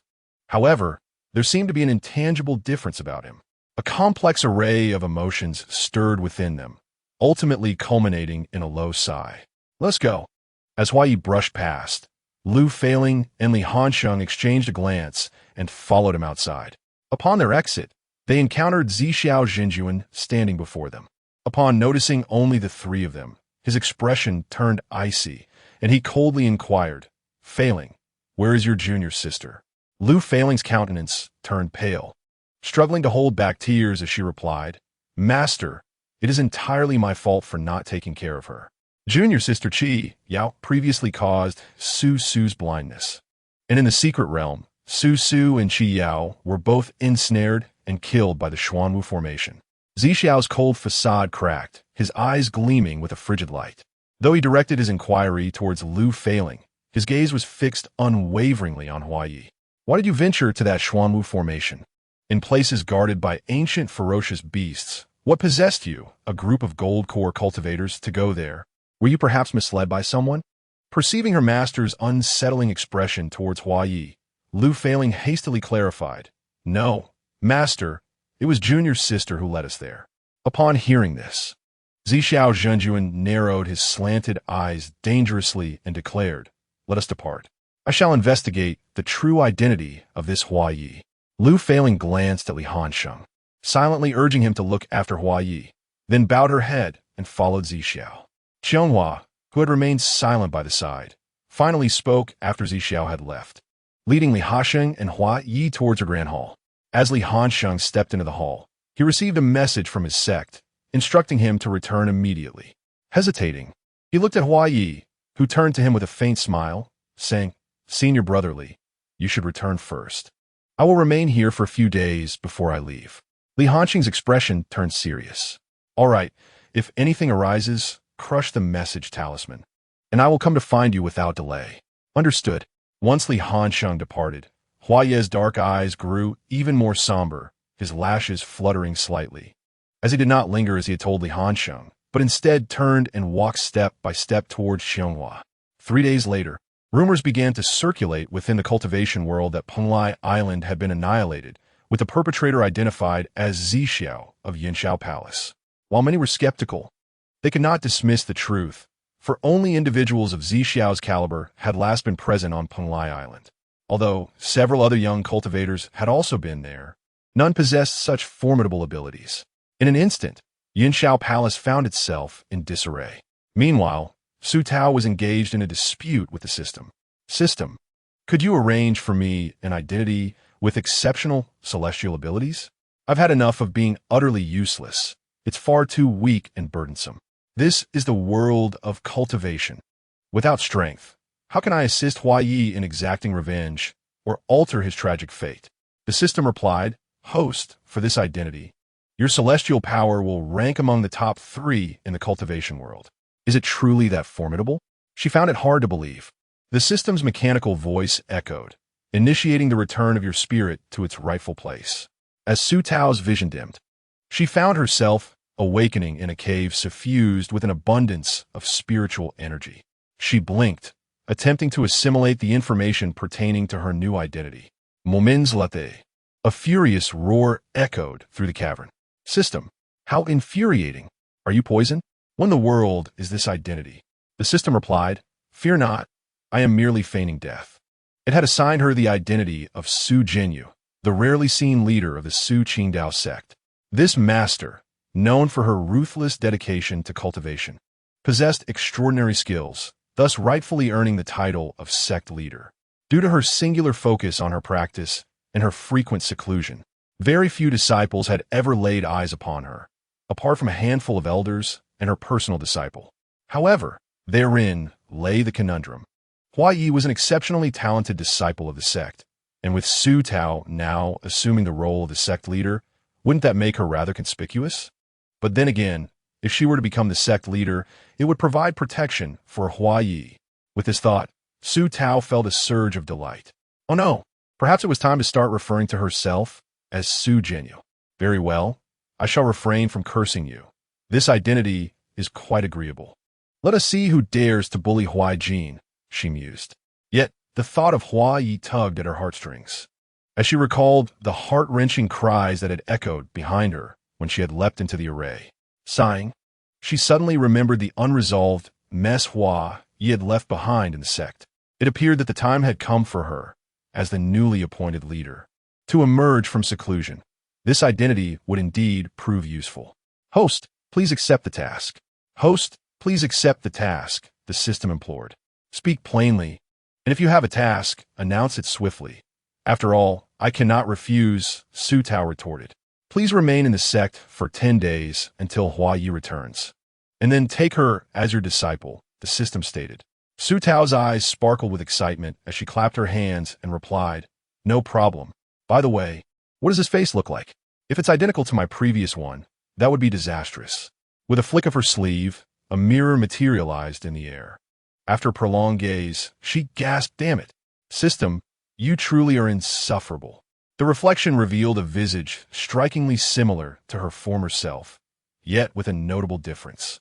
The previous Su Tao had possessed a cool demeanor tinged with innocence, a youthful visage. Now, the woman in the mirror bore a more mature version of Su Tao. Her features refined and ethereal, the innocence transformed into an alluring radiance, her eyes still reflecting the astonishment she could not conceal. Dressed in the sect's white robe, akin to Hua Ye's, the symbols along the collar and hem glimmered in icy blue thread. At this moment, the ethereal woman, who should have appeared otherworldly, unceremoniously propped her legs on the table, her right hand resting against her forehead, exuding a sense of exasperation and despair from her cherry-red lips. System, are you unwell? You bestow upon me such an easily recognizable identity, and to top it off, you don't even change my face? Am I not still the same person?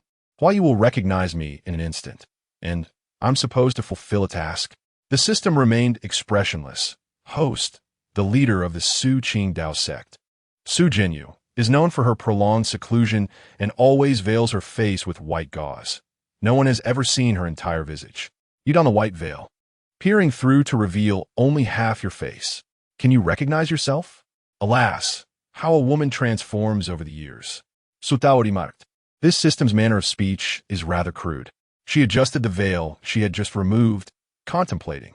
Indeed, it's difficult to discern her true self.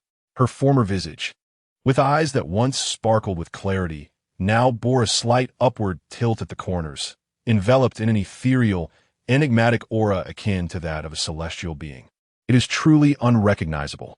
She couldn't fathom that after donning the veil, she herself would be indistinguishable. Could it be that Hua Yi might see through it?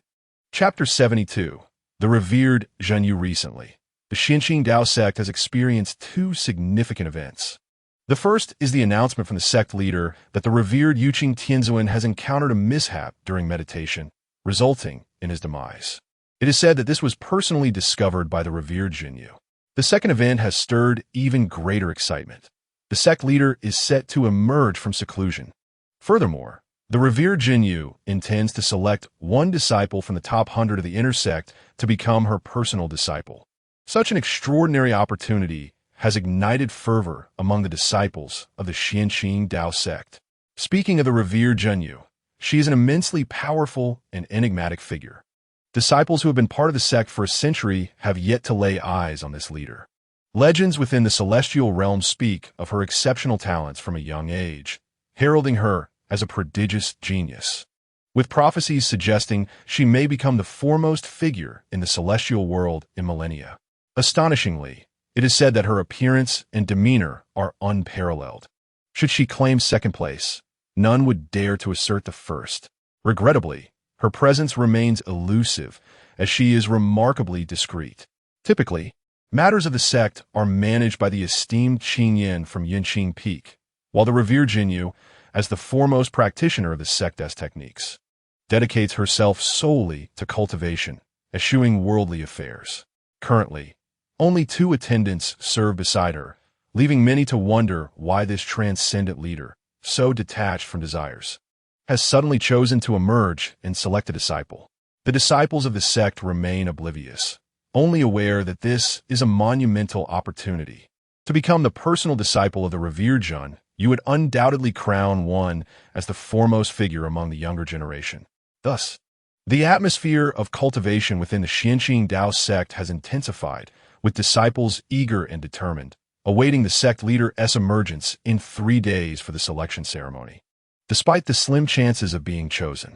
But what if? Meanwhile, the almost ethereal revered Junyu, who has been the subject of countless whispers among the thousands of disciples, finds herself in a quandary. Today, Su Tao was examining the surging celestial energy within her, only to discover that her powers were inconsistent. Enraged, she pressed the system for answers. Under her relentless inquiry, the system stammered that the fluctuations were due to her soul's alignment, causing disruptions in her celestial energy. Just when she thought that was the end of it, a drop of ice-blue tear unexpectedly materialized in the palm of her right hand. After a moment of reflection, she recalled that it was none other than the ghostly tear of Yuan Yang. It is most unfortunate that before she could tidy up the tear, it transformed into a streak of shimmering light and flew into Su Tao's brow. Staring blankly at her reflection in the mirror, Su Tao noticed a delicate, light blue tear-shaped mark imprinted on her forehead. Do not inquire further. The urge to weep is overwhelming. Could this truly be harmless to her body? With a frown, Su Tao questioned the system. This tear has directly entered my brow. It won't affect my health, will it? The system replied, of course not. It merely enhances your allure and grants you the ability to captivate hearts. Such attributes are not detrimental to your body, so you need not worry. A mature system had mastered the art of subtlety, speaking only partially. After hearing this, Su Tao lightly stroked the mark, feeling no discomfort in her body, which allowed her to relax a little. Had she foreseen that soon, someone would consume her entirely due to this tear on her brow, she would have sought a way to conceal it.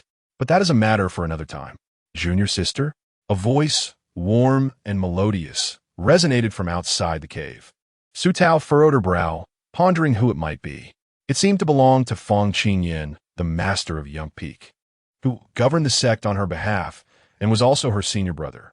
Come in, Su Tao said, embodying the grace of an immortal, her cherry lips parting to utter the words softly. Fang Qingyan, standing outside, paused momentarily, even though he had visited several times recently. The current incarnation of his junior sister must have reached a level of celestial prowess far beyond their grasp. Each time she spoke, it stirred the hearts of those around her, even one as accomplished in the ways of the immortal as he was not exempt. Fang Qingyan furrowed his brow, adjusting his robe as he slowly entered the cave. There stood the woman in the center, clad in a flowing white garment of sheer fabric, her demeanor ethereal and otherworldly.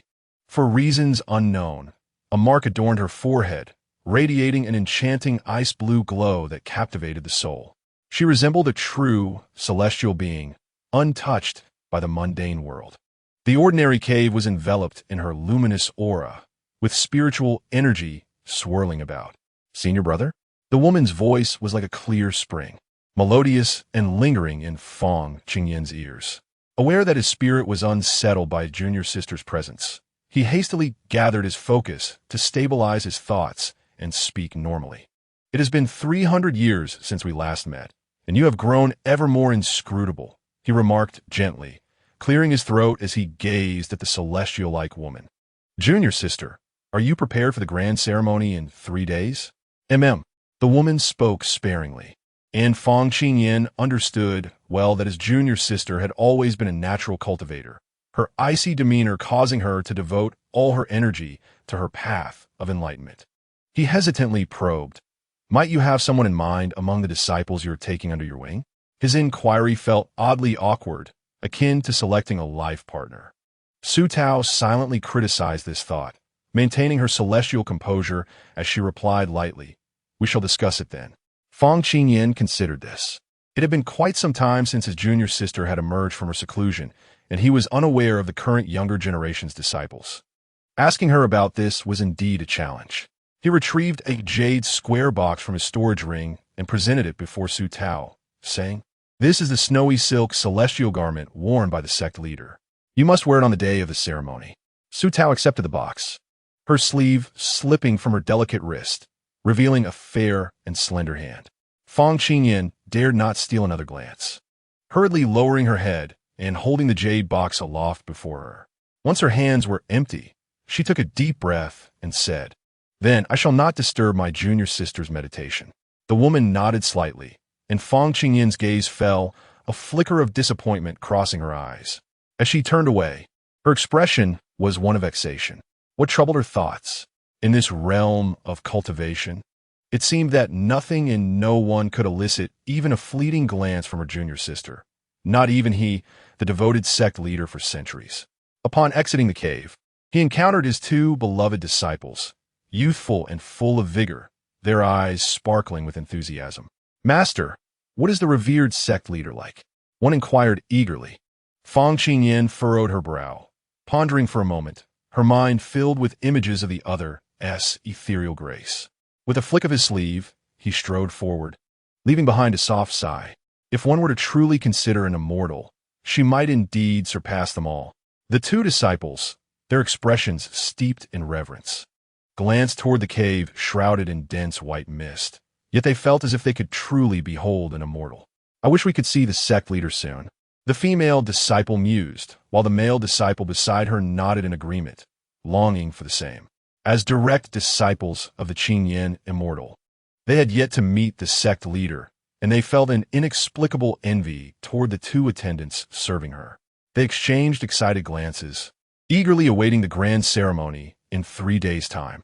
Meanwhile, Su Tao, revered by all as an immortal, was within the cave, her eyes gleaming as she opened the jade box gifted by Fang Qingyan.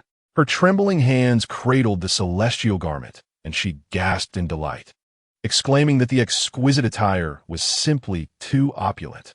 It was perfect for making an impression. "I adore it," she exclaimed as the system interjected, "Host, please consider your image." Chapter 73. A thread of fate. Due to the selection ceremony for disciples led by the respected Junrin of the Jade Pillow, the disciples toiled tirelessly in the central square. Yi Sui was deep in meditation when her keen ears picked up the soft patter of footsteps from the steps below. She turned in bewilderment, her pupils quivering at the sight before her, an image that would remain etched in her memory even a century later when she became a true sage in the Golden Core realm. Shadows danced, and a myriad of stars twinkled in the air as a white figure slowly approached along the jade steps. The man was strikingly handsome, clad in a white robe adorned with purple symbols of the sect, exuding an aura of excellence, radiant as the moonlight. Yi Sui, hailing from a noble family in the mortal realm, was suddenly reminded of a line from the ancient poetry taught by her master. On the path, a figure like jade, a gentleman unmatched in the world. Such a man, with such elegance, must indeed be one of a kind. Her close friend, Wenali, noticing Yi Sui's lack of focus, nudged her arm and whispered, Sui, focus on your cultivation. What are you daydreaming about? Tomorrow is the grand ceremony. Let us try our luck. Although we may not be talented, what if fortune smiles upon us? When Ali hesitated, following her friend's gaze, still hoping for a response. Upon witnessing this sight, both were momentarily transfixed, their pupils trembling with astonishment.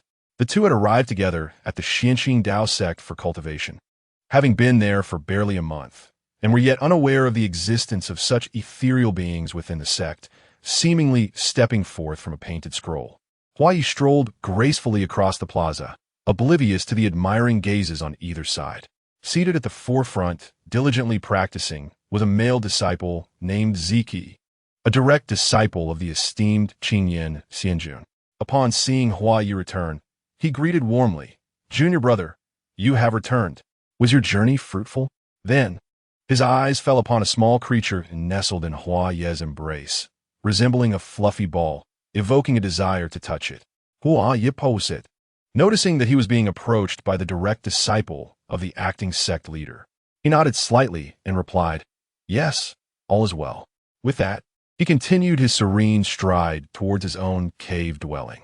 Not long after he departed, Ziki's voice rang out, "Junior brother, tomorrow marks the sect leader's selection ceremony.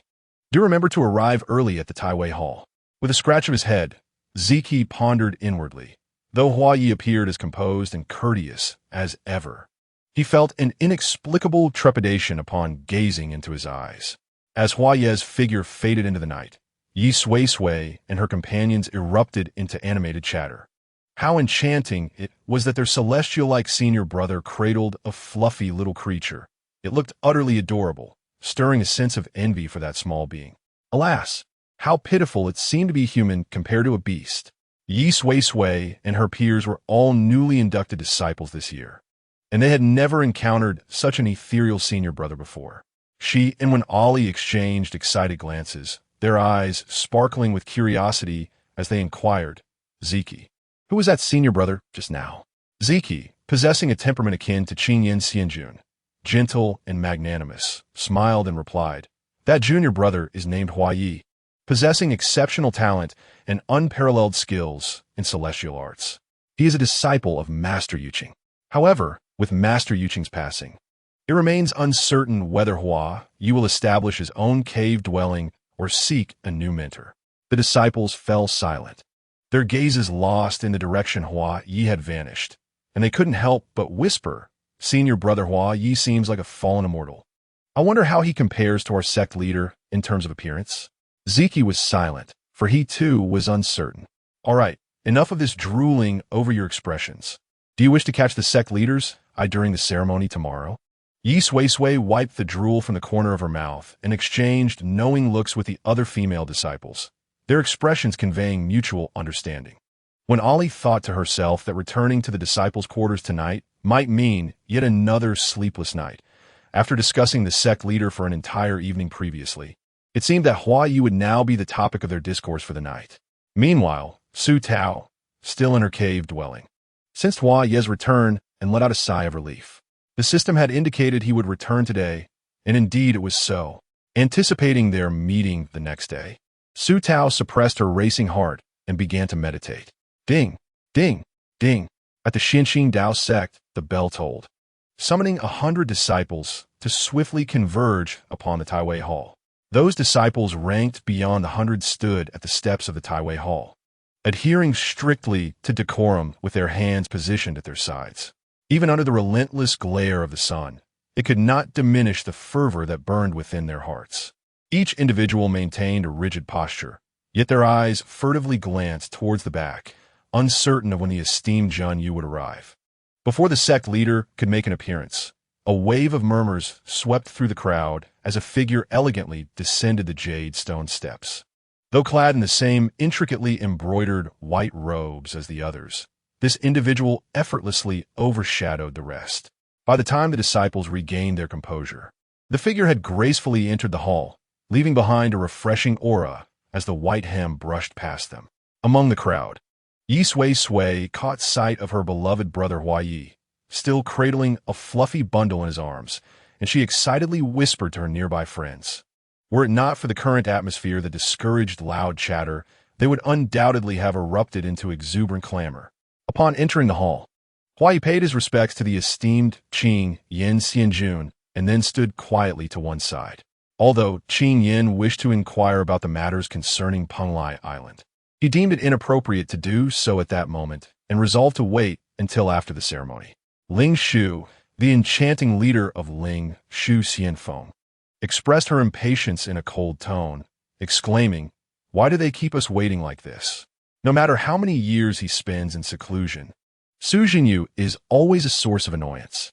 Another stern Xianjun clad in simple white robes remarked, "What is the rush? We can wait." This speaker was Ling Yuan, the sole peak master of Xiankong Dao sect who practiced the sword. He, along with Qing Yin, Ling Riao, and the yet-to-appear Su Jinyu, were all disciples under the same master. Ling Riao had never held a fondness for her aloof junior sister, feeling that the latter always looked down upon others. However, with Ling Yuan's comment, she had no choice but to temper her impatience and wait. Ding, ding. The sound of the bell reverberated twice, prompting the disciples to look up and behold a figure soaring toward them from a distance. Like a celestial maiden, she was draped in flowing white garments, adorned with intricate blue and purple celestial silk threads embroidered with elaborate symbols at the collar and hem. Her dark tresses swayed gracefully behind her as she moved, and a pale blue tear-shaped mark graced her forehead. Her eyes, cold and ethereal, possessed an alluring charm that was tempered to the utmost degree of restraint. A sheer veil concealed her face, and her slender waist was barely graspable, hinting at the delicate skin beneath the translucent fabric. Her silhouette resembled that of an otherworldly being, untouched by earthly dust. As Su Tao took her seat within the hall, the disciples outside remained momentarily entranced.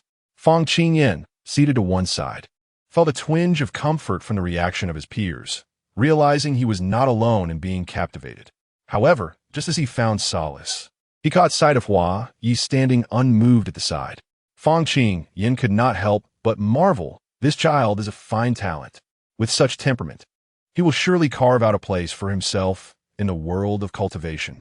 Seated at the head, Su Tao suddenly noticed the indifferent expression on Hua Ye's face. Momentarily taken aback, a wave of melancholy washed over her, and beneath her veil, her cherry lips gently bit down, inexplicably feeling a pang of injustice.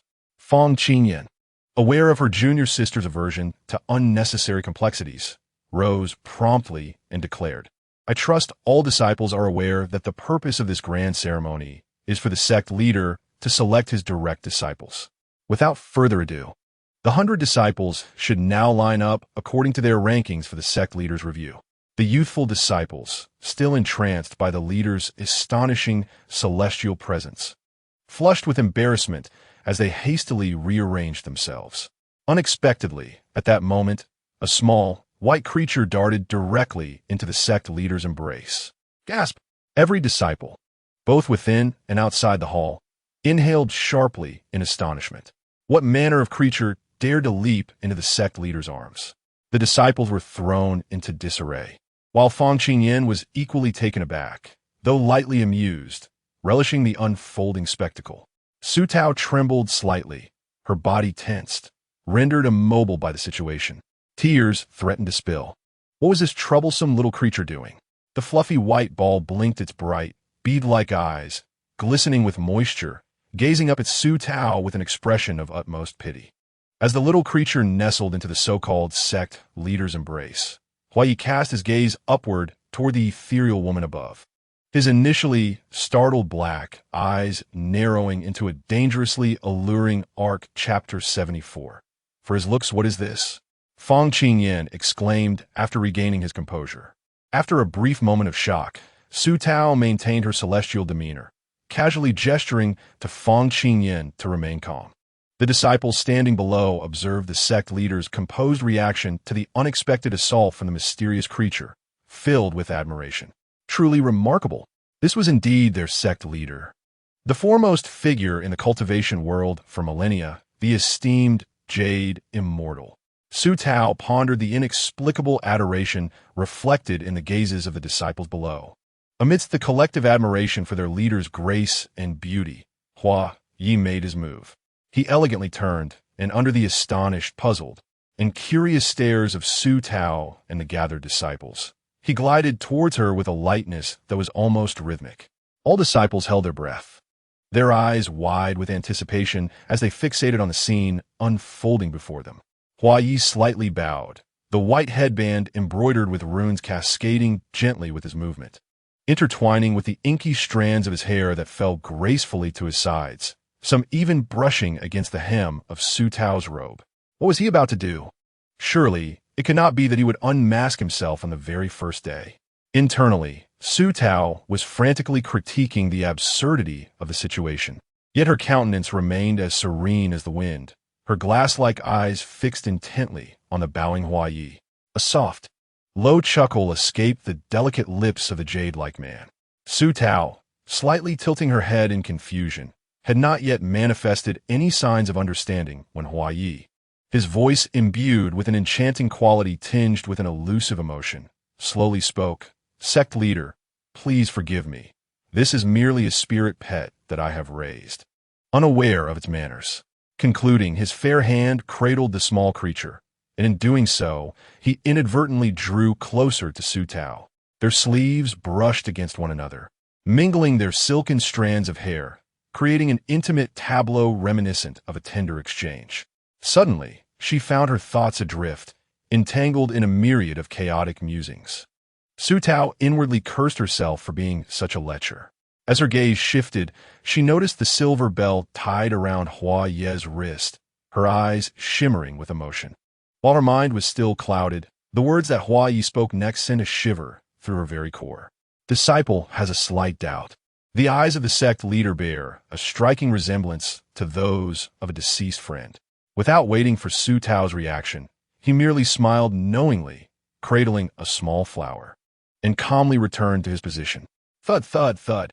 Su Tao swallowed hard, forcing her racing heart back down. Although she felt as if they had exchanged a multitude of words in that fleeting moment, to the others, it was merely Hua Yi retrieving his capricious spirit pet from the sect leader. Cough. The disciples in the hall were momentarily at a loss as to whom they should envy. After some contemplation, a thought struck them. Perhaps they ought to envy that spirit pet. Not only was it in the embrace of Hua Yi, but it had also nestled in the sect leader's arms. Envy, jealousy. Humans are indeed inferior to beasts. Fang Qingyan glanced over and noted the sect leader's consistently indifferent demeanor, which offered her some relief. She spoke up, silence, then turned to ask, Sect leader, do you have any favored disciples at present? Favored? Su Tao mused. ISNT today about selecting disciples? Both favored and desired?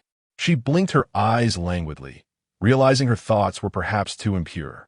She raised her gaze to the disciples standing in the hall, scanning the eager and excited youthful faces. With a languid gesture, she pointed toward a corner. Lo and behold, the disciples in the hall simultaneously looked in the direction indicated by the sect leader, where Hua Yi stood. Yi Sui Sui excitedly tugged at one Ali's sleeve, their joined hands turning crimson from the pressure. In a hushed tone, Yi Sui Sui exclaimed, "Oh, it's truly the springtime for beauty lovers. I wish to enter the heavenly extreme immortal peak even as a mere servant, just to catch a glimpse of the sect leader and Hua Ye's unparalleled grace." When Ali found it hard to disagree, patting her hand with a melancholic sigh, Sui Sui, though I share your desire, it is utterly impossible. Whoa! At that moment, Fang Qingyan hesitated, asking, Junior sister, why do you wish to take Hua Yi as your disciple? Su Tao raised an eyebrow, countering, is there a problem with that? Her voice flowed like the crystalline water dripping from the depths of a snow-clad glacier, pure and refreshing, instilling a sense of comfort and serenity. Fang Qingyan observed that the disciples were evidently captivated by the sect leader's voice, and it was only through his ethereal tone that they regained their senses. It is not that there is an objection, but Hua Yi was previously a disciple of Yuqing. Now that Yuqing has passed, according to sect rules, Hua Yi is qualified to establish his own abode. I merely wish to inquire why you are so insistent on taking him as your disciple. Su Tao thought to herself, am I unaware? You have nurtured the malevolent and perverse Yuqing Tianzuan within the Xianxin Dao sect. Were it not for that old wretch having been dealt with by Hua Yi, I would have ensured he experienced the torment of the whip. Reflecting upon Fang Qingyan's inquiry, she cleared her throat and calmly declared, because he is handsome. The disciples within the hall gasped in astonishment, lamenting their lack of celestial prowess and appealing appearances. The disciples outside echoed their sentiments, perplexed by the unfolding drama. Fang Qingyan rubbed her forehead, feeling a headache coming on. Ling Yuan remained expressionless, while Qing Rao scoffed. I never imagined that the detestable Su Jinyu could utter such audacious and shameless words. What a lively day this is. Fang Qingyan, taken aback by her typically aloof junior sister's boldness, awkwardly turned to Hua Yi and inquired, what are your thoughts on this matter? Hua Yi bowed his head as Xiao Hua wiggled her plump little backside in his arms, clearly seeking his agreement. Grateful for the sect leader's favor, Hua Yi was more than willing to serve as the sect leader's personal disciple. Uncertain whether Su Tao had misconstrued the situation, she pondered, serve? Is it customary for disciples to serve their masters? It was not merely a matter of handing over techniques for one's practice. Lost in her thoughts, Su Tao's mind wandered again. Fang Qingyan addressed the disciples in the hall with a gentle and courteous tone, announcing, thus, from today forth, Hua Yi shall be the 56th direct disciple of the Xianxin Dao sect under the esteemed Jinyu. Hua Yi stepped forward, standing in the center of the hall, and gazed up at the serene woman above, solemnly stating, "Disciple pays respects to master. No need for formalities. From this day forth, you shall be my sole direct disciple. Devote yourself to mastering the celestial arts and promote our Xianxing sect," Su Tao instructed, recalling the words often uttered by bosses to their subordinates in her previous life. "Disciple shall diligently follow Master's commands." With that, the grand ceremony came to a close. "Come, follow me back to Tianji Peak." As Su Tao approached the entrance of the hall, she considered the sparsely populated Tianji Peak, fearing it might feel too desolate. Casually glancing back, she pointed in a certain direction, her voice bright and clear. "You two, accompany me back to Tianji Peak. I am in need of 2 ordinary disciples." The individuals designated by the sect leader, Yi Sui Sui and Wen Ali, were left in shock. They excitedly trailed behind, their steps unsteady and light. People were floating on air. Su Tao gracefully led the way, reflecting, "These 2 sisters stand out so vividly among the crowd, their faces flushed with embarrassment. Amidst the sea of white, they resemble 2 bright red apples." Following closely behind Su Tao, Huiye's dark eyes grew solemn as he fixed his gaze on the graceful figure ahead, a playful smile tugging at his lips. How intriguing. Upon arriving at Tianji Peak, Su Tao inquired of her 2 female disciples, "What are your names?" "Disciple is Yi Sui Sui. You may call me Sui Sui, master." "Disciple is Wen Ali. You may refer to me however you wish, master." The young girl scratched her head, giggling shyly. Su Tao nodded gently, presenting each of the 2 girls with a small pouch. The girl named Yao Yao had a round face and was quite adorable, while the girl called Ali was tall and exuded a bright, spirited charm. "This is your senior brother," Su Tao indicated towards the figure beside her, Huiyi, who merely inclined his head slightly towards the front, his expression rather neutral. The 2 young girls clasped their hands into fists and exclaimed in unison, "Senior brother."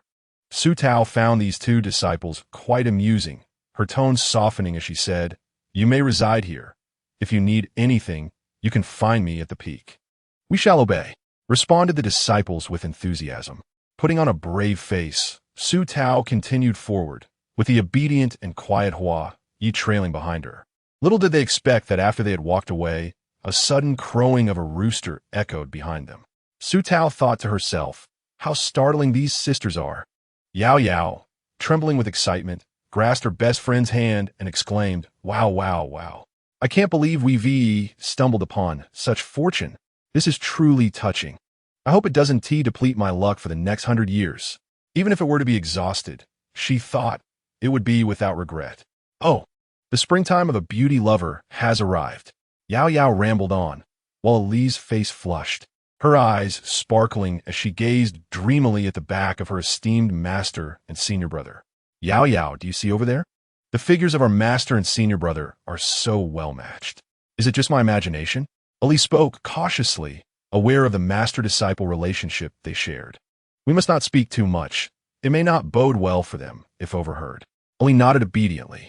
Nonetheless, Yao Yao followed Ali's gaze. And not far away stood the 2 figures clad in white garments. One wore a flowing snow-white robe, adorned with ice-blue runes at the hem, while the other was captivatingly draped in an alluring shade of purple. Yao Yao and Ali stared blankly at the silhouettes of their master and senior brother, momentarily lost in thought. Ahead, Su Tao, feeling a peculiar silence enveloping them, scratched her palm with her fingertip, contemplating a topic to break the eerie stillness that left her feeling uneasy, just as she was about to inquire about something with Huiyi. The latter's cool voice suddenly interrupted. "Master, I have heard that it was you who discovered the passing of Yu Qing Tianzun." "Ah, yes. I sensed it when I emerged from seclusion," Su Tao replied, though in truth, she had only witnessed the demise of her former master in a nightmare. "Oh," came the distant reply from behind, and Su Tao mused on how much more inscrutable Huiyi had become compared to before, speaking so little and appearing even more aloof. Suppressing her anxiety, Su Tao nearly let slip a word. Huiyi raised an eyebrow, regarding the girl ahead with curiosity. Su Tao cleared her throat and calmly stated, "Huiyi, I am quite curious about the spirit pet you are holding. What breed is it?" She sought to engage Huiyi in conversation. Hua Yi glanced down at the small creature in her arms, then shifted her gaze to the horizon, replying, "It is merely a foolish cat that eats and sleeps just like its previous owner." The small creature protested, "I'm angry and dissatisfied. Is the previous owner referring to me? Why speak ill of me behind my back?" Su Tao, regaining her composure, completely missed Hua Yi's scrutinizing gaze. She chuckled softly, turned to face Hua Yi, extended her slender wrist, and said gently, "Master wishes to hold it." In the quiet of the night, Hua Yi cast a glance at the eager little flower, torn between scolding its heartless disposition or rebuking its fickle nature. The master had passed away merely 20 days prior, and yet here it was, so obsequious to another. Nevertheless, this mentor reminded Hua Yi strikingly of the former owner of the foolish cat, a woman whose departure had left him utterly heartbroken. If given the chance, he would surely unveil the truth behind this veil of mystery. His long, delicate eyelashes veiled the schemes hidden within his gaze as he lifted the little flower with one hand and presented it to Su Tao. The little flower, unable to contain its excitement, burrowed into Su Tao's embrace, inhaling the familiar scent of its owner, eyes closed in rapture. After a short while, they arrived at the summit, which was far from the luxurious palace one might envision. Su Jinyu had always been a practitioner of austere simplicity, devoid of worldly desires, dedicating himself solely to cultivation. Thus, the peak housed only a modest courtyard.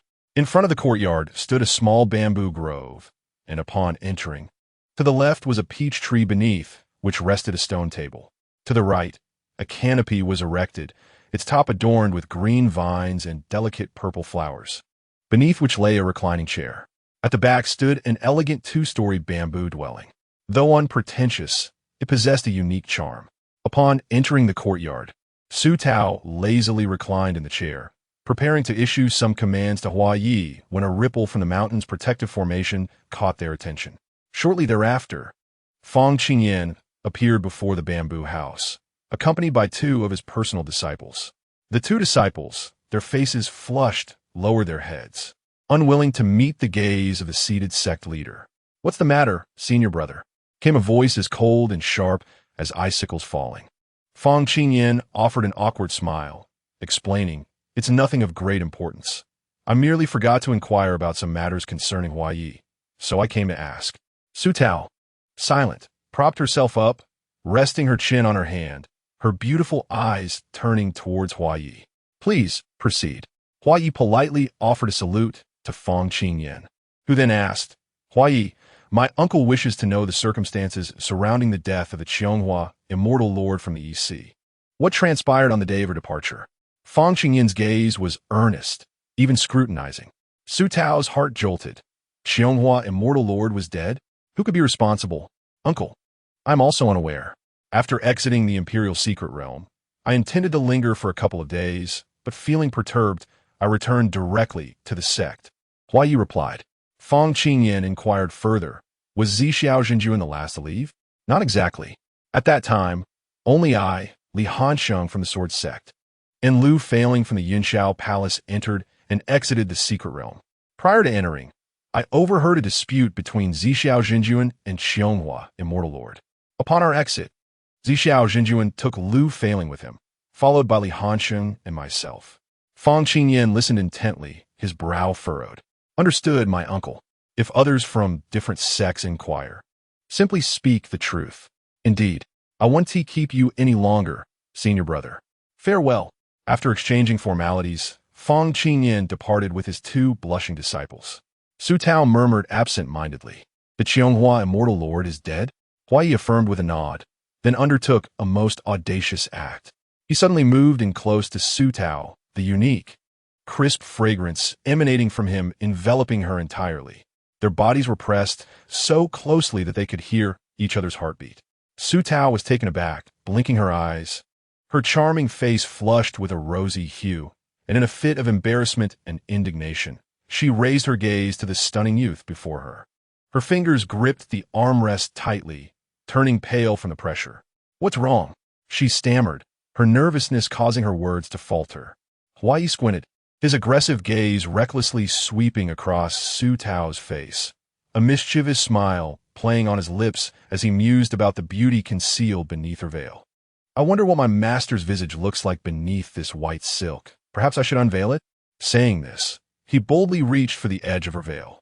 Just as her veil seemed poised to be lifted by this audacious fellow, Su Tao's watery eyes brimmed with indignation as she cried out, "Stop it!" Chapter 76, Master. Why do you take disciples? Su Tao wept, lost for words, struggling to maintain her disguise. Host, you must not let Hua Yi discover that you are Su Tao. Otherwise, the system will deem your mission a failure and impose the corresponding heavenly punishment.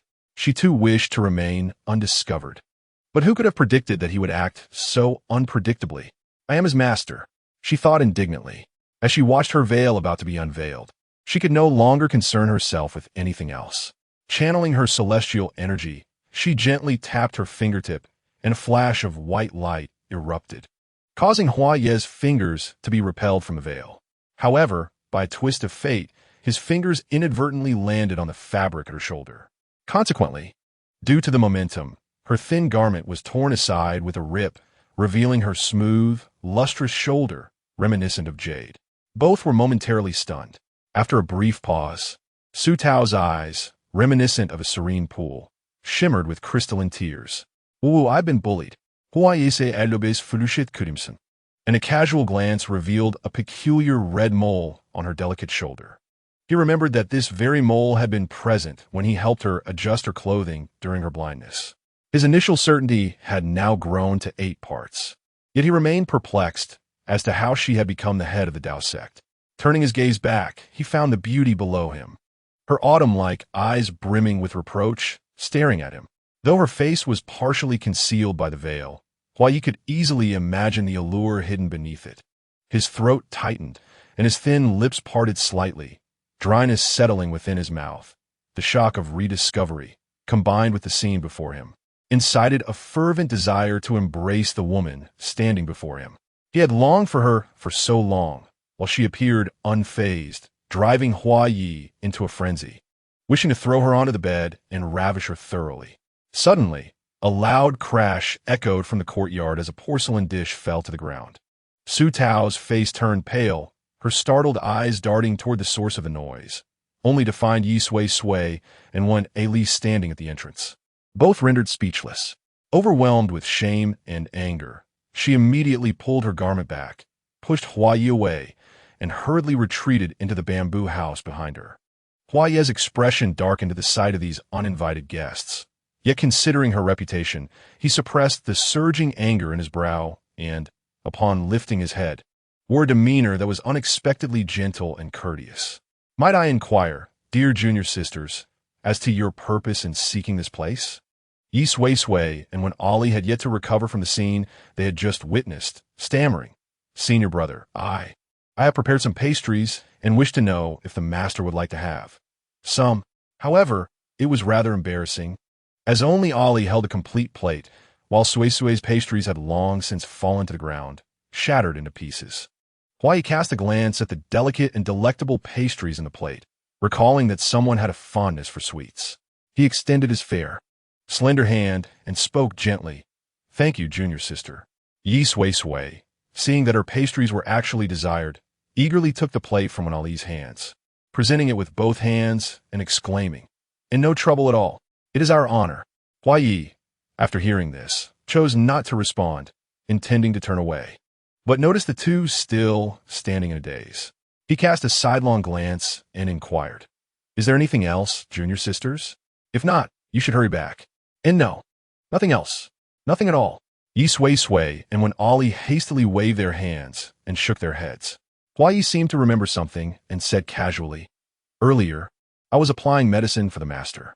Although she believes such matters need no explanation, to prevent any misunderstandings, I feel it necessary to clarify. Do you not agree?" "Junior sister?" Yi Sui inexplicably sensed a wave of danger, shivering slightly as she raised her hands in a vow. "Senior brother, we saw nothing at all." When Ali followed suit, declaring, Yes. We only saw you practicing in the courtyard. Nothing else." Hua Yi smiled gently, though his dark eyes held an inscrutable depth. His voice low and melodious. "Excellent, junior sisters. you are quite understanding. Your senior brother is most gratified. Having said this, he carried the pastries and walked directly into the bamboo house. The ribbons in his hair and his flowing, inky tresses trailed behind him, creating an elegant arc.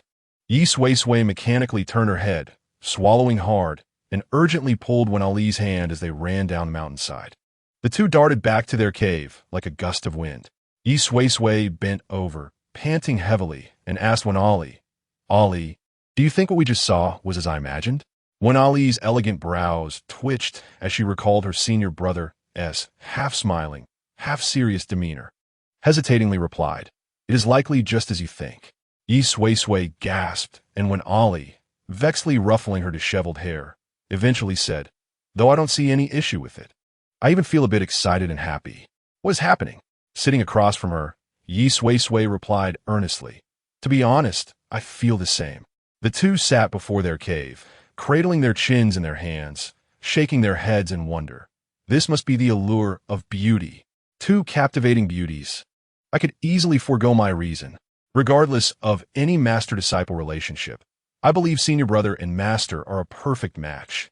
Then we must safeguard this secret and protect the reputation of our master and senior brother.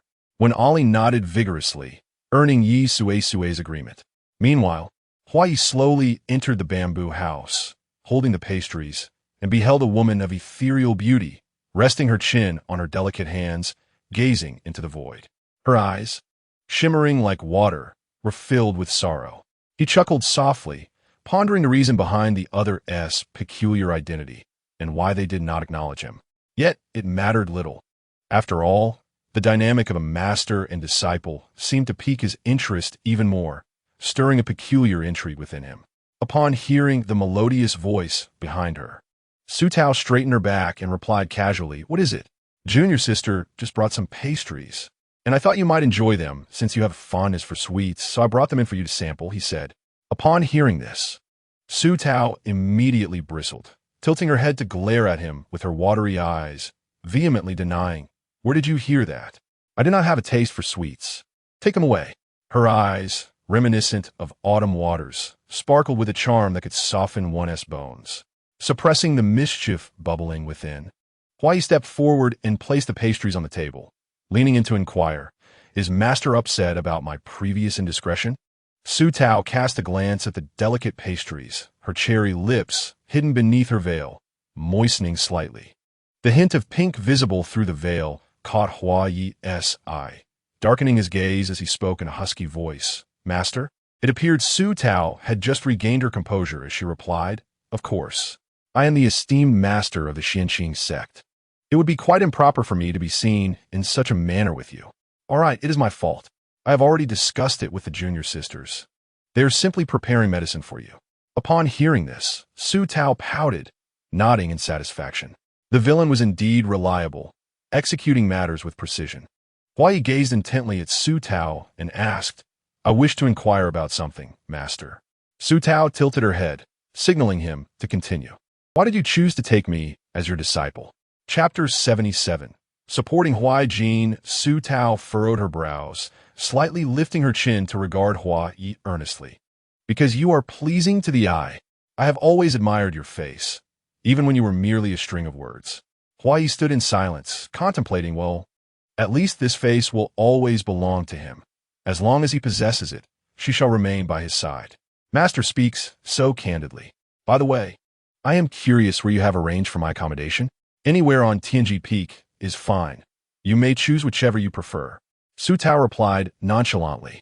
Huai lowered his gaze, his long eyelashes fluttering, casting shadows that concealed his obscure emotions. Naturally, he yearned to dwell in proximity to her. However, recognizing that she was the master of the Xianqing sect, he understood that certain formalities must be observed for her reputation's sake. "Well then, I shall reside beneath you." "Beneath?" Su Tao blushed slightly, feeling as though these ordinarily innocuous words had taken on an unusual connotation in recent days. "Ahem, do as you wish. I am tired and shall take a short rest. However," she added with a skeptical glance, "you must not enter while I am asleep." Huai chuckled lightly, a pleasant sound escaping his lips.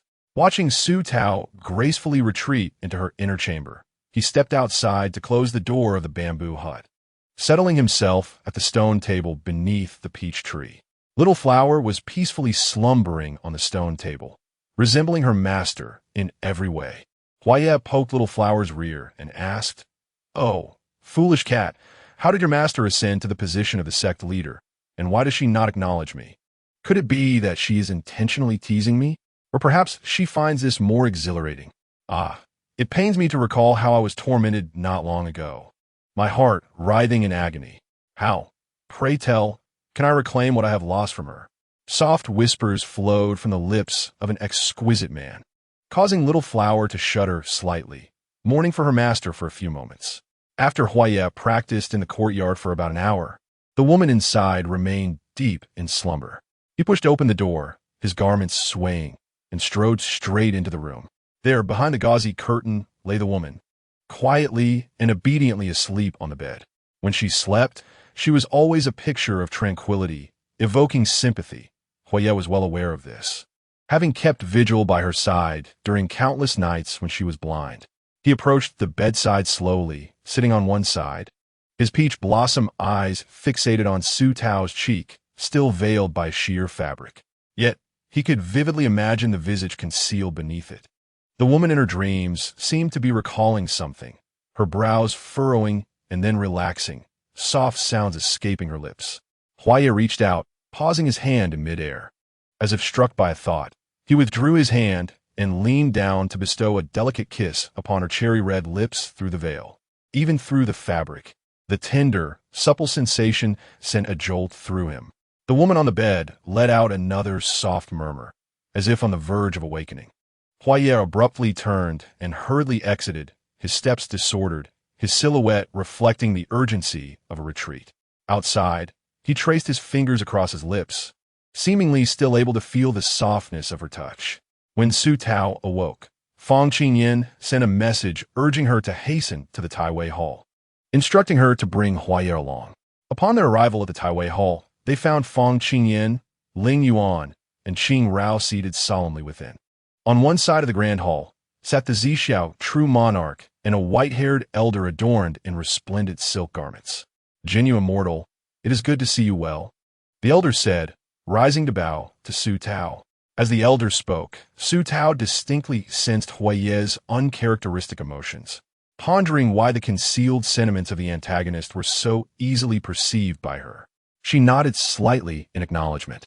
Now, as one of the top 3 in the realm of cultivation, she held no fear of the elder, the lord of Yunshao Palace. With a calm demeanor, she inquired, "Might I ask, esteemed lord of Jiuxiao Palace, what brings you personally to my Dao sect?" The elder chuckled softly, stroking his beard as he replied, "I have come to inquire about certain matters concerning young friend Huaya. Surely, you must have heard some rumors regarding the sect leader in the cultivation world today? I have been in seclusion for many years, thus I am unaware of what the Lord of Jiuxiao Palace refers to," came the reply from Zixiao, true monarch, who had been coldly scrutinizing Huaya. Upon hearing the previously unseen Jinyu Immortal speak so impertinently, he shot a frosty glance at the elder. Huaya, meanwhile, anxiously watched Zixiao, relieved that he had not recognized Su Tao, releasing a breath he hadn't realized he was holding. The Lord of Jiuxiao was momentarily taken aback, yet he displayed no embarrassment, responding with composure. "Ah, it appears I have misjudged the situation.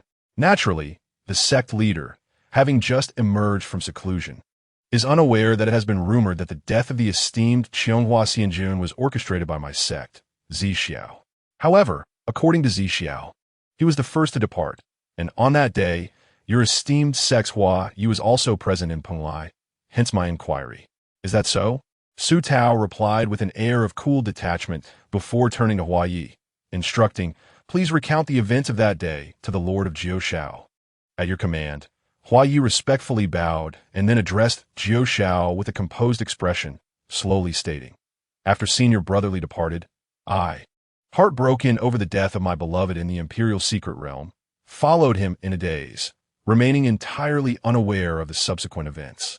Upon hearing him speak of his beloved, Su Tao momentarily froze, her pearly teeth biting her lower lip beneath the veil, lost in thought.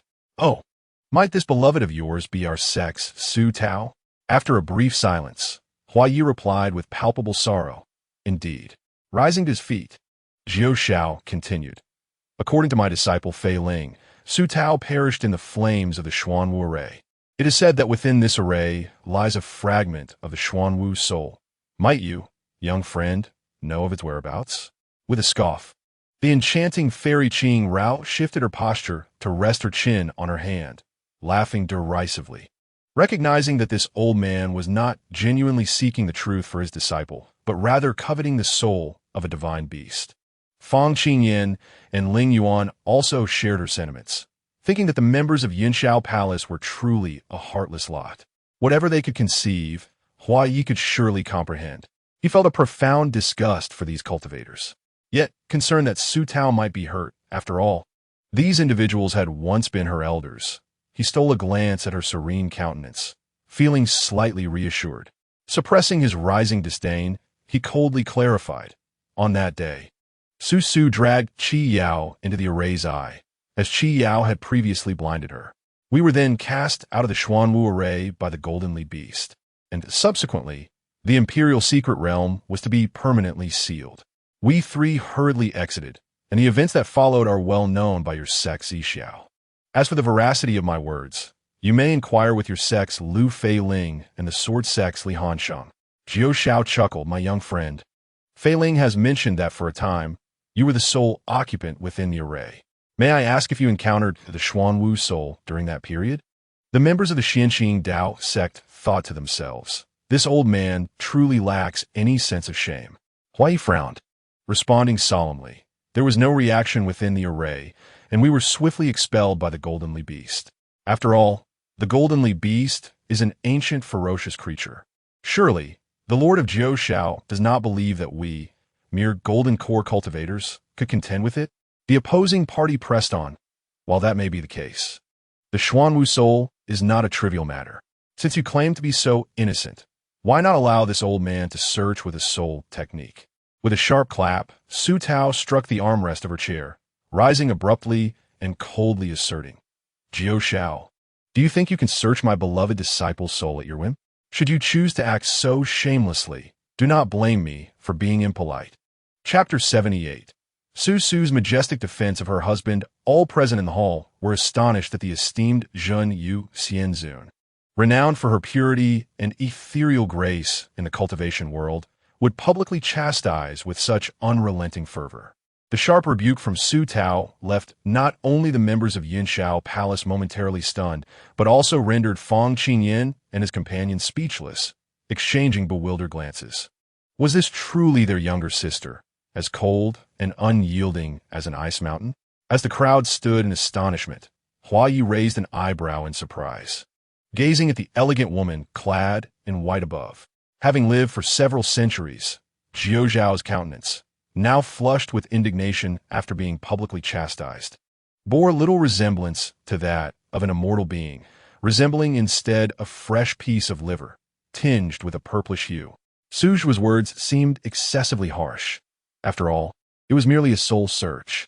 If the disciples of your esteemed sect are innocent, what harm would it be for this old man to conduct a search?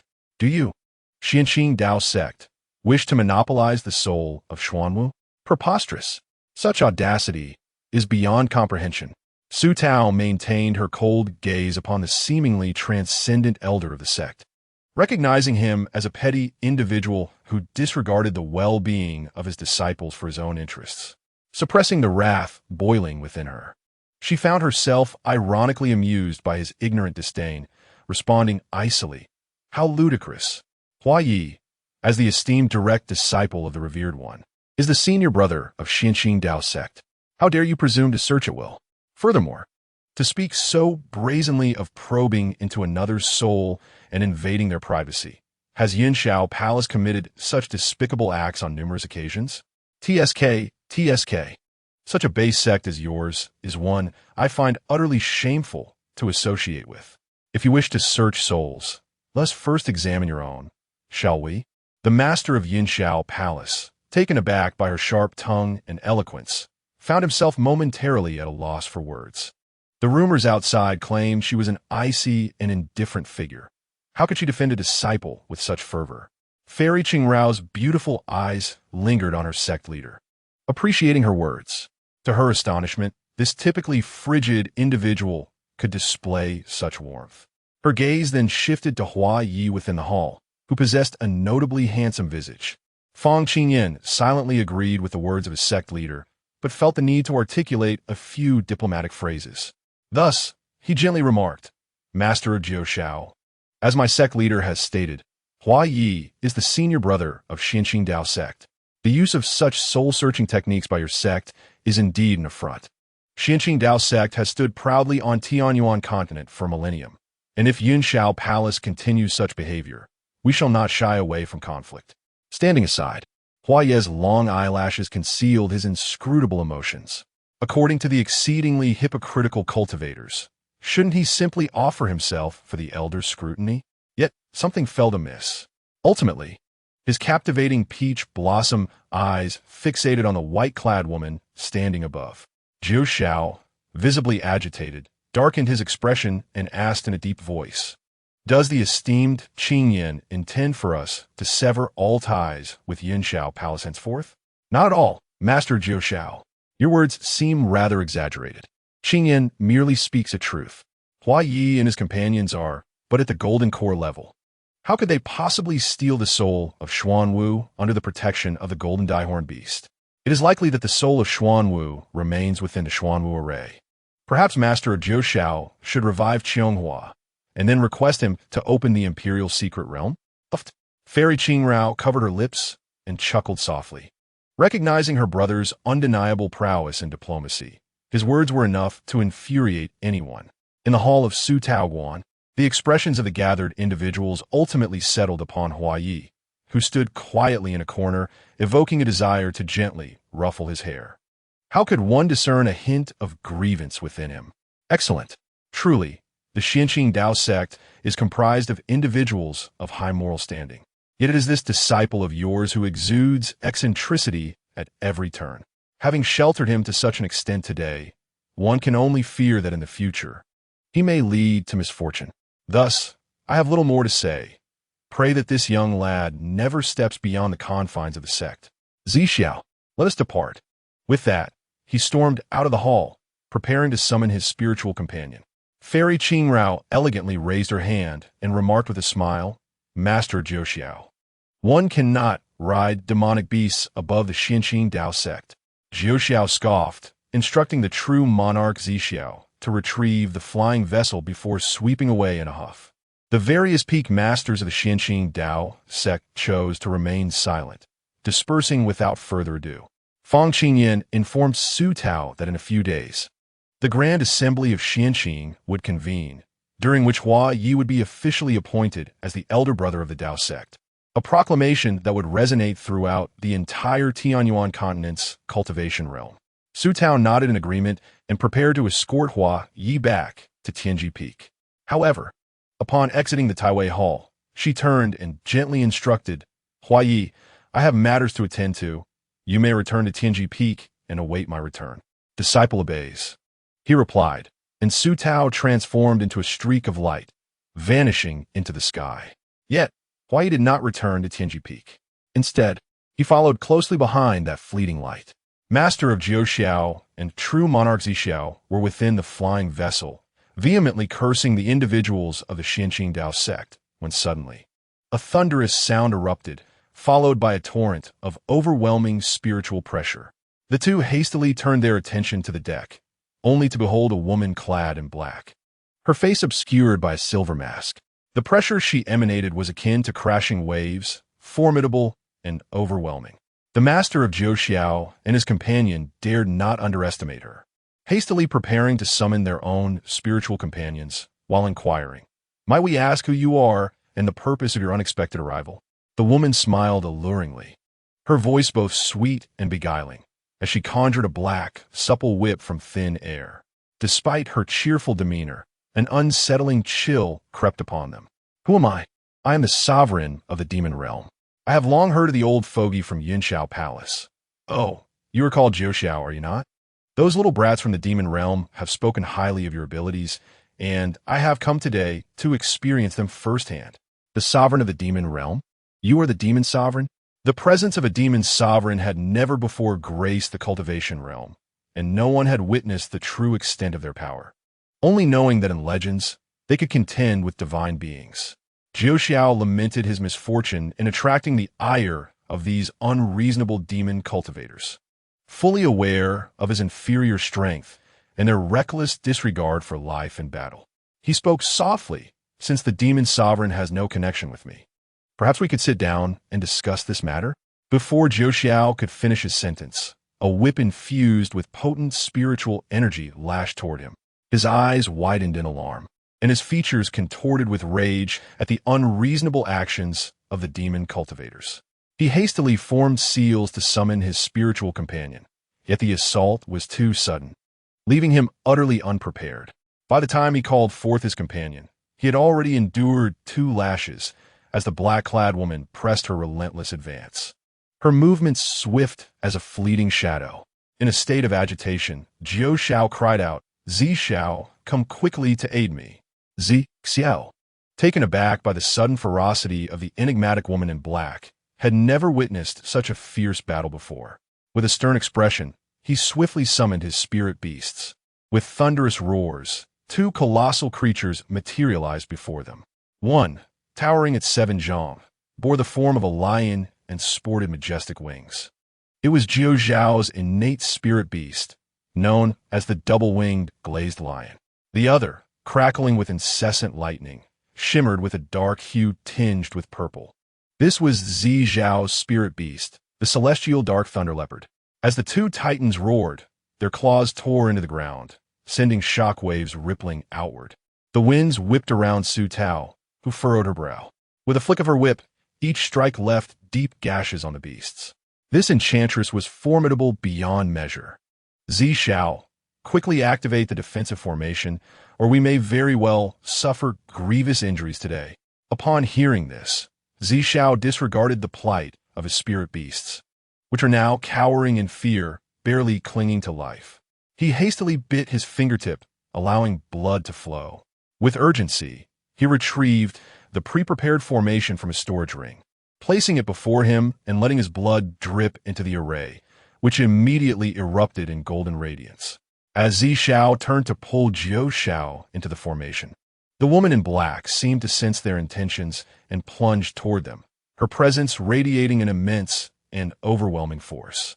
Seeing the duo attempt to flee, Su Tao swiftly lashed out, cleaving through the spirit beast that obstructed her path, striking directly at Jiu Zhao's vital point. Panic washed over Jiu Xiao. A bitter taste filled his mouth. What sins had he committed to attract the wrath of a demon cultivator during his visit to the Xianqing Dao sect? The 2 were left with no choice but to abandon their spirit beasts and hastily summon their treasured protective artifacts from their storage rings. Diving into the formation in a frantic escape, Su Tao struck at the empty air, calmly retracting her hand, clicking her tongue in disappointment. It's a pity I couldn't eliminate them, but having abandoned their spirit beasts, they certainly won't be causing trouble for a while. She turned, her figure shrouded in delicate black silk, accentuating her graceful form. Removing her mask, she revealed a visage that seemed almost celestial, hidden among the rocks and foliage. Hua Ye's eyes widened in shock. "Indeed, it is you, my little blind one." The black-clad Su Tao approached the 2 ailing spirit beasts, a cruel smile gracing her lips. "Foolish creatures, your master is not so impressive after all. It is said that the master of the Yunxiao Palace shares a bond with his spirit companions. Yet here they are, fleeing without a second thought for you." She paused, her tone dripping with mockery. "Perhaps you should consider becoming my spirit beasts?" The 2 spirit beasts, ready to exhale a disdainful breath, were taken aback by the contemptuous remarks of the woman who had so ruthlessly beaten them. "Well, perhaps not.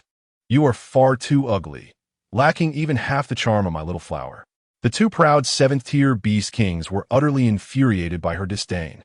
Upon hearing Su Tao's earlier statement, Hua Yi realized that the other party intended to eliminate the 2 individuals from Yunxiao Palace for his sake. His eyes glistened with emotion, and his heart fell to flame akin to a heart shattered into countless fragments being tenderly mended. However, upon contemplating the other's pretense of being the lord of the demon realm, he couldn't help but chuckle softly, his peach blossom eyes narrowing. Reflecting his thoughts, it seems that adopting a different identity has indeed sharpened their wits. Observing Su Tao's intention to return to the sect, he swiftly made his way back to Tianji Peak.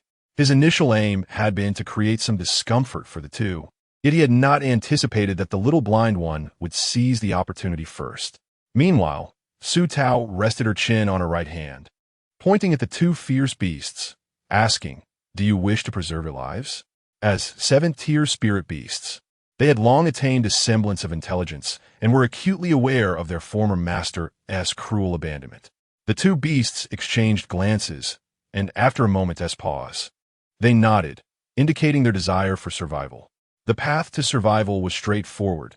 She had no intention of subjugating them as spirit pets, but would restore their freedom, allowing them to cultivate independently. The beasts raised their heads, their eyes shimmering with hope. Such a stroke of good fortune. They were incredulous. However, she added with a firm demand, "While you are at Tianji Peak, you must not transform into your current forms."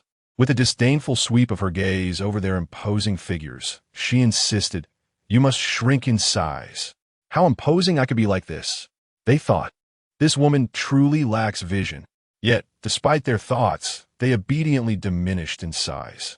Suddenly, a small snow-white lion with wings appeared, alongside a petite purple-black leopard.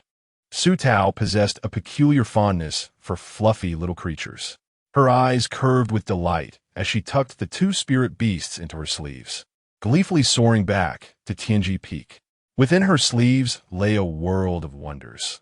The two beasts were comfortably situated until they heard her light murmurs, expressing her preference for the snow-white lion over the rather ordinary-looking black leopard. The heavenly thunder leopard lay opposite the winged glass lion, its eyes reflecting a smug demeanor. "Is it my fault for appearing this way?" it mused. "How many female leopards in the Beast Mountain admired my noble fur in the past? What a woman devoid of aesthetic appreciation." As Su Tao approached Tianji Peak, she changed back into her sectess robes and gracefully entered. Yi Sui and Wen Li were busy preparing pastries at the stove outside their cave dwelling, having heard from their senior brother that their master delighted in sweet treats, and they wanted to prepare something delectable for her. Upon lifting their heads, they caught sight of their master, ethereal and graceful, approaching, with two squirming little beasts in her hands. Yi Sui and Wen Li exchanged glances, their expressions a mixture of surprise and delight. Even so, our master is still so ethereal." As Su Tao drew near, they joyfully called out in unison, "Master, you have returned." Su Tao nodded, addressing them. "Sui Ali, I have brought you two delightful little beasts." With that, she tossed the two creatures she held into the air. The glass lion and thunder leopard tumbled to the ground, acutely aware that they had lost every shred of dignity befitting seventh-tier beast kings. Yi Sui scooped up the snow-white lion, while Wen Li leaned in with keen interest. "This little creature is so adorable. Master, what kind of beast is this?" Su Tao casually flicked her sleeve and settled down at the wooden table before the stove. Picking up a piece of pink pastry, she remarked while eating, "It seems to be a seventh-tier demon beast." Yi Sui and Wen Li trembled in unison, fear prompting them to drop the lion. The glazed lion, having rolled across the ground once again, had grown accustomed to such treatment. They are only in the foundation establishment stage. A single nail from seventh-tier beast could crush them. "Do not be afraid. They are quite docile," Su Tao said, rising after eating a couple of pastries. She brushed the crumbs from her hands and added, "Oh, by the way, they have injuries now. Remember to apply some spirit medicine on them daily. I shall take my leave." Once the woman departed, the two beasts relaxed, their fur becoming softer and more obedient. With expressions of admiration, Yi Sui and Wen Li watched their master leave, then turned back to the two beast kings with apprehension and difficulty. "They actually seem rather cute, don't they?" Yi Sui tentatively asked Wen Li beside her. "Indeed, such a small, fluffy bundle, quite lovely," Wen Li exclaimed, reaching out to embrace the lion. The two girls joyfully discovered how soft the lion was, cuddling it in their arms, petting it with delight. Meanwhile, the Tianming thunder leopard, abandoned in a corner, lamented, "Never have I loathed myself so much for being so majestic." As Su Tao approached the summit, she caught a whiff of the fragrant peach blossoms. Upon reaching the courtyard, she spotted a stunning young man cradling a white chinchilla, standing before a bamboo cottage. He was as graceful as a jade tree, with brows like ink strokes and a smile reminiscent of blooming pear blossoms. "Master, you have returned. Your disciple has awaited your arrival for so long." Chapter 80. To kill is to strike at the heart. Su Tao blinked, momentarily entranced by the beauty before her. Once she regained her composure, she found herself dazedly seated at a stone table, where a delicate porcelain plate held a serving of peach blossom pudding. During their time in the imperial secret realm, she had often prepared meals for him, and after persistently pursuing him a few times, she had even persuaded him to cook for her. She never expected him to now be so attentive here. "Master, this dessert was made by me. Please taste it and let me know if you like it," the young man said as he set down the chinchilla and lifted a spoonful to Su Tao's lips. Su Tao had never witnessed such gentleness from Hua Yi. As he lifted the veil slightly, she opened her mouth, unknowingly swallowing the food he offered, yet feeling inexplicably discontent. These were all dishes she had prepared for him, and now he was serving Su Zhenyu instead.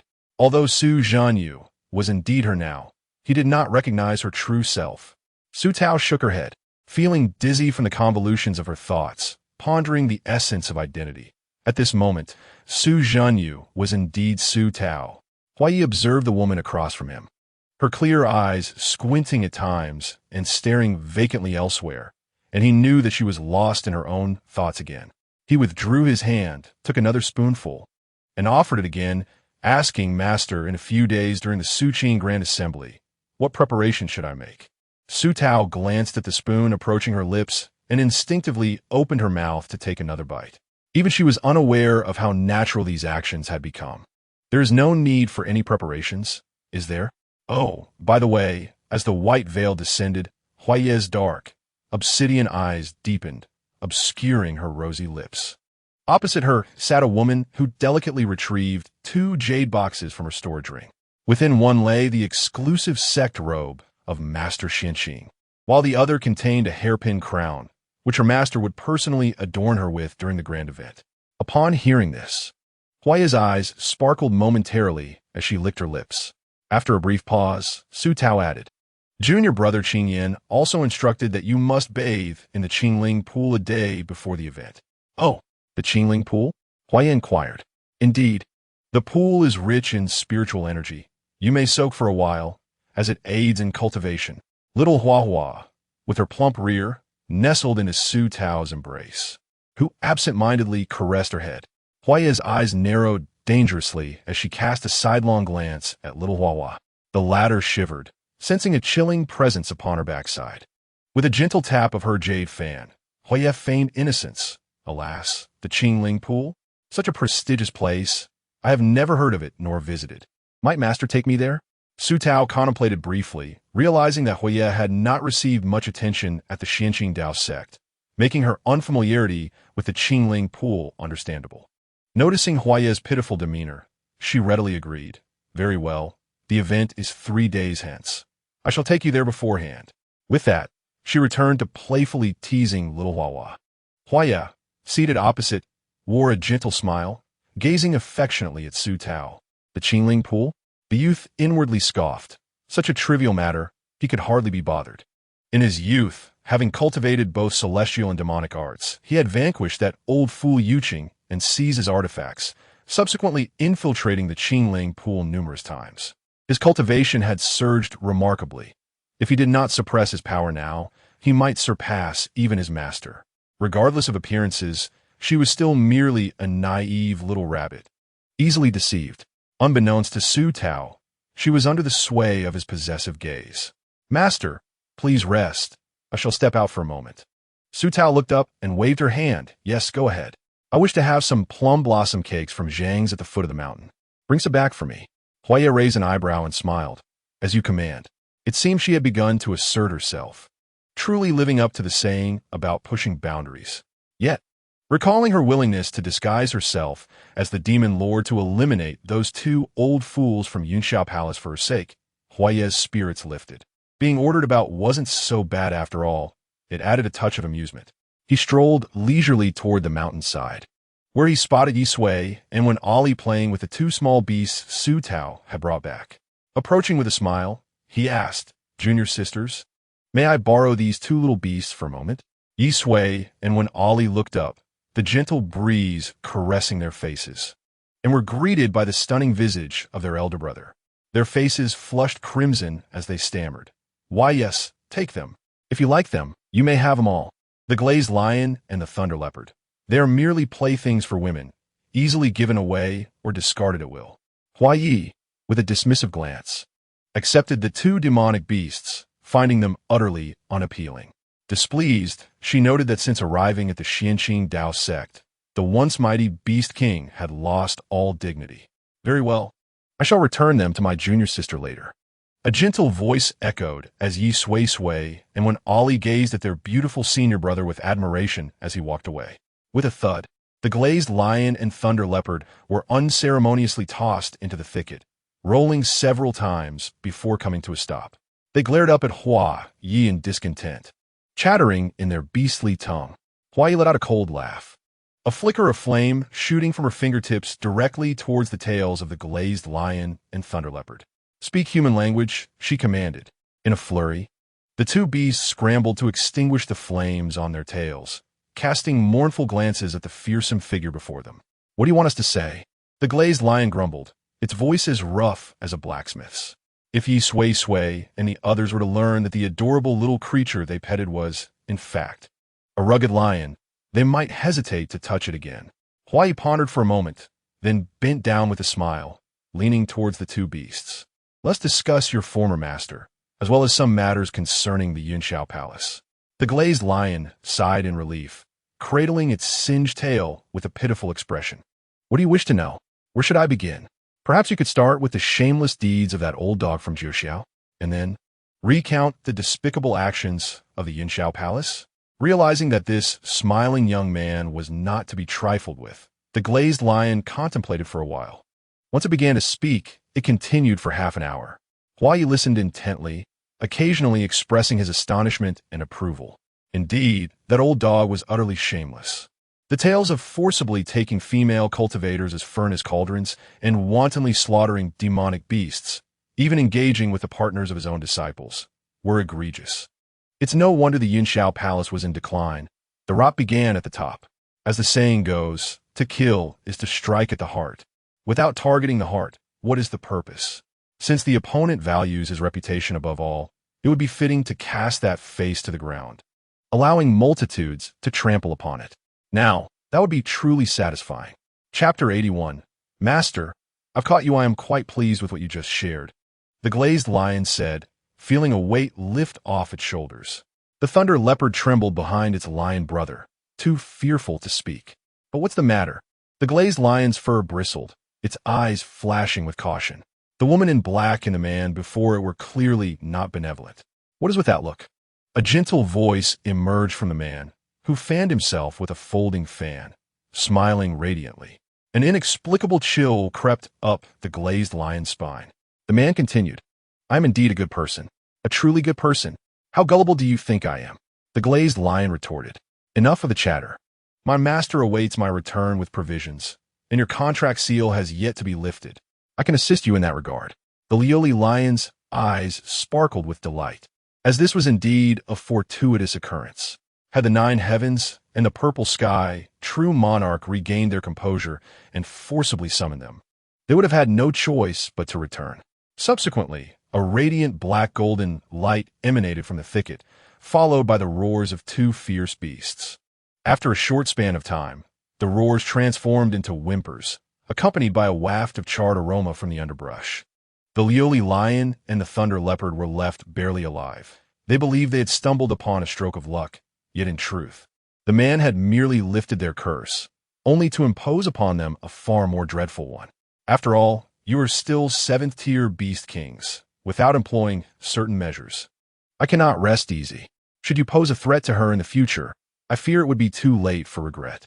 A howl escaped the weakened beasts, rendering them incapable of coherent speech. Huaya seized the two creatures and made his way towards the mountainside where Yesu and her companions lingered. Senior brother, what has happened to the tails and fur of Xiao Bai and Xiaoji? Upon hearing the naming convention, it indeed reflected the fine tradition of their master, simple yet unpretentious. Huaya's expression remained serene as he gently explained, "Oh, I took them out, but they ran amok and accidentally triggered the Great Formation, singeing some of their fur. No worries. It will grow back in a few days." "Oh, I see," exclaimed Yesu, reaching out to pat the heads of the two small beasts, while when Ollie scolded. "Senior brother kindly took you out to play, yet you chose to be disobedient." The Yandere Lion and Thunder Leopard, lying on the ground in a state of near collapse, lamented, "What a grave injustice! How is this fair?" After Huaya departed from the mountainside, he made his way directly to the foot of the mountain, purchased a fragrant plum blossom pastry, and visited an inn to relay some matters before returning to Tianji Peak. Upon his return, the Supreme Scroll began to stir with agitation. He opened the scroll, only to witness the goldenly beast burst forth with a thunderous roar. Huaya frowned, his tone laced with menace. "I bring you out on the condition that you adhere to the rules. Should you act recklessly, I cannot guarantee your safe return and may very well slay you instead."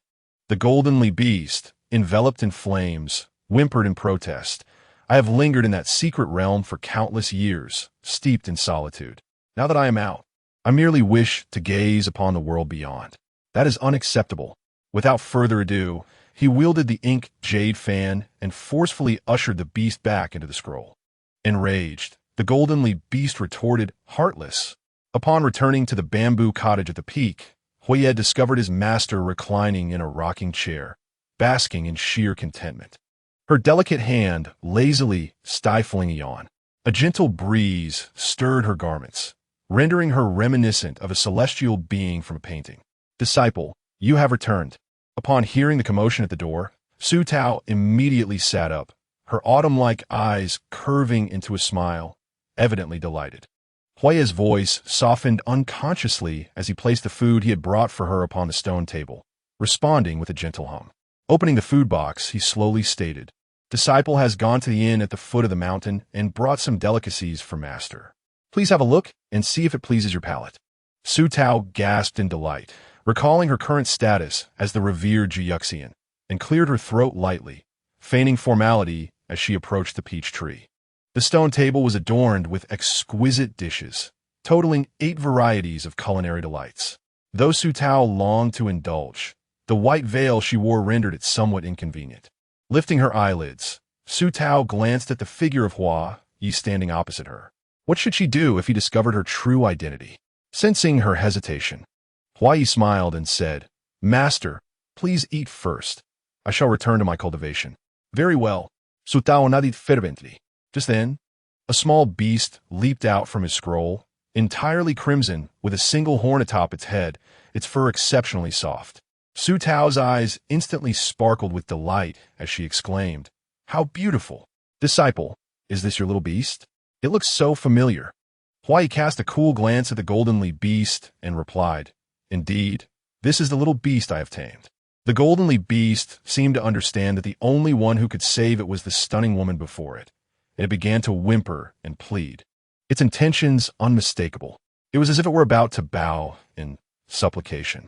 As it noticed the joy in the woman's eyes growing more pronounced, it believed freedom was imminent.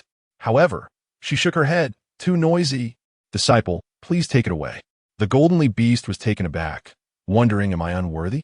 I am a magnificent and fearsome ancient beast, revered by all. Am I being scorned? If the Yandere Lion and the Thunder Leopard were present, they would certainly cast it a sympathetic glance. Being dismissed as a beast was a tradition at Teinscheifing. "Huaya chocolate, alright. I shall carry it away so it does not disturb master during her meal." He turned to the goldenly beast, his gaze chillingly cold. It was a disaster. He had attempted to steal a chicken, but ended up losing rice. That night, Su Tao feasted joyfully, and Huai played with fire at his fingertips. But the goldenly beast, glancing at its singed fur, seemed unable to share in their happiness. In the blink of an eye, it was the eve of the grand event. Su Tao flew with Hua Yi towards the crystal spirit pool nestled in the back mountains of Xianying.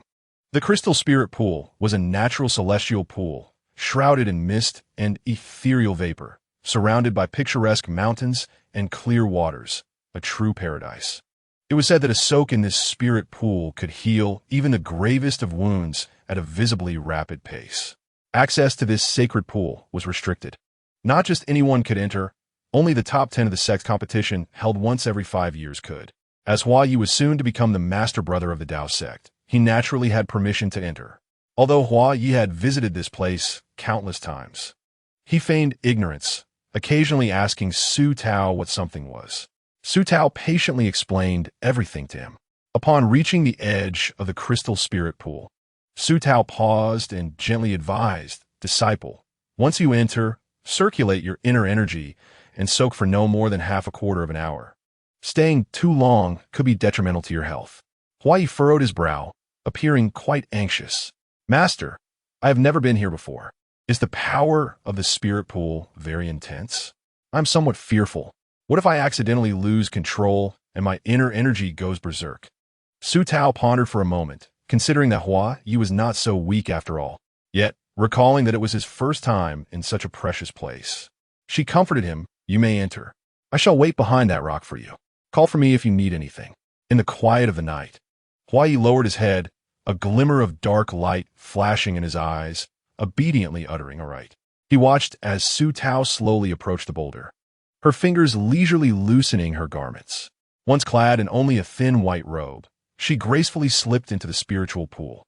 Su Tao rested her chin on her hand, waiting for Hua Yi by the rock, her mind drifting as she listened to the splashing water behind her, conjuring forbidden images in her thoughts. Before long, a voice of struggle and pleading echoed from behind. "Master, oh master, save me." Su Tao's complexion turned pale. The spiritual pool was rich in energy, and if one were to greedily absorb too much, it could lead to chaos. Hua Yi, with his fiercely competitive nature, was in danger. Without a moment's hesitation, she sprang from the rock, soaring towards the pool. The pool bubbled with mist, waves surging in its center, where a soaked white robe floated on the surface. Su Tao's heart tightened, realizing the peril Hua Yi faced. Without further contemplation, she dived into the pool, resembling a fish gliding through water, her delicate white attire becoming instantly drenched. The fabric clung to her enchanting form. Deep within the pool, Hua Yi, noticing his master soaked and anxiously searching for him, smirked with a mischievous grin, whispering softly, "Master, I've caught you." Chapter 82.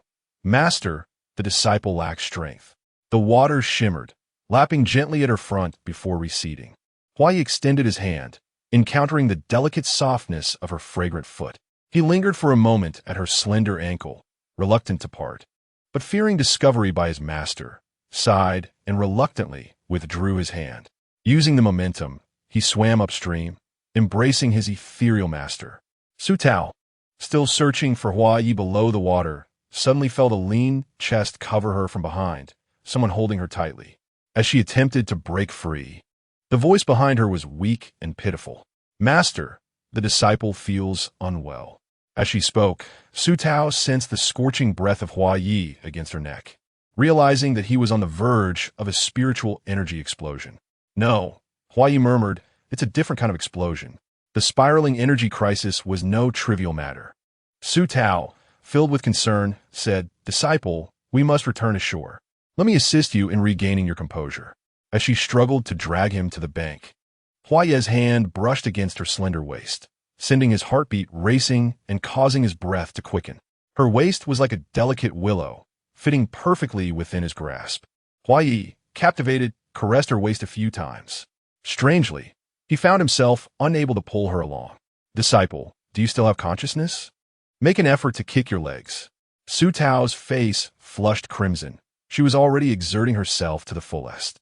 With his head buried in her neck, Hua Yi, breath barely discernible, weakly uttered, "Master, the disciple lacks strength."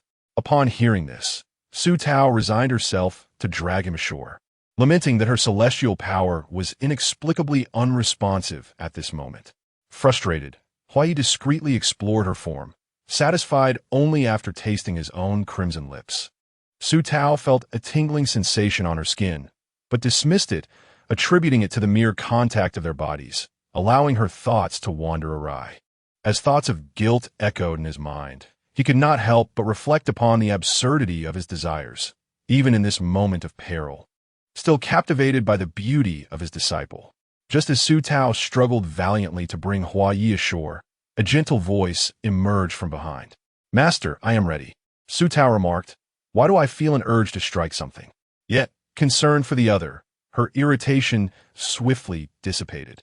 Now that they were on land, their bodies remained closely entwined. The thin fabric of their garments, soaked through, rendered the sensation of their skin touching palpable. Su Tao's face, concealed beneath her veil, flushed crimson as she awkwardly nudged against the firm chest behind her. "It's time to let go. Why are you still holding me?" Hua Yi's long lashes fluttered, his mind swirling with thoughts, yet he quickly quelled them, reminding himself of his upright character. "Very well," he replied, his voice husky as he gradually released Su Tao. However, they did not completely part. Perhaps due to the fervor of their ascent, their dark tresses had inexplicably intertwined. Su Tao fell silent while Hua Yi stifled a laugh. "Senior brother, Master has instructed me to take you to the altar for the sacrificial offerings." The voices of Qing Yan's disciples, Zi Qi and Zi Yu, rang out from outside the clear spirit pool. Su Tao froze, realizing the precariousness of their situation. Should they be discovered, it would spell disaster. In a moment of urgency, she pinched the waist of the man behind her. Hua Yi was momentarily taken aback, his heart racing, feeling warmth coursing through his veins. After a brief pause, recalling the presence of others outside, he frowned, his dark eyes filled with displeasure as he coldly instructed, "Understood, you may wait outside." Zi Qi and Zi Yu exchanged glances, sensing the sternness in their senior brother's voice. Among the shadows of the trees, they perceived that he was not alone in the clear spirit pool, as Hua Yi was now the esteemed senior brother of the Xinqing Dao sect. Zi Qi and Zi Yu naturally recognized his authority and complied with his request to wait outside. While Hua Yi remained calm and composed, Su Tao bent down, frantically attempting to disentangle their entwined hair, her face flushed with urgency, her eyes glistening with moisture. Hua Yi turned, lowering his gaze, and finally took a closer look at the woman before him. His throat involuntarily constricted, and his mouth felt parched. Before him stood a maiden, droplets of water clinging to her lashes. The wet white fabric draping over her cheek revealed her plump, rosy lips, her attire clinging to her delicate form, tantalizingly obscuring yet revealing, igniting an intense heat within him. Hua Yi averted his gaze, as Feng Yu, in his consciousness, questioned, "Your Highness, since you have recognized this as Miss Su, why not disclose it to her?" Hua Yi replied, "You do not comprehend. This is a matter of allure." Feng Yu, rendered speechless for a moment, acknowledged that as a creature of the avian kind, he indeed lacked understanding of such nuances. However, suddenly, his vision darkened. The prince had sealed his senses, compelling him to feign ignorance. He understood well what should and should not be seen. Finally, he was liberated. Su Tao tidied up the hair of the two individuals and lifted her gaze, only to suddenly realize that the man before her, Hua Yi, was clad in nothing but a sheer white shirt. The collar, having been loosened due to their recent intimate interaction, revealed a chest as smooth as jade. Su Tao quickly averted her eyes, but could not resist stealing another glance. The man standing before her possessed a strikingly handsome visage, with his tear mole adding to his allure. His figure was as graceful as a pine tree, exuding an unparalleled elegance, with broad shoulders and a narrow waist. His legs were long and straight, a physique undeniably captivating. "Ah, do you fancy your master?" he inquired softly, his slightly moist lips parting as he called out to her. "Please do put on your garments. Ziki and Ziyu are still waiting outside for you to go to the altar and offer incense. I shall return to the heavenly peak first." With that, he swiftly departed. A smile graced Hua Yi's lips, his mirth reminiscent of ripples in a tranquil pond, reaching the depths of his eyes. However, once they stepped outside, Ziki and Ziyu would not be privy to such a gentle smile. The atmosphere remained chillingly tense. The following day, the Xianxing Dao sect was abuzz with activity, as tens of thousands of disciples gathered at the Taiwei Hall. This day marked the grand ceremony of conferring titles upon the sect leaders' personally chosen disciples, an event that had not transpired in the sect for several centuries. Both outer and inner disciples congregated outside the Taiwei Hall, eagerly awaiting the commencement of this grand occasion. In the midst of the crowd, a group of disciples huddled together, chattering animatedly. "Sway, sway, how envious I am of you. You get to see the sect leader and the senior brother so often. Indeed, oh, how I wish to visit the heavenly peak, but the sect leader prefers solitude and has even stopped accepting menial disciples. Sui Sui, Ali, could you share with us some inside information about the sect leader and the senior brother?" Yi Sway Sway and Wen Ali beamed with pride, their faces aglow with excitement. They lowered their voices, thinking they were speaking quietly, yet their words rang bright and clear, audible to dozens of disciples around them. Yi Sway Sway boasted, "Our master is truly a celestial being. His magical prowess is extraordinary. He is exceptionally handsome, and he treats us with such kindness." When Ali added with even more pride, "Indeed, just a few days ago, our master returned leisurely from outside, carrying two little struggling beasts, which he gifted to Sway Sway and me. Can you guess what kind of beasts they are?" The surrounding disciples craned their necks in curiosity. "What kind of beasts?" Yi Sway Sway, unable to contain her excitement, nudged Ali's arm, urging her to reveal the secret. When Ali rolled her eyes, understanding her friend's nature, and graciously relinquished the chance to shine. "Let me tell you, those two little beasts are actually 7th-tier beast kings. Wow, and they are so well-behaved, constantly seeking affection and being adorable. It's truly delightful." Yi Sway Sway could hardly conceal her pride. The female and male disciples in front eagerly exclaimed, "What about the senior brother? Tell us about him. He is so handsome." Sway Sway, "Do you know how many female disciples are enamored with him?" The senior brother certainly possessed the charm to captivate countless celestial maidens, yet you should not inquire about him. After all, someone of his stunning beauty would likely not spare us a glance. The ceremony is about to begin. Quiet down. Several disciples ahead lamented as they turned away. Yi Sway Sway thought to herself, "Humph, the senior brother belongs to the master. No one else is worthy." As the bell tolled, the Xianxing Grand Assembly commenced. In an instant, the ethereal figure of Jinyu Xinzuan, clad in a gown of snowy celestial silk, glided into the Taiwei Hall like a goddess descending from the heavens. Following the sect master was the eldest senior brother, adorned in the Yunhan Kinglan robe, a ceremonial attire crafted exclusively for the sect's eldest disciple. This robe, which took 5 years to forge by the disciples of the sect's alchemy division, was imbued with multiple arrays, capable of withstanding a full-force strike from Yuaning-level adversary when the moment demanded it. The attire shimmered with resplendent hues, the cuffs and hems intricately embroidered with the most complex of runes, which possessed offensive capabilities when the time was ripe. At this moment, Huai had yet to don his ceremonial crown, merely using a rune-embroidered headband to loosely tie his raven hair at the back. He walked with grace, exuding elegance as he approached the hall. The sound of jade striking against jade echoed clearly as he respectfully proclaimed, "Disciple Hua Yi pays homage to the master." Sitting at the top was Su Tao, who nodded slightly, lifting her delicate wrist.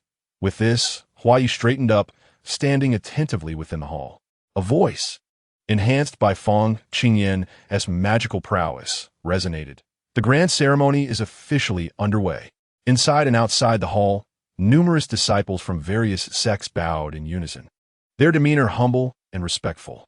From a distance, the bell tolled once more, and the disciples beheld their master, who descended the jade steps with an ethereal grace, holding aloft a white jade crown, slowly approaching Hua Yi. Such glory, though not theirs to claim, was a source of immense satisfaction to witness. The sect master parted her crimson lips, her melodious voice flowing like a gentle stream. "Today, I hereby confer Hua Yi as the eldest disciple of the Xianxing Dao sect. Henceforth, he shall serve as a paragon among the young disciples and will assist me in managing sect affairs." Upon completing her words, she placed the crown upon Hua Ye's head, casting a satisfied glance at her handsome disciple. She continued, from this day forth, Hua Yi shall have the authority to summon all disciples within the sect. In my absence, he shall have full command over all sect matters. This pronouncement astonished everyone present. Not only the disciples outside the hall, but even Fang Qingyan and the others found themselves bewildered by their master's intentions. While it was known that the eldest disciple wielded considerable authority, the sect master's declaration unmistakably positioned Hua Yi as the highest authority within the sect, second only to her. Yet, with this declaration made, the matter was settled. The three were not individuals who coveted power. Fang Qingyan had been concerned about his junior sister's inability to manage sect affairs. With Hua Yi now in place, it would certainly ease many burdens, especially since his own cultivation had stagnated for years. It was time to delegate these mundane matters of the sect, and even Qingyan Xianjun felt a sense of relief. At this moment, outside the hall, tens of thousands of disciples bowed deeply, exclaiming, "We greet the eldest brother. We greet the eldest brother." Hua Yi turned, his expression solemn, returning the gesture of respect. "I greet all my junior brothers." When he lifted his gaze once more, his emotions were quite complex. Perhaps when he gathered the souls of the divine beasts, the Xianxing Dao sect would not face such a fate, and a glimmer of hope might remain. After the ceremony concluded, the legend of Hua Yi resonated not only throughout the sect, but also across the 9 provinces and 18 lands, ensuring his existence became widely known. On this day, the various sects of the cultivation realm in the Tianyuan continent received this momentous news. Far away in the sword sect, amidst the chaos of affairs, Li Hansheng, upon learning of his junior brother Hua Yi's remarkable achievement, couldn't help but smile. Yet, as he glanced back at the smog-laden town below, his heart sank once more. Even Lu Feiling had heard the news, but was too preoccupied to feel joy. A grave incident had occurred at the Yunxia Palace. The palace master and her mentor returned wounded, and the cultivation world was abuzz with whispers of disgrace revealed about the palace master. Lu Feiling was now burdened with managing her sect, while grappling with profound doubts about its integrity. In stark contrast, the Tianji Peak radiated warmth and harmony. Ever since that grand ceremony, Fang Qingyan had entrusted all sect affairs to Su Tao. After all, she was the sect leader, and it was high time for her to take an active role rather than remaining secluded as a hands-off overseer. Seated at the Tai Hall's desk, Su Tao watched Fang Qingyan depart with a fierce gaze, fully aware of the smile that stretched from ear to ear on his face. Alas, this marked Su Tao's 26th sigh of the day. Glancing up, Hua Yi inquired, "Master, what troubles you?" The white-clad woman, resting her chin on her hand, gazed out the window, her tone tinged with melancholy. "Disciple, do you see the birds outside? Do you know why they seem so joyful?" After a moment as contemplation, Hua Yi replied, "Is it because they can fly freely?" The woman shook her head in sorrow. "No, it is because they are unburdened by sect affairs." Turning towards him, her clear eyes shimmered with emotion. Hua Yi instinctively leaned back, sensing trouble brewing. "Hua Yi, would you like to see me as carefree as those birds?" With a gentle sigh, he organized the documents in his hands, rose, and approached Su Tao, his expression soft and affectionate. "Master, allow me to assist you." Whether it was about making her happy or simply getting the work done, he was ready to help. "You are truly kind, my disciple." Su Tao eagerly relinquished her seat to Hua Yi, stretching her wrist and ankle after sitting for nearly a day. "I don't mind handling these matters, but you must keep me company." "Huh?" The little mouth beneath the veil pouted in dissatisfaction. "What is the point if I can't go out to play?" Sighing, she conceded, "Well, it's better than doing nothing." Hua Yi sat upright at the desk, surveying the piles of documents. Although the esteemed Qingyan had commendable abilities, his gentle methods allowed many outdated matters to linger. Over time, they had accumulated into quite a heap. Presenting them all to his master now seemed an endeavor that might overwhelm her. Meanwhile, Su Tao, in her boredom, fiddled with a small flower, eventually resting her chin in her hand and watching Hua Yi diligently annotate the documents. After a while, she concluded, "My disciple is truly handsome." When Hua Yi had managed to sort through a significant portion of the documents, he turned to find the woman had succumbed to slumber, her curled lashes fluttering gently as she lay across the desk. In a whimsical moment, Hua Yi playfully brushed his fingertips against the delicate lashes of the woman before him. As expected, she blinked twice, prompting a tingle in his fingertips. Soon, he grew dissatisfied with merely teasing her lashes and pinched her nose instead. The woman let out a soft, enchanting sound, her voice sweet and melodious. Yet, Hua Ye's restlessness surged again. He leaned in closer, deepening the kiss on her lips with a fervor that was almost intoxicating. Just as passion enveloped him, he caught sight of his master's furrowed brow, as if she were on the verge of awakening. Reluctantly, he halted, allowing his gaze to linger on her crimson, moist lips for a fleeting moment, before gently lowering her veil. Upon returning to his desk, he found his disciple, Su Tao, rousing from slumber. "Disciple, what time is it now?" she asked, her voice still laced with the softness of sleep. "Master, it's been a while since the hour of you has passed," Hua Yi replied, turning to her with a tender gaze. Su Tao rose and approached him, her eyes sparkling with delight as she noticed the neatly organized scrolls on the desk. "Did you complete all of this?" she exclaimed in surprise. Breathing in the sweet fragrance that lingered around her, he smiled softly, affirming with a simple Su Tao's eyes glimmered with joy, clearly elated. Meanwhile, outside the hall, Yi Sui and Wen Ali conversed. "Master, senior brother, we have made some pastries. Would you care to try them?" "Of course," came the voice of the master from within. Hearing this, Yi Sui and Wen Ali entered the Tai Wei hall. Yi Sui's smile was radiant, her cherubic cheeks adorned with faint dimples. "Master, these pastries are specially made by Ali and me for you and senior brother. Please, do taste them." Su Tao felt a swell of pride.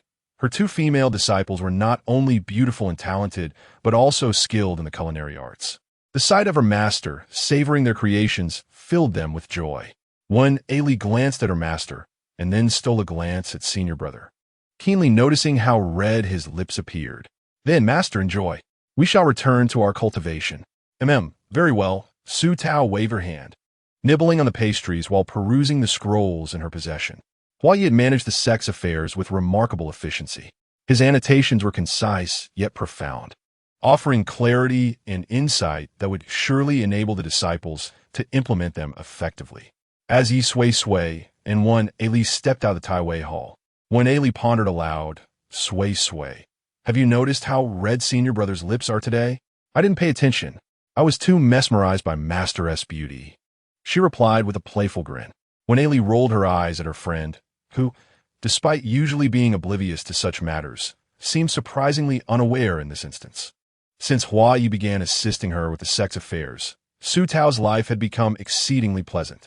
In her leisure time, she enjoyed the comforts provided by her disciples, and during moments of boredom, she would visit Ling Shu Peak to tease Qing Rao or venture to Fang Qing Yin's side to seek out rare treasures. In essence, her days were blissfully serene, untouched by the tumult of the outside world, as the Xianqing Dao sect thrived in a state of tranquil contentment. One fateful day, Su Tao noticed that Hua Yi had been leaving early and returning late for several consecutive days, rarely attending to sect affairs. When she inquired about his whereabouts, he remained reticent. The radar from monitoring the antagonist within her had finally activated. Life had been so comfortable that she had nearly forgotten her mission as a transmigrator. Today, as she observed Hua Yi preparing to depart once more, Su Tao feigned impatience and tossed a small cat, Xiaohua, toward him, stating, "Take your chubby little cat. It's causing quite a disturbance here." Hua Yi's expression was laden with confusion, while Xiaohua looked utterly aggrieved. After all, it had never uttered a sound.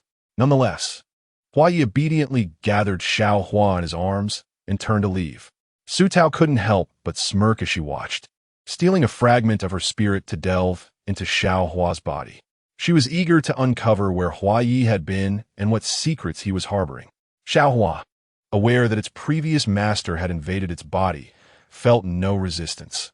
It merely sank into a languid slumber deep within its spirit, relinquishing complete control of its physical form to Su Tao. Nestled in Hua Yi's embrace, Su Tao comfortably squinted her eyes. A gentle movement revealed soft, white, furry paws, and as she shifted her feet, she was reminded of the stubby claws. The corpulent feline form was quite an adjustment for her. Xiaohua had initially been resting in its own sea of consciousness, but upon sensing its master's intentions, it pouted in dismay. How could one occupy another's body and yet be so choosy? If not for its spiritual injury, it had once been a magnificent and formidable divine beast. Sigh, would it regain its true form? Xiaohua pondered, enviously reflecting on Fengyu, who, despite being disfigured, could still transform. As Su Tao's spirit fully adapted to being a plush little creature, she nestled comfortably in Hua Ye's arms, relishing a brief nap. When she next opened her eyes, she found herself in a profoundly dark and oppressive place. Before her lay a chilling cavern, with a black corridor flanked by seething, molten red lava. Black mist swirled within the hall, and towering stone pillars adorned with black chains loomed ominously around her, creating a dreadfully eerie atmosphere. Looking up, Su Tao beheld Hua Ye's exquisite jawline and fair neck. She remained cradled in his embrace, yet he was not clad in the ceremonial robes of the Xinqing sect. Instead, he wore a dark robe adorned with cloud patterns, the collar perilously low. At that moment, Hua Yi lounged languidly on a black jade throne, idly stroking Xiao Hua's body. Her body, since Su Tao's spirit resided within it. It was admittedly rather comfortable. As Su Tao closed her eyes in enjoyment, her mind wandered. Pondering the nature of this place, the decor indicated it was no ordinary sect, especially considering Hua Ye's attire. He appeared an entirely different person from the usual ethereal figure she was accustomed to. His attire was decidedly beguiling, the low-cut collar allowing her to occasionally brush against his bare chest. Though she had no initial intention, mischief stirred within her, emboldening her to reach out and caress Hua Ye's chest. Quite firm indeed. In the stillness of the night, Hua Ye lay with closed eyes, awaiting the arrival of his subordinates. Suddenly sensing the restless movement of the little flower, he opened his eyes and playfully swatted its plump rear, admonishing its mischief. Su Tao, this sensation feels peculiar, evoking an unexpected sense of embarrassment. Before long, two voices, a man and a woman, resounded below. Subordinate, greeting the demon lord. Su Tao lifted her gaze, her pupils constricting sharply, her white fur bristling. Hua Ye, noticing her reaction, gently curved his lips, assuming she was unaccustomed to the atmosphere here, and tenderly stroked her. Yet, the reason for Su Tao's astonishment lay in the familiar visage before her. Standing below was a captivating woman clad in red. Was this not Fu Jianyang, the proprietress of Chun's Tower in Huanhua City? Beside Fu Jianyang stood a cold, enigmatic man in dark robes, his face obscured by a mask, rendering his features inscrutable. What was unfolding? She was bewildered. Above her, Hui's languid voice drifted down from her eyes. Wait a moment. Those two had just addressed him as the demon lord. Could it be that Hua was the sovereign of the demon realm? Su Tao's mind stuttered momentarily. Hadn't Fu Jianyang been slain by Yuan Yin? Yet Yuan Yin had perished at their hands too. Now, Fu Jianyang was alive, and Hua remained the demon lord? A flood of unanticipated information surged forth, and Su Tao hurriedly processed it while straining to eavesdrop on their conversation. Hua inquired, "What news from the sword sect?" Jianyang respectfully replied, "Reporting to the demon lord. As per your instructions, demons have long been dispatched to disturb the vicinity of the sword sect." Hua, contentedly stroking the little flower in his embrace, remarked, "Have those old codgers from the sword sect made any move?" Fu Jianyang frowned and shook her head. "No, the high-ranking members have not intervened. They have left it to their most trusted disciples to handle. Then I shall send additional demons and demon kings your way, ensuring we lure those old fellows out of their sect, particularly the sword sect's master." "As you command," Jianyang replied, bowing her head and standing to the side. The masked man beside her spoke in a gravelly voice, reporting to the demon lord. Yuntian Palace has disseminated the unsavory deeds committed by Jiuxiao, as you instructed. As you predicted, internal strife now plagues Yuntian Palace, with factions vying for the position of palace master. "Ulan, well done," Hua said with a mischievous smile, slowly rising from his throne and pacing down the steps. "Once your tasks are completed, I shall bestow generous rewards upon you." "Thank you, demon lord." We shall take our leave. Go forth. Villain? She recalled that in the novel, Villain was the true sovereign of the demon realm. How had Huaya usurped that title? Su Tao was still digesting the revelations she had just witnessed. Starting with Fu Jinyang's words, it appeared that Fu Jinyang had been allied with Huaya from the very beginning. They had believed they had slain Yuan Yun, but in truth, it was Fu Jinyang masquerading as Yuan Yun. Yuan Yun had indeed sought to subjugate Fu Jinyang as a servant, and the prime candidate for such servitude would be a demon. If Jinyang was a demon, then she was the true ruler of Huanhua City, the flower demon. Huaya's machinations served to unveil the sordid affairs of Yuntian Palace, sowing the seeds of internal discord, while simultaneously engaging in a mutually beneficial exchange with Fu Jinyang. Thus, what tasks did Jinyang undertake for him? What was the purpose of luring the sword sect's leader out of the sect? Was it for the soul of the Azure Dragon? It can now be confirmed that the vermilion bird, white tiger, and black tortoise have all succumbed to Huaya, leaving only the Azure Dragon's soul. The sword sect is Huaya's primary target for action. Moreover, since the black tortoise's soul belongs to Bei Wang, and the white tiger's soul is her spirit pet, while she captured Xiaohua at Yinshao Palace, it stands to reason that the vermilion bird must have been possessed by the zwanking Dao sect back in the day. Thus, did Feng Yu and Huaya already share an acquaintance? Was the capture of Feng Yu orchestrated by Huaya intentionally? Delving deeper, Zhou Xiao's visit to the zwanking Dao sect was twofold: to inquire whether Huaya had acquired the black tortoise's soul, and to presumably ask about the whereabouts of her spirit pet after her demise. Su Tao's eyes widened in shock, gasping at the cunning schemes of the villainous Huaya, who meticulously laid traps at every turn. This revelation was merely a serendipitous discovery during her following. There could be a myriad of undisclosed matters. In a fit of anger, Su Tao unsheathed her claws and fiercely scratched Huaya's chest. Huaya, who had been lost in thought at the chain bridge, suddenly felt a sting on her chest. Looking down, she caught sight of a certain beast's tail, lifting it and scrutinizing it intently. Su Tao found herself confronted by Huaya's striking visage, and she wriggled her legs in protest, only to hear Huaya's cold voice. "Little creature, if you don't behave, I shall toss you into the lava." Gulping, Su Tao mimicked Xiao Hua's plaintive call. Huaya narrowed her eyes, a satisfied smile gracing her lips as she returned the creature to her embrace and proceeded deeper into the demon hall. Su Tao leaped onto Huaya's shoulder for a better view of her intentions, discovering a forbidden chamber deep within the hall, which housed a bed of dark, viscous Xian jade. If Su Tao's memory served her right, this was the nightmarish bed, destroyed by the male lead and his disciples after their assault on the demon hall in the original novel. The memory of this bed lingered with her, for it was notorious for its brutality. For cultivators, the most terrifying aspects were the inner demons and nightmares. Merely touching this demonic stone would plunge one into unbearable nightmares, inevitably triggering inner demons.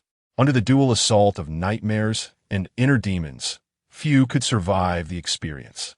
Thus, what was Huaya's intention? As Su Tao pondered, she was gently placed on the ground by a pair of jade-like hands. Hearing Huaya's soft instructions, "Wait patiently beside me. Once I finish my cultivation, I shall take you back to Tianjifeng." Gulping, Su Tao mimicked Xiao Hua's call again, watching as Huaya approached the nightmarish stone, lying down with her eyes closed. Was this an intentional entry into the nightmare? Was she using nightmares as a conduit for cultivating demonic arts? Was she becoming a demon through demonic cultivation? Or was she confronting the most ferocious nightmares and inner demons? Su Tao gazed at Huaya on the demonic stone in disbelief, her heart aching. Recalling a poignant phrase uttered by a certain author, "The villain works harder, strives more, and suffers more." Yet in the novel, cultivation is quite sweet. There was no mention of Huaya using nightmares as a path for cultivation and attaining the position of demon lord. The narrative unfolds with a malevolent figure who cunningly approaches the protagonists, ensnaring them in a web of deceit, ultimately succumbing to darkness and becoming a bane to the realm of cultivation, provoking a united effort from righteous sects to annihilate him. Yet, the protagonist Su Tao, having traversed time for an extended period, perceives that the motivations behind this collective pursuit are significantly tied to the divine beast's soul residing within him. According to the timeline of the original tale, for years hence, Huayi is destined to meet a tragically untimely demise, with the sword sect's reclusive, sword immortal spearheading the onslaught. However, this iteration of events diverges from the past. Li Hansheng and Lu Feiling have not been incapacitated by Huayi's injuries, and the righteous sects are embroiled in their own tribulations. Su Tao resolves to alter Huayi's fate. With a heavy heart, she observes Huayi, ensnared in a nightmarish state, his complexion drained of color, his brow furrowed in distress, and his murmurs incessant. What fortitude must one possess to transform the most harrowing experiences into the seeds of demonic cultivation, using them to bolster one's own practice? She recalls her own encounter with his nightmares, an ordeal that left her feeling as though her heart were being wrenched. How many times has he endured such torment? It is no wonder he could slay the esteemed Yu Qing at such a tender age. It is evident that he wielded dark powers, showcasing the intensity of his desire for vengeance. As this thought pierces her heart, the pain intensifies. She vows that she will no longer allow Huayi to be isolated and defenseless. In this life, he will have her, and the entire Xianqing Dao sect shall stand steadfastly behind him. Upon her return, she plans to instill this resolve in the sect. When Huayi awakens once more, drenched in cold sweat and looking frail and worn, Su Tao watches as he retrieves a pill from his storage ring, instantly restoring his complexion. Before he dons his ceremonial robe, when he emerges again, he embodies the elegance and grace of the Dao sect's esteemed senior brother. Huayi approaches her, lifting her into his embrace and tenderly stroking her head, whispering, "Let us return swiftly, lest our master grows anxious." Su Tao mimics the sounds of a small creature, snuggling closer to him. This display of affection leaves Huayi slightly taken aback, for the once indolent little creature now exhibits a surprising charm. He playfully prods her belly with his pale fingers, his peach blossom eyes radiating a gentle allure.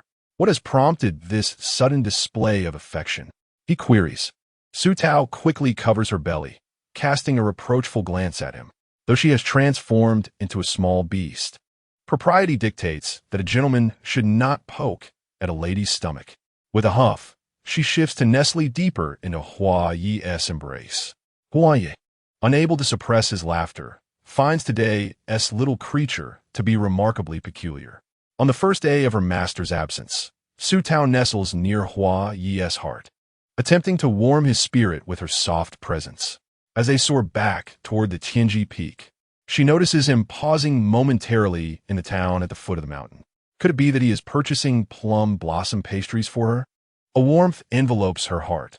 Huayi is exceedingly generous, and she vows to protect him diligently. Upon their return to Tianji Peak, as Huayi gently sets her down, Su Tao's spirit stealthily returns to her own form. "Master, I have returned," echoes Huayi's voice from outside the bamboo cottage. Su Tao emerged to see him smiling gently and gracefully, clearly having just endured a painful ordeal in his cultivation. Yet upon seeing her, his face lit up with a smile. She felt a pang of melancholy and bitterness in her heart. Su Tao contemplated that she must enhance Huayi's favorability among the disciples of the Xianqing Dao sect to prevent being targeted by the three major sects in the future. With a smile, she proposed, "Disciple, you have returned. Recently, the sect's overseer mentioned that there are demonic creatures lurking at the foot of the mountain. Could you take your junior brothers and sisters to the merit hall tomorrow to accept a task and resolve this? Do you have the time?" "Of course," Huayi replied. He had reached a saturation point in his recent cultivation of demonic skills and no longer needed to return to the demon realm. He felt a tinge of reluctance as he had been too busy to accompany his master lately, and now he was to embark on a task. Su Tao took a bite of the plum blossom pastry, musing that if she could have Huayi take his junior brothers and sisters on more tasks to enhance their favorability, she could then speak highly of him to several peak masters. This would soon indoctrinate the Xianqing Dao sect. If the Yunshao Palace allied with the Sword sect and other immortal sects to hunt Huayi, they would not be without the strength to resist. The next day, as dawn broke, the spirit birds chirped atop Tianji Peak, and the sun had just risen, filling the air with a refreshing coolness. Huayi stood hesitantly before the bamboo cottage, softly knocking on the wooden door. "Master, are you awake?" Initially, there was silence within, but just as he hesitated to knock again, a lazy, soft voice responded, "I am awake." With a rustle of fabric, the door creaked open, revealing a woman stretching and yawning. Her apricot eyes were still drowsy and misty, clearly indicating she had not fully awakened. "What is it, disciple?" Huai pointed towards the prepared porridge and side dishes in the courtyard. Speaking gently, "Master, I am going to Merit Hall to accept a task and then head down the mountain. This is my breakfast for you. Please remember to eat some." "All right," she replied obediently, making Huai want to tousle her hair, yet he restrained himself. After giving her a lingering glance, he turned to leave. Suddenly, a hurried voice called out from behind, "Huai." He turned around, standing tall and graceful a few steps away, gazing at her with kindness in his eyes. "Be careful outside. Return soon. I will be waiting for you." Blushing, she dashed back into the bamboo cottage and closed the door. Huai chuckled softly, his peach blossom eyes crinkling with joy as he departed with a lighter heart. After closing the door, Su Tao pressed her hand against her racing heart, waiting until the footsteps outside faded before stepping out. She approached the stone table and slowly began to eat the breakfast Huai had prepared. As she savored the food, she suddenly remembered her almost invisible system. Tentatively, she inquired, "System, are you there?" "System, host, I am here. Isn't your lack of enthusiasm concerning?" "System, with your demeanor. When to your employer dock your pay?" "System, host, aside from issuing tasks and determining their success, I will not engage in any other activities. Of course, if your actions violate the world's heavenly rules, I will intervene." The system inwardly grumbled. "Who would dare provoke you, the ancestor? This world? Which world do you belong to?" The system responded apologetically, regrettably, "Host, I must decline any idle chatter. May I inquire about the plot points that elude my memory?" The host asked. The system replied, "Isn't your task to uncover the reasons behind them?" "Oh," Su Tao sensed a hint of irritation in the system's words. After nurturing her bond with the system and finishing her breakfast, Su Tao found herself at a loss for what to do in Flower Knight's absence. With no pressing matters at hand, she resolved to enhance Flower Knight's reputation among the various peak leaders. At Ling Shu Peak, a beautiful female disciple hurried to report, "Master, the sect leader has returned." Upon hearing this, Qing Rao swiftly rose from her elegant couch, her brow furrowing in annoyance. Why she come again? It would have been better if she had remained in seclusion. Previously, I found her to be an insufferably arrogant ice princess, but now her incessant visits are exasperating. She waved her hand wearily, instructing, "Xiaoying, tell her I am not here. Do not allow her to disturb me." Just as the disciple prepared to convey the message, a melodious and chilly voice echoed from outside, "Sister, I have come a play. Are you happy?" As the words faded, a woman in flowing white garments gracefully entered, taking a seat beside her without reservation. "Oh, dear sister, your expression seems rather poor. What troubles you?" Qing Rao, her face darkened, replied through gritted teeth, "Why has the sect leader come to Ling Shu Peak if she is not managing sect affairs?" Su Tao clapped her hands and, while enjoying a spiritual fruit, remarked, Speaking of sect affairs, my disciple is truly exceptional, intelligent, wise, and immensely talented. It is our great fortune in the Xianxing Dao sect to have such an extraordinary genius among us. Would you not agree, dear sister?" Ging Dao Sekop Gun Li. You allow your disciple to handle the matters while you merely eat and sleep. What is there to be proud of? Amfast, sutaori torti, sister. What you say is quite unbecoming. It is my blessing, and indeed a blessing for our Xianxing Dao sect. In truth, my disciple is the very star of fortune for our sect, devoted and loyal, tirelessly striving for our success. Finally, she inquired, "Is that not so, dear sister?" Irritated by Su Tao's incessant buzzing, Qing Rao impatiently nodded. Yes, you are undoubtedly right. Your disciple is the best." Pleased with the response, Su Tao smiled contentedly, adjusted her attire, and waved. "All right, I shall take my leave now. Do carry on with your tasks." As Su Tao departed, Qing Rao turned to Xia Ying, asking, "What purpose does she serve in coming here?" Xia Ying shook her head in confusion. "Master, I am equally unaware." On the same day, at the Xianxing Dao sect, Not only Qing Rao was subjected to Su Tao's verbal onslaught, but also Fang Qingyan and Ling Yuan. Ling Yuan stood expressionless at the peak, practicing his swordplay, when unexpectedly, his sect leader's junior sister appeared. Upon her arrival, she remained idly beside him, incessantly extolling the virtues of her disciple, lamenting the burdens borne for the sect. Ling Yuan, growing increasingly irked, nearly cast aside his sword in frustration. Eventually, he discerned that after each commendation of her disciple, she would invariably pose the question, "Isn't that right, senior brother?" Should he remain silent, she would continue her discourse unabated. To attain a semblance of tranquility for his sword practice, Ling Yuan acquiesced with a mute nod, affirming, "Indeed, junior sister, you are absolutely correct." Following this exchange, the sect leader departed, granting him the long-sought peace. Ling Yuan exhaled deeply and resumed his swordplay. As Su Tao made her way back to the heavenly peak, she cheerfully reflected, "Today's brainwashing initiative has been a resounding success." However, upon her return, she realized the multitude of tasks she had undertaken, having only spent half a day. Where, then, was her disciple, Huayi, on the first day of his absence? She found herself yearning for him, while he, far away in the town battling demons, was undoubtedly missing his master as well. Chapter 87. Dogs and sect leaders not admitted. 3 consecutive days passed without Huayi's return. During this time, Su Tao diligently sought out Qing Rao, Fang Qingyan, and Ling Yuan, delivering lengthy orations on Huayi's significant contributions to the Su Ingqiu Ingdao sect.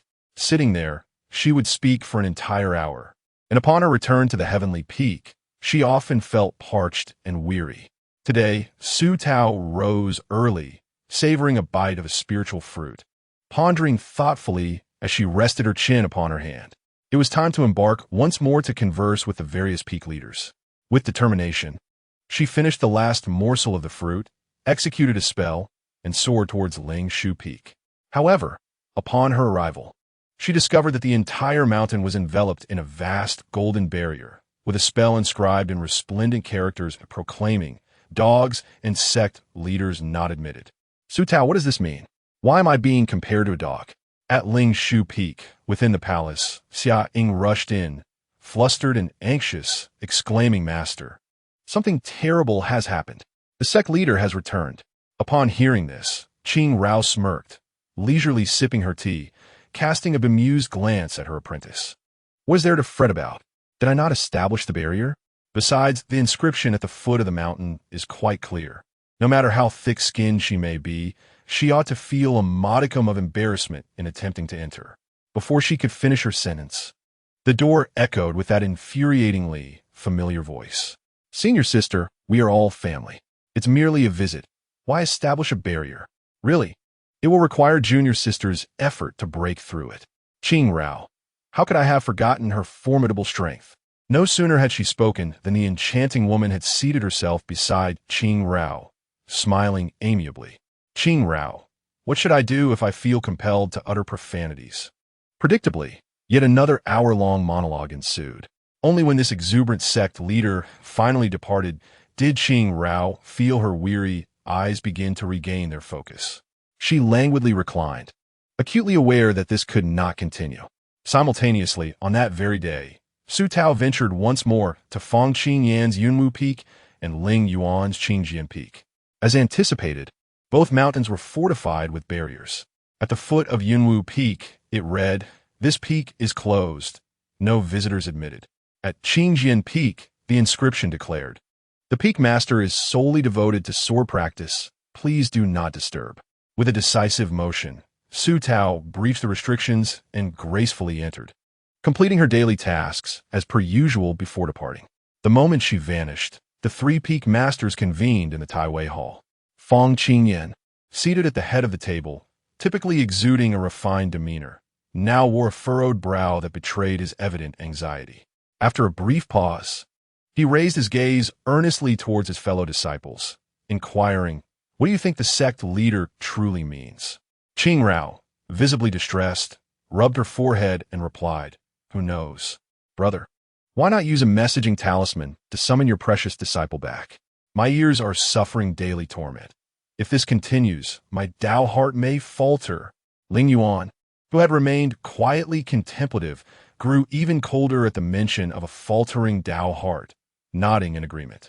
He had recently found little motivation for sword practice, making slow progress in his swordsmanship. The incessant chatter of the sect leader proved to be a formidable distraction. Fang Qingyan hesitated. But Huaye is currently leading the disciples in demon extermination. It may not be easy for her to return swiftly. With a sigh, he began to pace back and forth in the Taiwei Hall, while Qing Rao and Ling Yuan thoughtfully rubbed their foreheads. After a considerable time, Fang Qingyan suddenly clapped his forehead and exclaimed, "I have an idea. What if we three retreat for a while?" Qing Rao and Ling Yuan paused momentarily before responding in unison. "That is not an unreasonable suggestion.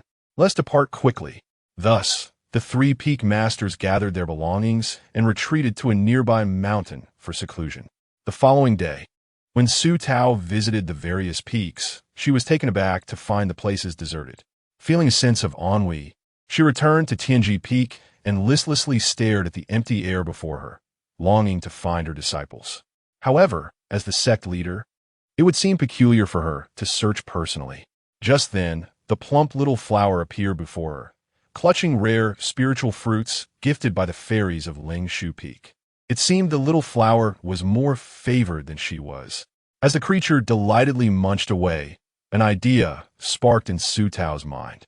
She retrieved the most precious treasures from her spatial ring and placed them before the little flower, grinning mischievously. The little flower froze, its white fur bristling, as its beady eyes warily regarded its former master.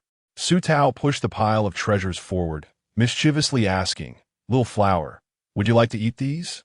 Should it respond affirmatively or negatively? The little flower cautiously shifted its position, prepared to retreat at a moment's notice. Su Tao continued, "What? You want to eat? They are all yours." The little flower retorted, "I never said I wanted to eat." It felt an uneasy sensation, suspecting its former master was up to no good. Su Tao then inquired, "Do you miss Huaye?" The little flower hesitated, nodding its fluffy little head. In truth, it had no desire for that fellow. It was quite content without him. Yet, it was clear that denying such feelings at this moment was not an option. "Then how about you allow your master to stay in your body for a while longer?" No sooner had she spoken than the little flower dashed beneath the stone table, its short legs scurrying with remarkable speed. Su Tao chuckled to herself, muttering, "Having taken my offerings, yet you wish to avoid your duties? That is simply not feasible." As the ephemeral light flickered, a fragment of spirit had already entered the mind of the little flower. Ever since Su Tao had arrived, the little flower's spirit had been curled up in a corner in a state of distress. Upon noticing this, Su Tao gently coaxed, "When we return, I will pick some Bodhi fruits for you at Yinwu Peak. How does that sound?" At the mere mention of the Bodhi fruit, the little flower perked up, its tail waving joyfully. Su Tao was well aware that this little creature had an insatiable fondness for those fruits. Most of the Bodhi fruits she had opportunistically gathered from the Lord's manor in Watching had found their way into its mouth. Once she had comforted the little flower, a flash of white darted down the mountain toward the town below. After running for nearly half a day, the sky had darkened, and she finally arrived at the town where Huaye resided. Su Tao scurried along the ground, silently lamenting the little flower's short legs, which made running quite laborious. "Wait, is today the Lantern Festival?" Su Tao paused, glancing around the bustling streets. Lavish carriages and horses passed by, and the air was filled with the sounds of lively chatter, creating an atmosphere of unparalleled excitement. The streets were adorned with lanterns, their radiant glow illuminating the surroundings in a picturesque display. "Senior brother, can we explore a bit first?" A clear voice responded, "Yes, remember to meet at the tea house by Hai Sure." "All right, thank you, senior brother." The girls cheered joyfully as they made their way deeper into the streets. Su Tao tilted her little head, recognizing the voices of Huaye and Yi Sui Sui. They must be ahead, and she happily trotted toward the source of the voices. Amidst the throngs of people and the cacophony of sounds, Su Tao struggled to navigate through the bustling crowd. Suddenly, chaos erupted ahead, and the crowd surged together, threatening to trample her. Just as she feared being crushed, her small form was lifted into the air and enveloped in a warm embrace filled with a dazzling yet refreshing aura. Huh? Little one, why did you sneak out? A gentle, puzzled voice, belonging to Huaya, resonated from above. Su Tao sat up in his arms, her bright, round eyes sparkling with joy. Huaya, noticing her delight, playfully poked her belly, his peach blossom eyes shimmering with enchanting starlight. Such a mischievous little one. Master must be quite worried. How is Master? Is she well? Su Tao nodded vigorously. Yes, yes, she is doing well. Seeing you makes her so happy. Huaya smiled at her enthusiastic nodding, his eyes crinkling and lips curling into a genuine smile, enhancing his already exquisite features with an alluring charm that left Su Tao momentarily entranced. Noticing the dazed little flower, Huaya lightly tapped her head with his finger before cradling her and walking leisurely down the long street until they reached a stall selling lanterns, where he came to a halt. Snapping back to reality, Su Tao clung to his arm, her round eyes peering out at the vibrant display. The lanterns being sold were stunning, finely crafted, and resplendent in a myriad of colors, each with a unique design. Young sir, have you taken a liking to any of these lanterns? The vendor inquired, his face beaming with a festive cheer, his eyes crinkling into slits as his cheeks puffed up with delight.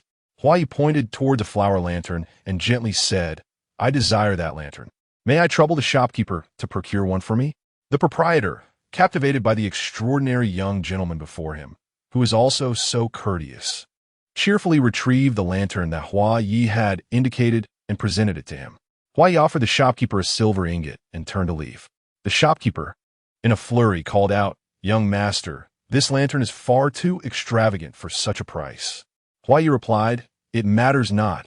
If she delights in it, then its worth is justified, regardless of the cost. Su Tao glanced at the peach blossom lantern that Hua Yi held in his right hand, her heart brimming with curiosity. Who was this gift intended for? Raising her gaze, she beheld the young man's unparalleled beauty and noble demeanor. Turning her head to survey the surroundings, she noticed that the nearby women, upon catching sight of Hua Yi, would become lost in admiration. Alas, her disciple is too stunning.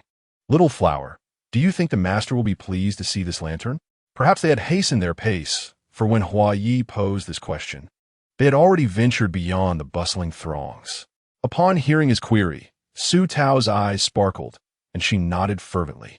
Yes, indeed, she will be exceedingly delighted. Hua Yi chuckled softly, tapping her on the head while murmuring to himself, Perhaps I have lost my senses. What does a mere creature like you understand? With that, he strolled to a nearby tea house, settling in to await the return of Yi Sui Sui and her companions.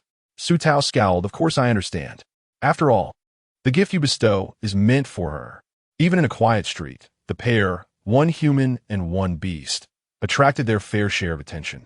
After a considerable time had passed, Yi Sui Sui, when A Li and Zi Chi Ziyu returned, panting and clutching an assortment of trinkets. Oh, how did Little Flower come here? Yi Sui Sui exclaimed, surprised to see the little creature nestled in Hua Ye's arms. Perhaps she sneaked out to play, Hua Yi replied, gently stroking her fur. Ben Li, noticing the peach blossom lantern before Hua Yi, exclaimed, Master brother, you bought a lantern as well. We thought you wouldn't be fond of such things. He chuckled sheepishly, scratching his head. Hua Yi cast a casual glance at the lantern on the table and replied softly, I believe the master would appreciate it, so I bought one to bring back. When Ailey remarked, Oh, I see. It is a gift for the master. How thoughtful of you. Unlike us who have only been frolicking about. Yi Sui Sui added, Master brother, she will surely love it. Zi Chi and Ziyu exchanged glances, pondering if they were somewhat unfilial. Should we not also return to purchase a lantern for Qing, Yin, Xianjun? As the two contemplated retracing their steps, Hua Yi raised his head, speaking earnestly. Today is the Lantern Festival, and many young men are out reveling. I have deduced several locations based on the movements of the enchanting demon. Sister, you and your companion shall guard the eastern part of the city, while Zichi and Zi you will take the northern section. I will handle the southern area, as I suspect it is where she is most likely to appear.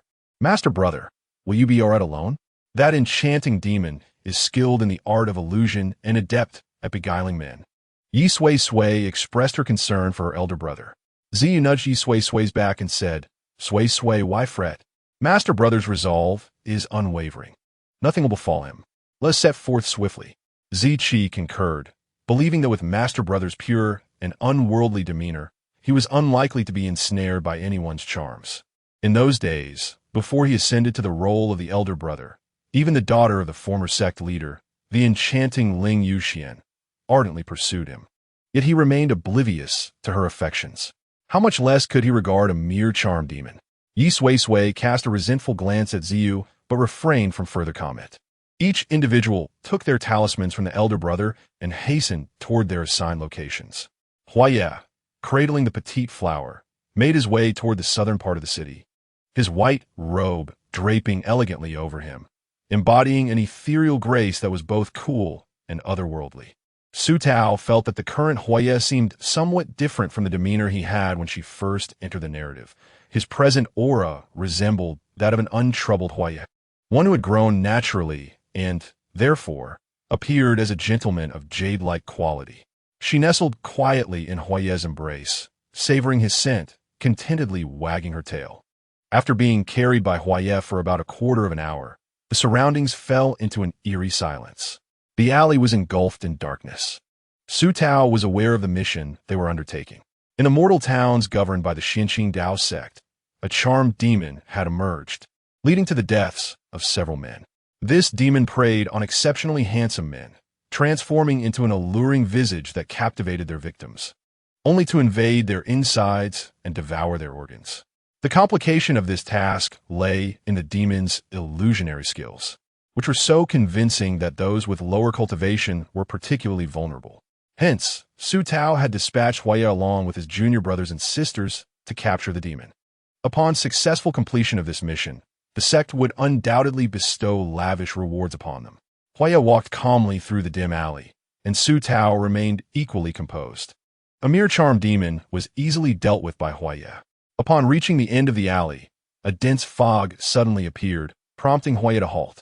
As the smoke dissipated, a hazy figure emerged, revealing a woman of ethereal beauty, her face partially veiled, with eyes as clear as crystal, clad in the same white robe as Huaya.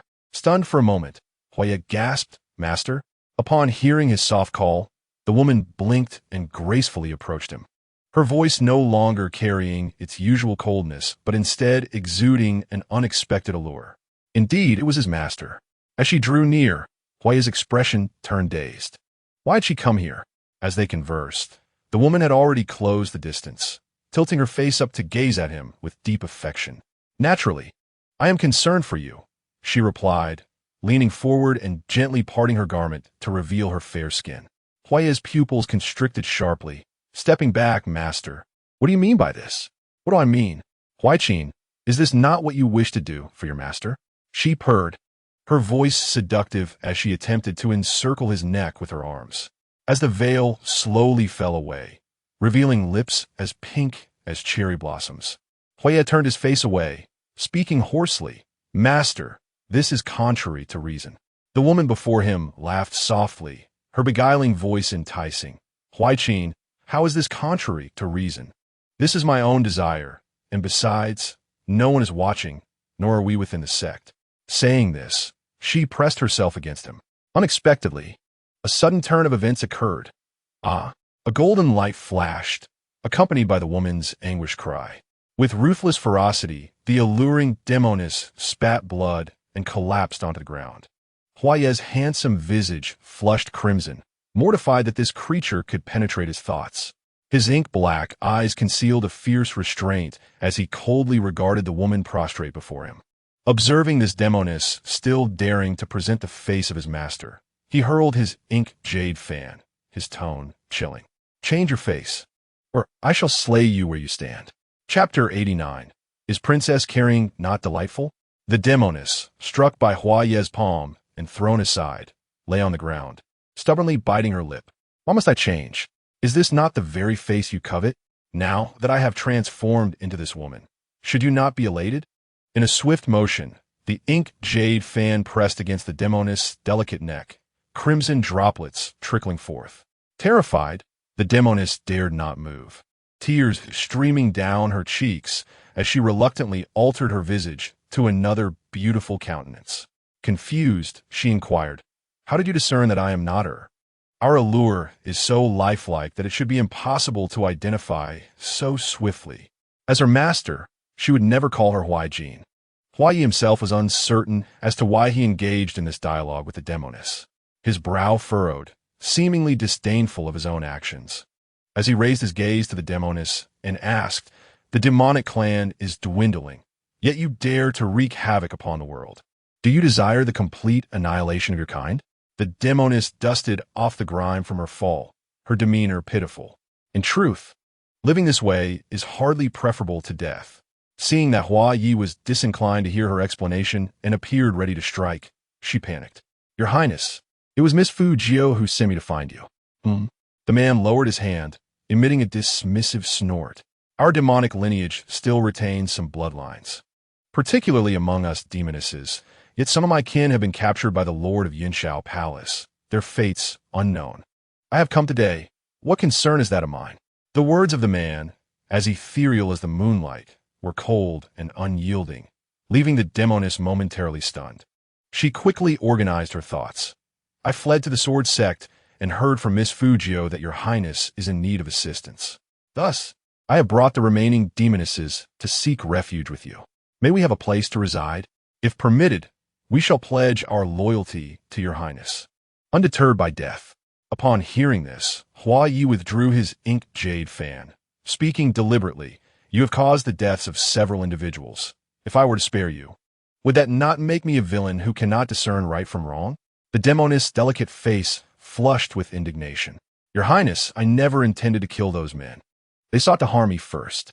If I may be candid, none of those loathsome men are innocent. Take the man I consumed yesterday. He lived in poverty while his wife toiled day and night making pastries to support their family. Yet he squandered her hard-earned money in the brothels and would even beat her when displeased. Such a man deserves death regardless." And the man from 2 days prior. "Take the remaining demon clan back to the demon realm and await orders," Huai interrupted. The demoness' heart soared with joy as she bowed deeply. "I express my gratitude on behalf of my sisters for your Highness's benevolence." Huai remarked, "Oh, right. Henceforth, let us proceed in such a manner that, should we take a life, it be devoid of any gruesome methods. I do not wish for such things, yet my tongue is uncommonly long," the charming demon complained. At that moment, as their conversation reached a halt, a crackling sound emanated from outside the formation. Huai furrowed his brow and glanced back, noticing a fissure had formed in the charming demon's illusory array. Concurrently, a familiar, icy female voice resonated from beyond the barrier. "Disciple, Su Tao." Having fallen to the ground amidst the thick smoke that had enveloped the area when the illusion was cast, had lost all trace of Huai. Realizing he had been ensnared within the demon's enchantment, she waited anxiously for his return, but time passed without sign of him. In haste, she located the formation's core. Disregarding the risk of being discovered by Huai, with a swift strike, she breached the illusion, and upon entering, beheld Huai held captive by the charming demon. His complexion pallid. Just as Su Tao's voice echoed, Huai seized the demon, compelling her to clasp his throat. He then uttered, "Squeeze harder, make it convincing, or you shall not receive the protection of the demon realm." The charming demon, momentarily taken aback, executed the command just as the illusion was shattered by the woman outside. She beheld a figure strikingly similar to the guise she had earlier assumed. Silence ensued. "You audacious demon, release my disciple at once, or I shall ensure your demise," Su Tao declared, wielding her supple whip, her gaze icy as it bore into the demon. "Master," Huai uttered weakly. The charming demon, recalling Huai's earlier instructions, tightened her grip on his throat. Huai let out a muffled groan. Su Tao, witnessing this, was overtaken by fury in a flash. Her spirit manifested beside the charming demon, delivering a powerful strike. In the aftermath, perceiving the demon's intent to flee, she lashed out with her whip, striking the demon. The charming demon, clutching her wound, dissipated into a cloud of smoke, vanishing into the distance. Su Tao intended to pursue, but was drawn back by the sound of Hua Ye's weak cough. She hurried to embrace him, inquiring, "How could you be so careless? A mere charming demon has ensnared you?" Hua Ye grasped Su Tao's sleeve, his expression filled with shame.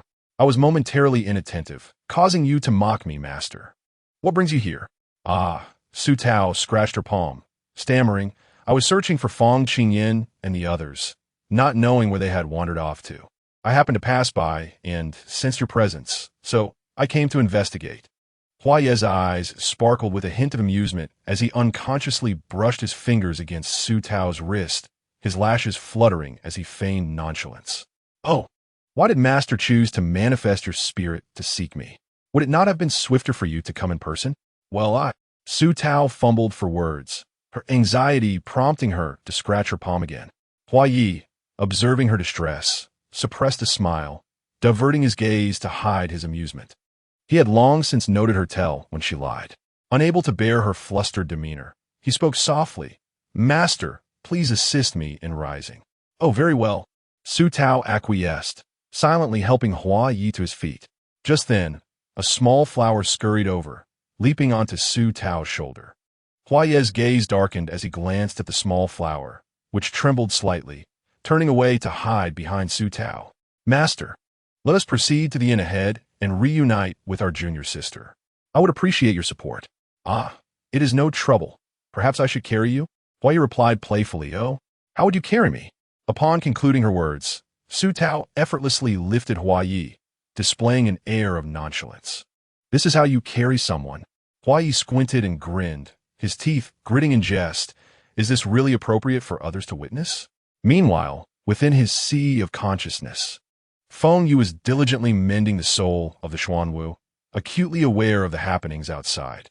His handsome face fell into silence as he mused, "Miss Su, I wish you good fortune." To ensure a more comfortable position for him, Su Tao gently adjusted her hold, shaking him slightly. "What is inappropriate about this? You're injured. There is no need to be so stubborn. Returning to the inn to recuperate is the wisest course of action." With that, she proceeded forward. Feng Yu, communicating through soul perception, teased Hua Ye, "Your Highness, the troubles you've caused and the roles you've played, perhaps it's time to maintain a facade of strength." Hua Ye replied, "Feng Yu, have I been overly benevolent of late?" Feng Yu fell silent, acknowledging that indeed, Hua Ye had become remarkably gentler recently, especially compared to his previous penchant for throttling people. In a brief moment, they arrived at the inn. The hour was late, and only a drowsy attendant was manning the front desk. Upon hearing the commotion, he looked up and beheld an exquisite woman clad in white, cradling an exceptionally handsome man. The attendant recognized him as the celestial being who had stayed just days prior. Turning his head away, Hua Ye's face fell in dismay, feeling utterly humiliated. Fortunately, his junior disciples had not returned. Otherwise, he might have wished to gouge out his own eyes in embarrassment. Su Tao gently laid Hua Ye upon the bed, wiping away the non-existent sweat from his brow, inquiring, "Where does it hurt? Do you need assistance with bandaging?" "Master, there is no need. I wish to rest." Hua Ye replied, the earlier fleeting romantic notions dissipating under Su Tao's straightforwardness. "Very well. You rest well. I shall stay beside you, and we shall return to the sect together tomorrow." The next chapter unfolds, the upcoming sect competition. On the following day, Su Tao was awakened by Yi Sui Sui, whose method of rousing was decidedly gentler than Hua Ye's. Reflecting on her identity as Su Tao, she recalled that Hua Ye would often resort to a large bell to wake her. As she steadied her hand holding the bowl of kanji, she chuckled. "Master, this morning I heard from the attendant that a stunning woman in a veiled white scarf has arrived. I guessed immediately it must be you. What brings you here?" Yi Sui Sui's cheeks were flushed, her demeanor brimming with vitality, while Ziki and Ziyu sat nearby, appearing somewhat anxious. The presence of their sect leader across from them created an exhilarating, surreal atmosphere. Su Tao set down her spoon and replied softly, "I came to search for someone. My dear Uncle Qing Yin seems to be missing, and I thought it prudent to look around." Upon hearing that their master was unaccounted for, Ziki and Ziyu grew concerned. "Sect leader, where has our master gone?" "I do not know, but there is little cause for alarm. Few could pose a threat to them." Just as they finished their breakfast, Hua Yi descended the stairs from the second floor of the inn. Yisui Sui inquired, Wheat Azmail. How did it go with that enchanting demon? We didn't catch sight of her last night, so she must have headed south to the city, right? You dealt with her, didn't you? Hua Yi raised an eyebrow, tapping his left palm with his ink jade fan. The enchanting demon should be dead by now, having received a lash from our master, correct? When Ailey turned, astonished, Master, how did you come to encounter that demon? It's a long story. Let us return to the sect first, Su Tao remarked, swiftly departing. Behind her, Hua Yi turned his face, unfurling his to obscure half of it, revealing a mischievous grin. The bewildered junior disciples followed closely behind their sect leader as they departed. They boarded a flying magical tool and set off towards the sect. As Su Tao entered the protective formation of the sect, she received a communication talisman from Fong Qingyan, instructing her to visit the Tai Hall. After softly advising Hua Yi, she flew alone towards the hall. Upon hearing that her master had returned, Ziqi and Ziyu felt relieved and made their way back to Yunwu Peak. When Su Tao arrived at the Tai Hall, she discovered that not only Fong Qingyan was present, but also Ling Yuan and Qing Rao. In a corner sat a strikingly beautiful woman clad in a simple linen robe. Her hair, held high with a jade crown, was complemented by two swords strapped to her back, one long and one short. Recalling her memories, Su Tao recognized this to be Ling Yu, the daughter of the former sect leader and her junior sister. Their master was the previous sect leader, Song Yuzhenjuan, who had vanished without a trace since the demon-slaying war, leaving no one aware of his whereabouts.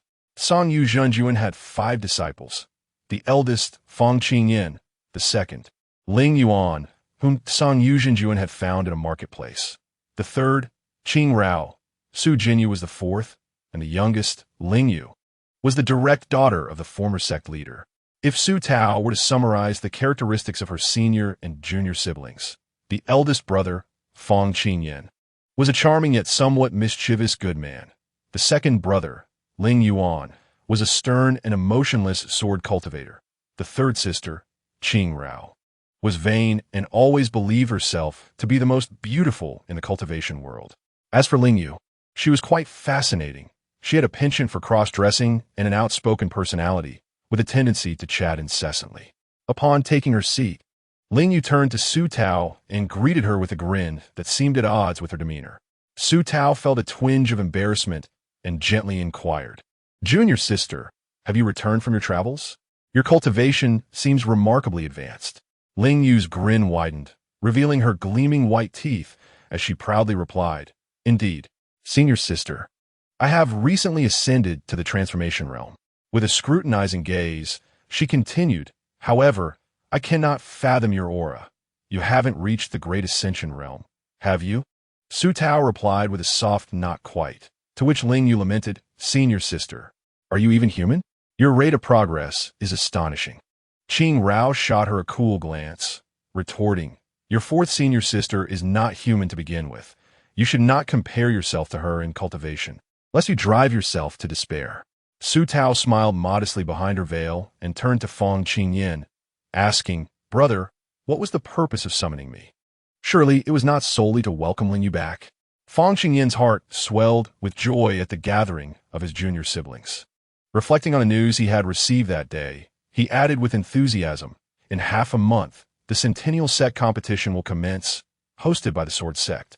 Calculating the time, it seems we, the Dao Sect, should prepare to set off. The sect competition?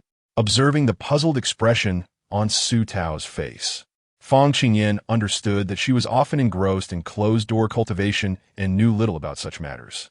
He smiled and said, In this grand competition, should one secure the top position, the rewards are exceedingly generous. The 3 major sects will each present a celestial artifact of the heavenly tier to the champion. Moreover, since you have just emerged from seclusion, it is the perfect opportunity for the outside world to witness the celestial demeanor of our Dao sect's leader. My dear junior sister, await the resounding name of Xianzun Jinyu to echo across the 9 continents and 18 prefectures. Sutaogast, a heavenly tier artifact. Even I, a great ascendant realm Xianzun, possess but a couple of such treasures. It is imperative that my disciple clinches the top spot. with a formidable celestial weapon. Hua Yi will undoubtedly soar to new heights. Then, my senior brother, when shall we depart, and who shall accompany us? As the sect leader, you decide which peak masters to bring. Su Tao scanned the hall and, seeing Ling Yu eager to join, suggested, let it be you and Ling Yu who accompany me. Ling Yuan, known for his taciturn nature, often found himself at odds with Qing Rao, and thus she declined his inclusion. Before Fang Qingyan could respond, a calm, yet indifferent voice resonated within the hall. Ling Yuan stated, Senior brother, I must go. Su Tao replied, not bringing you. It would be too stifling, and the surroundings would be as cold as frost for 10 miles. Ling Yuan insisted, no, I must go. My swordsmanship has not advanced for a long time, and I need to seek out the sword sect for some sparring.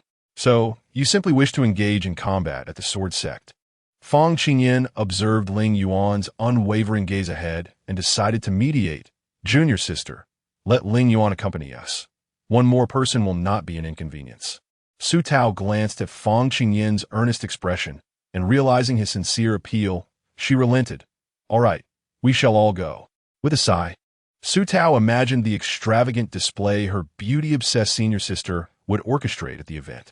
After discussing the departure time, they returned to their respective mountain peaks. Fang Qingyan, however, retained Su Tao to brief her on relevant matters. It was common knowledge throughout the Xianqing Dao sect that Ling Yu harbored feelings for Hua Yi. After all, this junior uncle was the daughter of the former sect master, and her actions, no matter how outrageous, went unchallenged. Thus, after their meeting adjourned, Ling Yu soared directly to Tianji Peak in search of Hua Yi. Standing before the bamboo cottage, Hua Yi regarded his junior niece with an aloof demeanor. Ling Yu, noticing the indifference from her nephew, awkwardly chuckled and placed her bag of treasures into Hua Yi's arms. Hua Yi, this is a precious item I discovered during my travels. It is yours. Junior uncle, you mustn't, Hua Yi replied coldly, leaning back to deliberately maintain distance. Before Ling Yu could utter another word, she encountered the calm and icy gaze of the young man before her. Junior uncle, please return. I fear master may misunderstand. Chapter 91. Journey to the sword sect. Ling Yu stood in a daze, sensing something amiss in Hua Yi's words, yet unable to articulate it. She awkwardly withdrew her mustard seed pouch, perplexed as to why she had been so insistent on engaging with Hua Yi. Back when the esteemed Yu Qing was still alive, he had been excessively harsh, some might even say cruel, to Hua Yi, allowing his disciples to bully him. She had witnessed Hua Yi rise, battered and bruised, yet resolutely continue his cultivation. She had also seen him, silent and wounded, yet with an unwavering gaze. From that moment on, she had taken it upon herself to offer him more care, but alas, he had remained as unyielding as a rock, showing no sign of being warmed by her concern. The surroundings fell into a profound silence, and she observed the growing coldness in his features. Reluctantly, she spoke in a few days. We shall depart for the sword sect to participate in the sect competition. I will accompany you. My senior sister will undoubtedly take you along with your talent. You shall surely shine in the competition. The sect competition? Hua Yi pondered for a moment, recalling that such an event indeed existed in the realm of cultivation. Ling Yu sensed his disinterest in conversing with her and placed the mustard seed pouch back on the stone table, preparing to leave. These items will benefit your cultivation. I gathered them from various places. Please accept them. Hua Yi's refined visage displayed a distant demeanor, and he wondered why he should accept such a gift. Just as he was about to decline her offer again, a familiar female voice resonated from outside the bamboo house. Oh, junior sister, what brings you here? It was Su Tao returned. At the moment Su Tao arrived, Ling Yu distinctly perceived a glimmer of light in Hua Yi's eyes as he made his way toward the woman in white. Ling Yu, momentarily dazed, stated, Senior sister, I was delivering some items to Hua Yi. Su Tao cast a glance at the mustard seed pouch on the stone table and replied, I see. Hua Yi watched her intently, feeling a sense of unease as her expression remained neutral, causing his demeanor to darken, his lips pressed tight in apparent discontent. Senior brother Qing, Yin mentioned that we shall set out tomorrow. Ling Yu, junior sister, you will meet us before the protective formation of the sect. All right, senior sister. I shall take my leave now. Su Tao waved her hand, and Ling Yu stole a glance at Hua Yi, who was lost in reverie, gazing at Su Tao's profile. Lowering her lashes, she departed, her ponytail swaying, a testament to her pride. The ethereal sounds of celestial music and the ceaseless chime of bells filled the air as Su Tao and the disciples of Xianqing Dao Zone stood upon the flying vessel above the Jade Peaks. They were the elite disciples, poised to fight for the honor of the Xianqing Dao Zone in the sect competition. Thousands of ordinary disciples stood in the square of the Taiwei Hall, gazing up in reverence at their sect leader and the various peak masters, their faces reflecting admiration and respect. Su Tao and her companions looked down at the disciples in the square, their hearts swelling with fervor.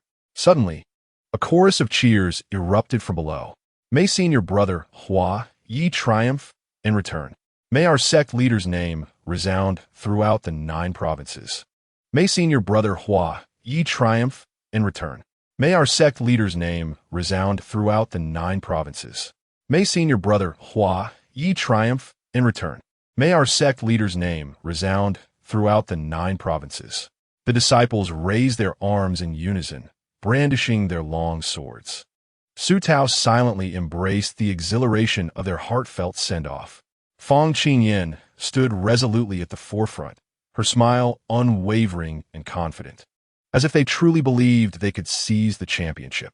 The waves of encouragement surged forth, and Su Tao caught a glimpse of the light-hearted, self-satisfied expressions of her companions, as well as the pride radiating from Ling Yu and Ling Yuan. Observing Hua Yi, who remained remarkably composed, she reined in her emotions and extended her arm.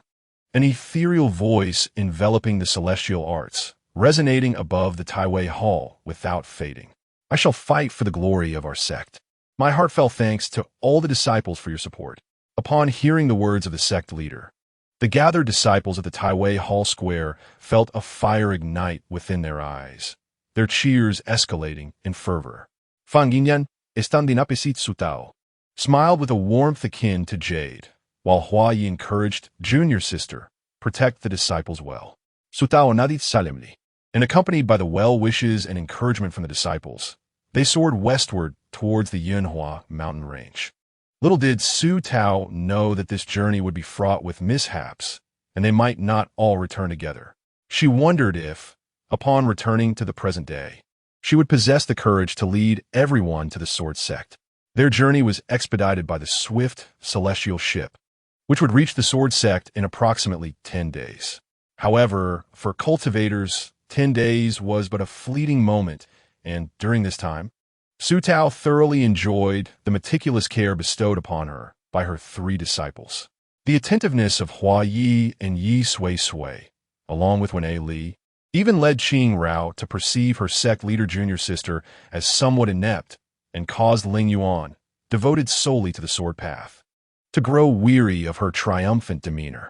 Meanwhile, Ling Yu, who often secluded herself in solitary cultivation, noticed a remarkable transformation in the once reticent disciple she had cared for.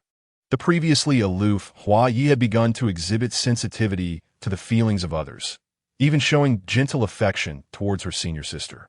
Ling Yu couldn't help but ponder what had transpired during her travels. In the blink of an eye, 7 days had passed, and their vessel had entered the vicinity of the Yunhua mountain range. Su Tao observed the young disciples around her, all of whom were focused and meditating in tranquility, filling her heart with satisfaction. Just as the ship glided steadily through the sky, a cry for help pierced the air. I am Yi Qijun, a disciple under the esteemed Xianqing Zhenjuan of the Dongshin Sword Sect. I implore the esteemed seniors to lend us your aid. Upon recognizing the plea from a disciple of the Sword Sect, Ling Yuan commanded the ship to hasten towards the source of the voice. As they approached, they discovered 2 disciples clad in tattered robes, though their attire still bore the distinctive marks of the Sword Sect. The young disciple who had called out was supporting a severely injured man. The moment the injured disciple spotted their embroidered robes adorned with runes, his eyes gleamed with hope, and his voice trembled with emotion. Esteemed seniors of the Dao sect, I beseech you for rescue.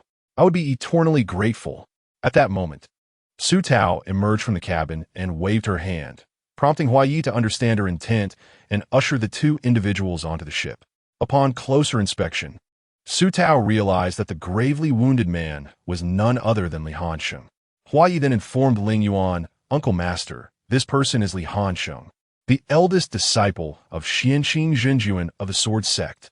The young swordsman, previously known as Yi Qijun, felt a wave of relief upon realizing that this extraordinary senior brother recognized his master. He explained, "Indeed, my master has led the inner disciples to eradicate the demonic creatures in the vicinity. Unfortunately, we are now faced with formidable demon kings and evil spirits, making our task exceedingly difficult. Today, senior brother Li has sustained severe injuries." As Yi Qijun spoke, Li Hansheng was laid upon the deck by Hua Yiping. His eyes were tightly shut, and blood flowed incessantly from his arms and abdomen. Qing Rao's expression grew grave as she approached Li Hansheng to administer healing. It was shocking to witness the extent to which the demonic creatures had ravaged the area surrounding the sword sect. After Qing Rao's treatment, Yi Qijun noticed that his master's complexion had improved significantly. With his hands clasped in gratitude, he expressed, "Thank you, esteemed Taoist, for your timely assistance. I am profoundly grateful. Had we not encountered a few seniors, my master might not have survived." Yi Qijun gazed sorrowfully at the unconscious Li Hansheng, while Su Tao gently suggested, "You should carry him to the cabin to rest. He should awaken in about 2 days." With heartfelt thanks once more, Yi Qijun lifted Li Hansheng onto his back and proceeded toward the cabin. Qing Rao sighed, reflecting on the alarming rise of demonic creatures around the sword sect, compounded by the recent scandals and turmoil within Yunshao Palace, creating an ominous sense of impending storm. Su Tao discreetly glanced at Hua Yi, who stood silently, his expression impassive. She sighed inwardly, feeling no pity for these sects. Their downfall was a long-standing grievance, one that could justify their demise many times over. Not to mention the vendettas of family honor. The so-called self-inflicted calamities were indeed their own doing. These individuals bore the lives of countless souls from Beiwang. Now, as retribution came, it seemed only fitting. She had no right to counsel Hua Yi against his quest for vengeance, for had such a tragedy befallen her, perhaps her response would have been even more ruthless. Chapter 92. My relationship with Su Jinyu, just as Su Tao and her companions were about to enter the sword sect. Li Hansheng awakened within the cabin. The first thing he did upon regaining consciousness was to express his gratitude to Su Tao and Qing Rao. After a long absence, Li Hansheng remained the same gentleman, seemingly cold but respectful and principled. Upon seeing Hua Yi, his eyes lit up, and a spark of joy flickered in his dark irises. "Junior brother Hua Yi, you have come. It has been such a long time." "Indeed, senior brother Li. It has been quite a while," Hua Yi replied warmly and courteously. Li Hansheng scrutinized him from head to toe, noting that Hua Yi appeared well. It seemed that the passing of Su Shimi had alleviated some of his own pain. Above the protective formation of the Dongxian Dao sect at the Yinhua mountain range, a colossal golden sword floated, forming a pathway. Li Hansheng donned the sect blue robe and led Su Tao and the others into the sect. Qing Rao walked ahead, adorned in a resplendent water-red celestial robe, her female disciples following closely behind, scattering petals along her path. Su Tao remained silent, finding the spectacle somewhat exaggerated. Given her inability to rein in Qing Rao, she could only hasten her steps, not wishing others to perceive them as companions. Meanwhile, Ling Yuan and Ling Yu stealthily trailed behind Su Tao, leaving Qing Rao behind. Once inside the inner sanctum of the sword sect, the group descended from sky, gradually making their way toward the Qian Hall. The disciples of the sword sect wore expressions as cold as frost, their white and blue robes accentuating their chilling demeanor. Truly, they were sword cultivators. However, even these devoted sword practitioners could not help but feel a flicker of curiosity towards the legendary Zhen Yuxianzun. While they appeared to be diligently practicing their swordplay, their eyes discreetly followed the ethereal figure in sheer white garments who walked ahead, exuding an aura of celestial grace.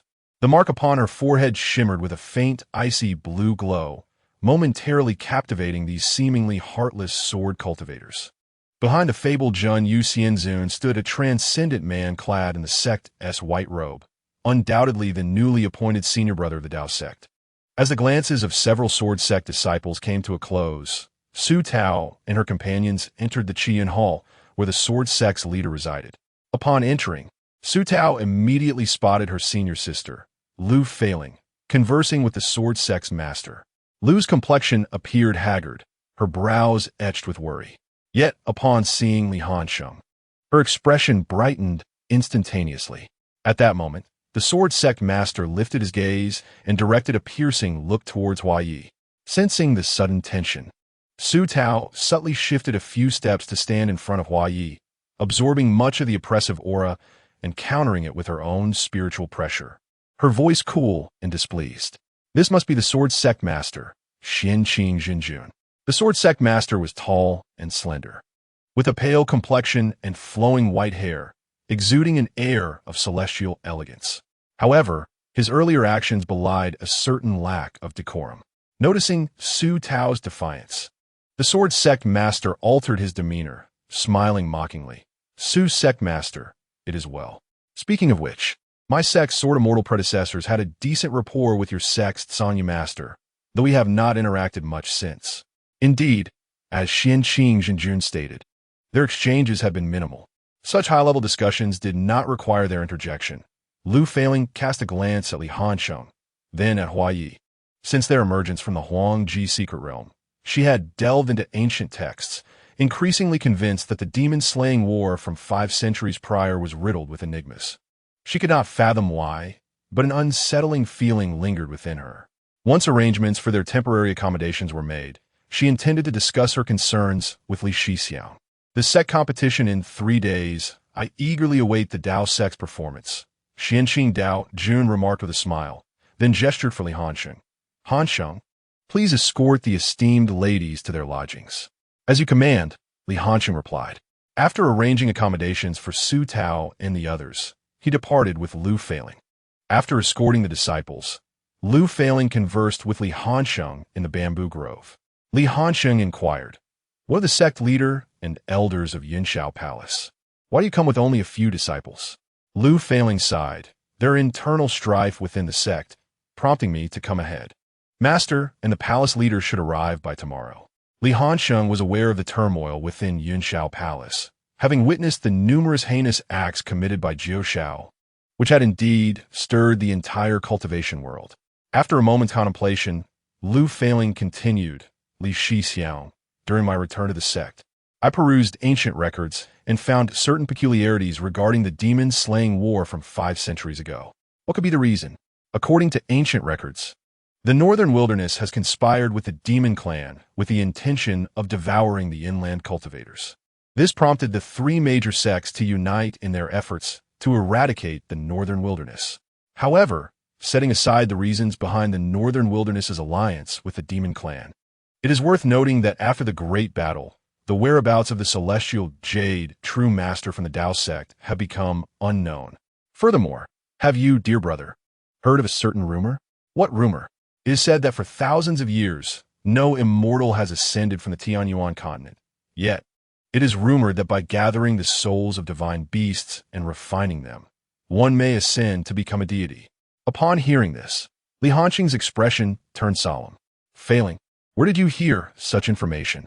Lu Failing gently explained, "Not long ago, my master was gravely injured, and I was tasked with healing him daily. In his delirium, I overheard him muttering these secrets. One can only imagine the shock of such revelations. The notion that the souls of divine beasts could aid in ascension to divinity is something the cultivation world has never comprehended. Each sect merely acknowledges their role in safeguarding the sect's integrity. It is widely known that capturing and plundering the souls of divine beasts is deemed an unworthy and disgraceful act among immortals. Yet, it is a fact that 4 different beast souls were securely kept by the 4 major sects 500 years ago. Moreover, after the royal family of the northern wilderness obtained a divine beast soul, they were swiftly annihilated by the united forces of the other 3 sects, prompting further speculation. Coupled with the recent frenzied searches by the palace master for the whereabouts of the beast souls, it seems to validate my suspicions. They have been persistently questioning me about the secrets of the imperial secret realm. Brother, do you truly believe that the soul of the Xuanwu resides with Huaya?" Li Hansheng shook his head. It should not be. The Golden Knee is an ancient, ferocious beast. How could Huaya possess the soul of the Xuanwu? To be honest, Lu sister, I find the recent occurrences within the sword sect quite peculiar. Lu Feiling appeared taken aback by this assertion, for Li Hansheng, with his steadfast character, was one who would pledge his life for the sake of his sect. What peculiarities do you speak of?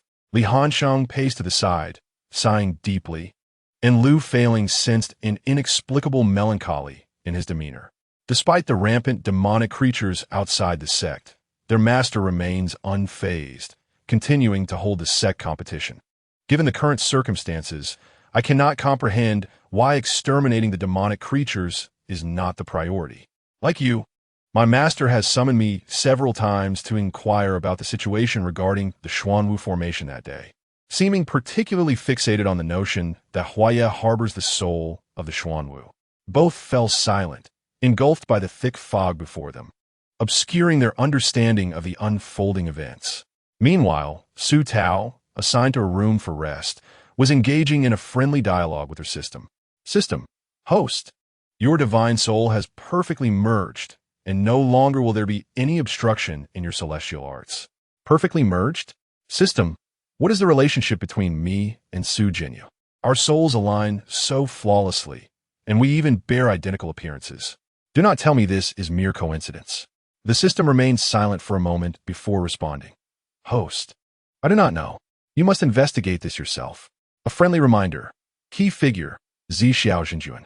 Su Tao had long sensed that her identity was amiss. It was evident that she and Su Jinyu were likely the same person. Yet, why had she entered the Yunxiao Palace? The last time she considered eliminating Jiu Xiao and Zixiao, she intended to investigate their souls but ended up letting them escape. Tomorrow, when Zixiao and others arrive, she must find an opportunity. Chapter 94. Searching for the soul of Zixiao. Knock, knock, knock.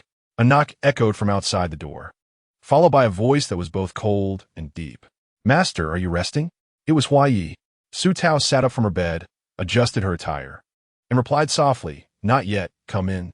The door creaked open, and Hua Yi entered, holding a tray with a gentle smile gracing his lips, his tone exceedingly tender. Disciple has prepared steamed sweet cream for Master. Would you care to taste it? Certainly, Su Tao responded, taking the tray and placing it on the round table. As she lifted a corner of the veil, ready to indulge, she heard Hua Ye's question. Master, are you not curious why the true Lord Xianqing is targeting me? Once again, such a villainous question had caught her off guard. Su Tao pursed her lips, her tone resolute. Why should I be curious? You are my disciple. Regardless of the reasons behind his oppressive demeanor towards you, I shall protect you. Hua Ye's long eyelashes fluttered slightly, and a barely concealed smile danced at the corners of his mouth. It seemed that whether she was Su Tao or Su Jinyu, her dedication remained unwavering and sincere. A warm current flowed through her heart. With the leaders of the two great sects treating me this way, does Master not find my secrets intriguing? What secrets could there possibly be that I am unaware of? I have already deciphered you thoroughly. Yet she replied, If you do not wish to speak, then I shall not pry. However, if you do wish to share, I am all ears. Hua Yi paused, his voice low and entrancing. Very well. That day will surely come. The following day, the various sects of the cultivation world were astonished to find that not only had Zixiao come from Yunxiao Palace, but even the old fellow from Jiuxiao had arrived. Su Tao was further taken aback. On one hand, she lamented the audacity of the other party, whose disgraceful actions had been unveiled, yet still dared to attend such a grand contest. Truly, their shamelessness was remarkable. On the other hand, she marveled at how quickly they had recovered from their grievous injuries.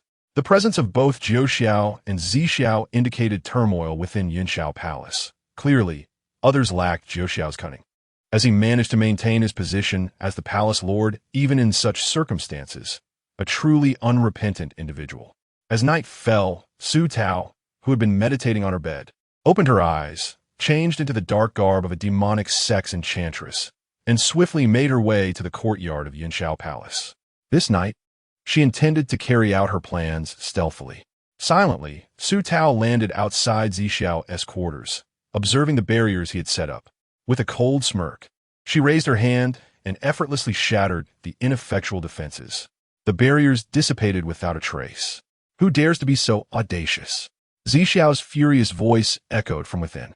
Like a phantom, Su Tao slipped inside, drawing her whip from her waist. The whip sliced through the air with a sharp whoosh as it aimed for Zixiao's forehead. Zixiao was taken aback. How could this demonic enchantress be so persistent? He swiftly formed a seal to summon his newly tamed spirit pet. Upon witnessing this, Su Tao scoffed. Do not bother with such trifles. They are of no use. With that, the whip cracked against Zixiao's form, leaving him utterly defenseless. He had merely just approached the realm of transformation, while the opponent had already stepped into the great ascendance. In but a fleeting moment, Zixiao was rendered unconscious by Su Tao's whip. Observing Zixiao's form on the ground, Su Tao noted that her face, struck by the whip, was barely recognizable. A smirk played on Su Tao's lips as her cold, piercing eyes regarded the fallen figure. She approached and delivered a swift kick to Zixiao's body. Noticing the lack of response, she felt a sense of satisfaction. Indeed, it seemed she had been thoroughly incapacitated. With her fingers poised, she gestured before her chest, ultimately resting her fingertips upon Zixiao's forehead. She extracted Zixiao's soul and began her search. The longer she gazed, the more grave her expression became. Within Zixiao's soul, she witnessed the aftermath of the demon-slaying war, where the master of Yinshao Palace seized the opportunity to claim the Li Yuan sword, which had been guarding the Northern Wilderness royal family, only to be thwarted by the celestial Jade, true monarch. In the ensuing struggle, Jiu Xiao barely managed to seize a fragment of the sword's soul, while Su Tao's original form was taken back to the Dao sect by the celestial Jade, true monarch. Upon returning Su Tao, the true monarch proclaimed a retreat into seclusion, yet had not made an appearance for centuries. After being brought back to Yinshao Palace, Su Tao slumbered for several hundred years before awakening, devoid of any memories, and transformed into the girl Su Tao, who was subsequently rescued by Zixiao. Su Tao now comprehended why Su Jinyu had been described as cold and unfeeling, consumed solely by the pursuit of cultivation. This was because Su Jinyu was not a complete being, but rather an incomplete entity, a fragment of the main soul forcibly separated.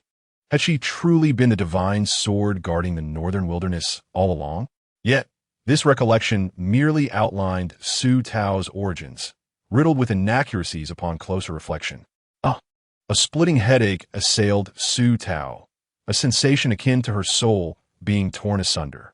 Each attempt to delve deeper into her thoughts brought forth a searing pain, as if her mind were being rent apart. After an extended duration, beads of cold sweat formed upon her brow, and she steadied her breath. Casting a frigid glance at the prostrate Zixiao, raising her right hand, she aimed to strike at Zixiao's crown. If she was of no further use, it was time to end her. However, with a resounding crash, a formidable soul attack surged towards Su Tao's face. Coughing, Su Tao was unexpectedly launched backward, blood trickling from her lips as she clutched her abdomen and shouted, "Who dares?" From a distant expanse, a voice, deep and resonant, echoed forth. "Young friend Jinyu, I trust you're well. The sword sect forbids acts of murder." Struggling to her feet, Su Tao's eyes, calm as a still pond, fixed upon a distant mountain peak. "Are you the sword immortal?" "Indeed, it is I." With a reluctant glance at the unconscious Zixiao, Su Tao wiped the blood from her lips and formed a seal with her hand, directing it into Zixiao's brow. Then, with a triumphant tone directed at the mountain, she declared, "You say killing is prohibited, yet you said nothing against sealing her celestial powers. Let her be left in a state of half-existence, shall we?" The voice fell into a lengthy silence, as if acquiescing to Su Tao's clever maneuvering, and then fell utterly silent. Su Tao dusted off her hands and delivered a firm kick to Zixiao's form twice more, before retracting her aura and soaring back to her own courtyard. Once home, she sat upon her bed, once again engulfed in deep contemplation. Firstly, she was a practitioner forged from an ancient divine sword. Secondly, her sword body had once belonged to the Northern Wilderness royal family. Thirdly, the whereabouts of the celestial Jade, true monarch, was it a fall from grace? Or was he concealed somewhere within the realm of cultivation? As she contemplated this, a sudden flash of insight illuminated Su Tao's mind. She had indeed made another discovery. Earlier, she felt something was amiss, but could not articulate it. It was the peculiar nature of the memories regarding Su Tao during her search for the Zixiao divine soul. They seemed particularly rigid, as if meticulously predetermined. What did Su Tao's identity truly signify within the original narrative? Who was she, after all? Ugh, damn it. Her head began to throb once more. Why did pondering her true identity cause such excruciating pain? System, who am I? System, host, you're Su Tao. Your true essence is Su Jinyu, a great cultivator forged from an ancient divine sword, and you are the leader of the Xianxing Dao sect. No, that is not it. Something is wrong. Who am I? Who am I truly? System, warning, signs of host consciousness awakening detected. System, warning, signs of host consciousness awakening detected. System, initiating memory implantation function to reinforce host memory. System, initiating memory implantation function to reinforce host memory. A blinding white light flashed, and Su Tao, who had been sitting on the bed, succumbed to unconsciousness. The system within her consciousness let out a sigh of relief. This ancestor was indeed difficult to manage. Chapter 94. But are you jealous? In the Qian Hall, the Xianxing true monarch sat in the high seat, his eyes dark and brooding as he regarded the once proud disciple who had brought great honor to the sect, now filled with irritation. Is he truly silent? Does he consider that lad a friend and not find him exceedingly strange? Li Hansheng lowered his head, his hands hanging at his sides, utterly silent. The Xianxing true monarch, incensed, swept his teacup to the ground, the lid spinning and rolling to Li Hansheng's feet, a few drops of tea staining his toes. It is not that the disciple refuses to speak. Rather, what he can convey is limited to what he has witnessed. Anything he has not seen or does not know remains unspoken. The Xianxing true monarch abruptly rose, his fingers trembling before Li Hansheng's forehead. Were Li Hansheng not the son of a sword immortal, he would have employed soul-searching techniques long ago to uncover the truth. There would be no need to summon him daily to inquire about matters concerning the Emperor's secret realm. Clearly, the essence of the Xuanwu soul was entwined with that lad. They merely required a pretext. The Xianxing true monarch's brow twitched. A pretext? Even if it were not genuine, what of it?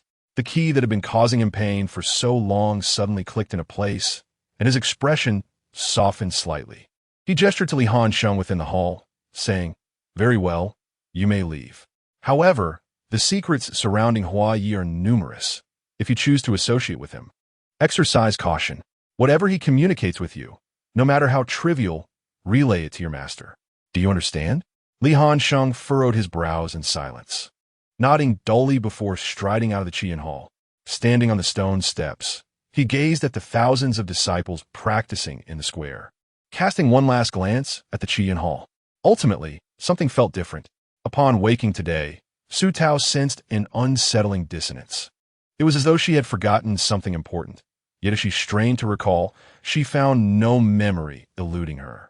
Sitting before the stone table in the courtyard, furrowing her brow in contemplation, she called out to the system multiple times, only to be met with silence. "Master Uncle, I truly do not require your gifts. Please keep them." Su Tao was lost in thought, trying to recall something she had forgotten, when she overheard a conversation between Hua Yi and Ling Yu in the adjacent courtyard. Subsequently, she found herself engaging in an inexplicable act. She flew to the rooftop, peering over. There, she beheld Ling Yu cradling an exceptionally rare spiritual herb, attempting to stuff it in Hua Yi's arms. "Disciple, just accept it. I have gifted you for decades, and you have never accepted anything. This time, please take it." "Master Uncle, it really isn't necessary," Hua Yi replied, his tone significantly gentler than when he had first addressed her as Su Tao. One insisted on giving, while the other persistently refused. As they playfully pushed against one another, Su Tao bit her lip, feeling a pang of inexplicable sadness. Her eyes dimmed, discomfort settling in her heart. Just as she was about to descend, the little flower nestled in Hua Yi's embrace spotted her and flew directly into her arms. Both Hua Yi and Ling Yu, entangled in their playful banter, noticed Su Tao's presence. Master? Senior sister? Remarkably, they seemed to share a silent understanding. Su Tao felt a tightness in her chest. Forcing a sheepish smile as she said, "Ah, it's me. Please continue." With that, she cradled the little flower and soared back to her own courtyard. Hua Yi, noticing her departure, immediately flew over to seek her out. Ling Yu, observing the young man tenderly caring for the young woman, noted the embarrassment reflected in her watery gaze. Suddenly, she felt a flicker of realization. Perhaps she should have discerned this sooner. Recollections of Hua Ye's words on the spaceship and in front of the bamboo house flooded her mind, leaving her staggered by the weight of this forbidden affection. For decades, due to her constant efforts to care for Hua Yi, it had become common gossip among the disciples that she harbored feelings for him. She had never denied it. At the very least, as the daughter of the esteemed Song Yuzhen Jun, such sentiments could diminish the ridicule she faced within the sect. Ling Yu observed Hua Yi's attentive demeanor towards her senior sister and placed a hand over her heart, surprisingly untroubled. It had always been pity that motivated her to care for this young man, coupled with a sense of injustice at his dismal treatment within the sect. Having come to understand her own feelings, she turned her gaze forward, momentarily at a loss for how to proceed. She was not a rigid individual by nature, yet she could not bear the thought of Hua Yi being spurned by her sister. Meanwhile, Su Tao sat quietly with the little flower, a cloud of gloom enveloping her. Hua Yi approached with a cheerful smile, asking, "Master, what troubles you? You seem rather unhappy." "I'm not," Su Tao murmured, turning her body to the right. Her voice barely a whisper. "Oh, is that so?" Hua Yi followed her, leaning in closer with a persistent smile, before suddenly tapping his forehead with his fan in realization. "Oh, could it be that you are jealous because you saw me speaking with Fairy Ling Yu?" "Not at all." Su Tao abruptly stood, flustered, and turned to leave. Hua Yi, with his long strides, quickly blocked her path. "Disciple, what do you intend to do?" The disciple had no particular intentions. She merely gazed at her master's flushed face, which was rather endearing. A refreshing aura enveloped Su Tao, overwhelming her senses. The rosy hue had spread from her cheeks to her ears and even to her neck. Was this insufferable antagonist trying to flirt with her? Su Tao hugged the little flower and instinctively recoiled, asking him to keep his distance. Hua Yi, observing Su Tao's awkwardness, felt a pang of sympathy. With the grand competition approaching the next day, he suggested, "Master, shall we take a stroll?" After pondering for a moment, Su Tao softly replied, "All right." Yinhua City, under the jurisdiction of the Sword Sect, was bustling with life, not diminished by the so-called disturbances from demonic creatures. The streets were alive with chatter, devoid of fear from the so-called monsters. As the two wandered through the streets, they spotted Li Hansheng, who was out patrolling with his disciples. He waved upon noticing them. "Master Su, Brother Hua Yi, are you out shopping?" "Yes, just taking a leisurely stroll through Yinhua City with my master." "Brother, are you on patrol?" "Indeed. The demonic creatures have been rampant, specifically targeting cultivators. Many have caused disturbances at the Sword Sect, so I am conducting a special inspection before the sect competition." Hua Yi cast his gaze downward, thoughtfully rubbing the edge of his ink jade fan, and remarked, "Those cultivators are burdened with countless lives lost. Why should you concern yourself with them? Frankly, I believe these demonic creatures are beneficial. They do not harm the common folk and eliminate those who deserve to be punished." In the past, Li Hansheng would have dismissed such notions as fallacies. Now, however, he found himself uncertain. These cultivators had long oppressed the common people, and during the opening of the secret realm, they had mercilessly harmed countless comrades for treasures. Just days ago, he and the disciples had bled for them, only to see those culprits escape unscathed. Li Hansheng offered a wry smile, acknowledging, while that may be true, this is ultimately the Sword Sect's responsibility. Sigh. Hua Yi nodded in agreement, responding, "Indeed. Master Su, Brother Hua Yi, we must take our leave. See you at the sect competition tomorrow." "All right." After bidding farewell to Li Hansheng, Su Tao was led by Hua Yi down a narrow alleyway. They arrived at a seldom visited spot featuring a wonton stall. "Master, would you like to try some street food?" Su Tao recalled the time they had shared a meal in Huanhua City and eagerly agreed. "Yes, please." The proprietor, upon seeing two ethereal figures approach, trembled with excitement as he prepared the wontons. Hua Yi pulled out a stool wiped it down, and gestured for Su Tao to sit. Once seated, Hua Ye's enchanting, peach blossom eyes remained fixed on Su Tao. She touched her cheek and inquired, "What is the matter? Is there something on my face?" The breathtaking youth across from her, with a smile gracing his lips, replied, "Master, I once sat in a similar manner with a certain lady, savoring street food. Interestingly, her eyes bore a striking resemblance to yours." Chapter 95. He too is deeply entrapped. They had been wandering through Yinhua City for quite some time. The sky was nearing dusk, and a narrow alley at the streets, and saw only a few passers-by. The words spoken by the youth reverberated like thunder in Su Tao's ears, leaving a persistent ringing in her head. The young man seated across from her, with dark eyes framed by long lashes, gazed intently at Su Tao, causing her heart to flutter with an involuntary tension. After a considerable pause, she pressed her lips together, attempting to convey that she was indeed Su Tao. She opened her mouth, yet found herself unable to produce any sound. Surely, this was the system silencing her, which left her feeling somewhat despondent. She could only utter a nonchalant remark, "Is that so?" The young man's brow furrowed, his fingers idly tracing the handle of his fan. As he slowly replied, "Wontons are here. Please enjoy, esteemed guests." The proprietor, with a white cloth draped over his shoulder, bore the marks of weariness upon his weathered face, yet his smile was wide and sincerely warm. Su Tao glanced at the steaming bowl of wontons on the table. Plump and generously filled, it appeared to rival even the finest offerings from Huanhua City. The owner seemed to be a man of integrity. She softly expressed her gratitude and, through the rising steam, looked towards the young man opposite her. This moment felt surreal and disorienting. As the wontons were served, the inexplicable ambience between the two dissipated.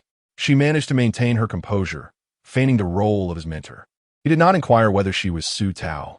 Su Tao mused that had he asked, she would have fervently nodded, affirming, "You are my Su, are you not?"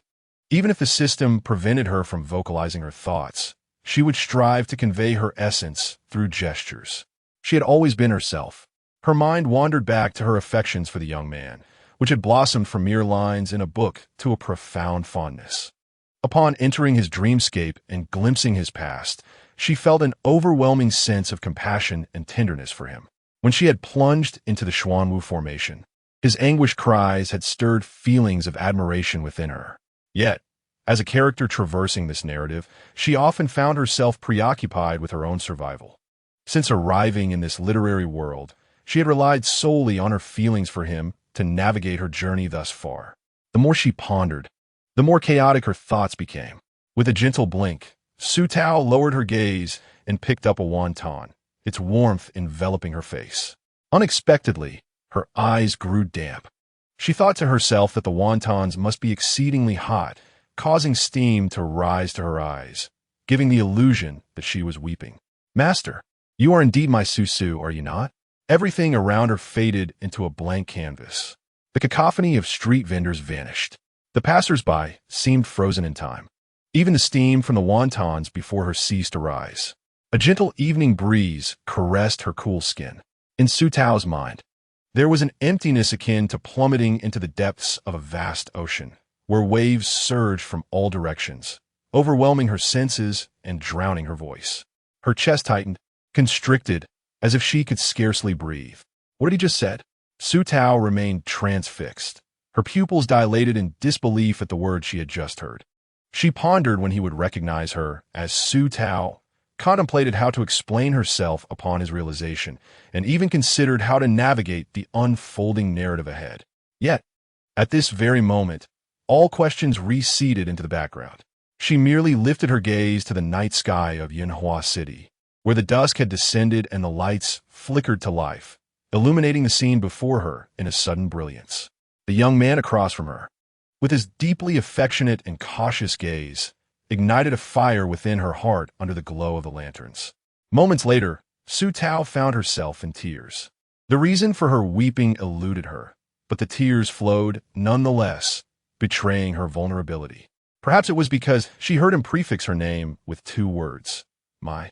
Or perhaps it was the lingering trepidation from her initial arrival, constantly grappling with survival, and the persistent uncertainty regarding what actions would be deemed right.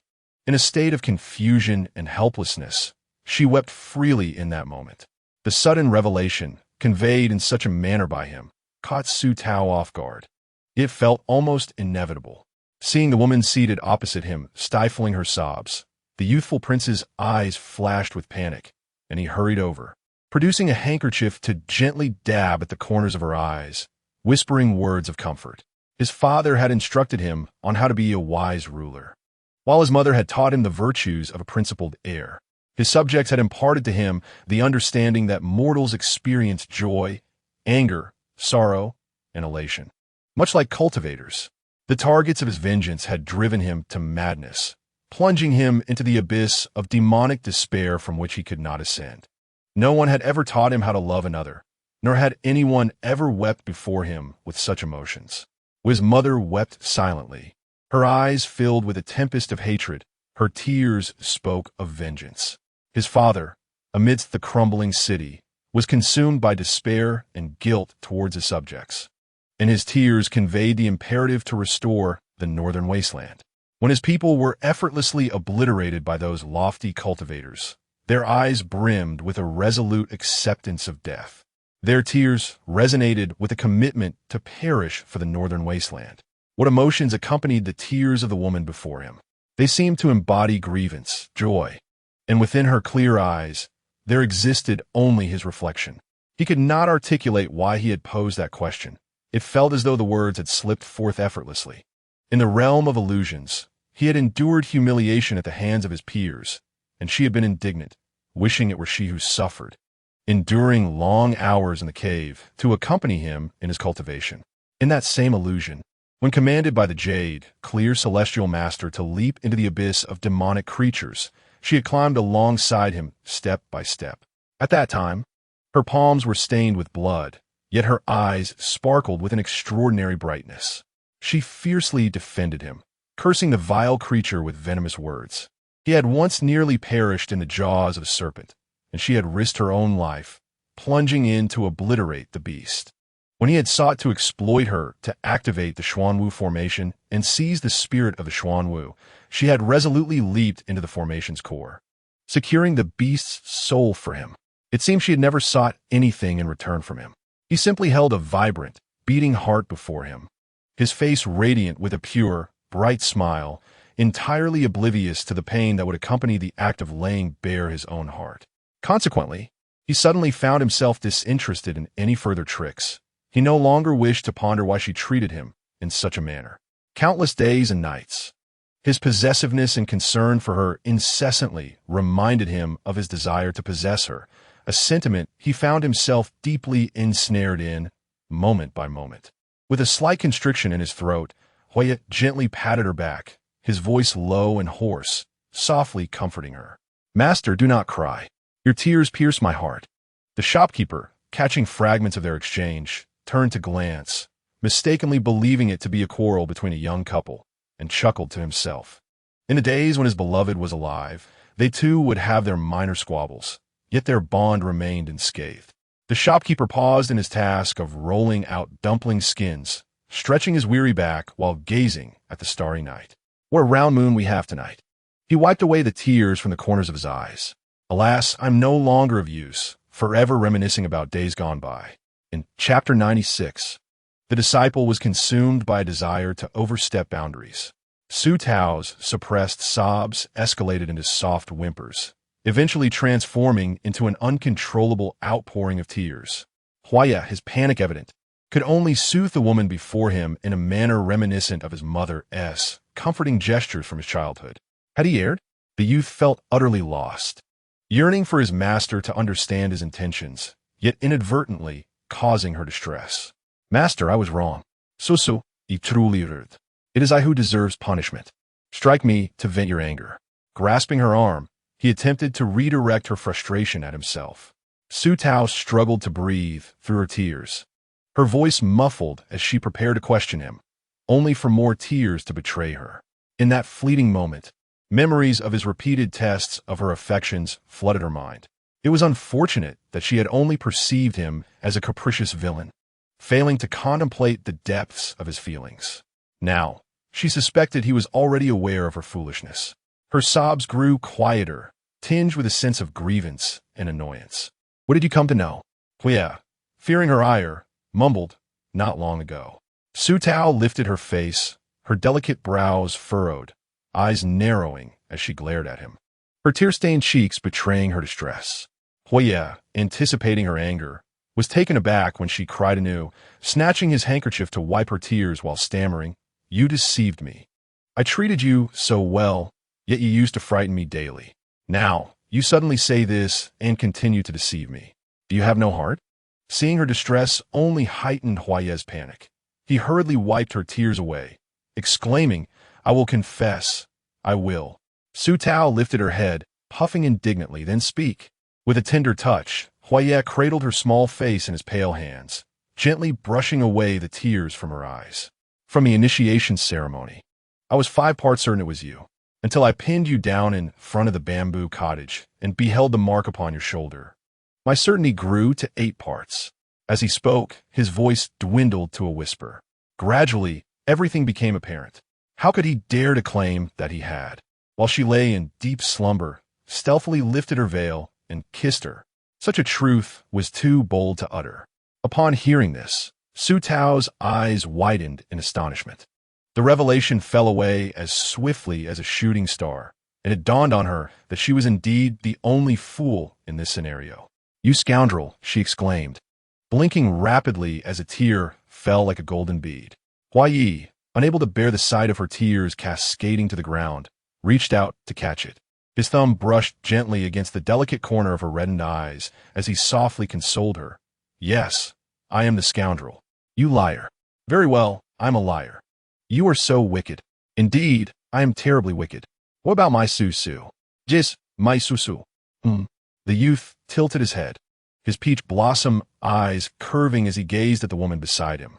Noticing her averted gaze, he saw her earlobes flushed, with a single crystalline tear clinging to her eyelashes. Su Tao, deprived of his voice for too long, voiced her dissatisfaction. "You still haven't answered. What does it mean to add my in front of Su-Su?" A pleasant, low chuckle resonated from behind, as Huaye's lips inadvertently brushed against Su Tao's ear, murmuring, "It is precisely as it sounds." Embarrassment and trepidation enveloped Su Tao as she turned to the street, where the myriad lights of the city began to glimmer, and a smile threatened to break upon her lips. The atmosphere was serene, so tranquil that one could hear the rhythm of each other's hearts. Huayi stole a glance at his master, assuming her silence indicated lingering anger. His mind raced, contemplating how to soothe the woman in a displeased state. To his surprise, after a brief quiet, the woman beside him spoke in a soft, muddled tone. "Huajin, the moonlight tonight is truly enchanting, and the lights are equally beautiful. Shall we go and admire the moon?" Having said this, she turned her head, lifting her gaze to meet his, her small face flushed, her apricot eyes, washed by tears, sparkling with clarity. She never truly held any resentment towards him. Huaye's thumb traced the edge of her eye, gently caressing her cheek a few times as he replied softly, "All right." The elegant and noble gentleman settled the bill, leaving an extravagant gold ingot on the table. The owner of the wonton stall broke into a broad grin, tiptoeing and craning his neck to peer down the long street. Yet, all he could see were the ethereal figures of the couple departing hand in hand, along with 2 trailing corners of white garments drifting around the bend. He shook his head with a smile and wiped the table clean, whispering to himself, half for cultivating, half for companionship. The romance of wind and moon remains ever the same. The two soared to the peak not far from Yinhua City, where a glance down revealed the twinkling lights of the city, and a gaze upwards brought the luminous moon within reach. Earlier, while passing by a pastry shop, Huayi had not forgotten her fondness for sweets and had entered to procure a delicacy. "Master, do taste the plum blossom cakes of Yinhua City. Are they to your liking?" Su Tao lifted a corner of her veil, accepting the morsel from Huaye's hand. After a small bite, she remarked, "They are not as delectable as those at the foot of Tianji Peak. No matter, once the sect competition concludes, I shall procure some for you," he assured. Noticing crumbs of the pastry adorning her lips, Huayi extended his hand to wipe them away, his thumb lingering for a moment on her soft lips. Subsequently, He found a splendid spot where he and Su Tao stood together, gazing towards Yanhua City. Huai sent a spiritual message to Feng Yu. Upon receiving it atop the tower in Yanhua City, promptly ignited the fireworks beneath his feet. Beneath the hem of his inky robe, a small creature named Xiaohua was nibbling on his boots. Feng Yu, with a gentle smile playing on his lips, gazed towards the prince and Miss Su, his eyes brimming with warmth and joy. At long last, their prince's heart was not solely consumed by hatred. He watched the fireworks erupting magnificently in the night sky, resonating with the gasps and praises of the citizens of Yunhua City. Feng Yu clapped his hands, lifted Xiaohua, and said with a grin, "Come, let us take brother Hu to explore the splendor of the human world today." Xiaohua shot him a disgruntled glance, then turned its gaze elsewhere, pondering bitterly whether the union of its former and current masters was a blessing or a curse. Yet, it resigned itself to its nature as a gluttonous beast, satisfied as long as there was food to eat. The vibrant fireworks burst forth against the starlit sky, and Su Tao's eyes sparkled with delight as she exclaimed, "How beautiful are these fireworks!" Huai took her hand, gently removing the silver bell from his wrist and placing it back on her, his movements tender and careful.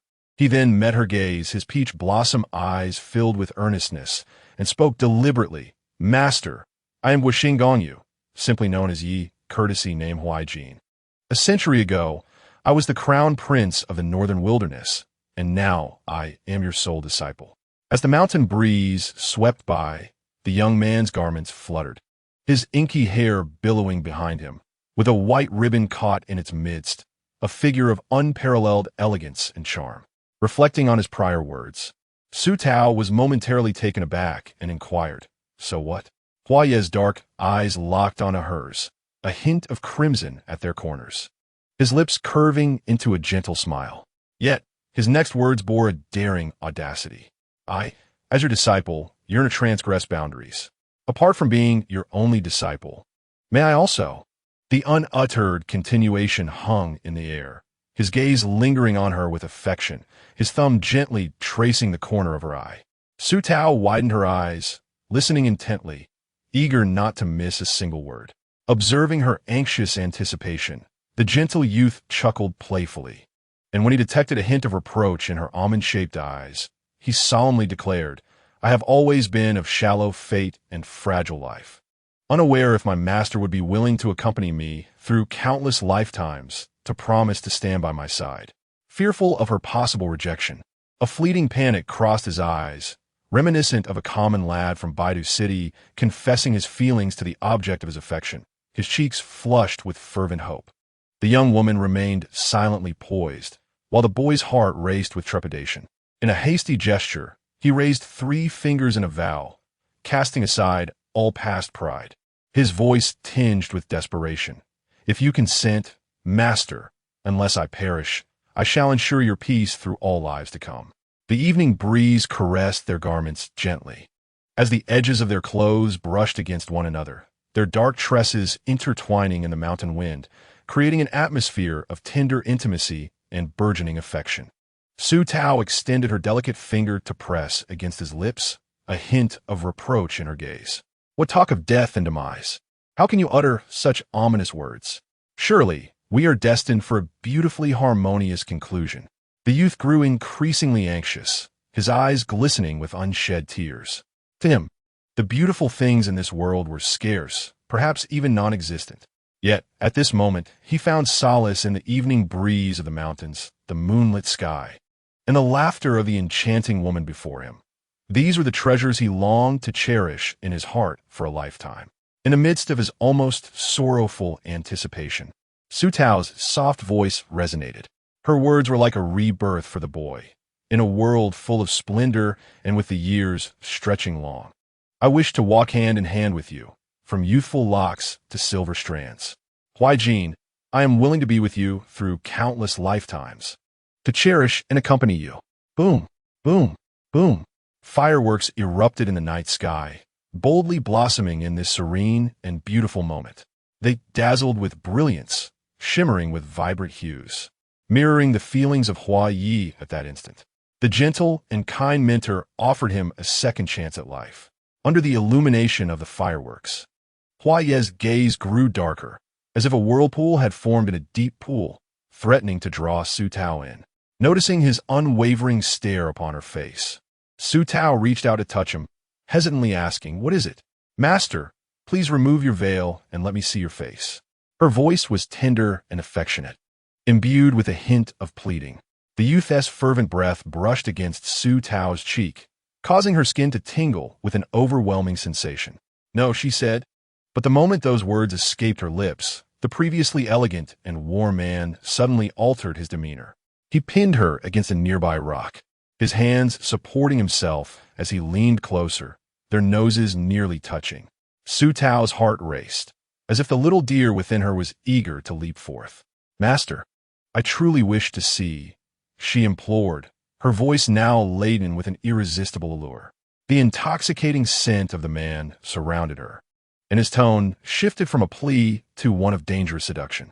Every inch of her skin tingled under his unique aura. As Su Tao attempted to speak, the words caught in her throat, for he leaned in closer, her soft form pressing against his firm chest. "You," she stammered, extending a small hand to gently push against him, her eyes shimmering with shyness and trepidation. What is it?" Has my master turned from a child who could see into a stammering one? As Huayi lowered himself further, the space between them diminished. The delicate, jade-like hand of the woman caressed the edge of the veil, slowly unveiling her visage, her eyes glimmering like autumn waters as they gazed at him. "Huaijin," she whispered softly, the sound akin to a lover's murmur. Huaye's body stiffened, the depths of his dark eyes rippling with emotion, his breath quickening. He closed his eyes, his lashes fluttering, nails digging into his palms. Exhaling deeply, he recognized the impropriety of such an act before their wedding. Struggling to maintain his composure, he forced himself to stand upright. Unexpectedly, the woman encircled his neck with her arms, her luscious lips brushing against his own. Boom! His heart crumbled. Huaye's pupils constricted as he gazed at the trembling lashes of the woman before him, every inch of longing piercing through to his very core. He slowly closed his eyes, his lips tingling, fragrant sensations enveloping him as he greedily explored the softness of her cherry blossom-like lips, yearning to uncover every hidden facet of her being. The woman let out soft, intermittent sighs, her delicate brows slightly furrowed. Hearing this, the man tightened his grip around her slender waist. The veil slipped away gently, cascading down to where their garments intertwined. The purple and icy blue runes swirled together, heightening the atmosphere of intimacy. His breaths grew heavier, the fervent caress of their lips no longer sufficient to quell his desires. His right hand ventured downward, encountering a soft, voluptuous form, a sensation that detonated in his mind like fireworks, sending tremors from his brain to his limbs, ultimately striking the deepest core of his heart. The mountaintop in the deep night was particularly tranquil, the moonlight flowing like water, the surroundings enveloped in silence, interrupted only by the faint rustle of their fabric and the disheveled, heavy breaths that quickened their pulses. The woman, clearly moved, entwined her alabaster arms around his neck, her supple body sinking into his embrace, their softness and firmness mingling. At that moment, he yearned to ascend the heights of passion with her, contemplating the grand and eternal ceremony yet to be held in her honor. Exercising every ounce of restraint, he withdrew from her tender lips, his chest heaving and earlobes flushed. Their eyes met, exchanging a languorous, amorous gaze. His eyes slightly widened, the mirth within them resembling ripples stirred in a serene pond, shimmering with a dangerous allure. He leaned down, resting his head against her shoulder, chuckling softly, his murmured words transforming her delicate form into a spring-like essence. "Master, Susu, Ivan myself itarly enamored." Su Tao bit her lower lip gently, whispering, "Huaijin, I feel the same." After a tender moment, Huayi stood upright, noticing that due to their recent entanglement, her garments had become disheveled, revealing her smooth, fragrant shoulder and a hint of her voluptuous curves. His breath caught once more, his dark eyes drawn to her luscious lips. Struggling to regain his composure, he gently assisted her in straightening her attire. Su Tao caught sight of this, her heart racing, her cheeks flushed, and she softly stammered, "I can manage." Hua Yi chuckled again, leaning close to her charming face, murmuring, "Why must you be shy, master? Sooner or later, we shall engage in even more intimate endeavors." At his words, Su Tao felt a rush of embarrassment and annoyance, playfully pushing against his chest. Yet, he too was affected by their recent escapades, his once pristine demeanor now tousled, with a hint of desire coloring the corners of his eyes, rendering him particularly captivating. Damn this alluring antagonist. Chapter 98. A variety of lullabies. Hua Yi adjusted Su Tao's attire, then took her hand, leading her to sit upon a stone. They gazed down at the twinkling lights of the bustling town below. "Master, how did you come to know that I needed the soul of the Xuan Wu and that I sought revenge?" He was astonished that the grievances he thought too difficult to voice flowed so naturally from his lips. At the conclusion of her words, there was a fleeting moment of astonishment. It turned out that taking the step was not as daunting as she had imagined. Su Tao rested her head against his shoulder, her voice tinged with compassion. "I have ventured into your illusions twice, once in the Lord's mansion of Huanhua City, and once in the valley where you lay grievously wounded, ensnared in nightmares. Does the master know that I am that merciless, unfeeling person? No, you have never been that. You are a kind-hearted person, a truly good soul." Hua Yi, taken aback, inquired incredulously, "Me? Kind-hearted? A good person?" Su Tao nodded earnestly, her voice soft and soothing, imbued with a magic that calmed the heart. "When we encountered the wandering spirits in Huanhua City, you did not immediately destroy them. Instead, you expended your own energy to guide hundreds of wronged villagers to peace. Moreover, while you allowed the demons to disturb the towns surrounding the sword sect, you did not harm the innocent civilians, targeting only those cultivators burdened with the weight of lives lost. Most importantly, you have been exceptionally kind to me." Upon hearing this, Hua Ye's eyes sparkled with delight. Despite having descended into the demonic realm, there remained a sunlit corner in his heart. He once had countless subjects. How could he bring himself to harm those innocent souls now? Furthermore, the wise admonishments of his father regarding governance often echoed in his mind. He truly could not bear to strike at the defenseless common folk. But then, Hua Yi turned to the woman, a mischievous smile playing on his lips, and asked, "How did the master come to know that the demons were sent by me to the vicinity of the sword sect?" "Ah."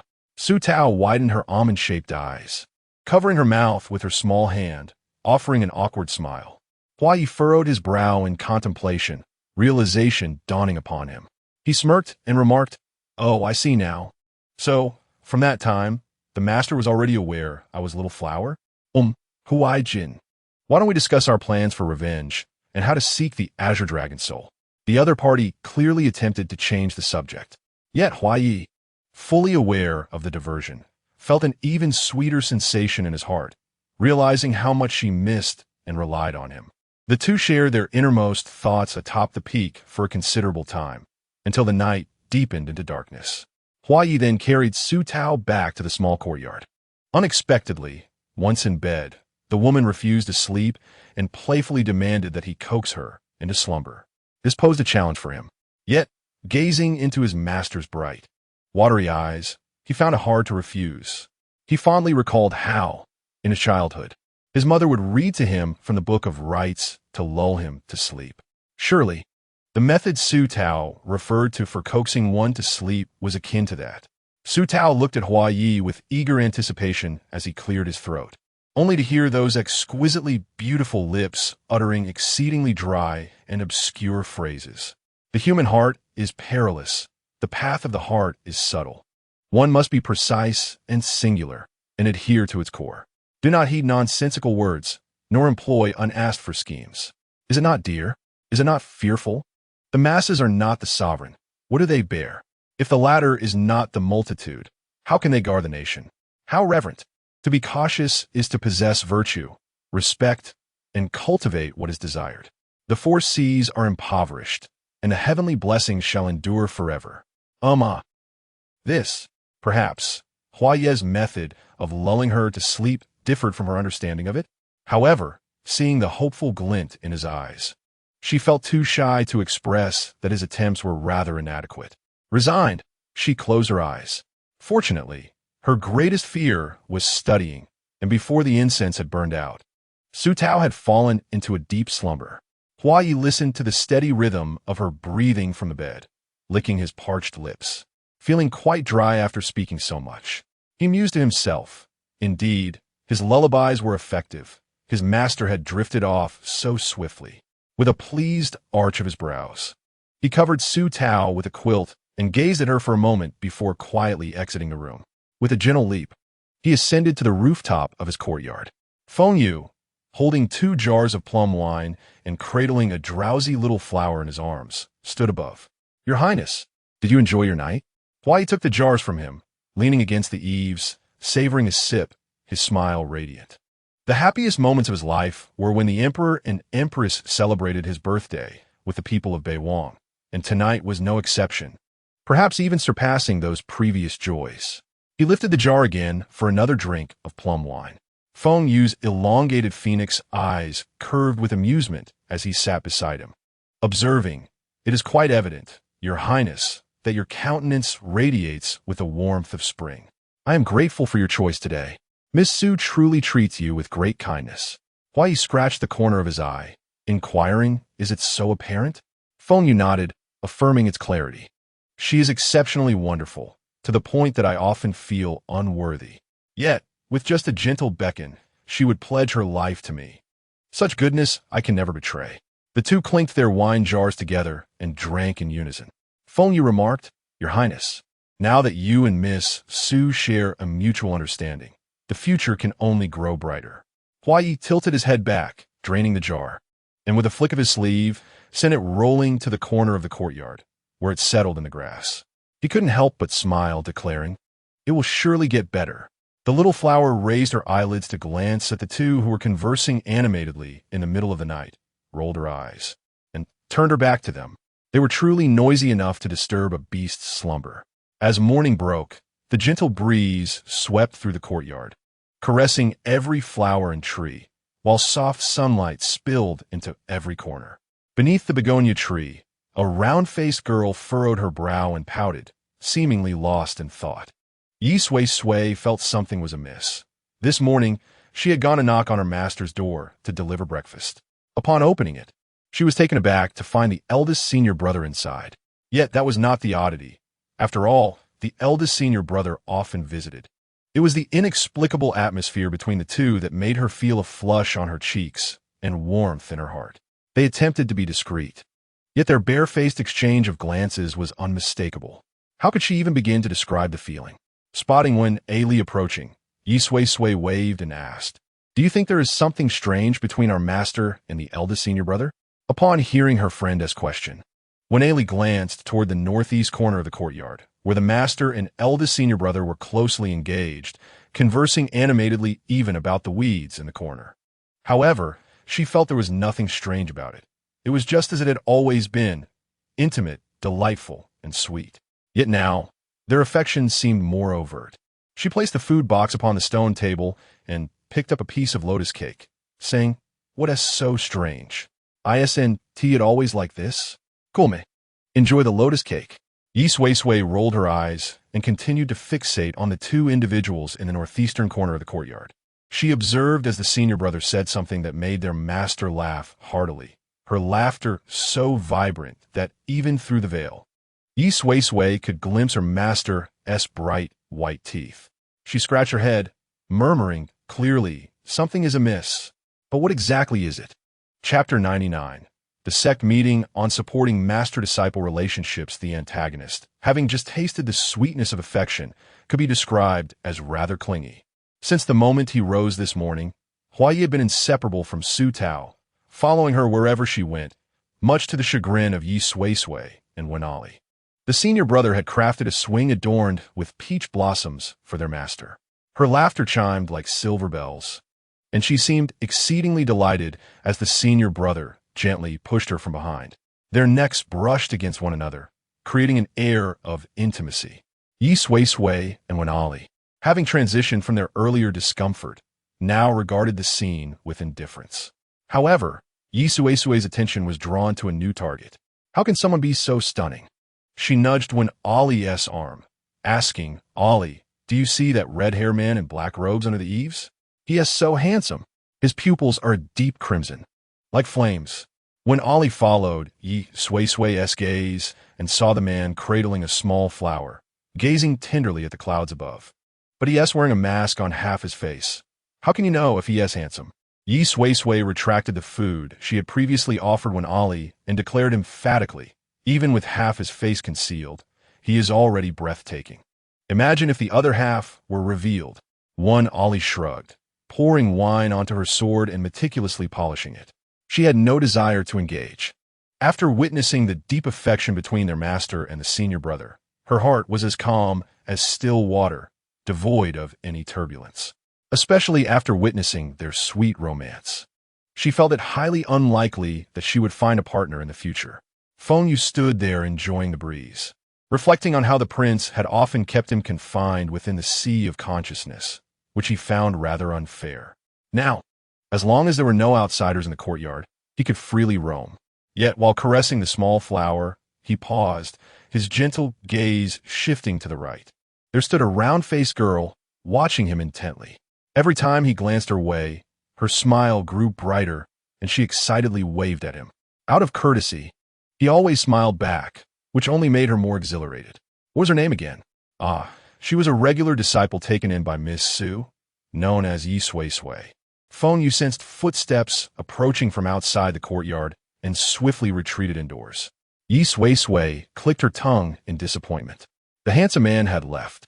As the courtyard door swung open, Fairy Qingrao and Fairy Lingyu entered, immediately witnessing the intimate and unabashedly affectionate scene between Hua Yi and their sect leader. Lingyu had sensed something was amiss earlier and maintained her composure. However, Qingrao, who usually indulged in vanity and paid little attention to other matters, was taken aback by the shocking spectacle before her. Lingyu heard Qingrao's sharp intake of breath and gave her shoulder a hearty pat, saying, Senior sister, it is not strange. Understanding in the heart is sufficient to see through without revealing. Qingrao shot her a fierce glare. Understand what? They are in a master-disciple relationship. Why are they so close and so clingy? The straightforward and somewhat narcissistic flower peacock, Qingrao, swiftly approached Su Tao, gritting her teeth, and inquired, Master Su, what exactly are you doing with your disciple? The emphasis on the word disciple was unmistakable. Lingyu calmly followed behind, arms crossed, exuding an air of composure. Su Tao had been too engrossed in a whispered conversation with Hua Yi to notice her senior sister and junior sister's arrival. What am I doing? Isn't it obvious? Su Tao questioned, as Qingrao's brows furrowed in disbelief.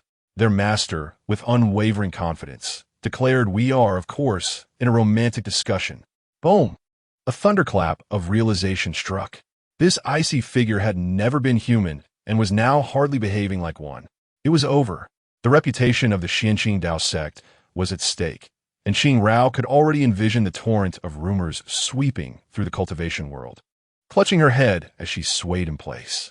Weakly, she urged, Lingyu, support me, quickly. Lingyu hurried to steady her, exclaiming, Senior sister, as long as you understand. That is what matters. I understand nothing. Qingrao's head buzzed with disbelief. Utterly shocked that the most introverted and devoted disciple of their sect had ventured into such a significant affair. Hua Ye's eyes sparkled with delight, clearly in high spirits. I have been acknowledged by my master in front of the sect. How wonderful. Su Tao noticed Qingrao's pale complexion and expressed concern. Senior sister, are you all right? Do you need anything? I can give you a spirit herb to help. Hua Ye obediently replied, Alrit, Susu. Hua Ye? Is that how you address her? Susu? Is that how a 56th generation disciple of the Dao sect should address someone? Ugh, my head is about to explode. Hua Yi indeed produced a spirit herb. Su Tao took it and held it to Qingrao's lips, speaking with a playful smile. Senior sister, would you like to take some medicine to calm your nerves? I shall not take anything. Qingrao inhaled deeply and solemnly said to Lingyu, Go fetch your senior brother Lingyu on. I believe we must convene a sect meeting. Lingyu rolled her eyes dramatically, flicking her high ponytail as she soared away. Upon arriving at Ling Yuan's courtyard, she found him deeply engrossed in sword practice. Hey, senior brother, the third senior sister requests your presence in the master's courtyard for a sect meeting. Ling Yuan frowned, his lips pressed tightly. I am in the middle of practice. Do not disturb. What meeting? There is no need to create unnecessary trouble. Third senior sister insists you must attend. What legitimate meeting could she possibly hold? Don't interrupt my sword practice. Oh, the meeting concerns whether the fourth senior sister should pursue a romantic relationship with her disciple. What romance? Do not distract me from my training. Oh, as Ling Yu prepared to leave, a sudden thunderous voice called out from behind. Wait. What did you say? Who with whom? Is it who I think it is? Ling Yu raised an eyebrow, feeling a sense of satisfaction blooming within her. TSK. One must acknowledge that apart from his sword practice, my second senior brother rarely exhibits any emotional fluctuations. Sister Jinyu is truly talented. I cannot help but admire her. Once cold and unfeeling, she secluded herself for centuries, leaving everyone concerned she might perish in solitude. Now, liberated, she engages in a forbidden romance with her disciple. One can only imagine the turmoil this stirs within everyone's hearts. If our eldest brother, with his nagging disposition, were to discover this, he would undoubtedly fret immensely. How amusing! Hee. Ling Yuan, wielding his long sword, furrowed his brow in deep contemplation. Ling Yu, do you think the sect leader has been possessed? Ling Yu scoffed lightly, placing her hands on her hips. Come now, in the realm of cultivation, those capable of such possession are ancient beings, thousands of years old. Do you truly believe that the venerable Xianqing would seize her body, or perhaps the reclusive, sword immortal? Indeed, it makes sense. Ling Yuan swiftly sheathed his sword and said seriously, Junior sister, we must depart. Within moments, Ling Yuan and Ling Yu returned. Upon her return, Ling Yu spotted the sect leader and Huaya seated together at a stone table, with Qing Rao glaring fiercely at Huaya from across the way. Meanwhile, Huaya was feeding the sect leader spiritual fruits. Although she had long sensed the underlying complications, she couldn't resist voicing her thoughts. Dear sect leader sister, might I inquire if your hand is broken? If she, who had caught a glimpse of the truth, struggled to endure this, one could only ponder how her second brother and third sister, oblivious to the situation, would react. Chapter 100. Do as you please. Qing Rao turned her head to glance at the arriving Ling Yuan and Ling Yu. Her face flushed crimson, and upon seeing them, it was as if she had found her allies. Ling Yuan, come quickly. Your fourth junior sister is indulging in a forbidden romance with her own disciple. Our sect's reputation is ruined. Puffed. Yi Sui, and when Ollie snickered behind closed doors. A light laugh from Hoya echoed from behind Su Tao as she playfully pinched Qing Rao's arm, scolding, How can you speak like that? I am as beautiful as a flower, only 28 years old. How can you liken me to an old cow devouring tender grass? Is that the crux of the matter? Qing Rao shot her a fierce glare. Ling Yuan sat across from Su Tao, his expression grave, forming a tense standoff. Ling Yu leaned against the crabapple tree, watching the unfolding drama with keen interest. After a prolonged silence, no one spoke. Qing Rao jabbed Ling Yuan sharply.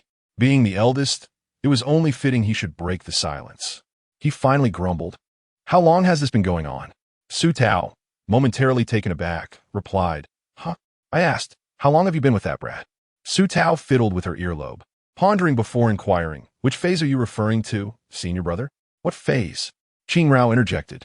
Su Tao began counting on her fingers. Well, naturally, there was my unrequited love for him, followed by his unrequited love for me, our mutual affection, the ambiguous phase, and ultimately, the confession of feelings.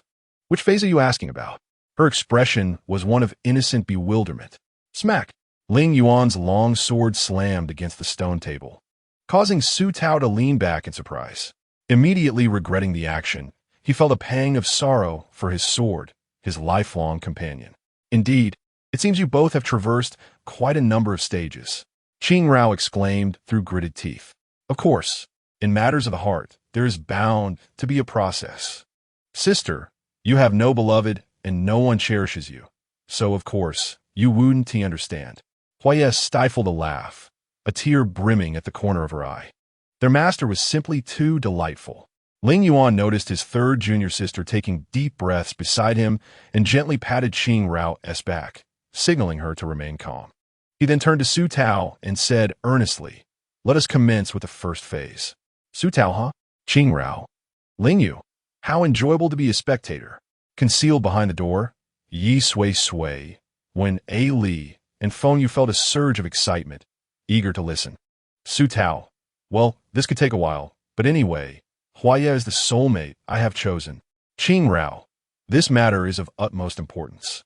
I must consult the celestial communication talisman to inquire about our eldest senior brother who is far away at the Dao sect. What do you all think? Su Tao, go ahead. Qing Rao. I didn't seek your opinion. Move aside. Ling Yuan and Ling Yu nodded, indicating their approval. Su Tao, touch it, hadnose, as Huaya whispered in her ear, and they became inseparable once again. Qing Rao waved her sleeve over her eyes, unable to bear the sight. Ling Yuan promptly ignited the celestial communication talisman. After a brief moment, the figure of Feng Qingyan materialized through the fire mirror. He was in his chamber, leisurely sipping spiritual tea and fanning himself, an image that starkly contrasted with his usual solemn demeanor. The group fell silent, realizing that Feng Qingyan seemed to be enjoying himself quite well away from the sect. What brings you here, junior siblings? Are you here to extend greetings? Rest assured, all is well within the sect. He raised his teacup, taking a sip and smacking his lips contentedly, his eyes narrowing in pleasure. Ling Yu spoke up. Eldest senior brother, the sect leader is together with her disciple. Oh, which sect's gossip is this? That old cad from Jiuxiao has found himself a young female disciple? Upon noticing the silence from the others, he sat up in surprise. Could it be that pretentious Xianqing? Surely not. Such a scandal? Seeing Ling Yuan and Qing Rao looking pained and wishing to disappear, Ling Yu reluctantly stepped forward. Eldest senior brother, it is the leader of Xianqing Dao sect. At this moment, Su Tao felt a twinge of embarrassment, cleared her throat, and straightened her posture. Clatter. On the other side of the fire mirror, Feng Qingyan's teacup and teapot clattered to the ground as he had just been pouring himself tea. Seeing the eldest senior brother frozen in shock, Su Tao shamelessly asked, He. Qingyan, are you surprised or taken aback? Upon uttering these words, she received death glares from Ling Yuan and Qing Rao. Feng Qingyan turned his head slowly, his face suddenly filling the entire fire mirror, and he bellowed, Su Jinyu, do you have any idea what you are doing? Su Tao touch it, hadnose, rippling. I don't know. At that moment, Huaya stood up, his dark eyes fixed intently on Feng Qingyan, declaring earnestly, Master, the world is vast and amidst the mortal realm. My heart belongs solely to you, with no one else. Moreover, I have vowed to you that unless I perish and fade from existence, I shall ensure your everlasting safety. Let all esteemed uncles and aunts bear witness. Su Tao blinked, gazing with satisfaction at her precious rebellious darling. What a sweet tongue he possessed, capable of enchanting anyone. Qing Rao watched as the leader of the opposing sect chuckled at Huaya. Ah, her heart ached. Who could truly understand? Feng Qingyan squinted as he gazed at Huaya. The words death and the dissolution of the path, suffusing his profound affection and unwavering resolve. After all, in this age, even couples bound as partners in the path may not utter such fervent vows. For cultivators, to speak a vow is to bind oneself to it. Failure to fulfill it invites divine retribution and the birth of a heart demon. After a prolonged silence, Feng Qingyan inquired, What if I do not consent? Before Huaya could respond, Su Tao sprang to her feet, exclaiming, No, you must agree. I am the sect leader, and my word is final. Ling Yuan and Qing Rao were taken aback. Ling Yu remarked, This is getting more thrilling. Concealed at the doorway, Yi Sui, when Ali and Feng Yu exclaimed, Master, Miss Su, such dominance. Huaya tugged gently at Su Tao's sleeve, his demeanor radiating tenderness, silently conveying, Allow me. Obediently, Su Tao settled back down. Huaya raised his gaze towards Feng Qingyan reflected in the fiery mirror, stating, Master uncle, should you disagree, I must, with all due respect, take my master away. Wow! Exclaimed Ling Yuan and Qing Rao. Let it be destroyed. Ling Yu added, How exhilarating! From the doorway, Yi Sui, when Ali and Feng Yu exclaimed, "Senior brother, your highness, even more imposing." Su Tao's cheeks flushed crimson, her eyes sparkling with enchantment. "Oh dear, her villainous gentleman is so handsome." Feng Qingyan, whether out of exasperation or concession, waved his hand and said, all right, let it be so." Was this an unspoken agreement? Su Tao and Huaya exchanged glances, joy and delight shining in their eyes. Then Feng Qingyan tossed out one final condition. "However, I have one requirement. Once the sect competition concludes, you may do as you please, but during the competition, uphold the dignity of the Dao sect." Su Tao covered her mouth and giggled. "Very well, senior brother." Huaya added, "Thank you, master uncle." Feng Qingyan, with a flick of his sleeve, seemed eager to escape the chatter of these troublesome individuals, hastily withdrawing. Perhaps it was due to Su Tao's recent brainwashing success, or perhaps the two were simply impervious to shame. Qing Rao and Ling Yuan held their heads high, unable to muster a single retort. In the end, they too waved their sleeves and departed, mimicking Feng Qingyan's words, "Go do as you please."